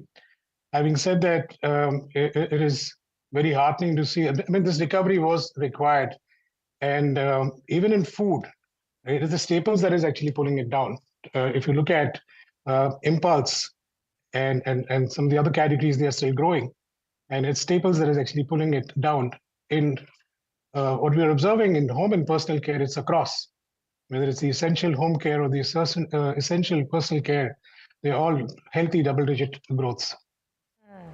I want to understand if you're seeing a premiumization trend at all.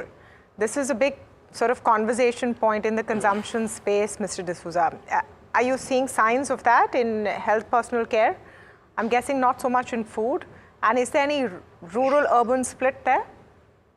Well, I would, I mean, premiumization is a topic by itself, and everybody's interested to know more and more about it. I would say premiumization is not really driven whether it's home care or personal care or even food for that matter. I think within these meta baskets, you'll also find there is some level of innovation that is happening and premiumization that is coming in. So even when foods, for example, what we are observing in chocolate, salty snacks, coffee, there is a level of premiumization we've seen, albeit on a small base on food.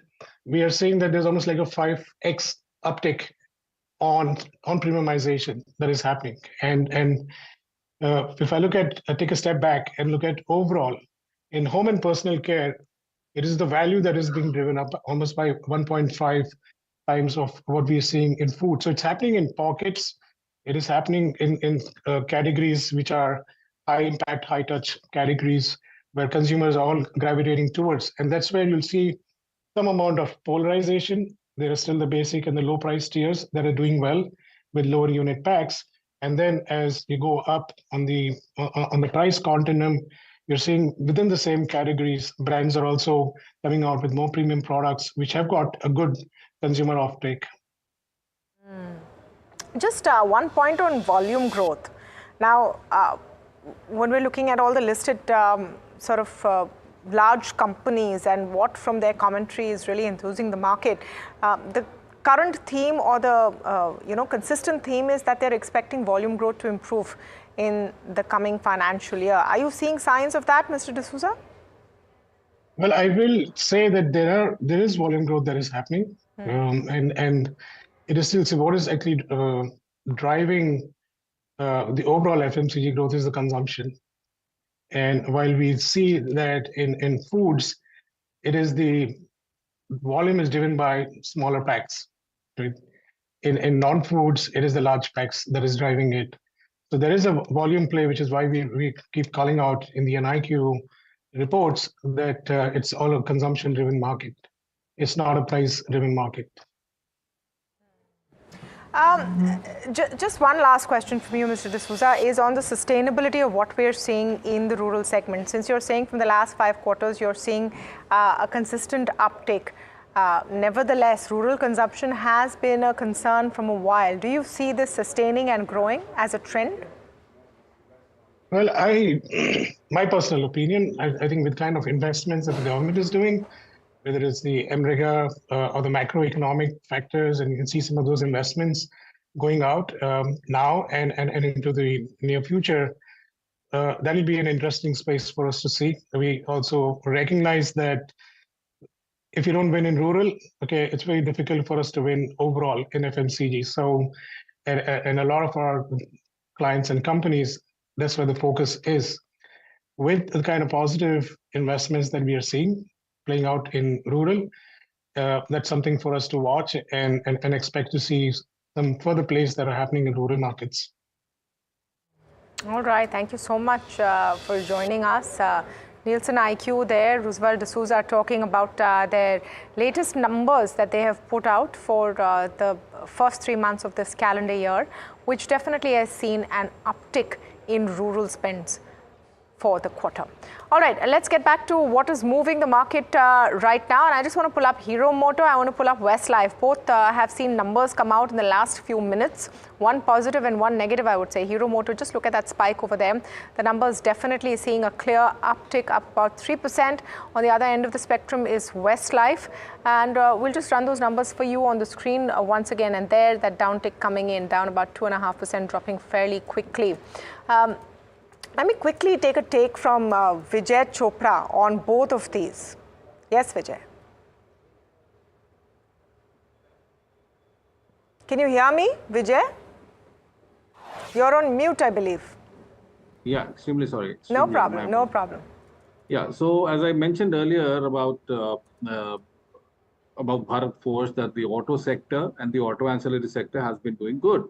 Now, on the same lines, Hero MotoCorp has also performed. The numbers are very much in line with the market expectations, and the stock is showing spike. Now, generally, what we saw, earlier that post monsoon there was an uptick in this in the two-wheeler sales and the entry-level car space. But again, this quarter, if they have posted well, I'm sure that in the coming quarter, generally April to June is not that great. It's a tepid quarter, but again, the next quarter is really good, post monsoons. So I wish all the best to Hero MotoCorp. I think the writing is clear on the wall. The stock is up, and definitely going towards 5,000. So I'm very happy with the results as of now. Auto sector, so to say, has been doing really well, and I think that a couple of next quarters are going to be good as well. Two-wheeler sort of list. Hero, TVS, Bajaj. What's the ranking, Vijay?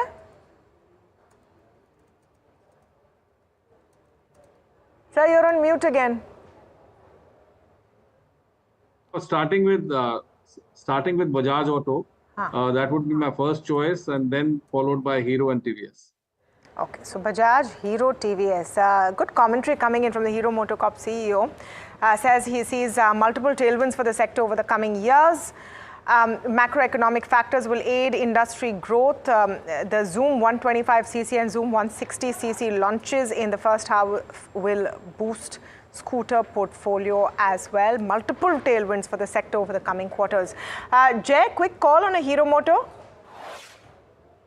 Yeah, I've been bullish on all three names since September of last year, and Heroes, I agree with Vijay. It's still got higher highs to come through. The 4,900 odds high it saw, and the corrective pullback from there on, it's looking like a positive price action. Probably a final higher high to come through, but I don't think that's the case for TVS Motors. So, and caution in Bajaj Auto, although it doesn't seem like it's topped out, but the momentum for the stock has dropped precipitously. So if the stock were to drop below 8,100, I would think a major top has been registered for Bajaj Auto. So positive on Hero, neutral on Bajaj, and slightly negative on TVS.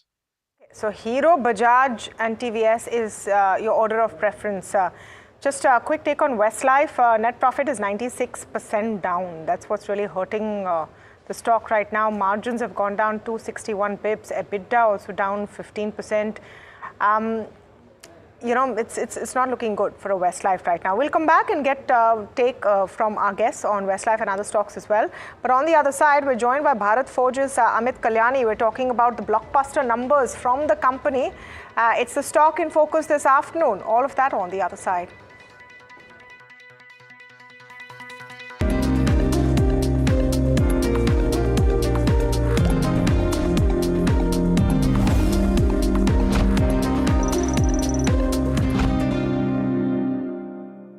Have you been struggling with your personal finances? You're not alone. There are a lot of people out there that find it difficult to manage their money. But on Big Decisions, we'll be discussing a variety of topics that will help you make your financial decisions with confidence. Check it out on any of our social media platforms, the television channel, on the website ndtvprofit.com, or in fact, on any of the podcast platforms out there. Different people believe in different things. In cricket, some hail the king, some believe in God. Some wait for Mr. Right, some believe in swiping right. Some run away from risk, others run after it. For some, kids mean babies. For others, kids mean puppies. Some want a home to settle in the future. Some want to roam the world today. Some make a career in a company. Some make a career out of building companies. But when it comes to money, everybody believes in only one thing: profit, profit, profit. And for profit, watch only NDTV Profit. We all love money.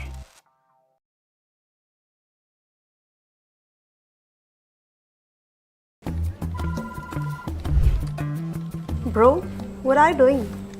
I'm trading FNOs. So, have you made any money? Oh, it's simple. If you think the market is moving upwards, just buy Nifty call option. But if you think the market could slide downwards... Simplifying futures and options trading. Don't worry about the future. We've got your options covered. Futures and options strategy that will help you move with the tide. An unmissable trade. If you want to be in the money.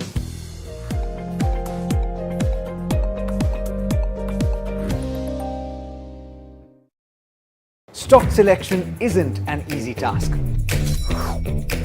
And neither is choosing the right moment to sell. Whether it's a doubt about a short-term trade or a long-term investment, all you have to do is ask Profit.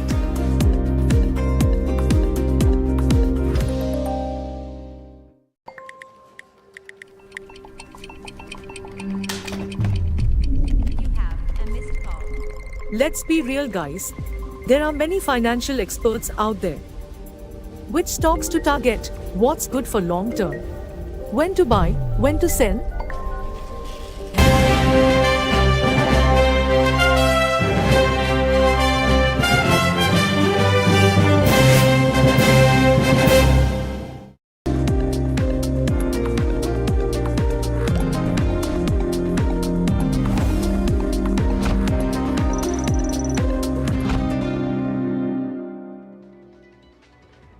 12% higher for Bharat Forge after the numbers and the commentary. It was circa 9th February 2024 when they sounded the bugle of caution for the world economy, and the stock had come off. It's recovered all of that and how, and the commentary about how they've ended is pretty strong as well, as are the results. Amit Kalyani, Vice Chairman and Joint MD of Bharat Forge, joins in right now to talk about what went behind the quarter and the year and the outlook ahead. Amit, great having you. Thanks for taking the time out. Good afternoon. Hi Neeraj, good afternoon. So Amit, at the end of quarter 3, I remember you telling us that you will still do well in quarter 4. The quarters ahead, because of how the world economy is behaving, are sketchy. Now, love to understand what went in quarter 4 first, because you've shown significant margin improvement, defense orders, so on and so forth. And what are the takeaways from that, therefore, for the year for FY25? So first off, maybe I should say that perhaps we were being a little more cautious than we should have, because that was when the Red Sea crisis was really precipitating, and we didn't know which way that would go. Thank God things have turned out far better for the global economy. Few of the things that have really worked for us is, we've had a strong performance on our standalone basis. We've had an extremely strong performance in our defense business, where this business is starting to take off. Our industrial castings business has grown 2 years at 30% CAGR, and we expect this to continue growing. And as we've said, in less than 4 years, we should double this or more than double this business. Defense also is doing very well. We have a large order book that we have secured, something to the tune of 5,200 crores. This is both for existing business, existing products, new products, existing customers, new customers, and this is all majorly exports to be completed in the next 3 to 4 years, some in 3, some in 4. So that gives us a steady business, and this does not include the Indian orders of products such as ATAGs, etc., that are yet to fructify, which should happen shortly after the elections. Additionally, on the industrial sectors also, we've made a breakthrough in 2 new sunrise sectors, and we believe both these sectors are very promising. They are very technologically intensive and very differentiated, and these should give us good growth opportunities. Our aerospace business is starting to really show really show growth, and we expect that in the next 2 years, this will also double, and at very good profit numbers. And lastly, our overseas subsidiaries, which we have been putting a lot of focus on. In fact, we have a board member, an executive director, who's really owning that responsibility and really putting in the hard work to make that happen. And I'm happy to say that the results are showing, and that the European business will be profitable for the full year, the aluminum business for 25, and the US business will be profitable in Q4 for sure, both at a EBITDA and a PBT level. And same thing with Europe. The European business will be profitable for the full year. We are turning the corner, and this business is both growing in size and increasing in EBITDA margins as well. And on a consolidated overseas business, we will have a double-digit EBITDA margin in 25. Okay. Now, Amit, I'll start off with what is arguably maybe the smaller part first, if you will, but also something that you had cited the last quarter. By the way, thanks for saying this, that maybe you were a bit more cautious because of the Red Sea crisis and you're changing that tone a little bit. But you had mentioned at that point of time that the global business is looking slightly worrying. You've turned the year, if I'm not wrong, with a performance on the global side, which is very strong, right? FY24 consolidated overseas EBITDA is about 50 odd crores versus a loss. So what's changed there, and do you believe you can carry forward this optimism into FY25? Oh, absolutely. And FY25, we will have a very significant growth overseas, both on top line and much more so on EBITDA and bottom line, PBT included. Just to correct what I said on the optimism side, it's not just us, it's even our customers who are being a little more optimistic, but we have won a lot of new business, we have gained market share, and we have got new business from our existing customers as well, and broken into a few new customers. So we see tremendous new growth opportunities, and having JS Auto and ISML in our fold is allowing us to offer tremendous new products to our customers and satisfy them even more. So that's another very satisfying feature for both our customers and for ourselves. Hi Amit, Tamanna here, and I was just looking at some of the statements you made as well, and what really caught my eyes when you talk about what changed from previous quarter's view. You say maybe you were a little too cautious, but on the other side, you also say there was a tremendous order flow from business moving to India from China and Europe. And I found that very interesting. Can you elaborate on that? Because is that a trend which is still on? We talked last time about the China plus one kind of a piece moving forward for Bharat Forge. Is that fructifying? Can you give us a sense there? Yeah, clearly the China plus one is only just starting, Tamanna, for India. I think the next 3 to 5 years will see tremendous opportunities.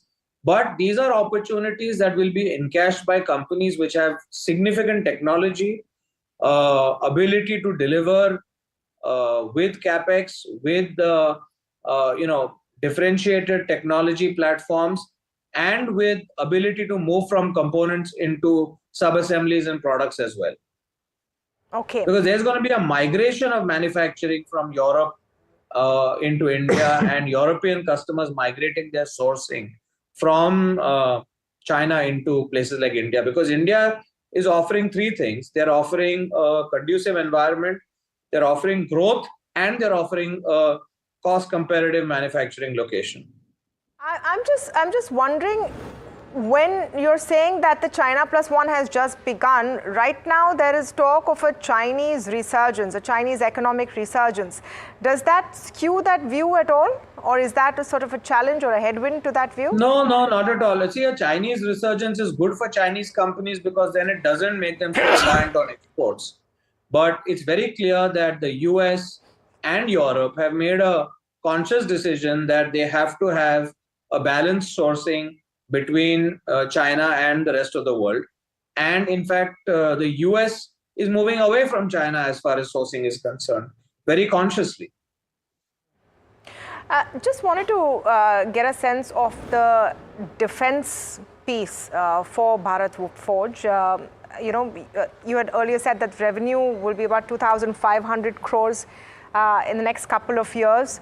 Do you see that on track? Do you see things picking up post-elections? So we are, I'm convinced we are on track for that. In fact, our reliance on only India for the defense business is now reducing because we're having an opportunity to be a global company. We're pursuing that very aggressively. And I think that our products, we have a wide variety of products which will serve many different customers. And because we own all the technology ourselves, we can configure products which can be unique to each market and make them competitive. So I think that's a big advantage, and that's one of the big advantages that our customers globally see, that here's someone who has the engineering and the manufacturing capability, including the entire value chain under one umbrella, right from steel to all the forge components, the mechatronics, the embedded systems, controls, assembly capability, and at large scale with high volume, fully vertically integrated, so that gives them a speedy recovery, speedy service, and the flexibility to get products customized as well. Just wondering on this, you've recorded a 4x jump in FY24 or FY23 at 1600, and your order book, your new orders are clearly 5,000 crores, order book is nearly 6,000 crores. Does large part of it get executed in FY25? I'm just trying to understand. No, this is over a 3-year period, 3 to 4 year period. Okay. But Neeraj, we will continue to book orders. Precisely. So I'm trying to understand from a 4x jump on a low base of FY23, what happens in FY25-26? Not a guidance, but just a color, if you will. Clearly significant growth. Significant growth in defense. Okay. Okay. Very significant. Okay, the other aspect is forging. A lot of industry reports seem to suggest that if any cycle shortcomings in the trucking business, Europe and US, will be short-lived if it is there right now, and the pickup will be swift. Would love to understand how you think about it. So I would so clearly in India, we are at peak levels. And this is an election year, but I think next year again we will see growth simply because India's infrastructure development is ahead of us. It's not behind us, right? Every day we are opening up highways, bridges, airports, but that's in a small part of our country. This whole country has to see the same thing happening. Secondly, large part of the US has to rebuild its infrastructure because it's falling apart. Whether they are bridges, roads, airports, I mean, literally, you can go to New York now and you can see both JFK is under a major overhaul, and I think LaGuardia has been completely refurbished to become world class. So clearly the ability to do it is there, and the experience of having done it is there, and this is something that is going to happen, and that's going to cause huge demand for trucking and for construction and construction equipment. So both are sectors where we are big players. And both are sectors where India is a big player and the US is a big player. And both these geographies are going to see tremendous growth. Yeah, you're right. I mean, flying out of JFK, you can see the taxi drivers proudly saying that, hey, the new terminal is coming. So I agree with you on that. Okay, but just conversely, if you go to Europe, the condition of the infrastructure there is not as good as it is what it should be. Yes. So clearly there's going to be an infrastructure spend there as well. Maybe not right away because of the overall financial conditions, but soon. In a few years. Yeah, point well taken. Just one more question is on industrials. Sharp jump in FY24. Yes, defense could be contributing, but your note suggests that capex, green shoots in private capex at sugar, cement, etc. will all aid this. Post-elections, maybe the capex picks up as well. Maybe private becomes more meaningful. What kind of growth aspirations here? So there are 2-3 sectors where we see almost 2 to 5x growth. I'm not going to name the sectors because they're very strategic for us. But here we see, orders which used to be 15-20 crores a year now heading towards 100 crores a year. And very, very high technology sectors, very critical sectors, and very profitable sectors. And so sectors that are very difficult to break into, where we have been supplying for 15, 20, 25 years, but these are now maturing and becoming larger sectors. And we are also moving from components into solutions for these sectors. So that is what is giving us a lot more headroom for growth as well. Got it. Great. Well, we can go on, but this is just exceptional, Amit. All the best for a very good FY25, and both Tamanna and me look forward to talking to you at the end of Q1, if not earlier. Thank you so much, Neeraj. Thank you, Tamanna. The pleasure is ours. Fantastic numbers there, and what a turnaround story. If you recall, Neeraj, last quarter when we were talking about Bharat Forge, what was being appreciated was their candor. That they were very honest about it. They weren't trying to sort of, window dress what the issue is. So it's better to under-promise and over-deliver. Always, and that's what they seem to have done. Jai Bala, Vijay Chopra with us. You've already given your take on Bharat Forge, but I want to come to you actually on the PSU pack, because that's the next leg of our special coverage as well. And in the PSU pack, let's start with an HPCL, BPCL. Now, some news over there that there is going to be a meeting tomorrow, a bonus share will be announced, and maybe that's why you're seeing an HPCL, BPCL doing so well today. Vijay Chopra, let me start with you. Do you think there are fundamental reasons right now to get into both these counters? Well, I think these are completely undervalued companies, and to my mind, BPCL should trade at 1,000 rupees, and HPCL again maybe 800, 900. So both these companies are good for the medium term to long term, and I reckon that these the charts are also looking very good. So definitely a case wherein you can make a fresh entry as well. BPCL as of now I think can reach 700. And HPCL as well. Though both of the companies, look like they are on an uptrend. All right, Mihika is also joining us for more details on that meeting, which will take place tomorrow, May 9th. Is when we will know exactly what the bonus issue is. Mika, do we have all the details now itself? Yes, we do. So they're going to consider and approve a bonus share issue tomorrow on May 9th. Now, just for viewers, a bonus issue is an offer of free additional shares to the existing shareholders. For example, a 1:2 bonus issue gives a shareholder with one existing share additional 2 shares free of cost. Now, if approved, the issue would be Bharat Petroleum's 5th bonus issue. The last bonus issue was back in July 2017, which was done in the ratio 1:2. Prior to that, it issued a bonus issue in the ratio 1:1 on 3 occasions, which was July 2016, July 2012, and back in December 2000. And for HPCL, this would be its 3rd time of a bonus issue. The prior one was also done in July 2017 in the ratio 1:2.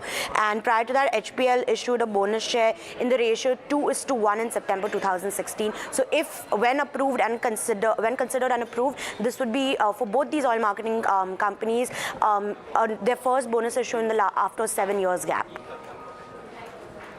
Thank you for that, Mika. Now, while we're talking about the PSU pack, it's interesting, Neeraj, to note what's happening with the Nifty CPSE, and you pointed out this in the start of this show. I just wanted to set it in context of what has happened today as a bit of a tutu meme actually between the opposition and the finance minister, where she's talked about the performance of PSU stocks, and that's what's interesting, isn't it? Because the fact is, over the last 10 years, the outlook to PSU stocks has gone from companies that are not very well run and often are the piggy bank and ATM for the government to ones which are seen as very well priced. ATM for investors. Yeah. In some sense, right? But I think, Tamanna, stark example of that is the performance of the PSU banks since COVID lows till now versus private banks. But I mean, she's not even spoken about PSU banks, I believe, but a clutch of other things that she's spoken about.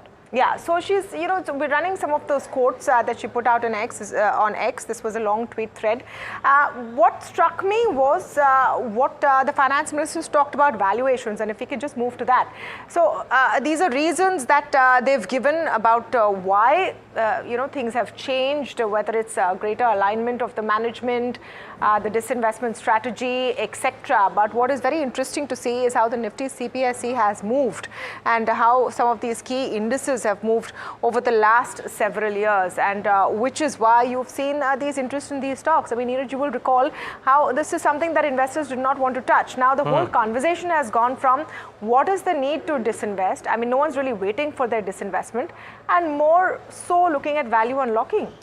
Yeah, so some of the numbers that Tamanna was speaking about and the valuations and the numbers, so they've of course highlighted how, for example, the total gross revenue of operations of CPSEs is at 37.9 versus 20 lakh crores in FY40. It's a long period, but that's an increase of 84% over 10 years. It may not be impressive, but considering that there are PSUs, that is one. And then some of these other figures, Tamanna. Yeah, absolutely. So this is what I was waiting for. So the market cap of 81 listed PSUs, remember these are numbers that the finance minister has put out, so we're attributing it to her, has gone up 225%. Returns by Nifty CPSE has gone up 79%. 20%. Returns by Nifty 500 is 27%. So we're comparing that here. Returns by Nifty 50 is 22%. The market cap of 12 listed public sector banks, the PSBs, have actually been, I would say, the golden goose. Over 195%. I mean, look at the value PNB and SBI has come up with. For the longest time, Neeraj, the conversation about how these are better bets than even your largest private banks. Yes, and now you can say that for the longest time simply because it's not just a 6-month or a 12-month phenomenon. Now it's been 4 consecutive years and more, wherein these guys have really performed well, so no surprise. But yeah, it's interesting. I mean, and of course, then some points on the paid up capital, etc. You know, I mean, frankly, 84%, 87% over 10 years, like I said, not necessarily the strongest number, but considering what PSUs typically have done over any other 10-year period, I may be wrong here, but I don't think I am, that these are very impressive numbers. Yeah, so just one last bit about what has been said today, that during NDA years, that's 1999 to 2004, of course, couching this that this is a political conversation which is happening, but just looking at what it has meant in terms of value for investors, and during those years, the PSUs have gone up about 300%, outperforming the Sensex is 70% gains during 2004 to 2009. So she, compares it to the Manmohan Singh years. You have a growth of over 60%, which is half the growth of the Sensex. And during 2019 to 2014, you have 2009 to 14, that's UPA 2, PSUs were down 6% while benchmark surged 73%. So this is sort of the comparison when you put it towards the Modi years. Now, having said that, we should actually pull up what's happening with the CPSE right now before we go to our experts on their take. Vijay is also with us. And that's really interesting because even at a time when there's a lot of, buzz around the elections, what the results will be. Remember, we're just 3 phases down. You've had a good run in the Nifty CPSE. Just in the last 12 months, you have a 50% uptake, Neeraj. So now the question becomes that some of these companies with very low float, how much more steam do they have? Well, the order books are full and brimming. If execution works out, then why not? It's been stellar performance for some of these over the last few months for sure. Yeah, we should go to Vijay Chopra and just get his view on this. I'll come to Jay Bala as well on the technical side of it. But Vijay, even as we're talking about the CPSE index and some of these companies here, any of these that you think still have more steam left, which are the categories that you would still bet on? So first and foremost, these companies have had a great run up. The reason was that there was a huge valuation gap. Look at a company like BHEL or the SAIL or an NMDC or a GMDC. The list is endless. And definitely there has been some kind of a value unlocking, but still I think that there is a lot of steam left. These companies have gone up. Some of them have gone up vertically up. We've seen a fantastic up move in the railway stocks, in the defense stock. But if you ask me where my, the order of preference is, I would first say that in a correction, again, I'm saying in a correction by defense, in a correction, followed by railways and then power. So I think that, these companies which are in the defense, railways and power space look very good with the longer term perspective. Then, of course, private sector banks. So there are, smaller banks like Union Bank, etc., which are doing very well even now, and I think that there is a lot of value unlocking which is in store. Look at a PNB. Why PNB should not be at 500? So if at all they are able to take hold of their asset quality, and yes, definitely the older NPAs they've been resolving through the IBC. I think that there's a huge case wherein the public sector companies, public sector units should do well with the next 5 to 10 year perspective. Look at the defense companies. Their order book has swelled to a level where it is more than their MCAP. So I think that there are tons of companies which are available even here at a discount. So look at a Cochin Shipyard or a Mazdok. So again, I'm saying buy in a correction. The stocks have moved up quite well, but again, I would wait for a correction to get into these companies again. And of course, the likes of NMDC, SAIL, BHEL, NTPC. Okay, but buying a correction is Vijay Chopra's views with just 2.5 minutes left. So Vijay, thanks for that view. But Jay, come to you as well. Closing thoughts, anything on defense, of course, and one closing strategy if you can. Yeah. See, on Nifty PSE index, it's coming to a significant top. If it were to close below 92.75, that will be a trend change. And within the PSU names, I like REC and PFC, but exactly like Vijay said, they need a sharp medium-term correction. They've gone vertically up. That's not healthy. But then the medium term, they have higher highs to come through. As for closing strategy, I have Escorts. I like Escorts. It's got higher high to come through. I don't think it's going to drop below 34.95 before it makes higher highs. So a stop, just even 35.10 would be a conservative stop. I expect it to cross 3600 in a day or two. Okay. Well, Jaiwala, Vijay Chopra, gentlemen, thanks so much for joining in today and giving us your thoughts. Really appreciate your time this afternoon. A couple of conversations in between, but I think we got the key ideas that we wanted. But the market's about to shut shop. Let's quickly wrap up. Bring up the Nifty in the green, by the way, which is not bad. Because just about. But for the better part of the day in the red. That's true. That's not a bad outcome for sure. Banks have come off from the lows a little bit, just about 0.46 versus 0.6. Bring up the Nifty 50 heat map and show you what's moved. I don't think too much would have changed. Maybe some of the banks would have gone off the list of the top losers. No, HDFC Bank's still there. But I think, no, not really. Banks are not in the top 10 list as well, but some of the losers might have reduced the losses.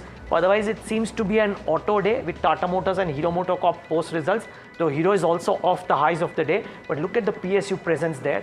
BPCL, Power Grid, Coal India, NTPC, and Hindalco is up 2% because of the Novelis IPO news that they've spoken about.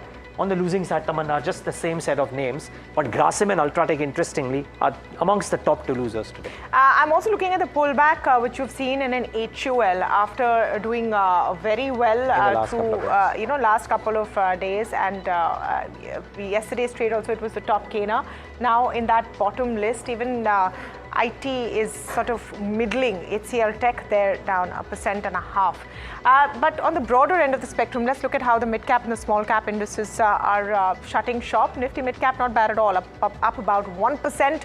The small-cap also up about 0.5%. I want to pull up your advanced decline ratios just before you get to your top gainers and losers to see what kind of a day it has been. And the reason why you perhaps will end up seeing, if we're lucky, the Nifty in the green, maybe is because of this gap narrowing. The advances have overtaken the declines, at least towards the end, pushed in part by a good set of numbers from Bharat Forge, Hero Moto. Some of them have really pushed the market up towards the end. Let's just pull up your top gainers and top losers on the BSE 500, and I reckon you will see Bharat Forge there. Start of this afternoon, no doubt about it. 15% up, nearly 16% up on close.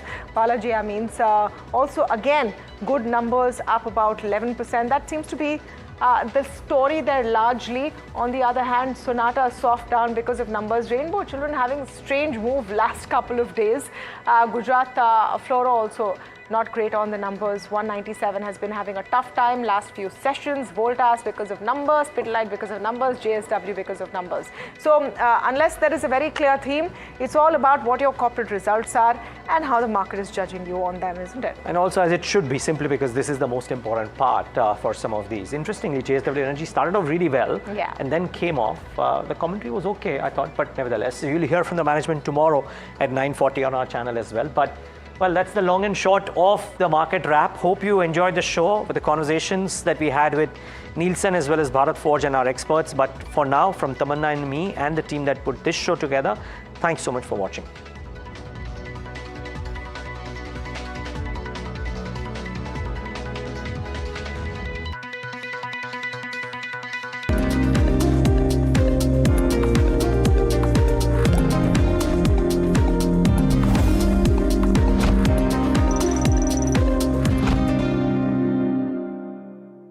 Have you been struggling with your personal finances? You're not alone. There are a lot of people out there that find it difficult to manage their money. But on Big Decisions, we'll be discussing a variety of topics that will help you make your financial decisions with confidence. Check it out on any of our social media platforms, the television channel, on the website ndtvprofit.com, or in fact, on any of the podcast platforms out there. Different people believe in different things. In cricket, some hail the king, some believe in God. Some wait for Mr. Right, some believe in swiping right. Some run away from risk, others run after it. For some, kids mean babies. For others, kids mean puppies. Some want a home to settle in the future. Some want to roam the world today. Some make a career in a company. Some make a career out of building companies. But when it comes to money, everybody believes in only one thing: profit, profit, profit. And for profit, watch only NDTV Profit. We all love money.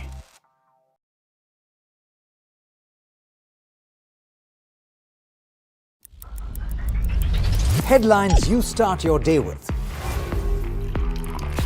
What matters worldwide is now in the palm of your hands. Get ready to seize the day and maximize your financial potential. Stay ahead of the curve with all you need to know on NDTV Profit.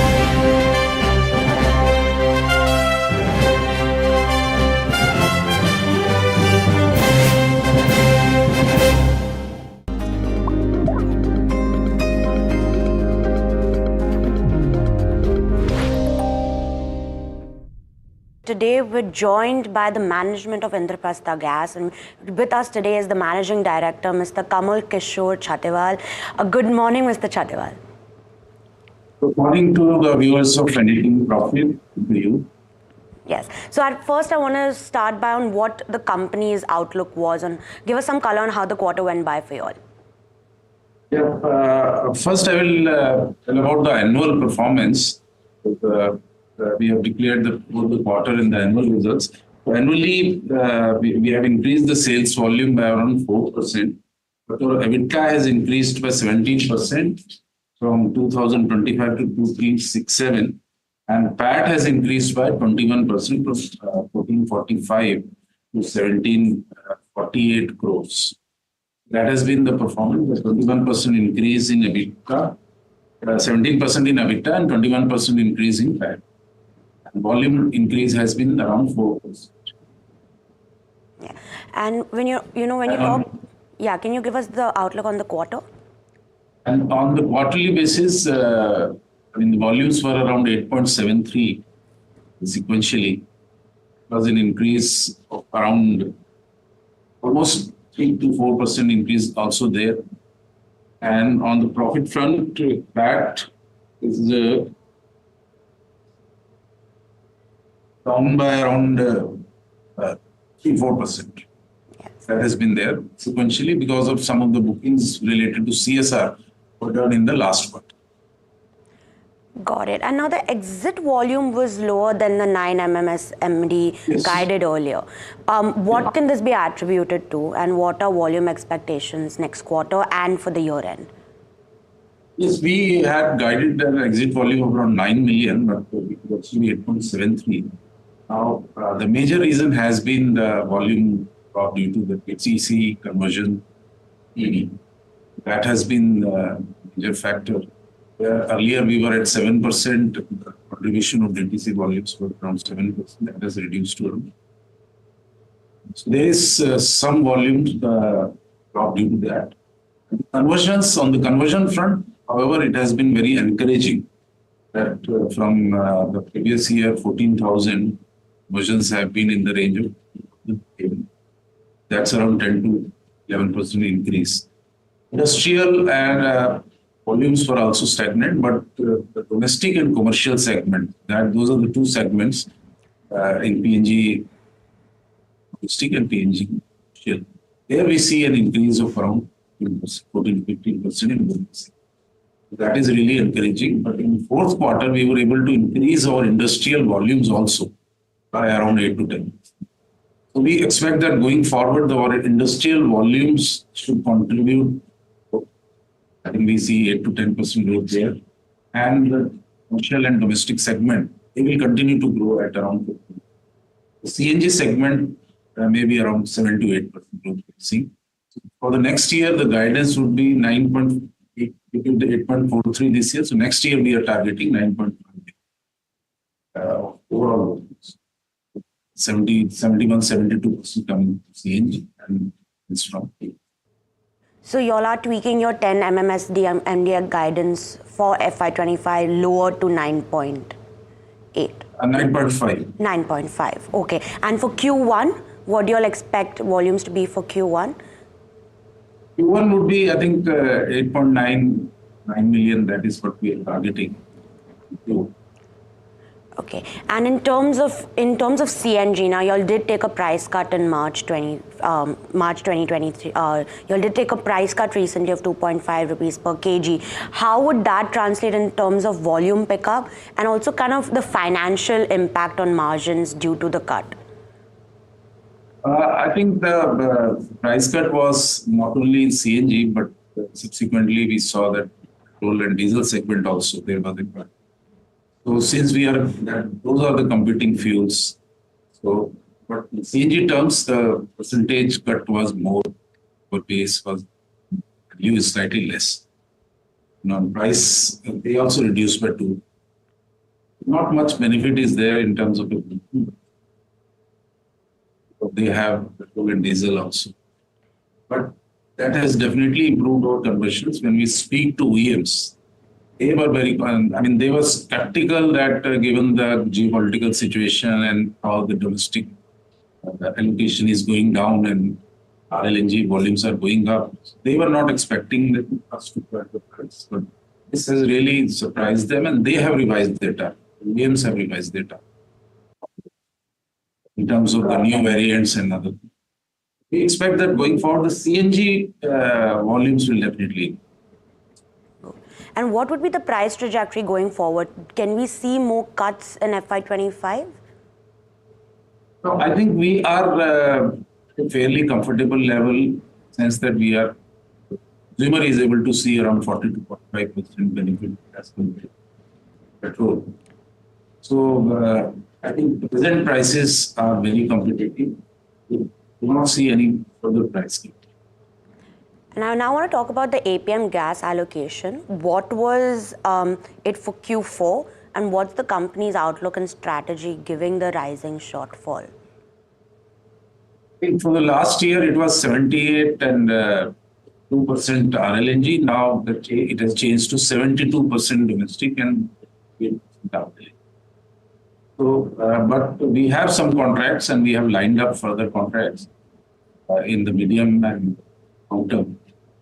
That should offset any, and in addition to that, the softening of the global gas prices. Not the values are not the same as earlier. And presently there is not much gap between, say, the domestic price as well as the RLNG price. We are getting at around $9 per MMBTU. 6.5 is the domestic price. So, unlike earlier years where it was almost double or more than double, now the gap is narrowing. So 20 to 50% premium is there in RLNG. So even if we have to source, and we are making efforts to source more medium and long term, that should help us reduce our cost. And so, but do you see an uptick in terms of the allocation this year, or do you expect it to be muted and lower than historical? I think given the fact that more and more GAs would come on stream in gas, so we expect if we are able to maintain these levels, we'll be very happy. We expect the same levels to be maintained. However, we do not see that it will increase given that new GAs will come on stream. Got it. And margins did see a contraction this quarter. What is the margin outlook or kind of range you'll want to maintain in FY25? EBITDA margin last year, the 23-24 was 7.67 as compared to 6.86 that previous year. So we expect to maintain around 7.5 to 8.5 range. That should be the range in which we might this year. Got it. And in terms of the EV risk, especially in the Delhi NCR region, what's the kind of impact it had on the volumes of the company so far? As I said, the DTC, there is definitely, we have decommissioned a few stations. By 25-26, we expect the entire volumes from DTC. We have around 3 to 4% still with DTC. overall volume. And that we expect in the 2 years to go. The good part is that the passenger vehicle segment is seeing a very impressive growth, both the retrofitment segment as well as the OEM segment. That is, we are able to absorb the loss. I mean, 40% volumes have gone this year. We are able to absorb this loss by increasing the EV segment. And going forward, also in the aggregator policy of the government, although it is yet to be approved, we will see that there are also some impact would be seen in terms of the growth. Existing volumes will be there. Growth may be muted in that. So the two segments that we are focusing on is the interstate bus segment as well as the passenger vehicles. And my last question, I want to get an update on the new GAs that have been added. Where are they right now? What kind of volume expectations do you all have for these GAs, and how will like help, kind of compensate for the EV risk that the company is facing? The new GAs, I mean, now we have 11 GAs, all 11 GAs are on stream. So last year we started CNG as well as the domestic segment. In Banda, Mahobad, Chitrakoot, the last GA, the sales are relatively low now. We've just commissioned 1 or 2 stations. But in other GAs, say Kanpur, there is an impressive growth. The base is low. About 50% growth is there. In Ajmer, and Rewari is seeing a good growth seeing there. Rewari, even in Gautam Buddha. Delhi is slightly stagnant due to the reduction in that. After that, outside GAs, everywhere 42% growth. Got it. Thank you so much, Mr. Chatiwal, for joining us and giving us the kind of outlook that you have for the company. We wish you all the best for FY25 and going forward. Well, viewers, that's the management That's the management of Indraprastha Gas for you. They've tweaked their volume guidance for FY25. However, they do maintain and see a slight uptick in terms of margins in the range of 7.5 to 8.5 for FY25.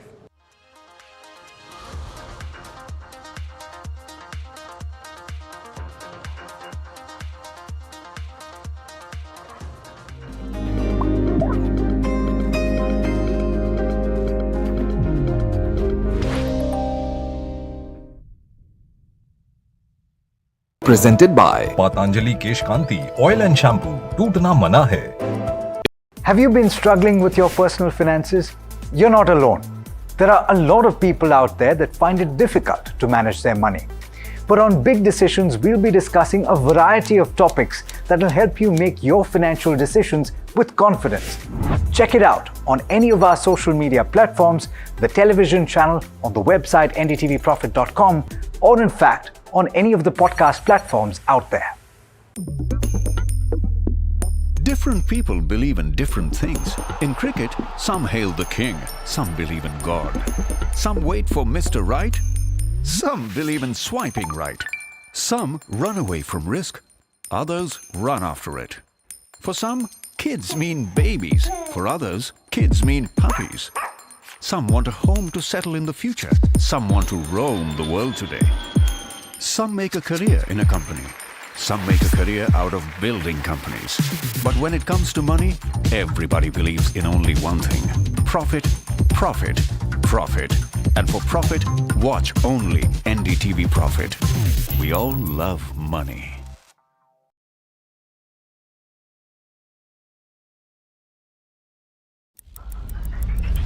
Headlines you start your day with.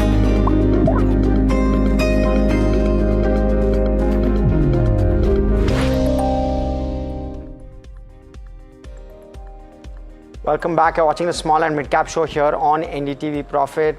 We have with us now the management of Latent View Analytics. We have Rajan Sethuraman, who's the CEO at Latent View. I also have my colleague who tracks IT very, very closely, Rucha Somaiya. And first off, welcome, Mr. Sethuraman. It's a pleasure having you here. Thank you. Thank you for having me on the show. Right. So Mr. Sethuraman, talk to us about Q4 and overall FY24. Set us the context on which we start FY25. Margins have shrunk a little bit when I'm looking at the full year, but of course Q4 you've seen a margin recovery. Is that really the sign of what is in store for us for FY25 from Latent View? Sure. Yeah, the Q4 numbers, I mean, you would have seen that we reported about 3.6% quarter on quarter. It's a tad less than what we were hoping for when we were in Q3. I was expecting a 5% plus kind of a growth rate. But the general sluggishness has continued in the environment, on account of which some of the larger initiatives that we were chasing have been delayed from a closure standpoint. However, we are overall happy, right, that we were able to end the year at 19% growth year on year for the full year. And that gives us a lot of confidence, right, stepping into the new year.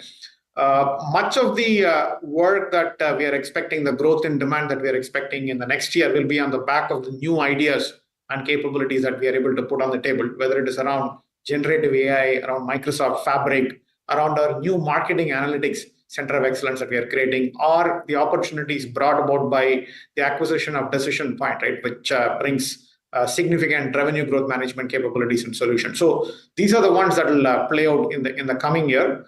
Margin improvement has been steady over the last several quarters. If you remember, we have talked about making investments ahead of the curve, right, to create the kind of demand and growth. This year, given that the general macroeconomic scenario has been sluggish, it has been a little slow in terms of the uptake in the margin.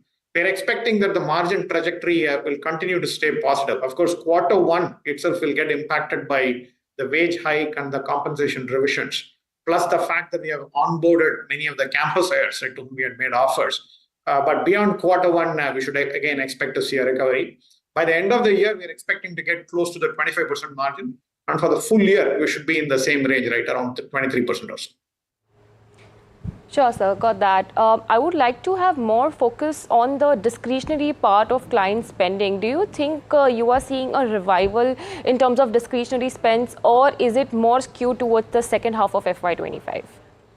Discretionary spending is there, but it is not in those, the quantum of investments are much smaller, right? Given that there is a lot of these new ideas on the table, right? Whether it is generative AI, whether it is leveraging, for example, right, we talked about the partnership with NVIDIA, right, and the new tech stack that they have created on top of their GPUs. So many of the clients are interested in trying out these new things, but smaller pilots and experiments, big, large initiatives on the back of new ideas and innovation, they are still taking a little longer. Again, I mean, we are hoping that things will pick up pace in the second half of the year. Of course, this is also an election year in the US, and the uncertainty in general from an economic standpoint, right, will get compounded by factors like this. But at this point in time, I would say that we are cautiously optimistic, right, that things will start picking up pace from Q2 to Q3 onwards. Understood, sir. And so just in terms of your acquisition-led growth, where should your numbers stack up for FY25 in terms of top-line growth, given that you've also had an acquisition at the start of this financial year or late last year? Right. So our own organic growth targets are in the range of 25-30%. This is without taking the acquisition into account. Of course, getting to the 25-30% will require that there is a bit of an uptick on the demand scenario, because last year we have done about 19% only. The inorganic growth, I will be able to comment on it better after we get a better handle, right, on the year-end closure of Decision Point and the projections. Of course, we have those numbers, but given that they have not closed their books yet, given that it's a private company and we are yet to complete the transaction, I'm not able to put out a guidance at this time. I'll be able to do so right when I connect the next. In terms of the Decision Point acquisition, you had mentioned that you will see traction in the CPG segment and Latin America geography. So what do you think, what percentage of revenue will be driving from these two segments going forward? Right. For Decision Point itself, Latin America is a pretty big component. I mean, they, I think, make about 60% of the revenues coming from there. This is on a denominator of about 12.5 million or so, right, that they are looking to end the last year at. Going forward, their focus is also shifting to the US. So while Latin America will continue as a market, and we are also excited by the prospects of taking our solutions into the Latin American market, the focus will also be on the US market. So how the split will happen, I'll be in a better position to comment once we get a better handle on which opportunities are panning out. Right now, what I can say is that there is a great deal of interest among decision point clients for the solutions that we bring to the table, and likewise among our clients for the solutions that decision point brings to the table, and they are completely complementary and there isn't any overlap. So we are excited by the prospects of that. What the decision point acquisition will mean is that our consumer goods practice will grow at a fairly rapid clip. I think this year, the year that just ended, they contributed only about 8% of the revenue. We are expecting that we'll get close to a 20% kind of contribution coming from consumer goods in a 2-year time frame. So that's the trajectory that we are shooting. Sure, got that. And in terms of revenue from Europe, right, you had mentioned that you will likely see the traction coming from fourth quarter. So has it materialized in this quarter, or do you still see some kind of quarters to get an uptick in the Europe segment? Yeah, a few more quarters, definitely. I mean, we had some logos and closures in this year. And at this point in time, there are some good conversations. But again, small ticket size, and not the quantum and volume of opportunities, right, that we are hoping for. We are doing some very good work with some of the logos that we have already won, and we do see prospects of growth in those accounts as well in the coming year. But I would say that we need to wait for a couple more quarters, right, to start seeing some real impact. Sure. And with regard to just levers on margins going forward, both for Q1, you've tempered down margin expectations. So what's the kind of number that one can look for? Also, with regard to utilization and fresh hiring, how are you placed and how are utilizations really shaping up? Because that will likely impact your margins. That's the understanding. Right. The Q1 margin should moderate to about 21% or so on the back of the compensation and wage hikes and some of the investments. But from there on, we are expecting that there will be a steady climb from there to about 25% right towards the end of the year, so that the overall EBITDA for the full year will be at the 23.5, 23% kind of a mark. So that's what we are targeting at this time. And you are right that the utilization has been impacted because of the significant campus onboarding that we have done. We made about 450 offers. We have onboarded about 390 people so far. Out of which about 40% of them have been already deployed on new engagements and projects in build roles. The remainder of the people will take some time to get deployed. It will also depend on how quickly some of the opportunities that we are chasing will convert. For the next year, we have moderated the campus hiring. We have made about 250 offers, but these people will start coming in only from the June-July timeframe. So the expectation is that between now and July, August, we will be able to get more of the people that we already onboarded into the productive mix, and that should improve the utilization as well. So overall, I'm not expecting utilization to be a negative issue, right, in the remainder of the quarters. In fact, we should start seeing improvement. Of course, as we get newer campus hires onboarded, people who are joining from campus in the July timeframe, we will again look at calibrating the onboarding in line with the uptick in the demand. So that's the plan at this time. Sure, got that. So lastly, in terms of EBIT margin levers, right? So when these freshers get onboarded, the utilization will likely go down for a few months. So and while certainly we expect the margins to remain at 25%. So other than utilization, what margin levers do you see going forward? And another last question in terms of Gen AI, how much of the revenue are you seeing from generative AI from clients? Right. The main margin lever will be through operating leverage. We have made significant investments into the front end. I think we are fully invested there in terms of the capacity that we need, whether it is growth folks or whether it is people who are doing client partner roles. We are well capacitated there. So therefore, all of the growth that we anticipate this year shouldn't require any additional investment and upfront cost. So that operating leverage is what will unlock the margins over the remainder of the year as the utilization improves. So that's really what we are expecting. On the Gen AI question, I think we have done about $1 million plus of revenue already on executing pilots and then also paid full scope engagement. I think the largest engagement that we won in the Gen AI space was close to $500,000. that we are executing for one of the biggest clients. There are at least 3 new opportunities that we have signed on, and there are half a dozen conversations, right, that are happening. Now, hard to put a percentage number on GenAI because GenAI work in itself leads to many other work, because GenAI is being used as a wrapper for consumption of analytics. So you'll do analytics work now in the area of, say, supply chain or marketing analytics or customer understanding, and how the analytics consumed is using a GenAI wrapper so that people can very easily interact using a GPT type of interface.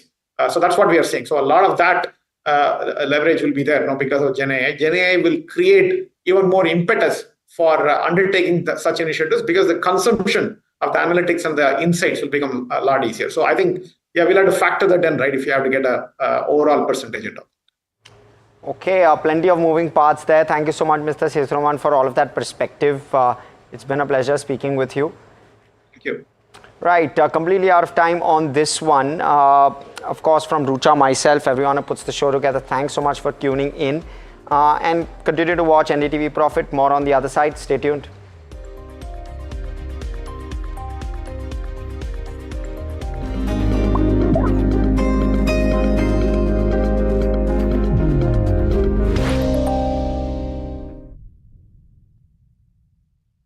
Presented by Patanjali Kesh Kanti Oil and Shampoo. Tootna mana hai. Have you been struggling with your personal finances? You're not alone. There are a lot of people out there that find it difficult to manage their money. But on Big Decisions, we'll be discussing a variety of topics that will help you make your financial decisions with confidence. Check it out on any of our social media platforms, the television channel, on the website ndtvprofit.com, or in fact, on any of the podcast platforms out there. Different people believe in different things. In cricket, some hail the king, some believe in God. Some wait for Mr. Right, some believe in swiping right. Some run away from risk, others run after it. For some, kids mean babies. For others, kids mean puppies. Some want a home to settle in the future. Some want to roam the world today. Some make a career in a company. Some make a career out of building companies. But when it comes to money, everybody believes in only one thing: profit, profit, profit. And for profit, watch only NDTV Profit. We all love money.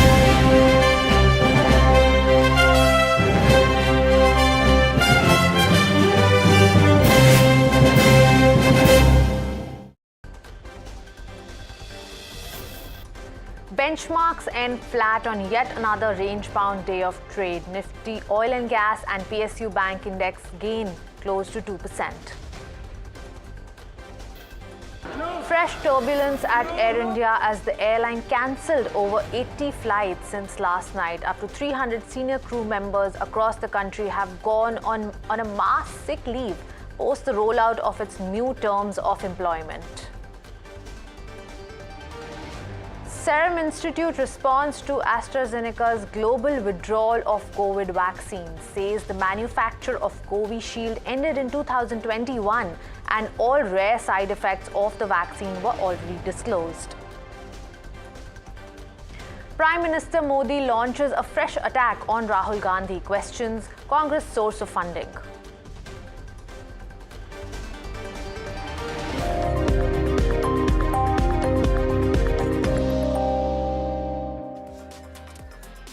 Hello and welcome. You're watching The Reporter on NDTV Profit. I'm your host, Smriti Chaudhary. On this bulletin, we bring to you market headlines along with national and international news. Now, let's talk about the big story of the day. Air India is navigating turbulent weather again after more than 80 Air India Express flights were cancelled. This was a result of the carrier's cabin crew members going on a mass sick leave. This is not the first time that Air India is in hot water. Recently, Vistara's cabin crew went on a mass leave over rostering concerns. The international and domestic flights of Air India Express were cancelled after about 300 senior cabin crew members reported sick at the last minute and switched off their mobile phones, according to sources. The crew has alleged unequal treatment post the merger with the Tata Group. Let's go across to NDTV's Vishnu Som, who has been tracking the story. Vishnu, can these issues snowball to other Tata Group airlines, and how did the company respond to these cancellations? The crisis at Air India Express has the potential of snowballing into a real problem for the Tata Group, which of course has Air India Express, Air Asia X and Vistara within its fold of airlines. It was that last evening and early this morning that up to 300 senior cabin crew members of Air India Express decided to call in sick. They have been off the phone, many of them, since then. As a result of this, as many as 86 flights of the airline have been impacted when these cabin crew members, and they're all senior cabin crew members, decided to go into this protest. They were operating in different stations across the country. So it's been coordinated and comes at a time when the Tata Group is really having to deal with a lot of problems. Remember, there were several flight cancellations in the last couple of weeks or a couple of weeks back with Vistara when pilots had a different set of concerns. So what exactly are the problems which the cabin crew members have? Our sources say that staff believes that they aren't being treated equally, that post-merger with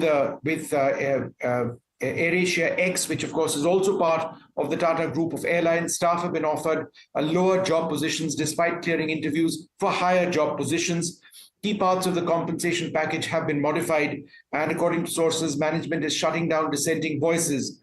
Now, from a passenger standpoint, it becomes all the more critical because there is no guarantee of when this is going to end. Therefore, in as much as the airline has told passengers that they'll refund, that they will try and accommodate passengers on other flights, etc., if this keeps cascading and the airline is unable to mount flights tomorrow, day after, etc., and going forward, then, the number of passengers impacted will go into, it's already several thousand, it'll be much, much more than that. Will the Tata Group employ larger aircraft, different aircraft, other aircraft from airlines in its kitty, whether Vistara or Air India, to accommodate the stranded passengers from Air India Express or not, is something that we don't know at this stage, but it is something that the airline management may be looking at. But for now, it's a real crisis in Air India Express. It's part of a lot of problems the airline has been encountering in terms of merging a workforce from a previous work culture into a new Tata culture, which they believe to be more efficient. Well, thanks, Vishnu, for that. We also spoke to aviation expert Sanjay Lazar and asked him what went wrong with the Tata Air India merger. I have read the correspondence, by the unions, and it's it's appeared in various media. They've had a list of issues that they've pointed out that impact them because of the merger. In any merger, there's going to be a bit of up and down in seniority, but a lot of these Air India Express employees, are feeling the brunt of this merger. They feel, number one, the seniority is not being accorded accordingly, as per their years of service. They feel, mentally at unease. There's a lot of changes that have come about which are not on par with the sister carrier, which is Air Asia. Whether that is true or not, we don't know, but we do know that there has been letters written, and I'm sure there must have been some dialogue between the airline management and the union. I also know that it has gone before the Labour Commissioner. Yeah. So what the Labour Commissioner has done, we do not really know. But things have got to a head, today. Got it. Sir, if we talk about the Vistara issue that has just happened and now this Air India Express issue, both of them are relatively new. If we focus on these two things, employee integration seems to be at the center of these issues. So when we talk about mergers in the larger context, I want to understand with you, how complex exactly is employee integration? Ma'am, at our research firm, we have studied, perhaps the 20 biggest mergers in aviation history around the world. And let me tell you, barring Delta and a few others which have been smooth sailing, aviation mergers are extremely difficult. And they're difficult for the simple reason is every airline has its own seniority list, has its own set of SOPs. I will go back 30, 35 years. We've had Vayu Doot and Indian Airlines. We've had Air India and Indian Airlines. We've had Sahara and Jet.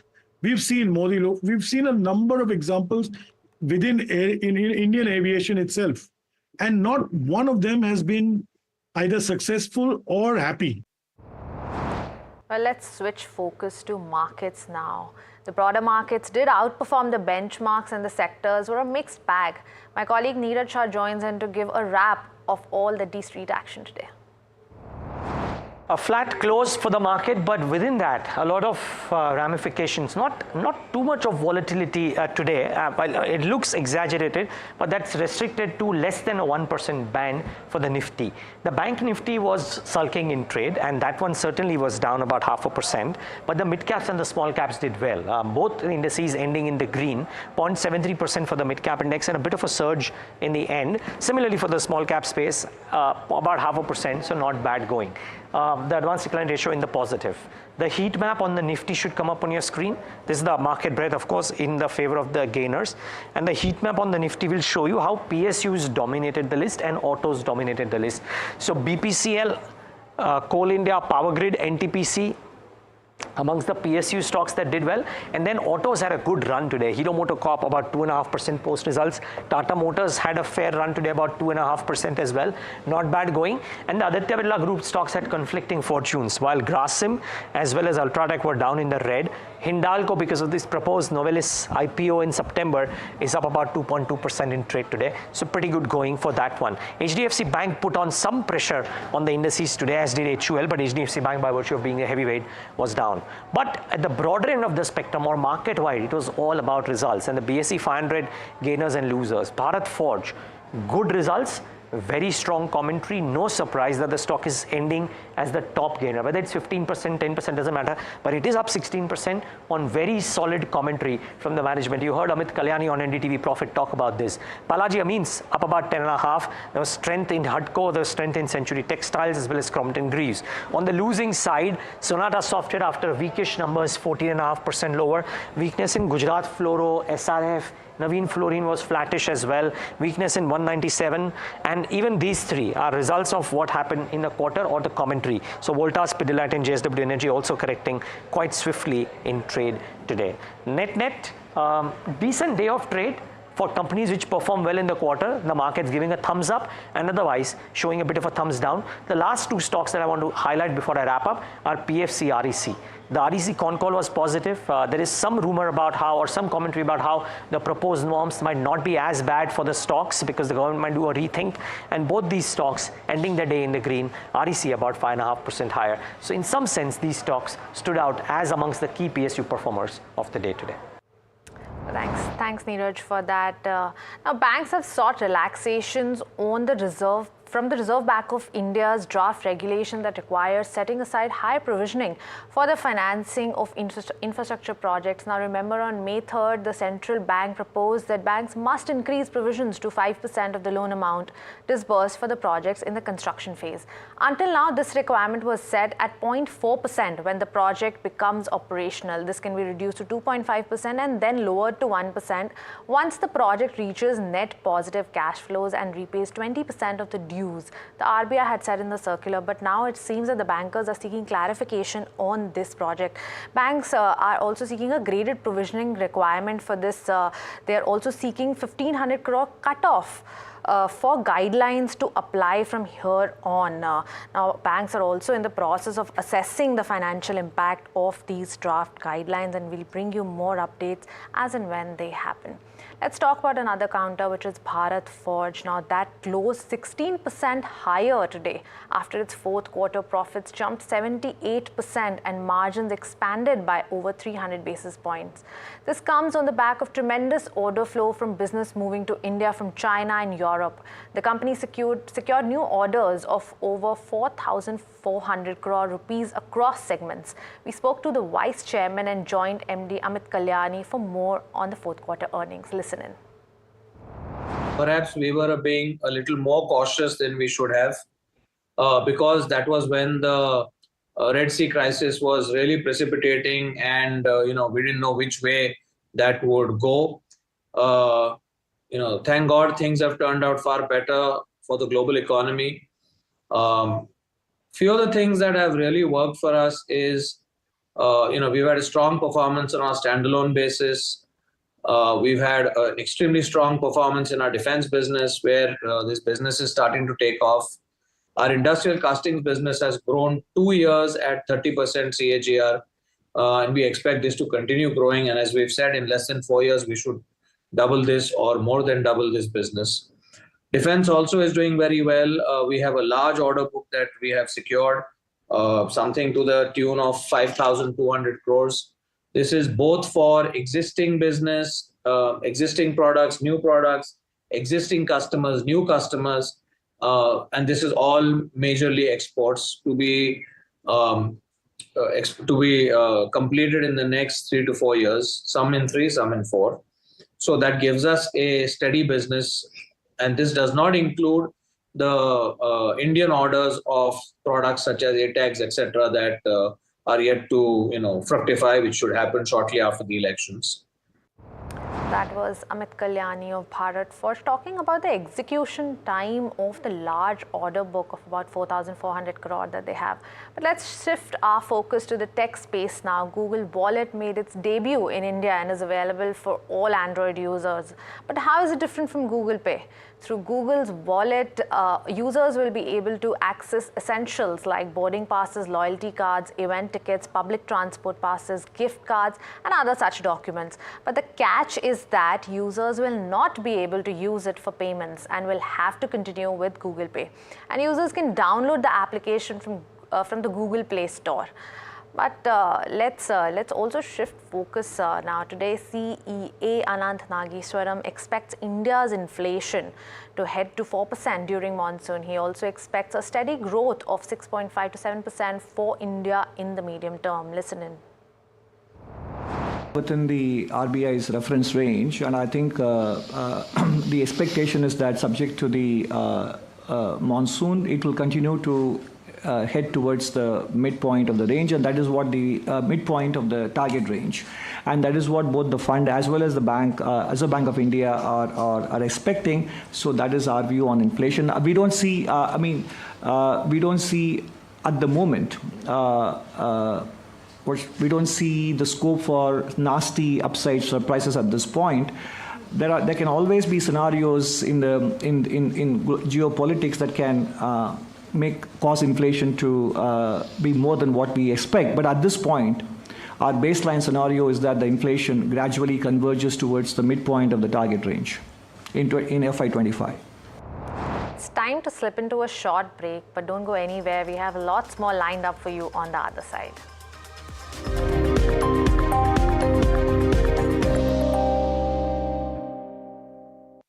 Have you been struggling with your personal finances? You're not alone. There are a lot of people out there that find it difficult to manage their money. But on Big Decisions, we'll be discussing a variety of topics that will help you make your financial decisions with confidence.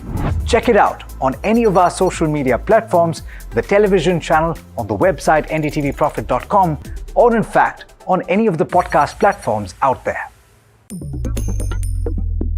Different people believe in different things. In cricket, some hail the king, some believe in God. Some wait for Mr. Right, some believe in swiping right. Some run away from risk, others run after it. For some, kids mean babies. For others, kids mean puppies. Some want a home to settle in.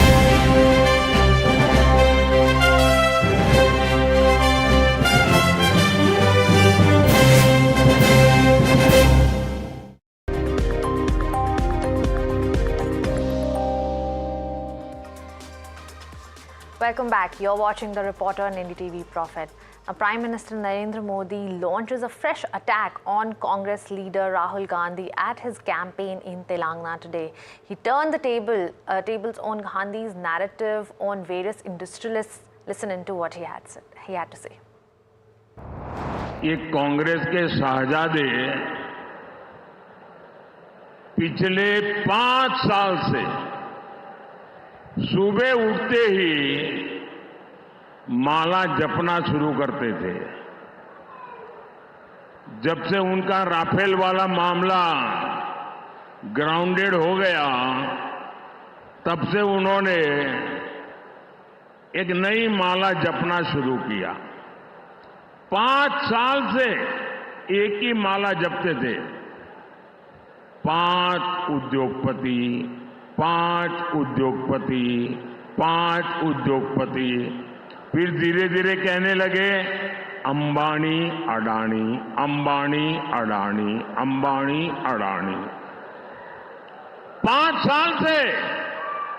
लेकिन जब से चुनाव घोषित हुआ है, इन्होंने अंबानी अडानी को गाली देना बंद कर दिया। मैं आज तेलंगाना की धरती से पूछना चाहता हूं, जरा ये साझादे घोषित करें कि इस चुनाव में ये अंबानी अडानी से कितना माल उठाया है, काले धन के कितने बोरे भर करके रुपये मारे हैं, क्या टेम्पो भर करके नोटे कांग्रेस के लिए पहुंची है क्या सौदा हुआ है? आपने रातों रात अंबानी अडानी इनको गाली देना बंद कर दिया। जरूर दाल में कुछ काला है। 5 साल तक अंबानी अडानी को गाली दी और रातों रात गालियां बंद हो गई। मतलब कोई न कोई चोरी का माल टेम्पो भर भर करके आपने पाया है। Now on to NDTV's special election coverage. Today we look at Vijayawada, where 2 brothers are battling it out to emerge as a victor in Andhra Pradesh hot seat. TDP's Kesineni Shivnath is pitted against his brother Kesineni Srinivas, who is formerly a TDP MP but is now contesting as a YSRCP candidate. Uma Sudhir brings us the ground report on that.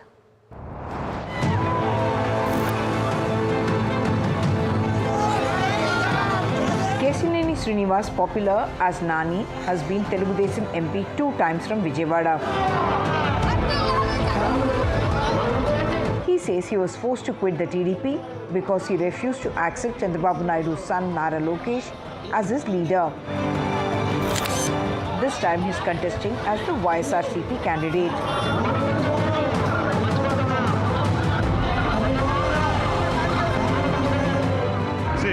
Actually, until the last, I was supporting Mr. Naidu in his very difficult times and troubling times. But he sent a 3-man committee saying that he is not giving me a ticket. And he asked me not to participate in the party activities. So then I resigned for the party and I thought of contesting as an independent. But Mr. Janmohan Reddy has invited me to work along with him.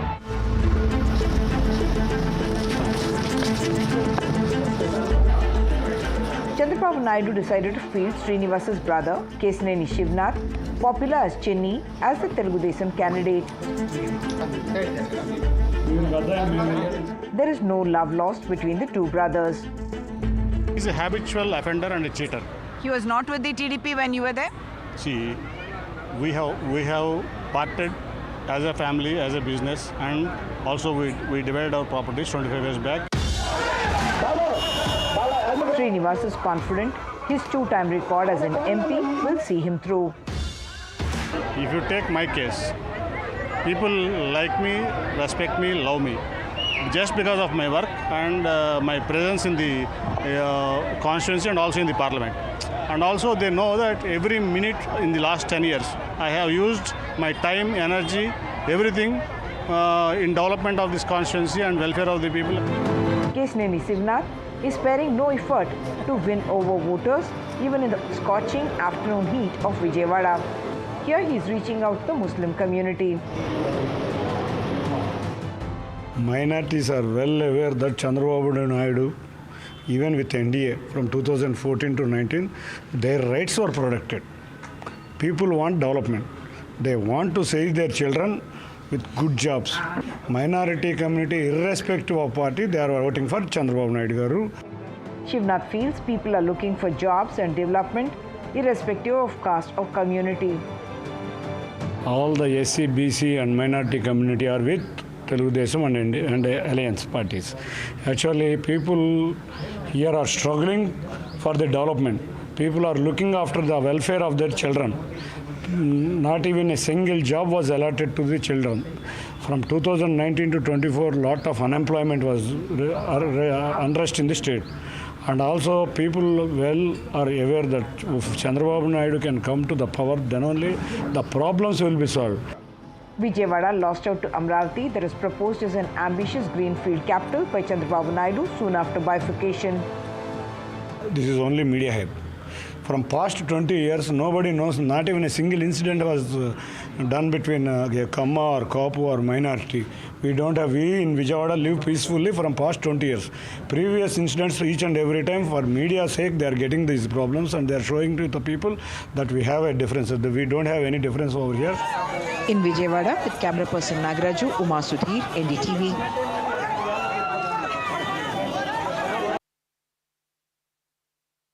All right, let's move on to West Bengal. We have the hot seat of Behrampur, a Congress bastion since 1999. Behrampur is witnessing a triangular battle between BJP's Nirmal Saha, TMC's Yusuf Pathan and Congress Adhir Chaudhary. Will Chaudhary be able to defend his turf? Saurabh Gupta joins in with a ground report on that.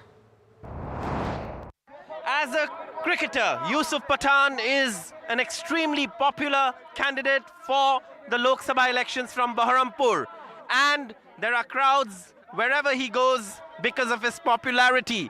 But there is also the question, are these crowds going to translate into votes, and can these crowds vote for him and elect him as MP from Behrampur as the Trinamool Congress hopes? For the Trinamool Congress, this seat is about getting back at the Congress's incumbent MP, Adhir Chaudhary, for his stance on the India alliance and targeting Mamata Banerjee. The Trinamool accuses Adhir Chaudhary of working for the BJP.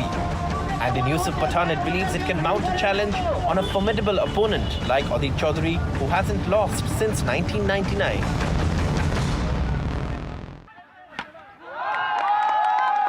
Yusuf Pathan's campaign also includes showcasing his cricket skills. When asked about the outside attack, Pathan points to the crowd of supporters. Campaign बहुत अच्छा जा रहा है और काफ़ी लोगों का प्यार भी मिल रहा है, तो बहुत कॉन्फिडेंट हूँ कि यहाँ से हिस्ट्री क्रिएट होगा. The Trinamool is banking on anti-incumbency after 5 terms of Adhir Chaudhary to wrest this seat.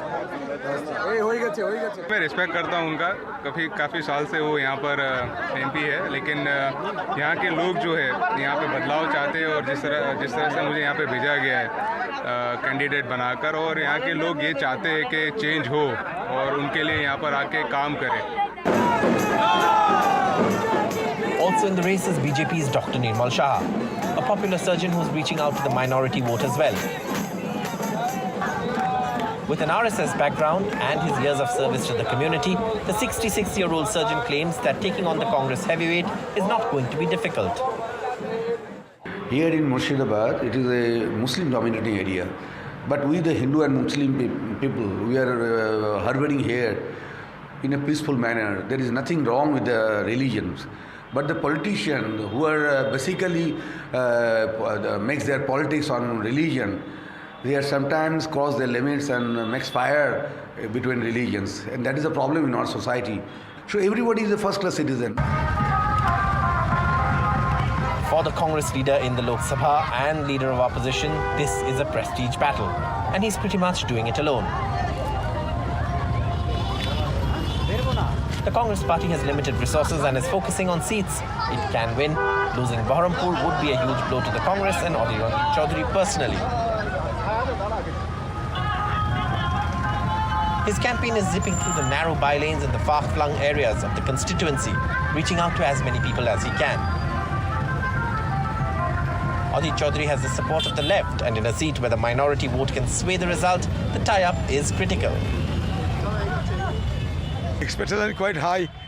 I am neither optimistic nor pessimistic. Rather, I am pragmatic. So the scenario that you have yourself witnessed and observed, certainly it indicates the absolutely successful phenomena is awaiting. For Adhir Ranjan Chaudhary, who's held the Baharampur seat since 1999, this election is not just about himself. It's also closely tied to the Congress party's space in West Bengal politics. And while he may have fought a very difficult election in 2019, this time things seem to have gotten more difficult, with both the TMC and the BJP fielding very strong candidates against him. With camera person GD Shankar, in Baharampur, Saurabh Gupta, NDTV. Well, that's all the time we had on this edition of The Reporter, but stay tuned to NDTV Profit for fresh news and updates, and of course our continuous coverage of the Lok Sabha elections 2024.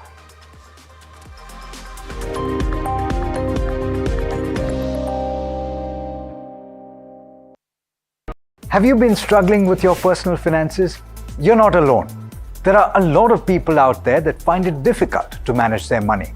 But on Big Decisions, we'll be discussing a variety of topics that will help you make your financial decisions with confidence.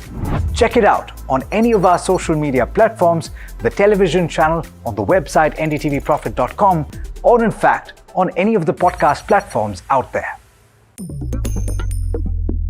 Different people believe in different things. In cricket, some hail the king, some believe in God. Some wait for Mr. Right, some believe in swiping right. Some run away from risk, others run after it. For some, kids mean babies. For others, kids mean puppies. Some want a home to settle in the future. Some want to roam the world today. Some make a career in a company. Some make a career out of building companies. But when it comes to money, everybody believes in only one thing: profit, profit, profit. And for profit, watch only NDTV Profit. We all love money.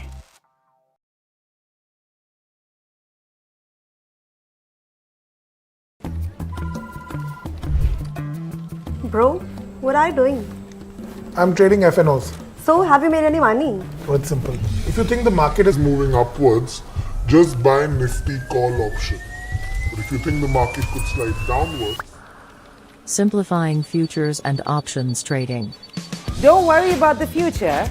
We've got your options covered. Futures and options strategy that will help you move with the tide. An unmissable trade. If you want to be in the money.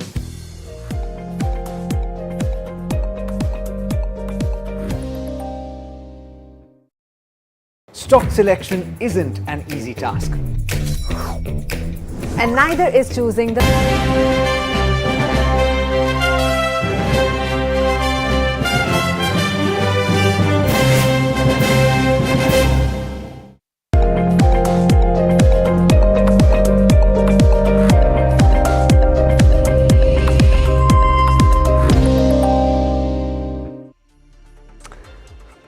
Thanks for tuning in to Talking Point. I'm your host, Neeraj Shah. The case for a chat today, amidst all that's happening on the micros as well as the macros and locally and globally, we asked the question whether the markets will remain range-bound amidst the pre-poll jitters or the pre-poll volatility. Is China growth bottoming out, and does it have ramifications for the commodity sector as well as flows into EMs other than China? And is consumption looking like the trend is changing from the K-shaped growth that has happened for the last 36 months? Could staples and rural consumption make a bit of a comeback? We pose all of these questions to somebody who thinks deeply about these things. Manish Dangi, founder of Macro Mosaic Investing and Research, joins us right now on the show. Manish, great having you. Thanks for taking the time out. I hope all is well. How have you looked at what's happened on the macro landscape and risk assets over the last 3 odd months, Manish? Because India has got this specific period of pre-election volatility, which is evident, but the world is not bereft of volatility either. I think over 3 months, Neeraj, there are two maybe three, you could say, have been surprises to markets. One, of course, almost all three inflation print in US have been somewhat disappointing. We can discuss this in detail. They were not as bad as they appeared on the face of it, but yeah, they were sort of, at least the disinflation in US actually was not there. And so that was a big surprise to market. That led to, of course, major backup in US yields. On the growth side, while GDP number in US was weak, but I don't really sort of give much credit to GDP. There are better ways to actually track, at least from a market standpoint, what growth is, and it's decent until the last NFP number. I think growth has been decent. What is actually, from a growth standpoint, turned out to be somewhat of a surprise that there is some sort of, I think China is beginning to recover, and it sort of now starts to appear to me that pretty much entire world, so industrial cycle as well as, would you say even consumer cycle actually very likely bottom at some point in time. So even though I kind of believe that US would slow, but rest of the world could have actually bottomed, and I'm not talking of India here, and because India is more adjacent to US than China. So that's the second big thing. Third, of course, what happened in Middle East, was a surprise. Again, I consider oil as an insider, and so oil got the Middle East ahead of when we got to know in newspapers. And oil also again got it to the extent that now we know that it's actually healing, and at least the tensions would not lead to the kind of supply disruption. So since you asked me about 3 months, sort of, whatever comes to my mind, these are the three major surprises, I would say. No, what I meant by 3 months was that because in the last 3 months, so much has happened. So which is why I was trying to get the recency bias into the way. Let me probe the rates point a little bit, Manish. A lot of people were of the opinion that this was a year of rate cuts, and rightly so. Until the better part of last year, that seemed to be the case. The narrative seems to have changed a little bit. I was in the US the last 6 days, and the consumer out there is spending like there is no tomorrow. I mean, it seems difficult to pencil in that, yes, maybe the shelter prices come off at some point of time, but until that happens, maybe inflation doesn't come, but the consumer is not certainly bringing inflation down. So my question is, do risk assets get impacted disproportionately if we do not see rate cuts this year? Or do you believe now that is something that the market is kind of working with parallelly, that we might see a year of no rate cuts also? That is a possibility. No, it's certainly possible, like if actually growth doesn't sort of slow down. Though in the election year, it's very, very difficult that rates perk up from here or even stay here, because it's pretty toxic. And these rates, a lot of things, while you argue about consumer, frankly, on high streets that you go to, you would never see a slowdown ever of Paris and New York. But there are sort of chinks there, and there are the small firms layoffs have happened. Of course, last year, 1.5 years, you had IT firms lay off, and they have not sort of taken anyone back actually. So in a sense, the labor market, while very tight, but the cognitive labor, if you could think of the top layer of the labor, top quartile of the labor, that market is pretty loose. So and sluggish, so to say. So I kind of think of things more from a cyclical standpoint, that given that US had a very strong upcycle, the next move at some point in time would be sort of given that these business cycles tend to